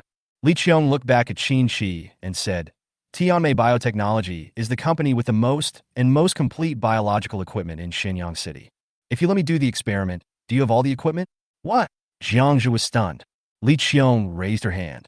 Constant temperature incubator, biochemical incubator, electronic analytical balance, magnetic stirrer, water bath pipette, pH meter, spectrophotometer, homogenizer, inverted microscope, PCR instrument, electrophoresis instrument.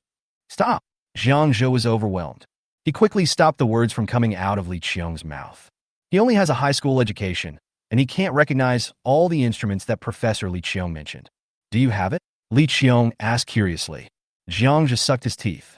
He had looted 2 biological laboratories in the subspace, but he didn't recognize the things there. Thinking of this, Jiang Zhe slapped his thigh hard. What if we run back to the Rome Mountain and find that an instrument is missing? Wouldn't we have to come to Shenyang again? The military order on the mission brief was for Qin Shi to take 10 teams of support to Tianmei Biotechnology Company to get some biological experiment equipment. Perhaps following Qin Shi to fish in troubled waters is also a solution. The other party saw his skills and wanted him to help in this mission. Well, fortunately, Professor Li Qiong is smart enough. Ginki. The iron gate that was about to close stopped and rose again. Jiang Zhe walked back with a smile. I just like to help strangers. I can't help it. If I don't do good things for a day, I will feel uncomfortable all over. Zhao Cheng's eyelids twitched twice. He's just bullshit. Qin Shi immediately smiled happily. Brother, I knew I was right about you. Chapter 74 Battle. 20 minutes later, on a sewer maintenance platform, Qin Shi, fully armed, was holding a plan of Shenyang City's underground pipelines and looking at it carefully. Zhao Cheng and a dozen soldiers looked vigilantly at both sides of the tunnel. Only Jiang Zhe was leaning against the wall, leisurely smoking a cigarette, glancing at Li Qiong and his wife. Can you keep up? If not, go hide in the front first. Li Qiong and his wife shook their heads. It's okay, as long as we can keep up. Even if we die of exhaustion, it's better than waiting to die. Excitement flashed in their eyes. From despair to the hope of survival, they temporarily forgot their fatigue. At this time, Zhao Cheng came over quietly. Jiang Zhe, I heard that you knocked down more than 40 soldiers at the base. Are you a disciple of a martial arts family? Yes, IP Man's disciple. Jiang Zhe nodded seriously in acknowledgement. Nonsense. I'm Huang Feihong's disciple. Zhao Cheng couldn't stand Jiang Zhe's nonsense any longer. Jiang Zhe really likes to see Zhao Cheng get humiliated. He found a valve to happiness, which could make this future extraordinary strong man extremely depressed. If Ip Man can beat 10, I can beat 40. Don't you believe it? Puff. Du Shui at the side chuckled. Humph. Zhao Cheng glared at him angrily. I will definitely challenge you again. Soon, I will become a super soldier. Jiang Zhe narrowed his eyes and looked at the indignant Zhao Cheng. The super soldier this guy mentioned probably refers to someone who becomes a superhuman. It seems that extraordinary people will soon appear in the military shelter. At this time, Jiang Zhe took a deep puff of his cigarette with some helplessness. He still had about 200 crystal cores in his pocket. Unfortunately, these 2 days I have been either traveling or saving people. There is no time to swallow the crystal core. The most recent time was the night when he drove Xiao Mi away from the road Deer Mountain, which enabled him to advance successfully. Now, Jiang Zhe is at the second level of physical energy, second level of space energy, second level of fire energy, second level of water energy, and second level of gold energy. Want to upgrade to any third level? We have to quickly take Li Qiong to the Ro Mountain to purify and classify the special powers in the crystal core. So, Jiang Zhe doesn't need to open the blind box. It can also allow Mule and Peoi to upgrade in a targeted manner. Most of the extraordinary people who appeared in the early days of the apocalypse were elite soldiers like Zhao Cheng. Later, the number of crystal nuclei gradually increased. Ordinary people then have the opportunity to become extraordinary people. In his previous life, Jiang Zhe waited for more than 4 years before he got a space gene potion. Okay, I'll wait for you. Jiang Zhe smiled evilly at Zhao Cheng. Snap! Qin Shi put away the blueprint and said, the other teams are already on their way. The drones did reconnaissance during the day. Tianmei Technology Company is located right in the city center. There are a lot of demi-humans around, so be careful when you get close to the warehouse, especially you two female comrades. Speaking of, Qin Shi winked hard at Li Qiong and Du Shui. Qin Shi, isn't it just the monthly bleeding that women experience? It's already this late, and you're still trying to hide it. Jiang Zhe interjected with amusement. Humph, I just finished my job. Do you think this is my first day in the apocalypse? Du Shui glared at Xiao Chi. As soon as he finished speaking, a group of people looked at Jiang Zhe with strange expressions. Du Shui also realized that there was something wrong with this sentence. He coughed softly and turned his head. Jiang Zhe grinned. Okay, I'll make a watch when I get home to mark your days clearly, so you don't get into trouble. Let's go. Let's discuss this in private. Seeing that the topic had gone off topic, Qin Shi quickly took the lead and walked to the front. Squeak, squeak, squeak. The group of people walked along the narrow sewer for less than 10 minutes. Suddenly, screams of countless sawtooth rats were heard from the front. At the same time, there seemed to be faint cries of humans mixed in. Qin Shi, who was at the front, changed his expression. Oh no, our people encountered a swarm of rats. With a swish, Zhao Cheng and other soldiers behind him drew out the machetes behind them. Now, the machete has become the standard equipment of Daxia soldiers, so that it can be used in situations that require silence. Just turn the right angle. Several beams of light illuminated the tunnel ahead. Countless sawtooth rats with long black and gray hair, as big as wild cats, were frantically attacking the Daxia soldiers who were surrounding them in a circle. The light attracted the sawtooth rats' attention. A large number of black and gray figures turned around and rushed towards Jiang Zhe and his group. Du Shui, you stay behind and protect the professor. Jiang Zhe turned around and gave Du Shui an order, then drew out his knife. Squeak, squeak, squeak. The front has been blocked by Qin Shi and Zhao Cheng. Jiang Zhe could only protect everyone from behind. The powerful thing about sawtooth rats is that they have a pair of hard incisors and their number is despairing. The machetes in the hands of more than a dozen people flashed cold light. Dozens of saw-toothed rats that pounced from the air were chopped off. Amid the chirping sounds, the dead saw-toothed rats were eaten to death by their companions. The military's equipment is updated in a timely manner. With Qin Shi's strength, it was difficult to kill the sawtooth rats with one sword, and at most he could knock them away. But now, they're wearing simple mechanical exoskeletons. That thing can double the limb strength of an ordinary person. With the help of a heavy machete, ordinary soldiers can directly split the sawtooth rat. Jiang Zhe is no stranger to mechanical exoskeletons. He wore them a lot in his previous life. They can greatly improve work efficiency when he is working. One is worth two. However, its biggest drawback is its slow movement speed, so it can only be used in bases and special environments. Once you go out on a mission in the field, no one wants to use that kind of thing. There are too many saw rats. Although Qin Shi and his companions killed monsters very quickly, there were still quite a few sawtooth rats climbing onto their bodies. Fortunately, there are large areas of alloy steel plates all over the body, so the sawtooth rat could only bite it in vain. Squeak, squeak, squeak. Squeak. Humans and saw-toothed rats engaged in a silent fight in the narrow sewer. After a while, the ground was covered with densely packed sawtooth rat corpses. Ah! A soldier groaned softly. His elbow was bitten by a sawtooth rat, causing his movements to slow down slightly. Then the other two sawtooth rats attacked him. The rest are fighting hard. In the dim sewer, no one noticed the danger this soldier was in. Hiss! A saber slashed across a 3-meter space. Nail the two sawtooth rats in the air to the wall. Jiang Zhe shook his head and suddenly pulled the soldier closest to him behind him. If they keep killing like this, these people will have used up all their strength before they reach Tianmei technology. In order to save time, Jiang Zhe could only open fire. Squeak, squeak, squeak. In the sewer, there was a continuous and dense sound, like the water in a kettle boiling and steam spurting out from the spout. The space around, the dense and cold knife shadows were reflected in people's eyes. The surrounding sawtooth rats will enter the range of the cold light. It was cut into 2 pieces in an instant. When Qin Shi swung the machete in his hand, he found that there was nothing in front of him. The originally dense swarm of rats melted rapidly under Jiang Zhe's knife, like snow thrown into a raging fire. Squeak!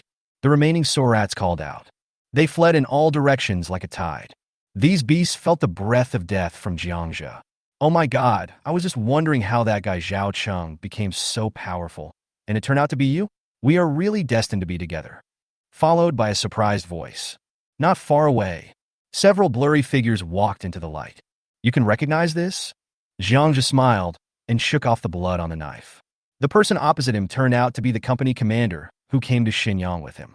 I haven't seen your face, but with this dogleg knife and this extremely strong knife skills, it's hard to admit your mistake. The company commander came over with blood all over his face. Jiang Zhe nodded and shook hands with the company commander with a smile. I like listening to you talk more and more. Chapter 75. Taking advantage of Tianmei warehouse. The company commander seemed very happy to see Jiang Zhe again. After simply bandaging the injured soldiers, the 2 teams merged into one and continued forward along the sewer. The sewers in the main urban area are relatively spacious. If it was a place where he had to crawl on sewage to move forward, Jiang Zhe would rather go out and fight with the subhumans than stay there. Along the way, during the chat, I learned about the company commander's situation. The company commander's name is Zhang Bin, a reserve officer of the Shenyang military region. He was sent to Shenyang this time to lead a group of people to a shelter. As a result, he was temporarily transferred to complete this task. 10 minutes later, at the mouth of a sewer manhole, Jiang Zhe met more than 100 soldiers from the hunting team who participated in this operation. In order to move as many experimental instruments as possible, almost everyone wore a mechanical exoskeleton. Many members of the hunting team looked at Jiang Zhe and his 4 companions curiously, not understanding why civilians would participate in such a dangerous mission. Once discovered by the subhumans, you won't be able to run away wearing this thing, so take it off. Jiang Zhe pointed at the exoskeleton on Qin Shi's body. This is a military order. Now, everyone is counting on the experiment at the Yanshan base. Qin Shi shook his head and rejected Jiang Zhe's kindness. Jiang Zhe didn't say anything else. He thought of Li Haochang at the outpost and Chun Yun who was buried in Luozi Mountain. Perhaps they exist. It is to let the living people understand that this world is still worth living. Qin Shi called over a dozen hunting team leaders and they checked the time, then took out their walkie-talkies and said, "Action." Boom! There was a loud explosion outside the wellhead. Dust and dirt continued to fall from the sewer vault. The explosion lasted about 10 seconds, and then the entire tunnel fell silent. Set off! There were low roars from the crowd. The first team of soldiers quickly climbed up from the wellhead, and after a slight clang sound, a biting cold air came down from the wellhead. Everyone followed the plan and climbed out of the well quickly and quietly. Jiang Zhe and Li Qiong finally crawled out of the well. Looking around, they realized that they had come to the underground parking lot of a building, surrounded by hundreds of soldiers on guard. Du Shui and Li Qiong's husband were left in the sewer. "Professor, follow me closely." Jiang Zhe gave an order to Li Qiong, who was squatting behind him. Qin Shi, who was at the front, stretched out his right hand and made a gesture, and the crowd walked up the stairs to the first floor of the building. The sound of messy footsteps continued to be heard, and there was silence all around.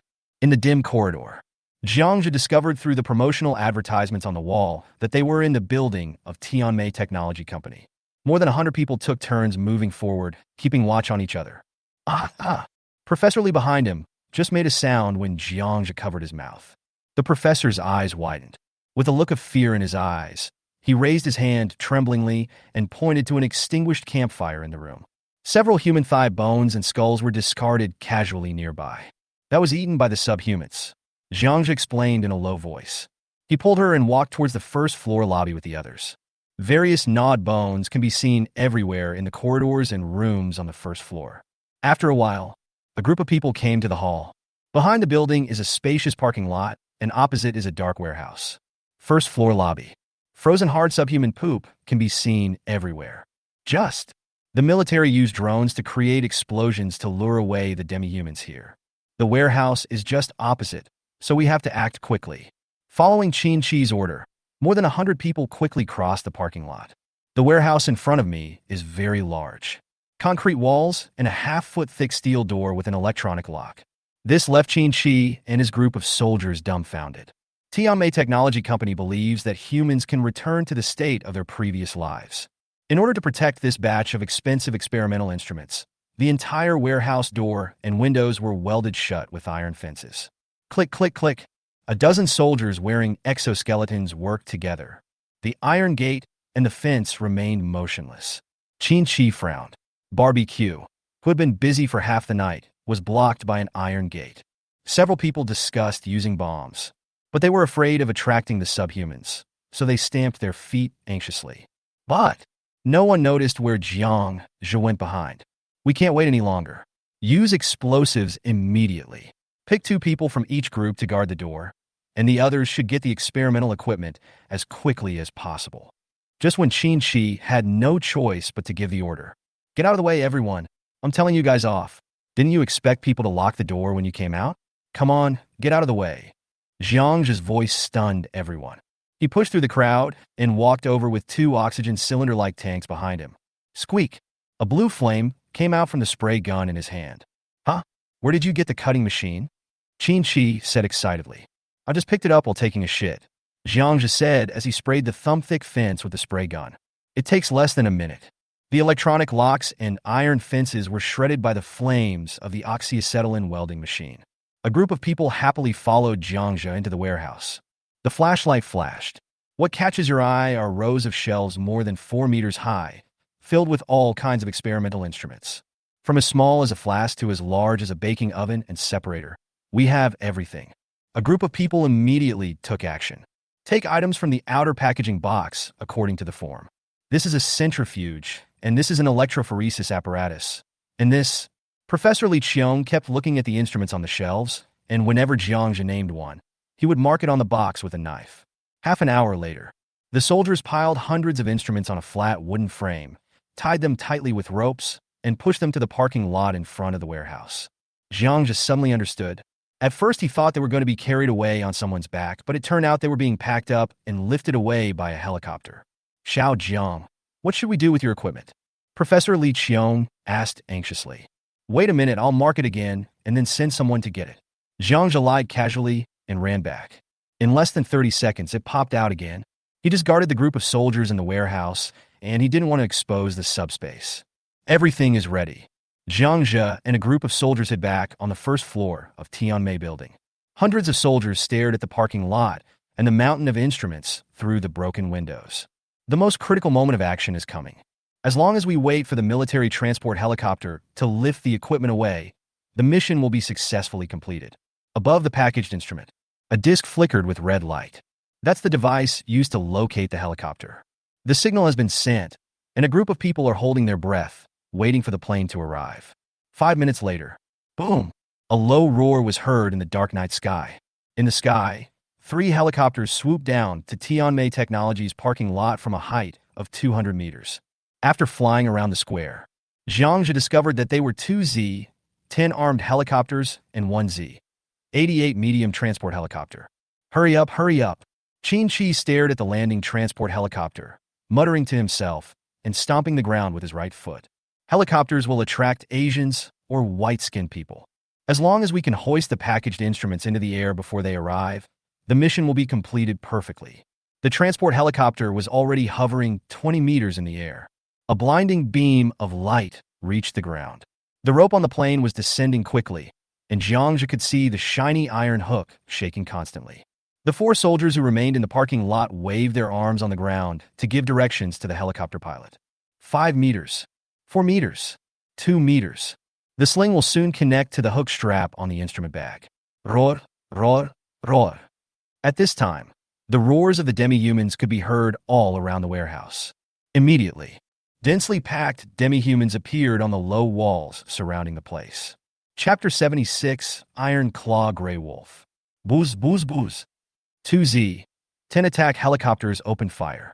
More than 20 meters high in the air, the external 3-barreled 12.7 millimeters heavy machine guns on the 2Z-10 swept out 2 whips of fire.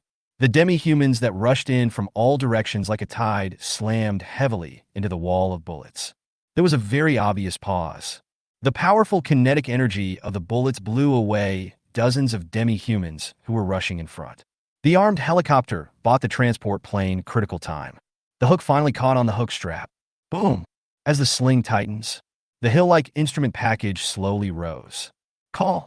Everyone watching this scene from the window breathed a sigh of relief. Jiang Zhe straightened up, wiped the non-existent cold sweat from his head, and lit a cigar. So exciting. It's like watching a Hollywood blockbuster. At this time, the bullets on the armed helicopter had been used up, and the package of instruments had risen to more than 3 meters in the air. Retreat! Xiao Chi shouted. A group of people immediately prepared to return along the same path. After waiting for the 4 soldiers who were running wildly from the parking lot to come back, this was a perfect action worthy of being included in military textbooks. Shanzi! The roar came from the first floor, and Jiang Zhe just turned his head. 2 gray figures knocked the 2 soldiers who were running at the end to the ground. Base! Jiang Zhe was startled and pulled out his knife. Oh wow! A wolf howl was heard that echoed all around. Fuck, it's the Iron Claw Grey Wolf. At first Jiang Zhe thought it was the white-skinned man attacking, but when he heard the shout he realized he was wrong. Ban! Ban! Ban! In the first floor window, hundreds of guns opened fire at 2 gray, long-haired figures in the snow. Its body, nearly 2 meters long and 1 meter tall, was covered with palm-length gray hair. On its calf-thick forelimbs were 5 curved claws. With a slight scratch, blood would spurt out from the soldier on the ground. There was a creepy light in those pale green eyes. Ah! The soldiers on the first floor of the building kept holding assault rifles and shooting at the running Iron Claw Grey Wolves. The entire parking lot. Hundreds of iron-clawed gray wolves kept leaping and attacking. It wasn't just the 2 soldiers who fell, but more importantly, the demi-humans who were charging over. The parking lot was in chaos. At this time, a gray wolf that was incredibly large, only slightly smaller than the white wolf, suddenly jumped up and was 4 meters high. 2 sturdy front legs were resting on the straps below the instrument bag. Not good. Hurry and hit that wolf. The huge impact force of the gray wolf's sudden rise caused the instrument bag in the air to shake violently from side to side. The instrument bag, weighing several tons, brought the entire transport plane down suddenly. Then the entire fuselage began to sway from left to right. In the air, a column of black smoke billowed from the helicopter, a sign that the engine was overloaded. In desperation, the pilot had to descend and lower the instrument bag again, and the sling was disconnected from the fuselage.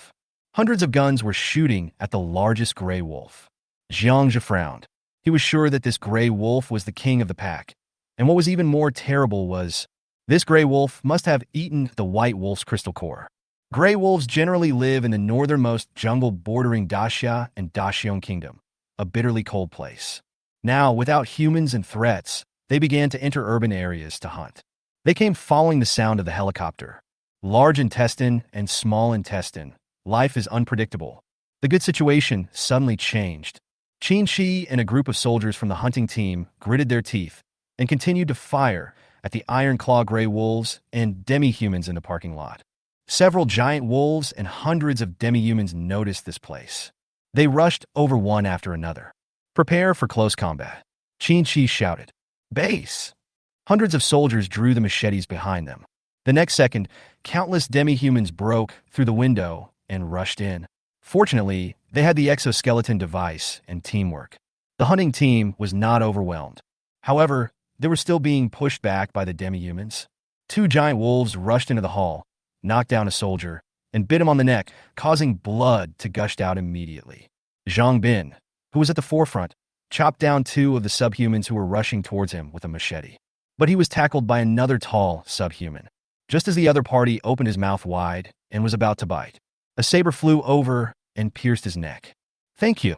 Zhongbin wiped the cold sweat from his forehead and nodded towards the back of the team. Withstand! Qin Shi couldn't help but shout when he saw more and more subhumans rushing towards him. Pop! A slap hit his helmet, making a buzzing sound. Shabi, fuck you. There are at least tens of thousands of subhumans here. Can you kill them all? Jiang Zhe grabbed Qin Shi's collar and roared. This guy's a little hot-headed. Although Jiang Zhe didn't want to meddle in other people's business. But after all, I don't want to see these men die here in vain. Qin Shi was stunned for a moment and was unable to react. The soldiers around were also confused. I don't understand who this person is. How dare he spit at Qin Shi?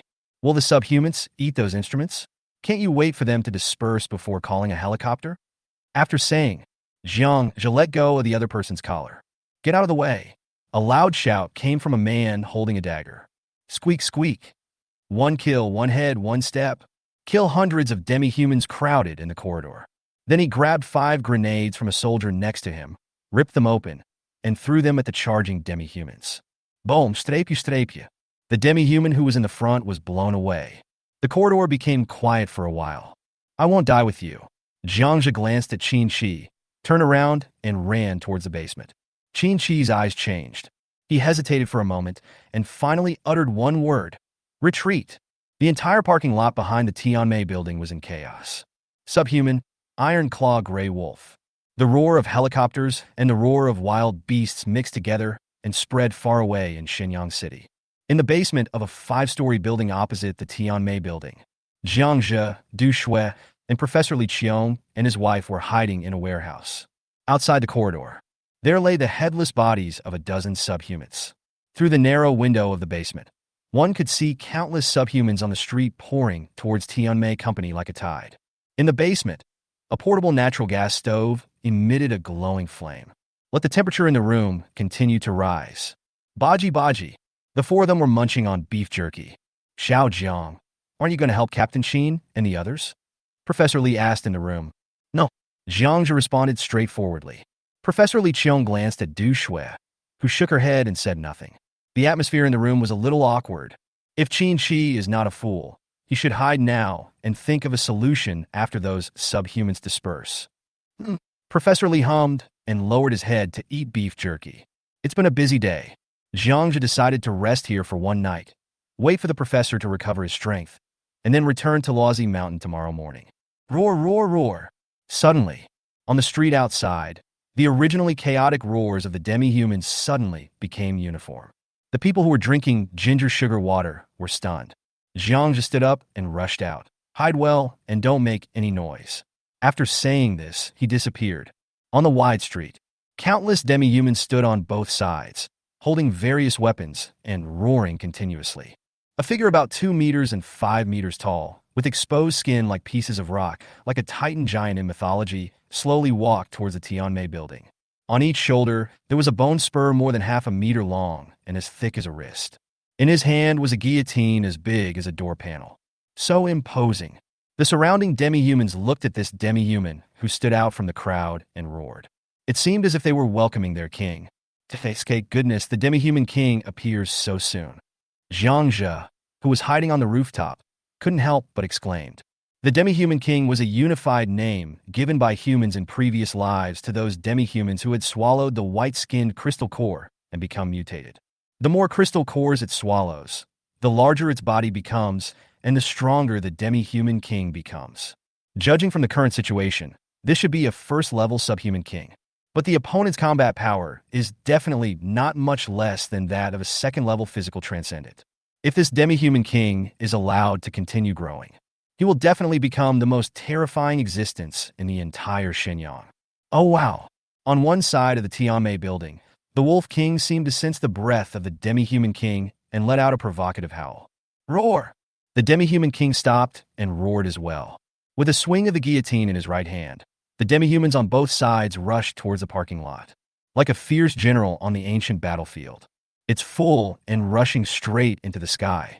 If Qin Shi was not a fool, he would have already hidden himself and faced the demi-human king and the Wolf King. Even if you are not afraid of death, the gap cannot be bridged by thoughts alone. Jiang Zhe took a leap and flew across the alley, which was more than 10 meters wide.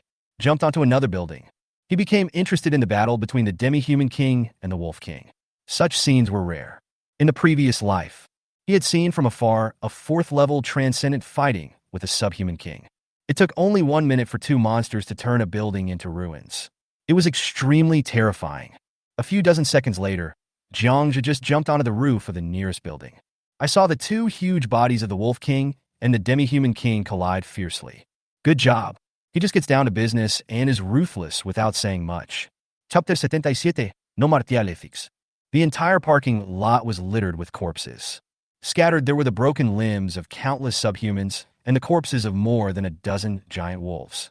More than 103-meter-long giant wolves and a large number of subhumans were lined up on both sides, watching the duel between the central demi-human king and the wolf king. This scene, it's clearly the same feeling as in gangster movies, where the bosses of two gangs are negotiating with each other. Roar! The two sides separated at the first touch. The sharp claws of the iron claw gray wolf left shallow bloody marks on the arm of the demi-human king, and a wound was also cut on its back by the demi-human king. Everyone has drunk snow water and eaten white-skinned crystal cores. Same thing. The helicopter in the sky and Xiao Chi and his group in the building also disappeared. Well, Xiao Chi was not so stupid that he was hopeless after all. Roar! The two sides confronted each other vigilantly for more than 10 seconds. They roared and collided with each other again. Bang! Bang! Bang! Countless pieces of gravel collapsed on the concrete ground. The two behemoths actually engaged in a fight in the parking lot, with blood and hair flying everywhere. Jiang Zhe watched the battle between the two sides closely. Both seemed to be random, but he understood that each of these strikes carried terrifying power. I kept simulating the battle between the two monsters in my mind. Bang! The guillotine in the hands of the demi-human king smashed down hard on the head of the wolf king, but the wolf king dodged it nimbly. A car in the parking lot was cut in two. The lightning-like figure of the wolf king rushed over like lightning at the moment when the demi-human king raised his knife. Dodged by the demi-human king. He grabbed the wolf king's hind legs with his big hands, roared, and smashed it behind him. Bang! Dozens of demi-humans were knocked to the ground. One of the demi-humans tried to take advantage, but was bitten on the head by the wolf king. More than 100 giant wolves in the surrounding area rushed into the group of sub-people like lightning, and both sides watched as another melee began. That's boring. The duel turned into a group fight, and Jiang Zhe lost interest in watching any further. If the Wolf King was smart, he should have run away. There were too many demi-humans. Even if they piled up, they would be able to kill more than 100 giant wolves. Roar! Just as Jiang Zhe was about to turn around and leave, a low growl sounded that did not belong to either side. The entire subgroup of people was like a bucket of water poured into a frying pan, and it began to boil instantly. Hey, what day is it today? Why do you want to come and sing? Just turn around. Jiang Zhe saw nearly 30 white-skinned people rushing into the parking lot along the roof and walls. The demi-humans and giant wolves that were blocking the way were knocked away by the even larger white-skinned man. Moment.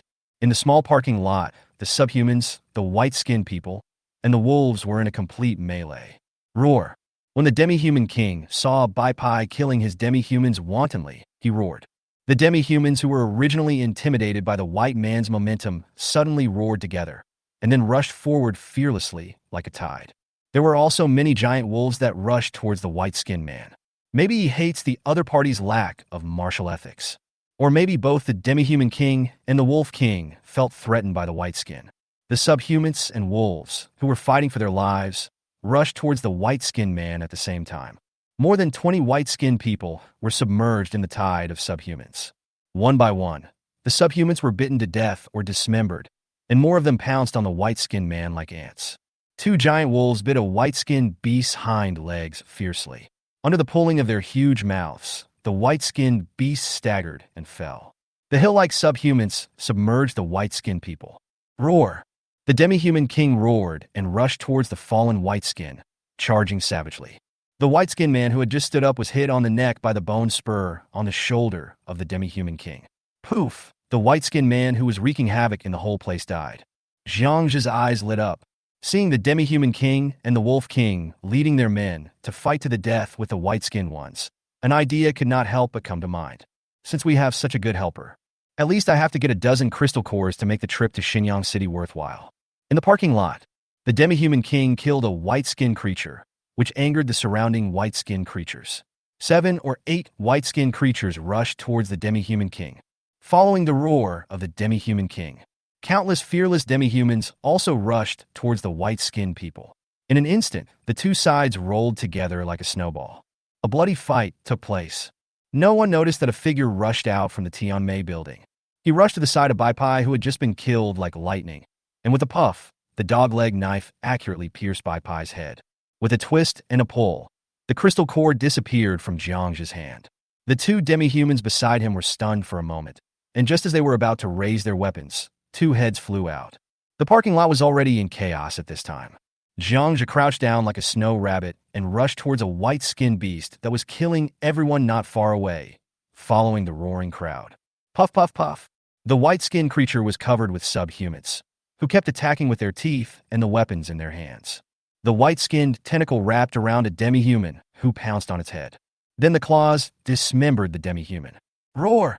Just as it raised its head and roared excitedly, it didn't notice a figure sliding over from the ground. It bounced off the ground like a spring. A white cold light flashed. Baiskin's reaction was amazing. Its whip-like tentacles stabbed towards Han Guang, and with a hiss, dark purple blood spurted out. A tentacle flew into the air. The roar stopped abruptly. The next second, boom, the white-skinned body that was nearly 3 meters tall fell down like pushing a mountain, knocking over a group of excited demi-humans. Jiang Zhe, wrapped tightly, looks like a ghost assassin on the battlefield. In the fight between the white-skinned and giant wolves or subhumans, he would suddenly stab out a fatal blow. Just a dozen minutes. Jiang Zhe has already obtained 8 crystal cores. Boom! At this moment, the Wolf King brought a giant wolf to fight with Bai Pai, knocking down dozens of subhumans beside him. The Wolf King, who was slightly inferior in size and strength, was pinned to the ground by Bai Pai. Another giant wolf wanted to come up to help, but he was whipped away by the white-skinned tentacles.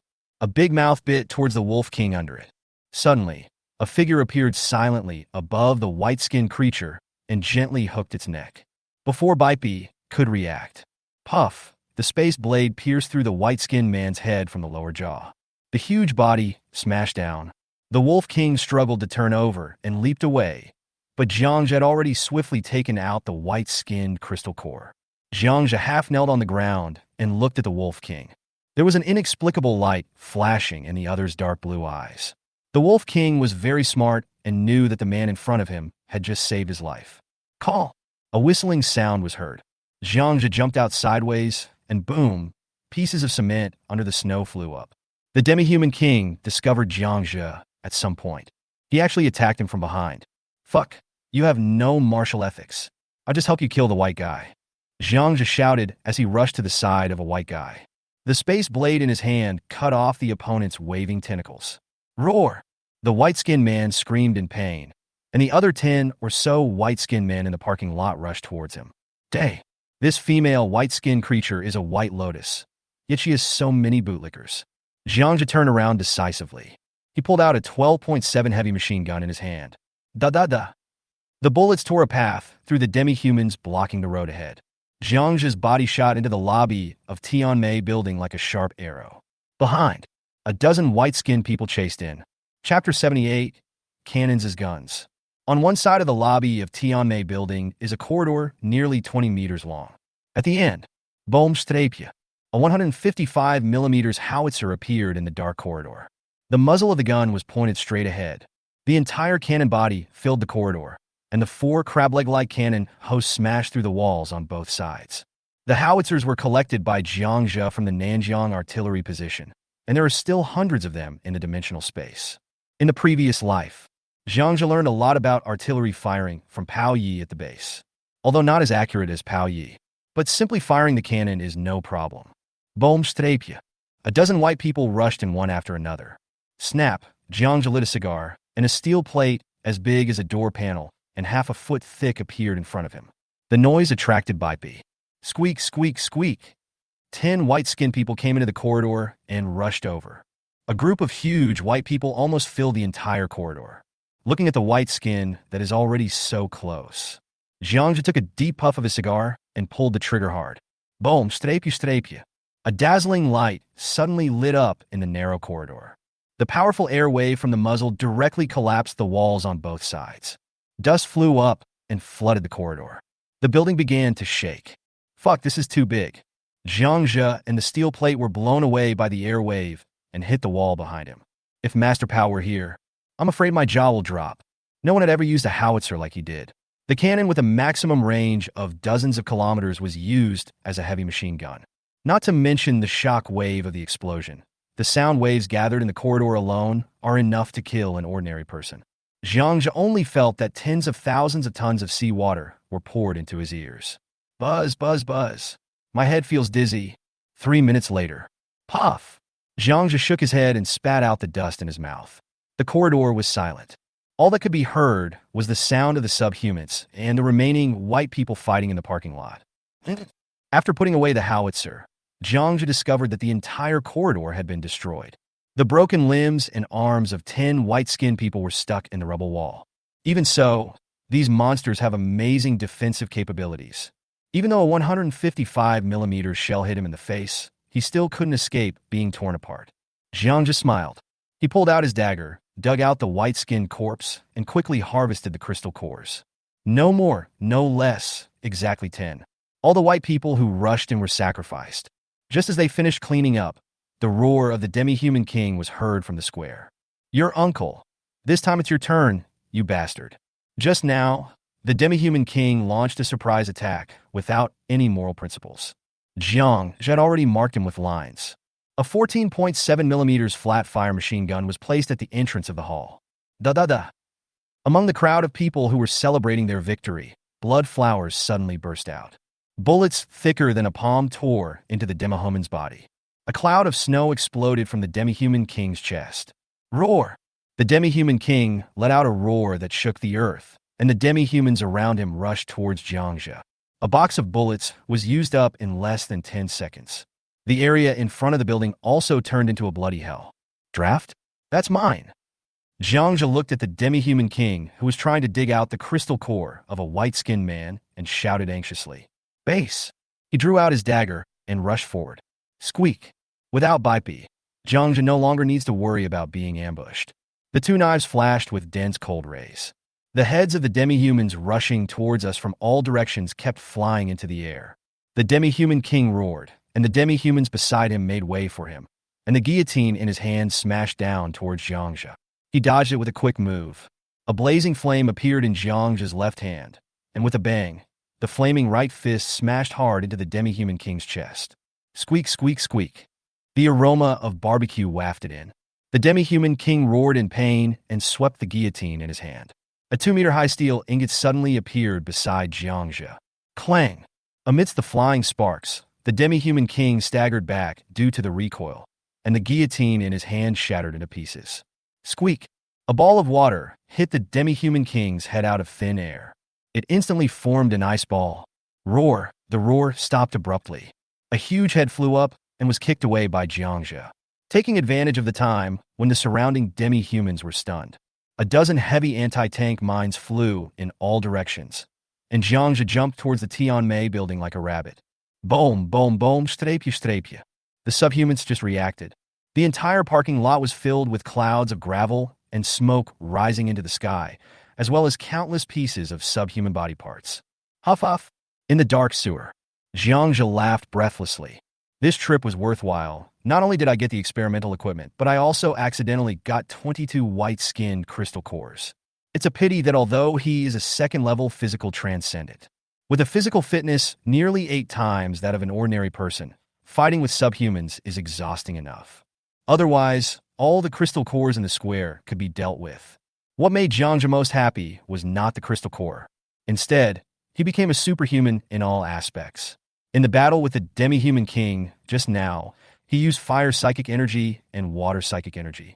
Finally, he was killed with one blow from the space blade. These seemingly weak attack methods can often double his combat power, which is much more powerful than simple physical attack methods. Think of this. Jiang Zhe's heart was burning with anger. I wish I could fly back to Luohan Mountain right now and push my strength to a higher level. The next morning, the first ray of sunlight shines on the Tianmei building. At this time, the parking lot was silent. The dense crowds of subhumans have dispersed. Crunch! Hundreds of figures holding assault rifles slowly walked out of the building. Xiao Chi, who was in the lead, stopped.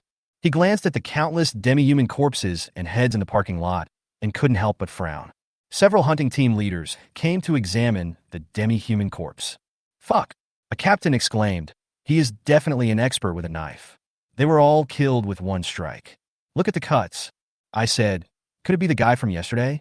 That's amazing. Everyone heard the captain shout. They all felt their scalps tingling as they looked at the demi-human heads that almost covered the entire square. Hey, look at this. Suddenly, Xiao Chi pointed at a huge body and exclaimed. Everyone gathered around.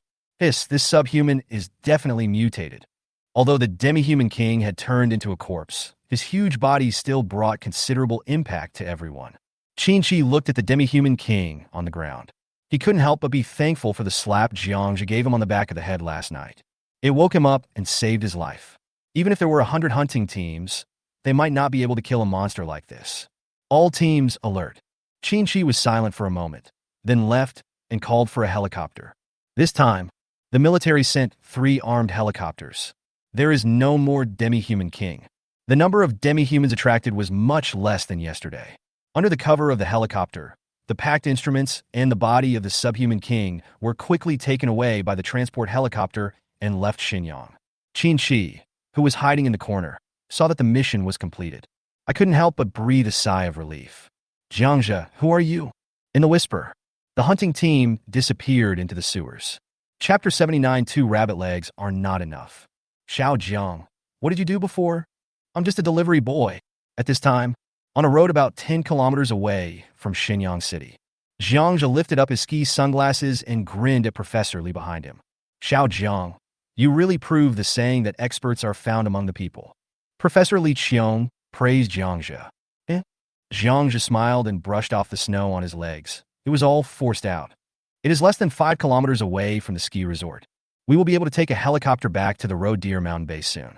Suddenly, Du Shui beside him exclaimed, drew out his straight knife, and pointed at a small forest not far away. Professor Li Qiong and his wife crawled behind Jiang Zhe. Hundreds of giant gray-haired wolves walked out of the woods and surrounded Jiang Zhe and his 3 companions in a semicircle. Just when Jiang Zhe pulled out his knife, a bigger, stronger gray wolf came out.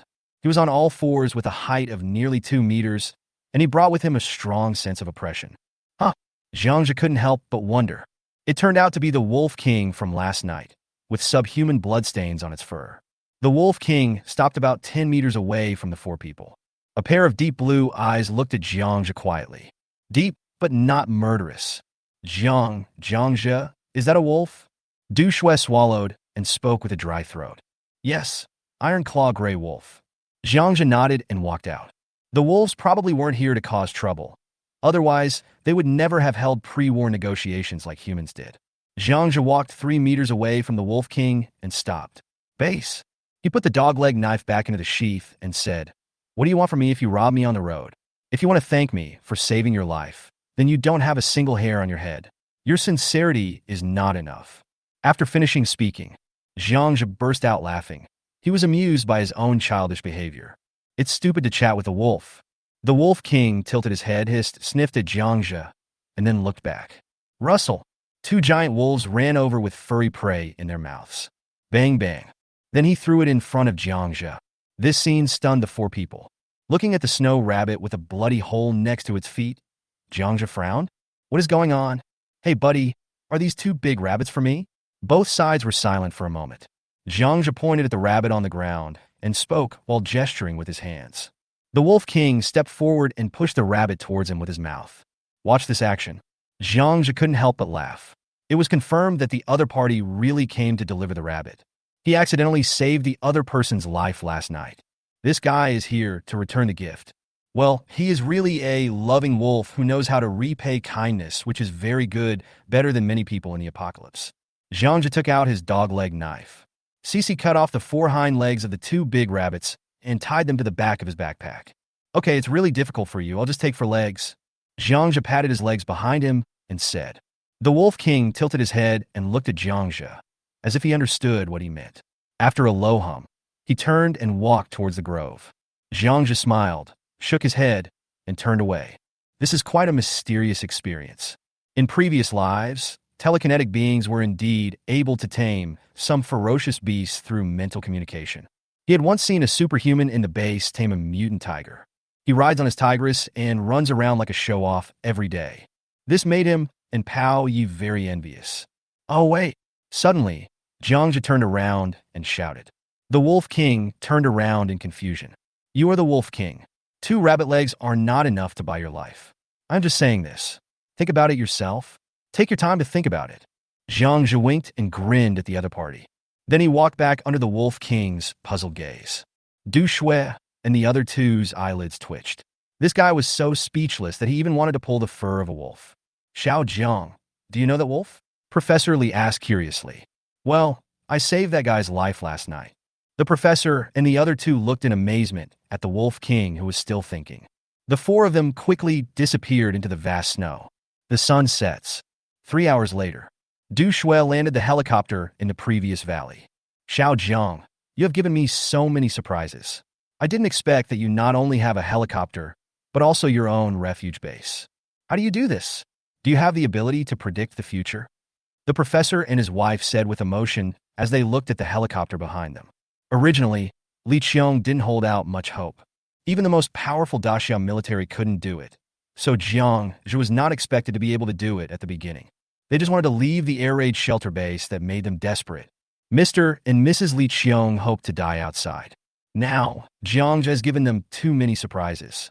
Not only did he take them away from Shenyang safely, but he also negotiated with the giant wolf on the way. And the helicopter in front of us. It's all so dreamy. Professor, I'm a fan of apocalyptic novels, so I prepared some things in advance. Moreover, before the end of the world, there was a post that mentioned this. Jiang Zhe found a common excuse to get away with it. Well, I've heard about it at the base too. Many of them have heard about that post, and now they're regretting it terribly. Alas, sometimes there is only a fine line between madness and truth. After Professor Li put on his equipment, followed Du Shui towards the Roe Deer mountain base. Jiang Zhe stayed. As the 3 people disappeared into the mountain road, a dark green python-shaped articulated all-terrain transport vehicle appeared out of nowhere in the valley. That's right. This car was the one we took on the way to Xinyang City.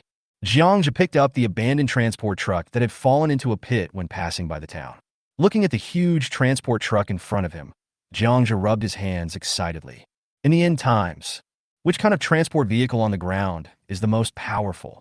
It is undoubtedly the tracked all-terrain vehicle in front of you. Climbing mountains and wading through water are no problem at all. This thing's off-road capabilities are better than a tank, and its carrying capacity is outstanding. All it needs is a slight modification. It is a deadly weapon that roams the wild. After a bonfire had been baking for half an hour, the python-shaped transport vehicle finally caught fire. Boom! Jiang Zhe in the cockpit lightly stepped on the accelerator, and with the roar of the engine, the all-terrain vehicle rushed forward. Although I am not yet fully proficient in this big guy. However, there is no problem in moving it, mainly because it is very easy to control, only slightly more difficult than driving. The thigh-deep snow was no problem for the terrain vehicle. Soon, the terrain vehicle passed through the dilapidated 2-story building at the foot of the mountain. Go all the way up from the foot of the mountain. Squeak! When Jiang Zhe drove the transport truck to the Luohan base. Luohan, Pao Yi and their men were already waiting at the door. Ginger slices, it's over, it's over. As soon as Jiang Zhe jumped off the car, the mule ran over, hugged Jiang Zhe, and wailed softly. What's wrong? I lost control and did that with Shan. Do you think I will become a subhuman? Jiang Zhe shook his head. No. The mule patted his chest, and a smile suddenly broke out on his face. Jiang Zhe looked at the dark circles under Mule's eyes and punched him. You call yourself a mule, but you are not a real mule. You're almost like a human. Chapter 80 Base Renovation Movement. Things have changed at the Roe Deer Mountain Base. Even the tunnels are equipped with voice-activated sensor lights, so they are no longer pitch dark. In the small square, the originally black and red mineral walls around were freshly painted. In the gaps, some simple bamboos and flowers were painted with colored paint. The monotonous base becomes visually alive. The simple bonfire in the center of the square was transformed into a 3-meter-high heating stove made of neatly stacked stones and iron sheets. Several iron tubes are rolled into a flue through the vent on one side. The glass in the rooms on both sides and the curtains that had once been greasy and black were also clean. bright and clean. It looks very comfortable, and Jiang Zhe likes it very much. Not bad, Mule. Who made these? Those voice-controlled lights, the fans, and the electronic alarm device. Jiang Zhe asked with a smile as he looked at the changes in front of him. 4-row Deer Mountain. As long as things get a little better and he feels a little more comfortable, Jiang Zhe will feel happy in his heart. Hey, it was done by an expert. By the way, this person came here on his own and said he knew you. The mule responded smugly. Jiang Zhe. Suddenly, a familiar voice sounded behind Jiang Zhe. He still had those thick glasses on and was covered in dust. He was holding a pair of pliers in his hand, and the frostbite on his face made his originally fair cheeks dark, making him look much more haggard. Xiao Chi. This time, even Jiang Zhe was stunned for a moment, and then he laughed. Bang bang, Jiang Zhe stepped forward and patted the other person's shoulder. He looked you up and down and said, "You are really lucky. Come on, tell me how you escaped from Nanjiang to here." Xiao Chi adjusted his glasses and said with emotion, "Alas, you left Shanghai Hotel, and I left right after you. We walked all the way to the military shelter. Who knows if those mutated humans can escape death? I followed a group of people heading north, and then someone tried to steal my bag, so I looked for it myself according to the map. I almost didn't make it here." "Ha!" Jiang Zhe laughed. "Okay, if you survive a disaster, you will have good fortune in the future, now that you are here. I mean what I say, so I'll stay here." "Well, thank you, Brother Jiang." Xiao Chi responded shyly. With Xiao Chi, some electrical equipment in the base can be used quickly, which is a double happiness. "I'll take the professor to the laboratory. You guys go ahead and do your work. We'll talk later." Jiang Zhe ignored the expectant looks of Pao Yi and the others. He took Professor Li and his wife to a room in the square. That was a laboratory specially set up by Jiang Zhe. After drawing aside the curtain and walking in, the professor and his wife exclaimed and looked at the spacious laboratory in front of them with disbelief. An enclosed laboratory surrounded by tempered glass. This 300-square-meter house is equipped with various modern equipment. There is a wide range of experimental equipment, from the smallest test tube to the largest dryer. You prepared these things from the beginning?" The professor and his wife walked into the laboratory in a daze. He asked in surprise as his fingers touched the computer on the table. "Well, there are also some that were brought back from Nanjiang Tianmei. I have moved them all in." Jiang Zhe asked Xiao Wang to set up this laboratory according to the blueprints before he left. Then, Jiang Zhe put on a serious expression. "Professor, we don't have time. 2 days. Only 2 days. From now on, Luohan Mountain will be your home." After saying, Jiang Zhe took the box from the table and opened it. A monster crystal core? This time, Professor Li and his wife could no longer hold back and exclaimed in surprise. About 100 crystal cores were neatly placed in the box. Where did you get so many crystal cores?" Professor Li Qiong asked tremblingly. She was well aware of the value of these crystal cores. Each one was hard-earned. "I picked this up during the Nanjiang battle, Professor, and I won't hide it from you now. You must extract the energy from the crystal core as quickly as possible. That thing is the antidote to the black light of life gene virus in you." "Really?" Li Qiong grabbed Jiang Zhe's arm tightly. Behind the thick lenses, her eyes were fixed on him. Yeah, there was a bright light in the eyes of Li Qiong and his wife. "That is hope." Xiao Jiang. Li Qiong's husband was about to ask something, but Professor Li Qiong grabbed his hand. "Stop talking. Time is of the essence now. If you have anything to say, wait until the energy is purified, Xiao Jiang. Okay, let's get busy now. Look at the vigorous and decisive Li Qiong."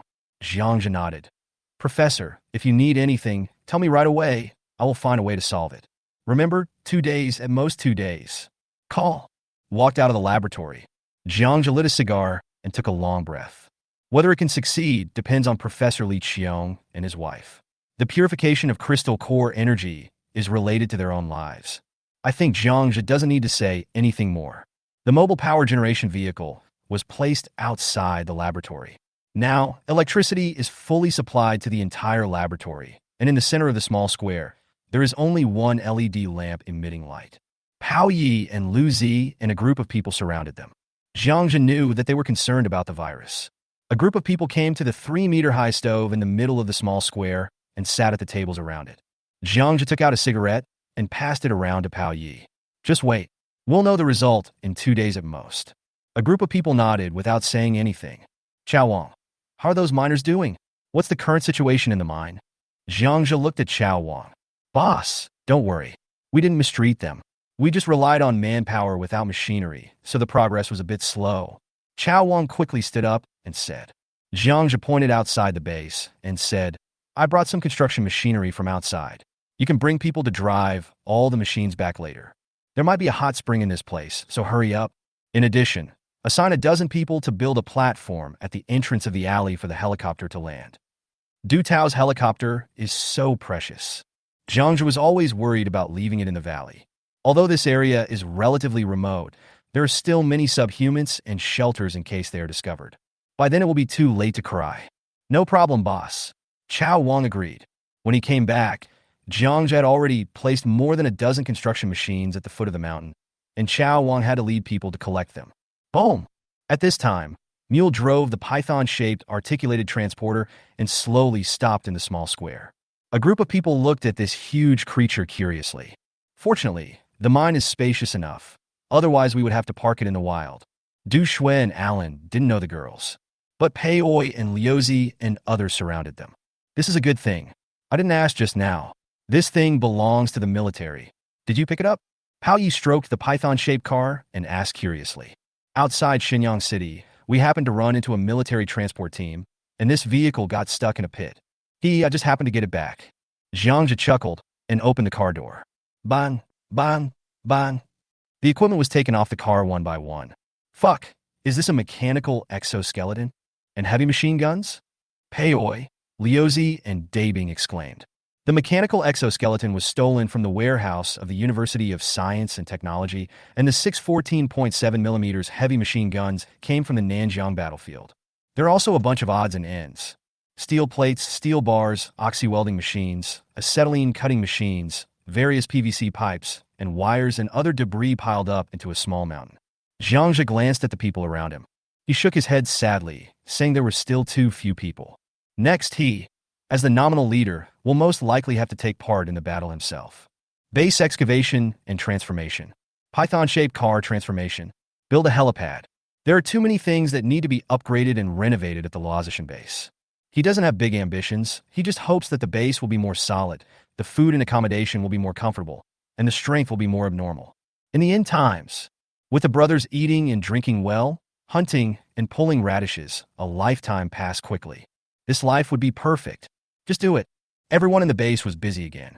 Boom strapje. In the tunnel, Chao Wang led 3 people who knew how to operate mining machinery and drove the excavator, mine car and crusher at the foot of the mountain in. Jiang Zhe, together with the mule wearing a mechanical exoskeleton, and Pao Yi set up the venue. Started the transformation of the python-shaped all-terrain transport vehicle. Jiang Zhe's idea is very simple. They always have to go out hunting and gathering resources. On the ground, there are python-shaped all-terrain vehicles used as combat platforms and transport vehicles. In the air, Du Shui was flying a helicopter to provide surveillance and cover. In this way, he doesn't need to do anything. There is no need to worry even if thousands of subhumans come. Chapter 81 Murderer. Xiaosan número 1 Stelter. Located deep in a mountain range 50 kilometers northwest of Shenyang City. When the Great Xia Kingdom was just founded, due to the tense relations with the Great Bear Country, a large number of military bases and arsenals were built in this mountain range. No one expected it. These military facilities, which have been abandoned for decades, will one day be put into use again. The refuge was in a meeting room deep in the mountain, and it was quiet. The only sound was the rustling of papers. In the first seat, a general with gray hair on his temples was quietly looking at the information in his hands. On both sides of the conference table, which is more than 10 meters long, the place was filled with high-ranking officials of all levels in Shenyang City and officers from the military district. After more than 10 minutes, the general put down the information in his hand, closed his eyes, and thought for a moment, then slowly opened his eyes and glanced at everyone. The research on crystal cores by the Academy of Sciences at Yinshan Base No. 1 will probably yield results soon. Our superiors asked us to select the best soldiers in the army as soon as possible, and when the gene drug arrives, we will arrange for the injection immediately. Suddenly, a senior officer to the general's right asked, "Did the superiors respond to our request for relief supplies?" The general shook his head. The superiors said that each military shelter should find its own way, and the supplies at the Yinshan base are also very tight. There are still millions of survivors living there. especially bullets and fuel. Even if there are supplies, it is impossible to deliver them. Those hundreds of helicopters alone are not enough to even fill the gaps in our teeth. There are more than 200,000 white-skinned people in the entire Daxia, and according to satellite observations, there are still hundreds of thousands of white-skinned people in coastal cities ready to make a move. The atmosphere in the conference room suddenly became solemn. General, the military strength in the shelter is limited. On the one hand, we have to guard against attacks from white-skinned people, subhumans, and those mutant beasts. On the other hand, we are also responsible for collecting supplies, and the soldiers below are now working overtime. Therefore, I suggest that the survivors in the shelters should be mobilized as soon as possible. An officer stood up and reported loudly. The general waved his hand and asked the officer to sit down. Next, we are going to discuss this issue.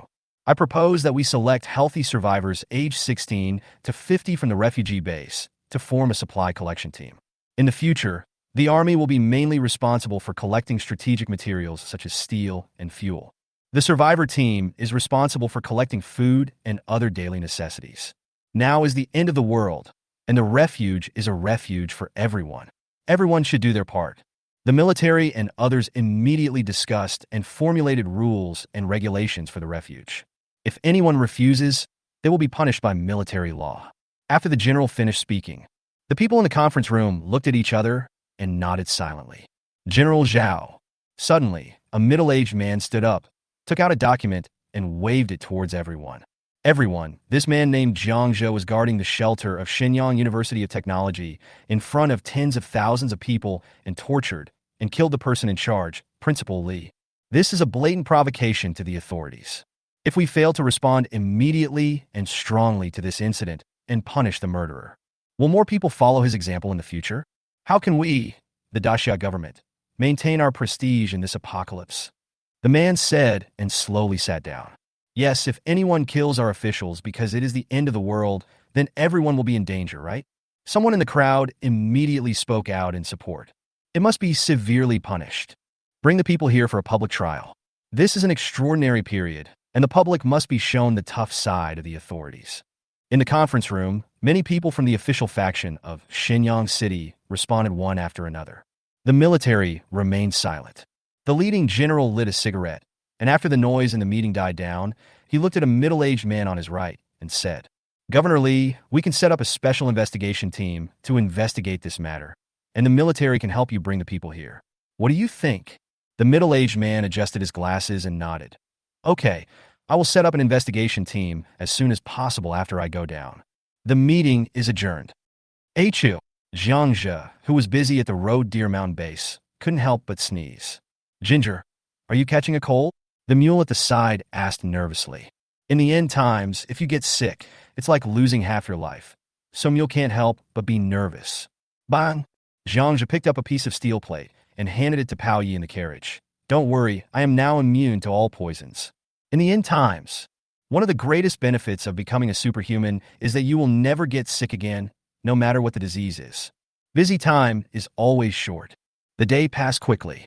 The python-shaped transport vehicle designed by Jiang Zhe has 30mm thick steel plate armor welded on the body. The carriage was also lengthened and widened. 2 floors. The lower level is used to load cargo, and the upper level is fully enclosed, with movable steel plates on each side serving as shooting holes. 4 14.7mm heavy machine guns. This makes the python-shaped vehicle an armored vehicle armed to the teeth. Such equipment, only Jiang Zhe can afford to support them. For ordinary civilian shelters, not to mention weapons, the fuel consumption alone is a big problem.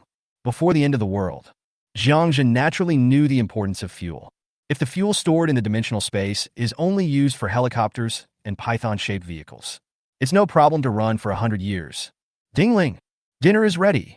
Alan's voice rang along with the bell. Wang Chen also returned from the mine with a group of miners.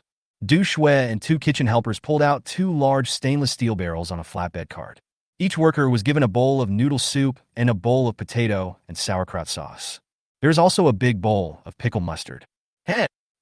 Seeing Jiang Zhe walking over, all the workers, including Wang Chen, stood up and greeted him respectfully. Jiang Zhe didn't care whether they were sincere or not. He waved his hand and asked everyone to sit down. Each miner had a bowl of machine-made noodles made from a mixture of cornmeal and white flour, which was not considered a large amount. But in the last days, this is food that people outside dare not even think about. How's it going, Mr. Du? I see you've gained a lot of weight. Jiang Zhe saw Du Tao, who was covered in dust in the crowd. It was obvious that there was more noodles in his bowl than in the others. Jiang Zhe looked at Du Shui with a strange smile, but didn't point it out. After all, it's just a few noodles. Gulp. Du Tao quickly swallowed the noodles in his mouth and said, "Yeah, in a few days the big belly is gone." He seemed to have let go of a used matter and was no longer listless. After walking around, Jiang Zhe walked into the laboratory, carrying a plate of food. He has set the rules. No one is allowed to go in and disturb Professor Li Qiong. Professor Li Qiong didn't notice Jiang Zhe walking into the laboratory at all. He was lying on the experimental table, staring at a tube of reagent, and recording something on his laptop with his head down. "Ahem, Professor Li, it's time to eat." "Ah, Xiao Zhang." It was at this time that the couple discovered Jiang Zhe standing behind them. This, Professor Li and his wife were a little dazed. On their plates were grilled pork ribs, rice, a plate of shrimp and celery, egg drop soup, and 2 fresh oranges. "Xiao Jiang, there's no need to take care of us." The professor and his wife took off their glasses and wiped the corners of their eyes. This time it was Jiang Zhe's turn to be confused. After a moment, he realized that the other party had misunderstood him. "Haha, this is the usual standard of the base." Jiang Zhe put down the plate with a smile. Finally walked out. The couple looked at each other in surprise before picking up their chopsticks and wolfing down the food. Today's dinner is very sumptuous. There were 4 snow rabbit hind legs brought back by Jiang Zhe and a few dishes of stir-fried vegetables. Because I gained a lot from this trip, Jiang Zhe became interested and took out 3 bottles of Matai. Payoi, Liuzi, and Mule each drank a bottle. In a corner of the square, more than 30 miners were playing poker at the dining table, swallowing their saliva and glancing over from time to time. Pao Yi and Mule drank until their faces turned red. "Boss, there's wine and meat. Is this still the end of the world? I must have been a reincarnated good man for 10 lifetimes to have met you. I believe it now. You are my brother, my dear brother, drink."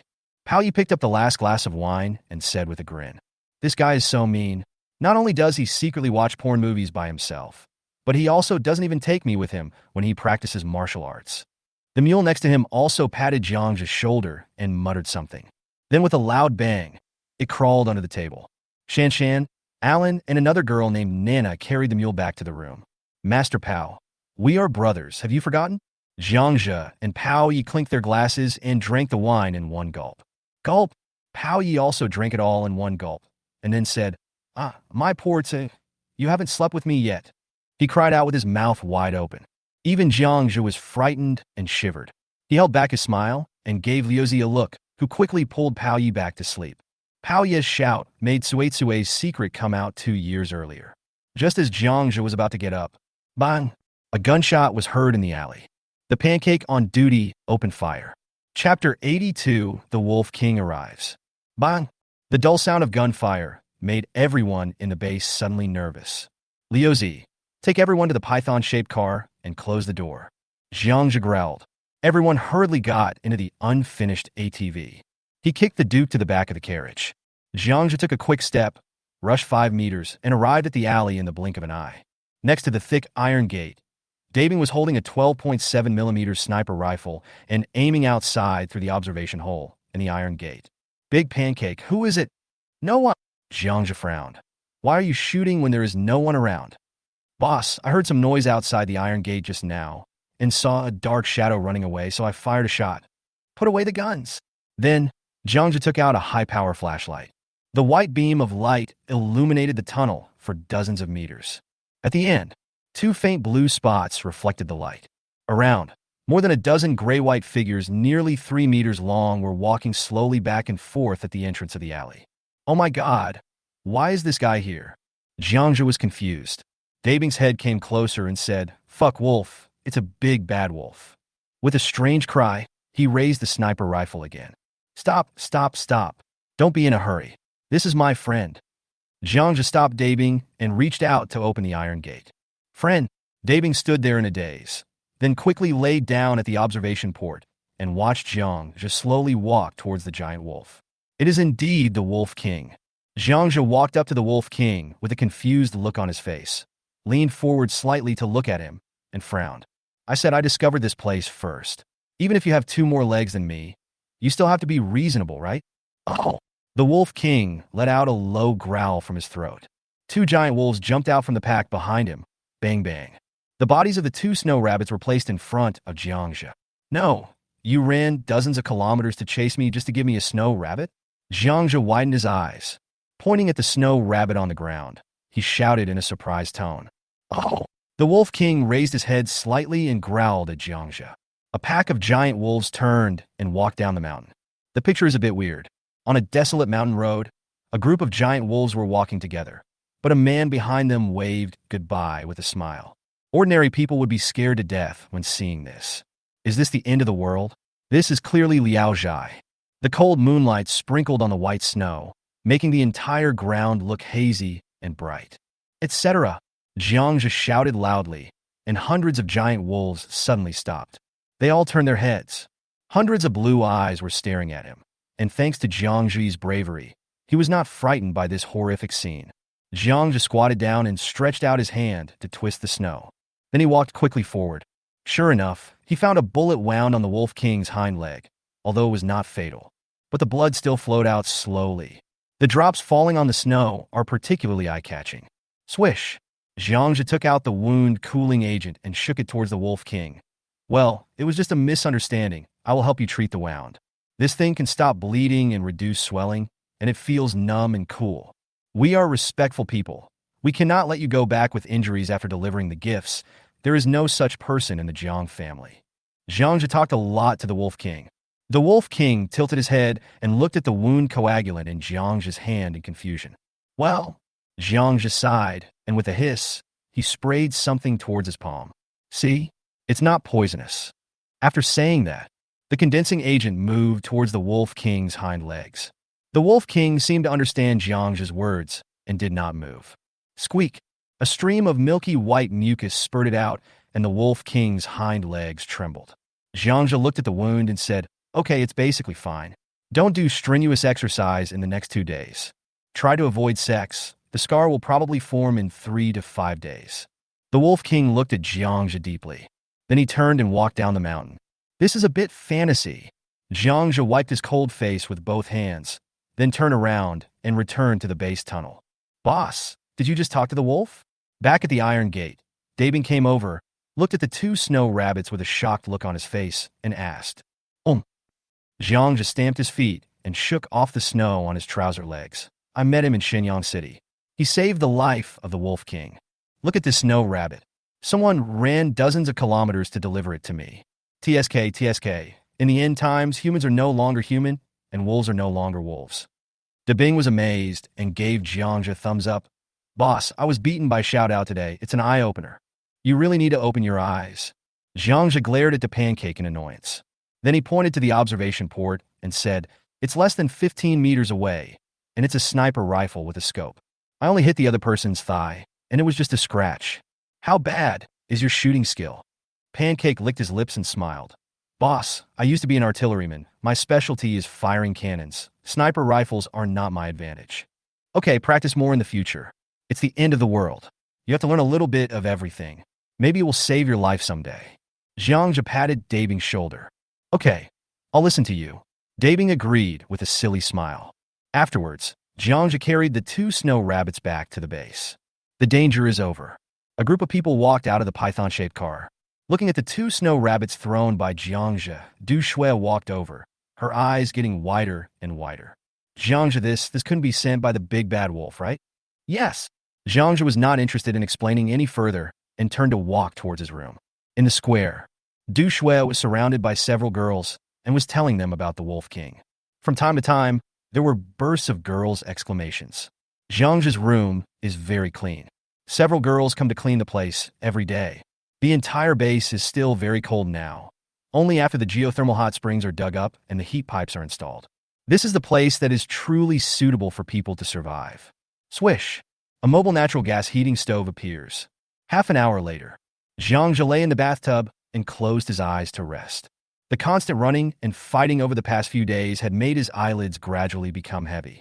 In a huge office, The materials being escorted this time are very important. Can you guarantee their completion? A man in the office said in a deep voice. Yes. Jiang Zhe and a dozen hunting team teammates beside him said loudly. The man smiled. Okay, after completing the task, everyone can get a tube of gene upgrade liquid. Moreover, you can freely choose the properties of the upgrade liquid. Hear what the man said. Jiang Zhe's eyes gleamed with excitement. Boom! In a woods, Pao Ye's whole body was covered in flames, and he was waving a flaming sword to resist the white skin. Squeak! He was not careful, and the sharp claws of the white-skinned creature behind him scratched his abdomen, causing blood to spurt out. Pao Yiste get it. Master Pao Run, we've been tricked. Jiang Zhe rushed out from the snow, holding a large-caliber sniper rifle that was more than 2 meters long in his hand. Boom! The bullet blew away a white man. Jiang Zhe was also knocked over by the huge recoil of the sniper rifle. Pao Yi endured the severe pain, picked up Jiang Zhe, and rolled down from the foot of the mountain. And behind him, it is densely packed with white skin. Then boom, a glory bomb rang out in the sparse woods. Jiang Zhe slowly opened his eyes. This dream again. Call. Rubbing his brows, Jiang Zhe stepped out of the bathtub and dried his body. He looked at his angular muscles in the mirror and puffed out a puff of cigar. Zhao Dane, you must live well. Chapter 83 Talent. Bang! Be careful. Jiang Zhe caught a fallen steel pipe. Pao Yi, who was squatting and working, gave a dry laugh and stole a glance at the laboratory without leaving any trace. Master Pao, if you lose focus again, you won't even have the chance to take the antidote. Jiang Zhe helplessly threw the steel pipe onto the python-shaped car. A whole day, Pao Yi and his colleagues were absent-minded while working and kept looking at the laboratory. Today is the last day if Professor Li Qiong still cannot purify the crystal core energy. The professor will become a subhuman. Then, he was beheaded by Jiang Zhe with a single blow, and Pao Ye's hopes were gone. Now, Mr. Pao and the professor are tied to the same rope, so they have to worry. Boss, do you think the professor can succeed? As Pao Yi spoke, he took a paint bucket and a brush and painted the python-shaped transport vehicle white. After 2 days of renovation, the entire python-shaped car became more rugged. Except for the tracks, a finger-thick movable steel plate is installed on the outside of the entire carriage. Even the cockpit was wrapped. Only a narrow gap is left for observation. It's not very aesthetically pleasing, but it's durable enough, a true doomsday tank style. Boss, do you think the professor will succeed? Pao Yi couldn't help but ask.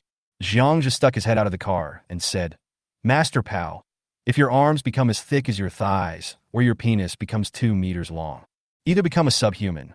Which would you choose? Master Pao, is there any need to think about this? If you want me to, I will choose a bird that becomes 2 meters long. Mule lifted his hat and came over and said. Pao Yi glanced at Mule's crotch with disdain. You cow, strangle the white man with your bird? Mule continued to work with a smile. This is the real artillery master. Except for the 2-meter-long bird, everything else is acceptable. Pao Yi looked at Jiang Zhe in confusion and responded. Boss, come here quickly. Your friend is here again. Chao Wang and the others are all scared to death. Suddenly, Dabing's voice was heard over the intercom, interrupting their casual chat. Before Jiang Zhe could speak, the mule and the artilleryman beside him had already put down their tools. Run towards the alley entrance. I heard from people in the base yesterday that Jiang Zhe knew a Wolf King. Now, the Wolf King comes to the door, and everyone wants to see this magical thing that can only be seen in the movies. A group of people followed Jiang Zhe out of the base. At the door, the Wolf King was still like a cool and aloof male god, standing quietly in the middle of the road not far away. Hundreds of giant gray wolves were pacing back and forth beside him. Chao Wang and his men, who were originally leading people to dig a helicopter landing platform on the mountainside, were so frightened that they stood like sticks. Dare not move. Several gray wolves around kept sniffing at the people. Head. When Chao Wang saw Jiang Zhe coming out, he was about to cry. Jiang Zhe suppressed his laughter and said, It's okay, come back. Chao Wang swallowed his saliva. I moved my feet gently, and sure enough, the gray wolf did not attack. Wow! A dozen people finally ran back to the crowd at the base and sat down on the ground. Pao Yi and Mule smiled heartlessly and pulled a few people up. The Duke next to Jiang Zhe kept growling, as if he was demonstrating to the Wolf King. How about you go up and have a fight? Jiang Zhe took a step back and let the Duke stand in front. Oh! The Duke's shouting stopped abruptly, and he quickly rushed behind Jiang Zhe, opening his mouth to roar again. Jiang Zhe slapped him on the mouth and said, "Shut up. You are such a badass." Then, Jiang Zhe walked quickly towards the Wolf King. Really? Two more snow rabbit carcasses lay quietly in the snow, looking at the Wolf King opposite, who was as steady as an old dog. Jiang Zhe touched his chin, his thoughts turning over in his mind. Alternatively, being neighbors with a group of giant wolves like this is also a good choice. In the end times, it would be so cool if I could have a pack of wolves as a means of transportation. Pulling sleds, guarding, fighting. There are many things a wolf pack can do. As he thought about it, Jiang Zhe took off his mask and revealed a kind smile. A normal gray wolf pack consists of 20 to 30 individuals, but the Wolf King in front of him leads more than 100. Jiang Zhe felt that perhaps this was his luck. Look, this is the third time. I feel embarrassed. As he spoke, Jiang Zhe picked up the snow rabbit and threw it back to the team. Come, let me see how your wound is. Jiang Zhe acted very familiar and pointed at the Wolf King's hind legs. The Wolf King tilted his head and looked at him without any expression. Jiang Zhe came over, and under the gaze of dozens of people, he stretched out his hand and touched the Wolf King's wound. Jiang Pian, that's a wolf, a beast. Be careful, it turns hostile and doesn't recognize you. The mule in the crowd in the distance shouted. Jiang Zhe waved his hand, signaling Mule not to worry. Falling out? What he feared least was a fallout. The difficult part was how to keep these giant wolves in the road deer mountain. The Wolf King's wounds have recovered well. As expected of a beast that has swallowed a crystal core, its physique is absolutely strong. Little brother, how about you stay here and take a look at the beautiful scenery? We can still be neighbors, isn't that great? Jiang Zhe didn't care whether the Wolf King could understand him or not. He just kept talking. Result: the Wolf King waited for him to finish speaking, stretched out his claws to push the snow rabbit, turned around, and then backed away. After watching Jiang Zhe take a bath, he and the wolves disappeared in the blink of an eye. Puff! I don't know who in the crowd behind me couldn't help but burst out laughing. Jiang Zhe shook his head helplessly. Boss, think positively. They say that wolves travel thousands of miles to eat meat, and dogs travel thousands of miles to eat shit. These beasts are not so easy to tame. Pao Yi came over and comforted him. Woof! The Duke on the side seemed unhappy and shouted at Pao Yi. The mule tried to comfort the Duke. Don't listen to what Cannon said. Eating shit is your talent. There's nothing to be ashamed of. Although Jiang Zhe failed to subdue this group of giant wolves. However, many people also saw the peaceful coexistence between him and the Wolf King. For a moment, Wang Chen's group of miners felt a sense of mystery and awe towards him. In the center of the small square of the base, Jiang Zhe, Pao Yi, Du Shui, Xiao Chi, and the others all stopped what they were doing. He drank the tea sip by sip. Many people stared at the laboratory. A sense of anxiety was growing. It was almost dusk. If Professor Li Qiong still fails, the two people who will come out of the laboratory may be subhumans.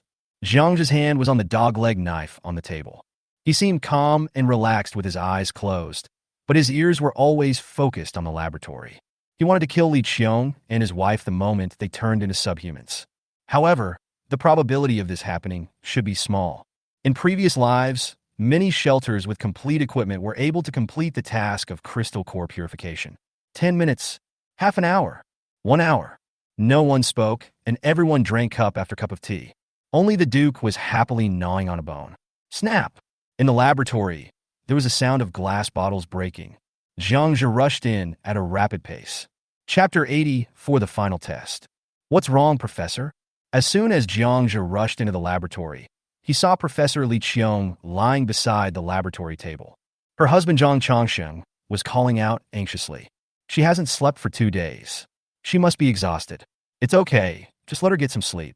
Zhang Changsheng picked up Professor Li with great effort and put her on the chair in the laboratory. Xiao Jiang. Zhang Changsheng took a plate from the laboratory table. Hundreds of glass tubes as thick as thumbs are inserted into each small grid. There is a thin layer of thick liquid of various colors inside. Call. Looking at the medicine on the plate, Jiang Zhe's face was solemn, and he took a deep breath. Gene upgrading fluid. It was too familiar. He had seen it and taken it in his previous life. However, the only difference is that these 100 bottles of medicine in front of him all belong to him. Press down the excitement in your heart. Jiang Zhe stretched out his hands and took the plate steadily. Thank you.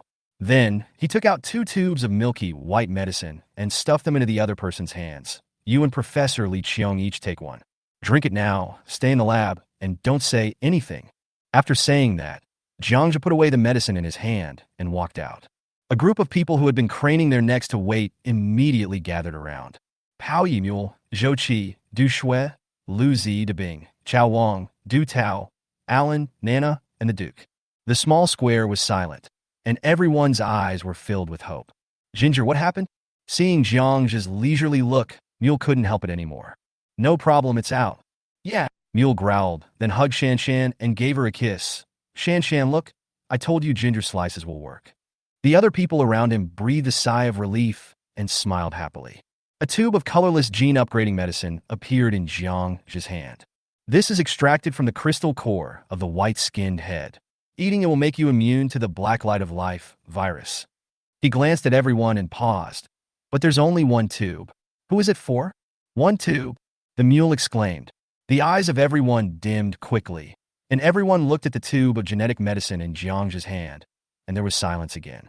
Well, Pao Yi rubbed his face with his hands, lit a cigarette, and sat down by the stove. Boss, I was supposed to die in Nanjiang with those comrades. You've allowed me to live longer, so I've earned it. I won't argue with you. Woo woo woo. Alan hugged Liuzi's arm tightly, tears streaming down his face. Don't be afraid, Lanzi. Isn't this good? We could be together down there in the future. It's better than being a single dog like Peoi. Liuzi comforted Alan with a wry smile. Dabing didn't say anything, but sat quietly beside the stove with a calm expression. Both of them took out photos. Jiang Zhe sat next to Pao Yi. A circle of people sat down around the stove, the firelight illuminating everyone's face. Brother, it's too hard for women to live in the end times. Alan, Nana, Shan Shan, let's go to the underworld together and be sisters, okay? Du Shui calmly placed a straight knife on the table. Hiss, okay. Nana and Alan sniffed and forced a smile in response. Only Shan Shan hugged the mule's arm tightly. Brother Luo, save me, woo-woo, I don't want to die yet. The mule looked at everyone with some confusion. She wanted to speak, but didn't know what to say. However, the expectant look she gave Jiang Zhe made her meaning clear. Wife, I'm going to find you and the children. We can be reunited now. Chao Wang lowered his head and sneered to himself. Boss, how about we draw lots? Suddenly, Shan Shan, nestled in the mule's arms, pleaded in a low voice. Everyone looked at her. Jiang Zhe's eyes turned cold. My things, I can give them to whoever I want. Why do I have to draw lots? Ginger Slice, who are you going to give it to? The mule asked with a trembling voice. Snap! Jiang Zhe stuffed the genetic medicine into Pao Ye's hand. Pao Yi. Pao Yi was stunned on the spot. Boss, why me? No reason. I am willing to give it to whoever I want. Do I need to ask for other people's opinions? Except for Pao Yi, everyone else lowered their heads. After a long time, Liuzi suddenly wiped his eyes, stood up, and handed the 2 letters to Peoi. Uncle Pao, this is a letter between me and Debing. If you have the chance to meet my parents in the future, please help me give it to them. Just tell them I found a wife and don't let them worry about me. I'm doing fine. Whoosh! With an exclamation, Shan Shan pulled the mule up, holding a pistol that she had taken out of the mule's arms. The black muzzle of the gun was pointed at the mule's head. Give it to me. Give me the potion, or I'll beat him to death. I can't survive anyway, so the worst that can happen is that we all die together. Shan Shan grabbed the mule's neck and screamed hideously. The sudden scene shocked everyone around. Shan Shan, you. Mule stared at Shan Shan in disbelief. The woman who applauded his love every night was now pointing a gun at him. A heart was smashed into pieces. Shut up. If it weren't for Jiang Zhe, do you think I would sleep with you just because of your miserable appearance? Shan Shan had gone completely insane and was spitting at the mule. Give me the potion quickly, or I will really shoot. The mule closed his eyes in pain. Jiang Zhe slowly stood up and walked towards the 2 of them. Shan Shan panicked and pointed her gun at them. Don't come over here, don't come over here. I will really shoot. At this time, the image of Jiang Zhe killing people like killing chickens kept flashing through her mind. Jiang Zhe, you said you would let me live, but you didn't keep your word. Shan Shan kept backing away, crying hoarsely. Yes, but you also said that your lives belong to me. It seems that you have never taken this sentence to heart. If I don't give it to you, can you threaten me and the mule? Jiang Zhe swung the dog-leg knife lightly. 5 meters. 3 meters. 2 meters. Skimid. Bang, bang, bang. Dang, dang, dang. Squeak. A cold light flashed. I'm sorry, the genetic medicine can't be given for free. You didn't pass the final test. in a low voice. The light in Shanshan's eyes quickly dimmed, and she clenched her throat tightly with both hands. Blood kept flowing out from between his fingers, and finally, with a thud, he fell to the ground and died. The mule couldn't bear to look at the corpse. He sat back down somewhat dejectedly. Bah! Jiang Zhe threw a big bag on the back of his head.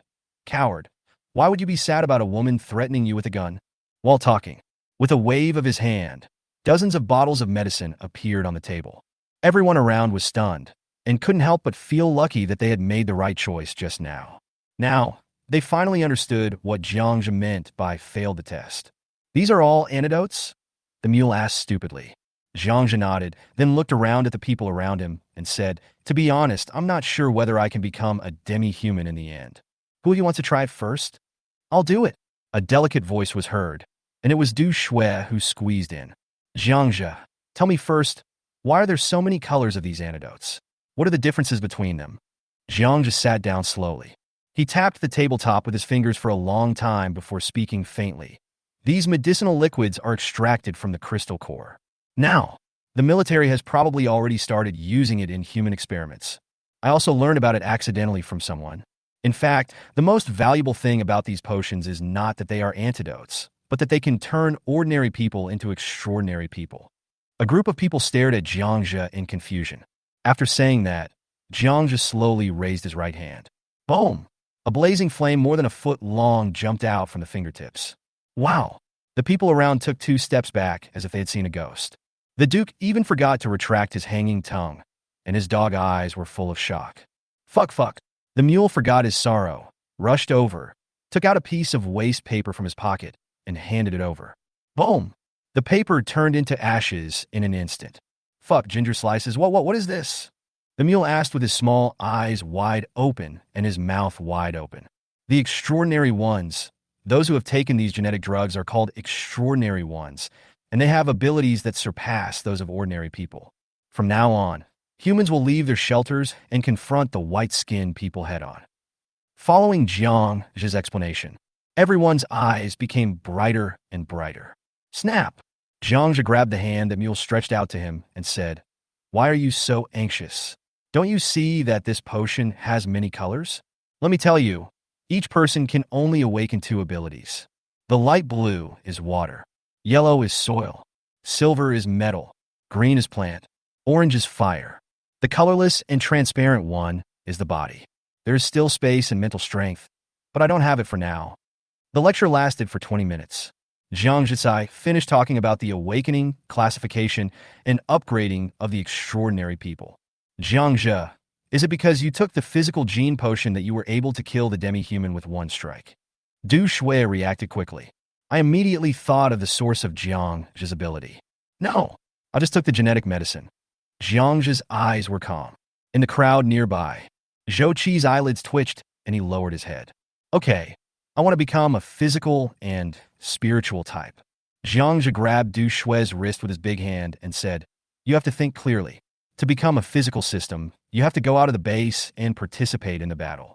If you dare to go back on your word, I will kill you no matter where you run to. He stared at Du Shui with calm eyes and spoke slowly. You saved my life. Even if I die, you should bury me in Luohan Mountain. Du Shui looked at Jiang Zhe without fear. Okay, I like your attitude. Jiang Zhe picked out the colorless physical gene medicine and handed it over. Gudong. Du Shui swallowed it without hesitation. Suddenly his brows frowned. A muffled groan came from his throat, and then his whole face was distorted with pain, and he knelt on 1 knee on the ground.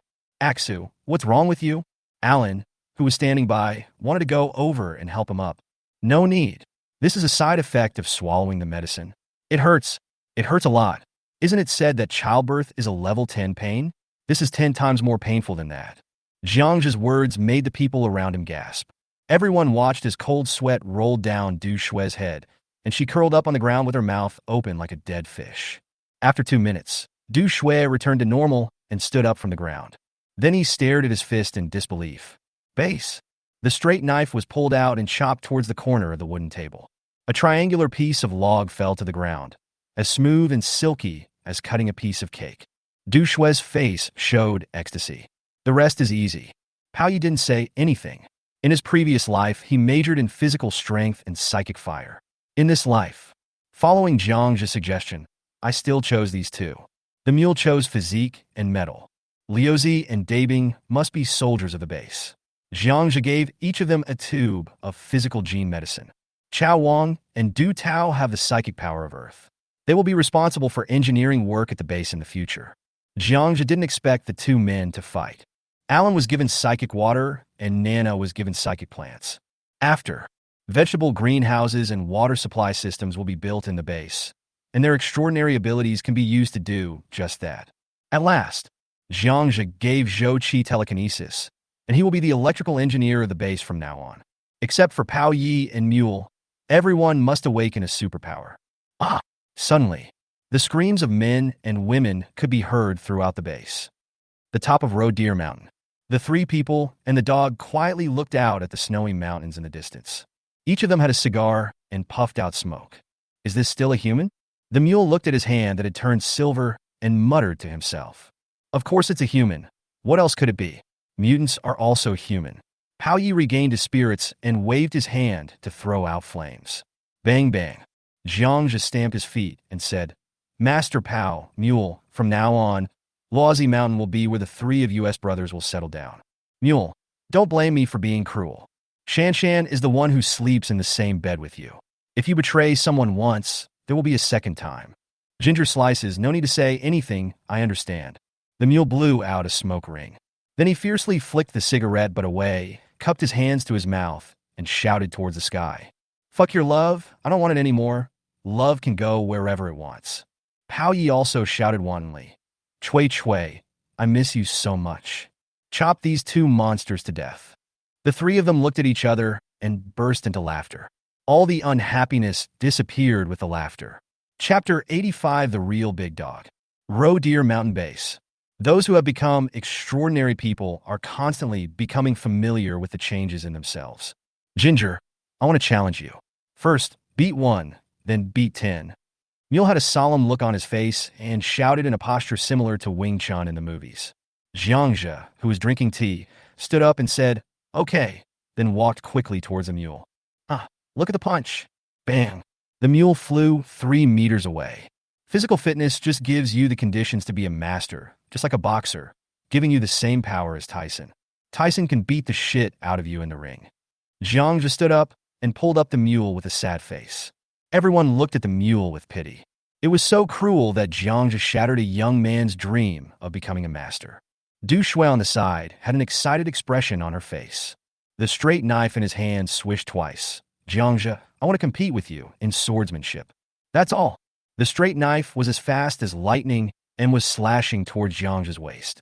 Du Shui became a transcendent person and instantly felt that she was capable of doing it. Jiang Zhe nodded. Then he drew out his dagger and grinned at Du Shui. Clang! Jiang Zhe did not use more strength, but just barely blocked the straight knife. You! Du Shui let out a low growl in shame and anger. A big hand touched her big white rabbits. With her mind shaken, Jiang Zhe had already rushed to her arms, and his fist as big as a casserole moved from bottom to top. Skyrocket fist. Bang! Du Shui flew up and fell 3 meters away.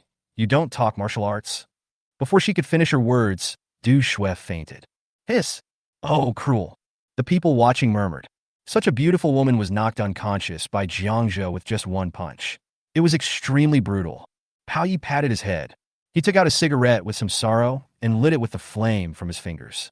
Boss, do we really have to practice cold weapons? Is it too late? Pao Yi's question is very popular. Mule and Liuzi kept nodding and responding. Master Pao, there are subhumans, white-skinned people, and mutant beasts everywhere. In many cases, cold weapons are the best choice. There are many reasons, such as the sound of gunfire will attract more enemies, the problem of bullet security, and encounters when collecting supplies. For every reason to use a gun, there are 1,000 reasons to use a knife. Jiang Zhe explained patiently. Previous life. He and his 2 only friends were killed quietly. This time, they have the final say over their own lives.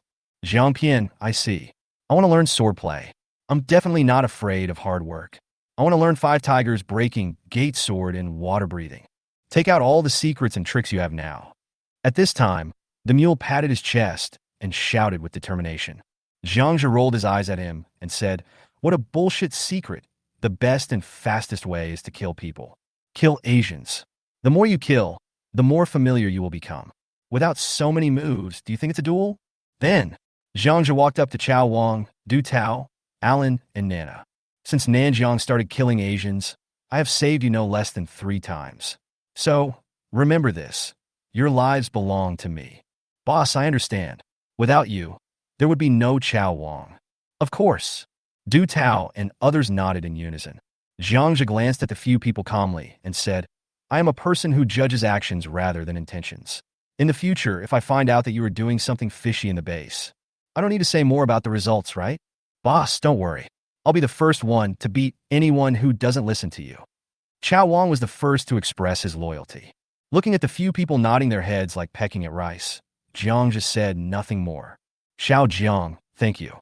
At this time, Professor Li Qiong and his wife also came over to express their gratitude to Jiang Zhe. Just now, Jiang Zhe gave them 2 tubes of telekinesis gene upgrading fluid. For 2 people engaged in scientific research, there is nothing more suitable than a superpower that enhances mental strength. Jiang Zhe's idea is very simple. The purpose is to put the strongest combat power in the base in the hands of him, Mule and Pao Yi. From now on, even if other people in the base make any small moves, they can also crush everyone with the force of thunder. Finally, the biggest crisis that could affect the base's operations has passed. Leaving the people in the square, who were getting familiar with the extraordinary abilities, Jiang Zhe took the Duke back to the bedroom. Squat down, looking at the Duke with a puzzled look on his face. Jiang Zhe took out a tube of milky, white telekinesis genetic medicine. "Open your mouth." A tube of medicine was poured into the Duke's mouth. Roar! As soon as he swallowed the potion, the Duke began to tremble all over. Just as he was about to turn around and run out the door, he was pinned to the ground by Jiang Zhe's big hands like iron clamps. Roar! Roar! Roar! The roars continued. The Duke's body had grown visibly larger. 2 minutes later, the Duke looked at Jiang Zhe with fear in his eyes. Jiang Zhe felt its simple emotion in a mysterious way. Fire dog? Water dog? Earth dog? Vegetable dog? Gold dog? Big muscle dog? Jiang Zhe stroked his chin and thought. He was considering temporarily allowing this old friend in front of him to awaken some other attribute skill in addition to telekinesis. In the psychic department, nothing except gold is suitable. Just like the Wolf King and the Demi-Human King, they must have psychic energy in their bodies. But unfortunately, they don't use it to fight. Can only rely on pure physical strength to fight. After a moment, Jiang Zhe took out a physical gene potion and stuffed it into the Duke's mouth amidst his painful wails. There was another low growl. "Wang!" The Duke stood up and shouted at Jiang Zhe in dissatisfaction. Jiang Zhe lowered his eyelids, his eyes sharp as a knife. The Duke shuddered, then immediately closed his mouth and came closer with his tail swung. He immediately returned to being a good dog. His height, which was originally close to 1 meter, was now over 1.5 meters. The limbs, which are thicker than most people's legs, stick to the ground like pillars. Jiang Zhe touched the Duke's dog head. He smiled with relief. This physique is not much worse than that of the Wolf King. "Go!" Jiang Zhe waved his hand and drove the Duke out. After taking the telekinetic genetic medicine, the Duke became smarter than before and could understand Jiang Zhe's commands and gestures in seconds. "Wow, the Duke has grown bigger. It still feels hard." The girls screamed in surprise in the square outside. Jiang Zhe took out all the genetic medicine. When returning to the base from Shenyang, he had a total of 220 white crystal cores on his body, and he asked Professor Li to purify 100 of them first. Pao Yi and his group consumed a total of 16 tubes of gene upgrading potions, excluding the 6 tubes they drank for physical and mental health. At this time, he still had 78 tubes of medicine left in his hand. Among the 100 crystal cores purified by Professor Li, 20 physical bodies, 17 psychic fire bodies, 12 plant bodies, 12 water bodies, 10 fire bodies, 13 earth bodies, and 3 telekinesis bodies were opened. The only pity is that there is no space system. Next, things become much simpler. Take drugs to upgrade and build Roe Deer Mountain. No words were spoken that night. At 5 o'clock in the morning, everyone has gotten up and started working. Jiang Zhe couldn't even sleep in. After washing up, Jiang Zhe ate his breakfast leisurely, and no anxious expression was seen on anyone's face anymore. He waved and called Chao Wang over. "Make 2 iron cages with a length width and height of more than 4 meters today. Finish them before dinner. After that, he drew a sketch on a piece of white paper with a pen. A group of people immediately got busy. After Jiang Zhe finished a cup of coffee, he drove the python-shaped car out of the base alone. Chapter 86. There must be a first time. When the sun sets, the python-shaped vehicle that had disappeared for a day returned to the base. Bang, bang, bang. The busy people in the base heard the continuous banging sounds coming from the carriage and cast puzzled looks. In the small square, 2 large iron cages, more than 4 meters long, wide and high, were placed side by side. Jiang Zhe drove the transport truck and moved the carriage to an opening on an iron cage. Ginger slices, what's in them? The mule walked by curiously, put its ear against the carriage and listened. Nice one. Jiang Zhe smiled mysteriously, and then opened the back door of the transport truck with a bang. Mule, Pao Yi and a few girls stretched their heads curiously and looked towards the carriage. Roar! A grayish-white figure rushed out with a low growl coming from his throat. Ah! Screams suddenly rang out in the small square. Mule, Alan, and several others staggered and fell to the ground. A female demi-human rushed over. The frightened mule was pinned to the ground. The subhuman's mouth and hands were sealed with pencil-thick wire, and he used his head to push hard against the mule. Help, Ginger, help! The mule howled, its hands pressed tightly against the demi-human's shoulders.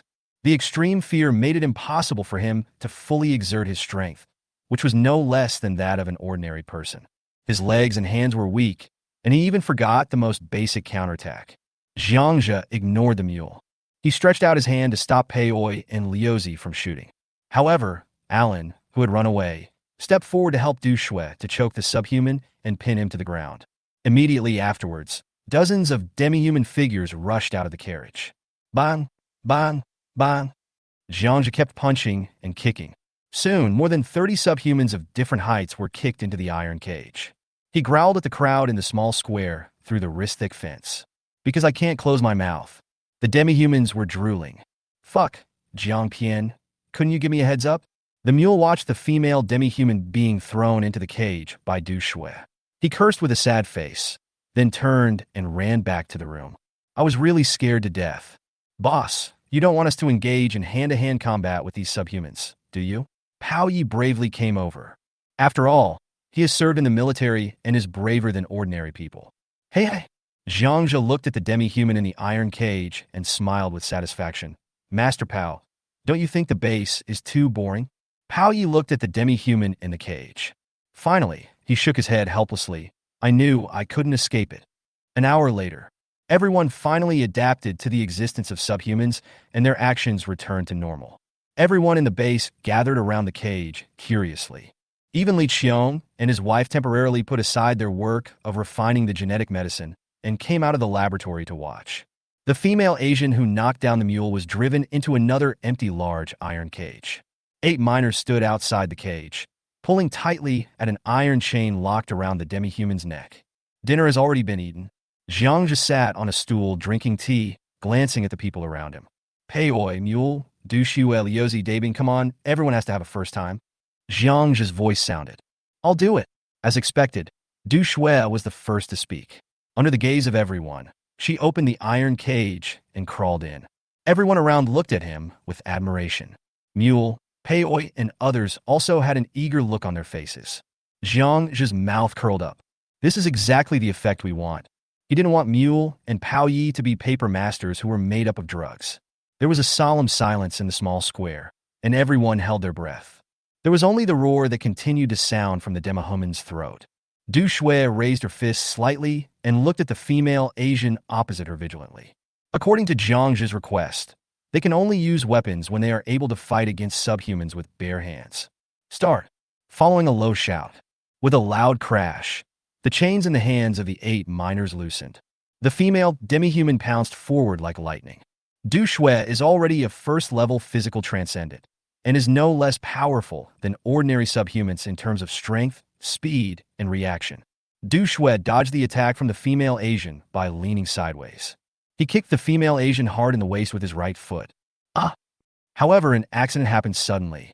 The female Asian did not dodge or avoid. Bang! She turned around and hugged her calf. With an exclamation, Du Shui's face turned pale, and she wanted to pull back her right leg but couldn't. He could only use his right fist to hit the demohuman's head. This blow gave the Asian man an opportunity. He pounced on Du Shui, opened his big mouth, and bit Du Shui's neck hard. Crash! The chains suddenly tightened. The female demi-human's head tilted back, and the 8 miners held the chain tightly. At this time, Du Shui rolled out from under the female Asian in a panic and ran out of the iron cage. If no one had rescued you, you would have died just now. Looking at Du Shui, who was walking towards him with her head down, Jiang Zhe said with a smile, I didn't expect the other party to hug my legs. Du Shui replied in a low voice. Didn't expect that? Jiang Zhe's smile became even happier. Do you think this is a taekwondo match? When facing a subhuman, the more afraid you are, and the more you hide, the faster you will die. After saying, Jiang Zhe stood up and raised his legs straight. Come, let me show you what I should have done if I didn't have a knife just now. Du Shui looked up, stretched out her arms, and hugged Jiang Zhe's calf. Your biggest mistake just now was that you tried to pull your legs back when they were trapped. Your powers are almost the same. Do you think you can do it? Jiang Zhe said calmly. So, you must overcome your fear and fit in like the demi-human just now. The words fell. Jiang Zhe's body suddenly rushed forward, and with a bounce he landed on top of Du Shui's head, tightly gripping her head with his legs. Lean your body back. Under the tremendous force, Du Shui's entire body flew out and hit the ground 3 meters away with a bang. Hiss! Du Shui had been knocked away for 2 consecutive days. I'll do it. The mule strode into the iron cage. Du Shui on the side climbed up silently, with a look of neither sadness nor joy on her face, staring closely at the mule and the demi-human in the cage. Come on, you've embarrassed me this time. I'm going to beat the shit out of you. The mule cursed, staring at the subhuman. Start. Roar. The demi-human suddenly pounced into the air. Under the gaze of everyone, the mule rolled over and slipped under the demi-human. Without waiting for the subhuman to turn around, the 2 arms hugged each other around the waist, and with a loud shout, Get up! The mule suddenly lifted up the subhuman and fell backwards. Snap! The demi-human was caught off guard and thrown overhead, breaking his neck. The head was almost touching the shoulders. Fuck mule sure. Liuzi and Dabing exclaimed. Wow, wow, wow. The people around immediately applauded the mule in the cage. Jiang Zhe stood up and also applauded with a smile. This good brother of his gave everyone a surprise. No one expected that it would result in a fatal blow. The mule waved excitedly to everyone, then turned around and saw the Asian man's eyes that were staring blankly. Ah! His face turned pale and he ran out of the cage. Chapter 87. Steel Straight Wolf. Fuck him, fuck him. At the Roe Mountain base. In the small square, cheers of encouragement continued to be heard from the crowd watching around the big iron cage. The mule was in the cage, punching and kicking the demi-human. Because of Shan Shan, Mule put all his depressed emotions into fighting against the subhumans. The battle 5 days ago was also his only highlight moment. Then, he didn't win another fight. In 5 days, every after dinner, the fight in the cage became a must-see for people in the base. Du Shui, Pao Yi, Lu Zi, Debing, and Mule would go in every day and fight the Asians with their bare hands. Every night, there would be ghosts howling and wolves howling. Jiang Zhe was in the bedroom at this time. On the table, 120 tubes of gene upgrading potions were in various colors. In the afternoon, Professor Li Qiong and his wife completed the purification of the remaining 120 crystal cores. Gudong. Jiang Zhe picked up a tube of spiritual energy fire and swallowed it. These gene upgrading potions in front of him can make Jiang Zhe 3rd level transcendent and a 3rd level transcendent in all aspects. The only pity is that out of the 220 crystal cores, only 2 spiritual energies space were produced. This means that his spatial abilities can only remain at the 2nd level for the time being. As the level of the extraordinary person increases, the number of crystal cores required will also increase exponentially.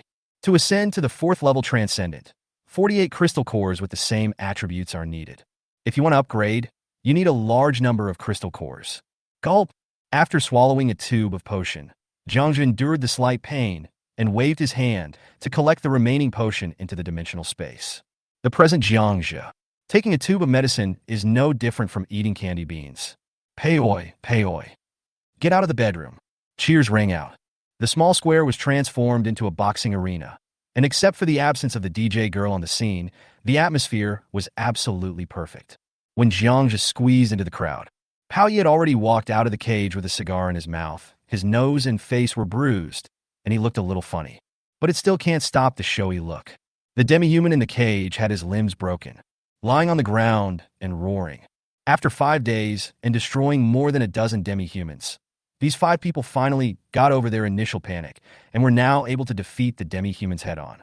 So to speak, only fighting, constant fighting is the fastest way to grow. Originally, the challenge with the Asians tonight was over. But no one moved. There was an eerie silence in the small square, and everyone's eyes were all on Du Shui. Every night's activities would end with Du Shui challenging Jiang Zhe. 5 consecutive days. Du Shui will be knocked out with 1 punch. But this stubborn woman seems to have a perverted obsession with improving her strength. Jiang Zhe was also aroused by Du Shui. He wanted to see how many days this little pepper could last. Base. Du Shui drew out his straight knife, and the crowd around him dispersed. No nonsense. The straight knife cut through the air and slashed towards Jiang Zhe's neck with a low whistling sound. Clang! The dogleg knife blocked the straight knife. With a hiss, a streak of sparks flew out, and the dogleg knife cut towards Du Shui's arm along the straight blade. Jiang Zhe didn't expect that Du Shui would just give up the straight knife. The whole body rushed towards Jiang Zhe's arms, and Jiang Zhe covered the big rabbit on the right with his big hand. Du Shui was not moved at all. He lifted the straight knife on the ground with his toes and slashed towards Jiang Zhe's arm. There was a flash of admiration in Jiang Zhe's eyes. The girl was not distracted like she was the first time when the rabbit was attacked. The dogleg knife in Jiang Zhe's hand flashed with a light wheel, blocking the straight knife while slamming into the opponent with his back. Then, bang, Du Shui flew out again as expected. Well, many people in the crowd around sighed.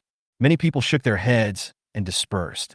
The evening's activities still ended with Du Shui's failure. People are used to this kind of ending and always hope that some unexpected things will happen.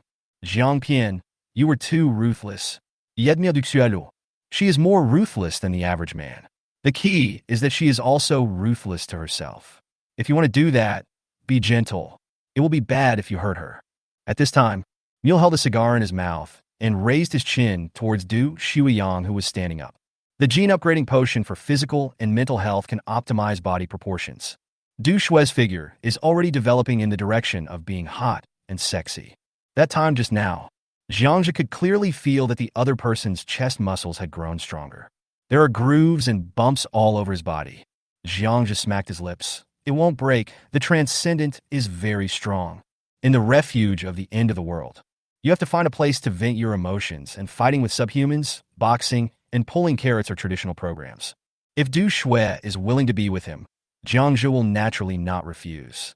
In the end times, when it comes to relationships between men and women, he prefers it to be pure, just pulling radishes without talking about love, no burden, which is good. Boss, the big bad wolf is here again. Suddenly, Liuzi's voice came from the intercom.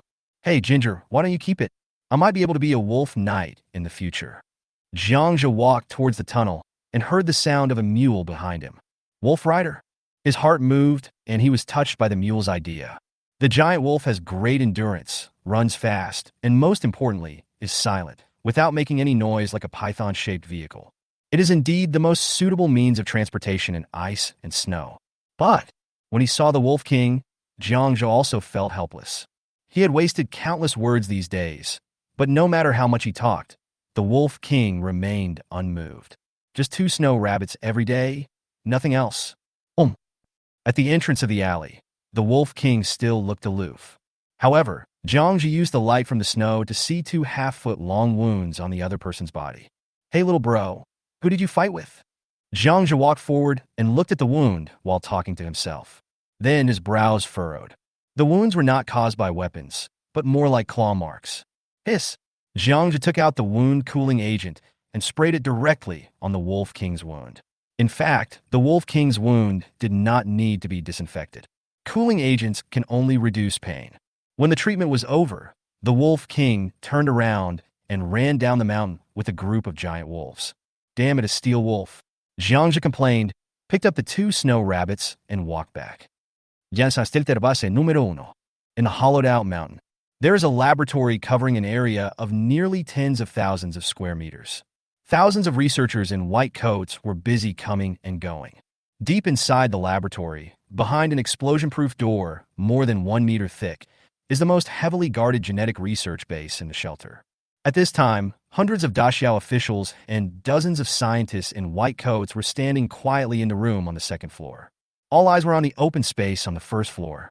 There, 10 sturdy soldiers with thick-backed machetes stood upright like javelins. Start, following a low voice. Roar, roar, roar.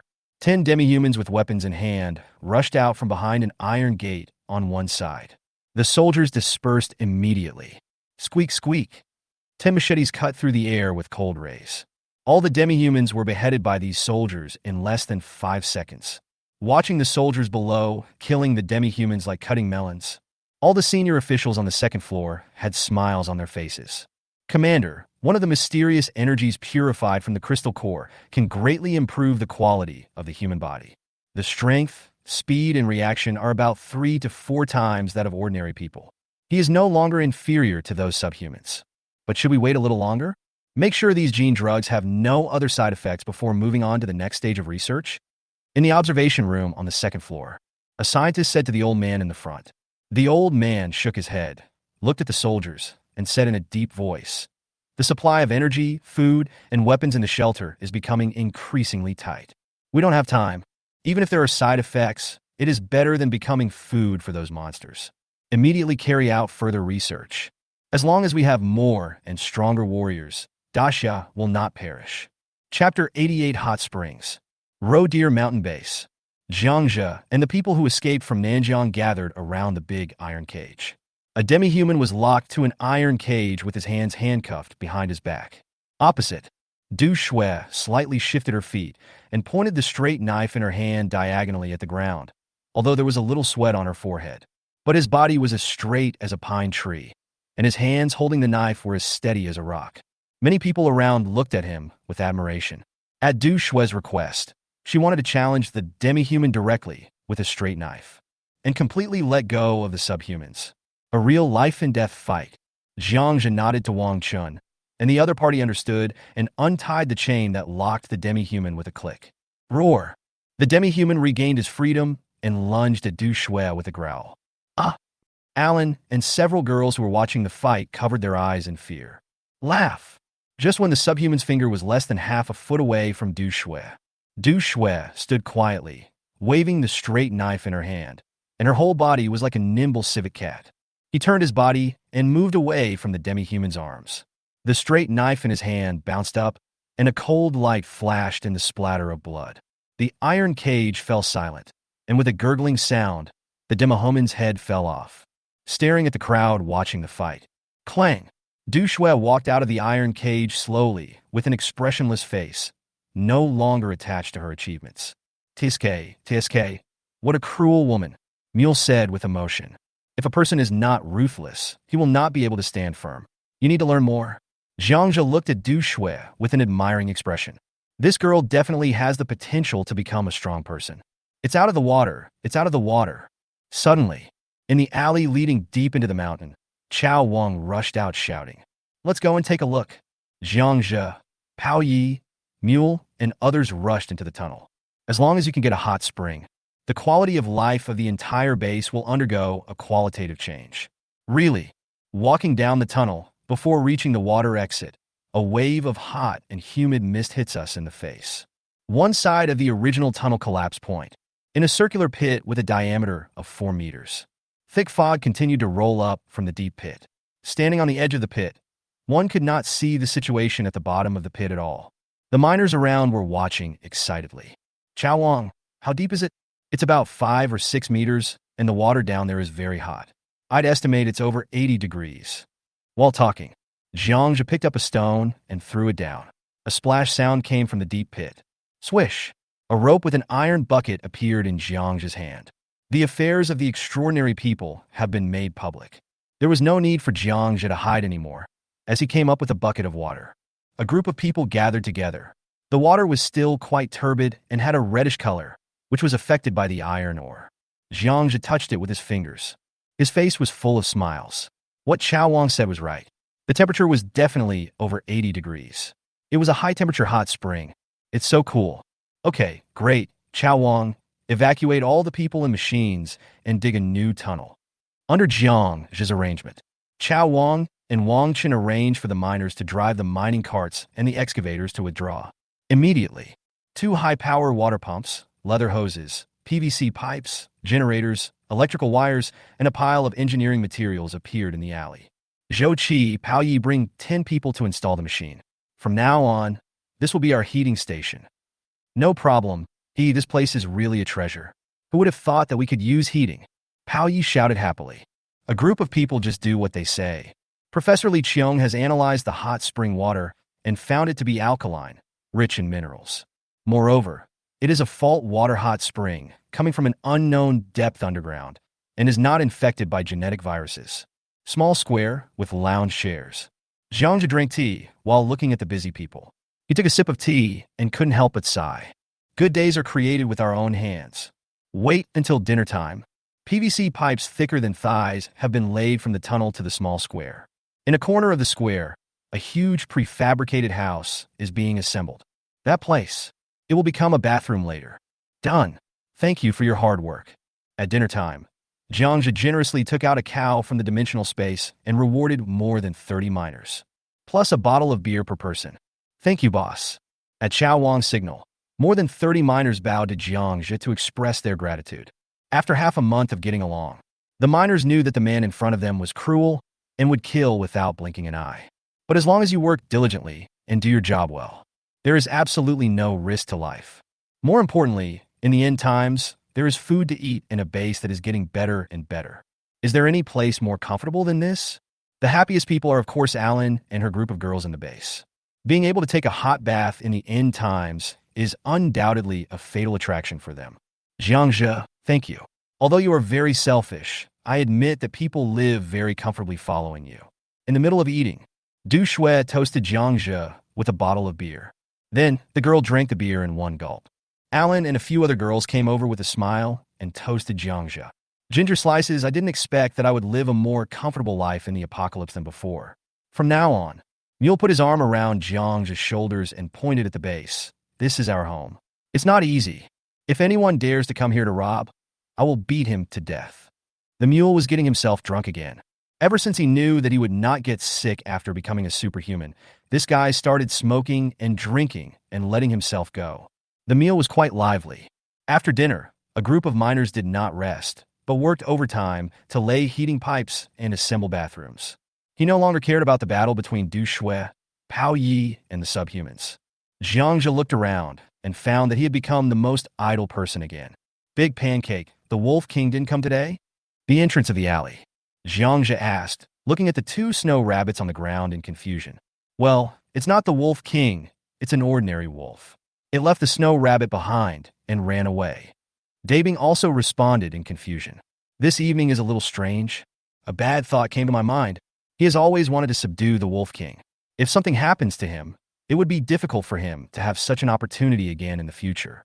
Perhaps it's time to go out and patrol the mountains tomorrow. The area of Liaozi Mountain is quite large, so he needs to familiarize himself with the surrounding environment. Chapter 89, Stellar Sea Eagle. The next day, the sun had just jumped out from the ridge. Dog, dog, dog.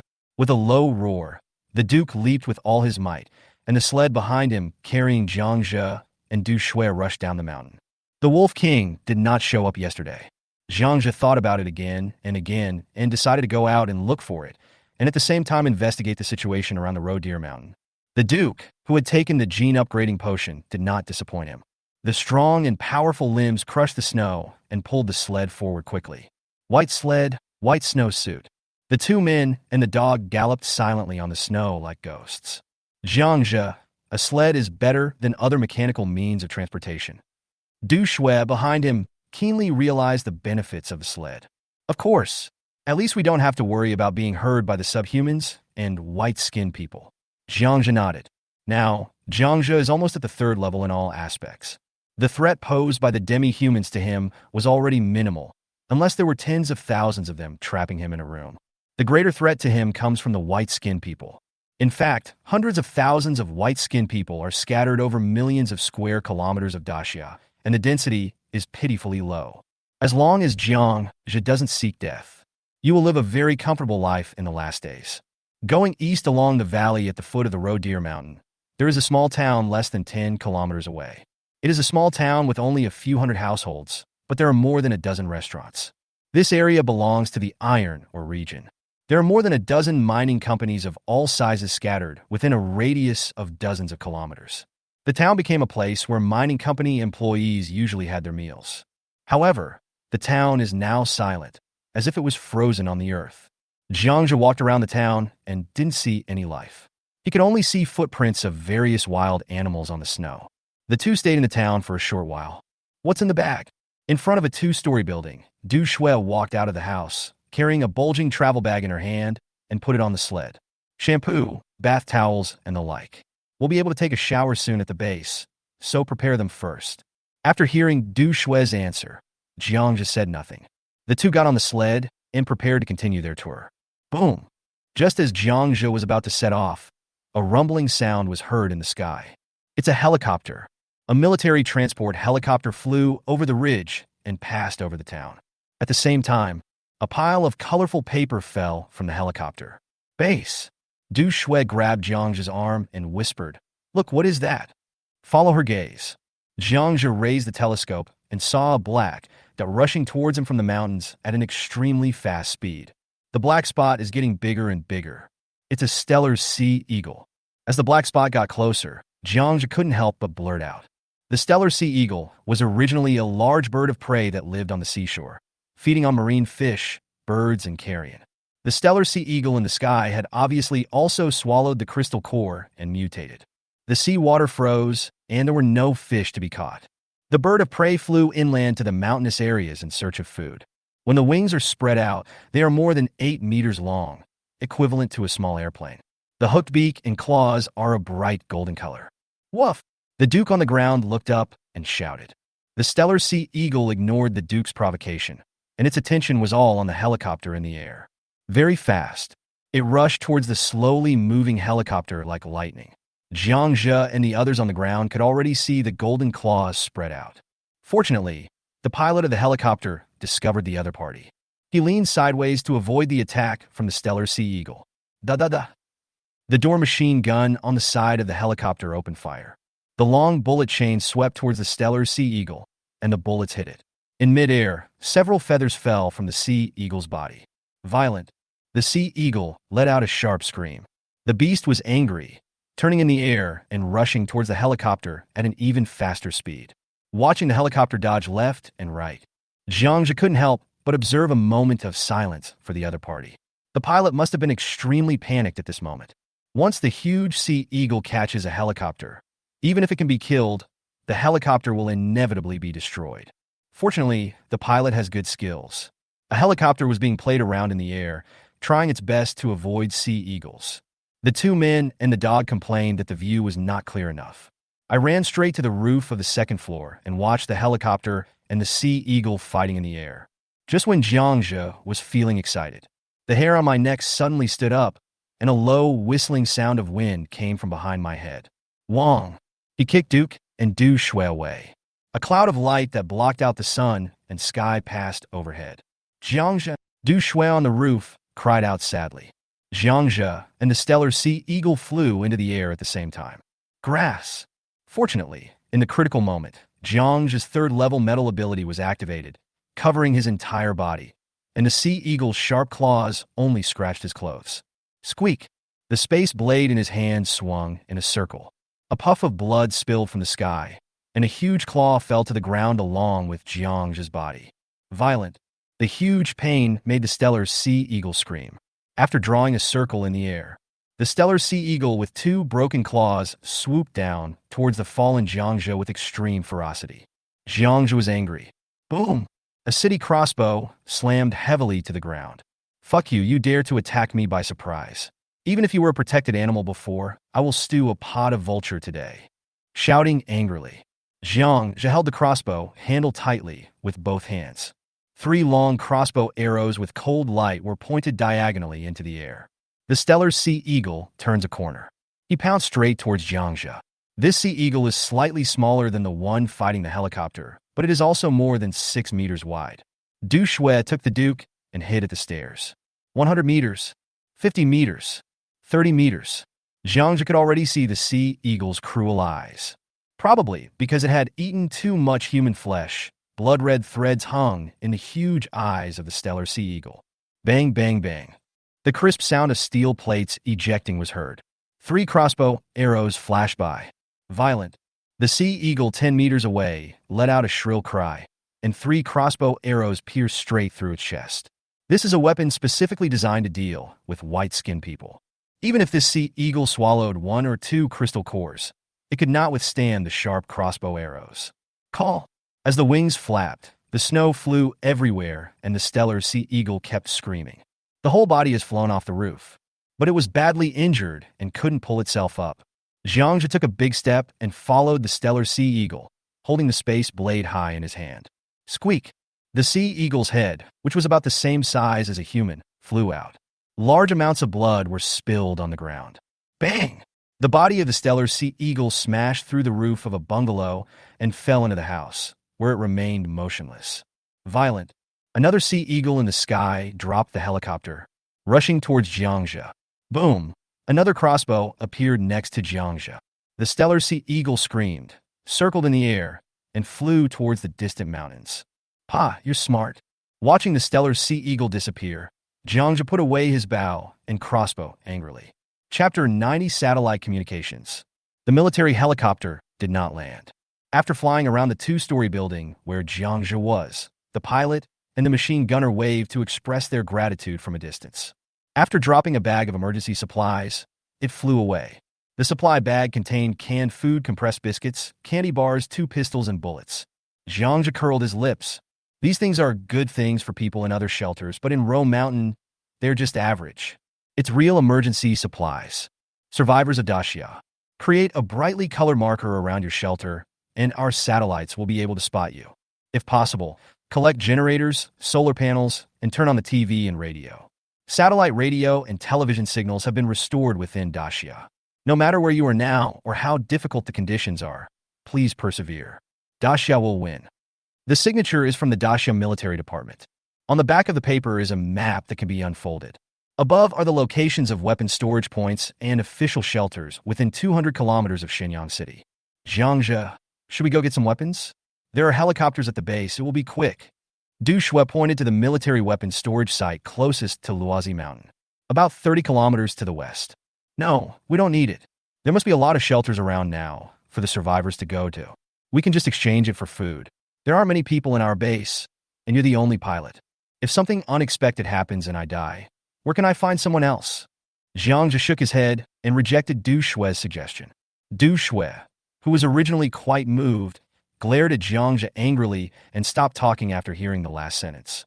Jiang Zhe knew the approximate locations of the surrounding military weapons storage points. In the previous life, he had also followed the hunting team to transport weapons to the storage site many times. Over the past few decades, Xia has sealed up approximately tens of millions of weapons of various types throughout its territory. Light weapons are mainly Type 56 semi-automatic, submachine guns, and Type 81 rifles. There are also countless Type 6 and 7 wooden-handled grenades.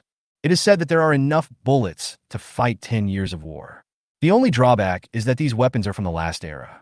For other shelters, sufficient weapons and ammunition means sufficient food. Not only can it deal with subhumans, it is also capable of hunting small wild animals like snow rabbits. But there is no such requirement at the Luohan base. There are only about 30 or 40 people in the base, so there is no need to take risks for these weapons. Jiang Zhe did not explore further. I just wandered around the 10-kilometer area around the Road Deer Mountain. Unfortunately, no trace of the Wolf King was found. With a hint of disappointment, the 2 men and the dog returned to the Road Deer Mountain base. Oh my God! How come this bird has grown so big?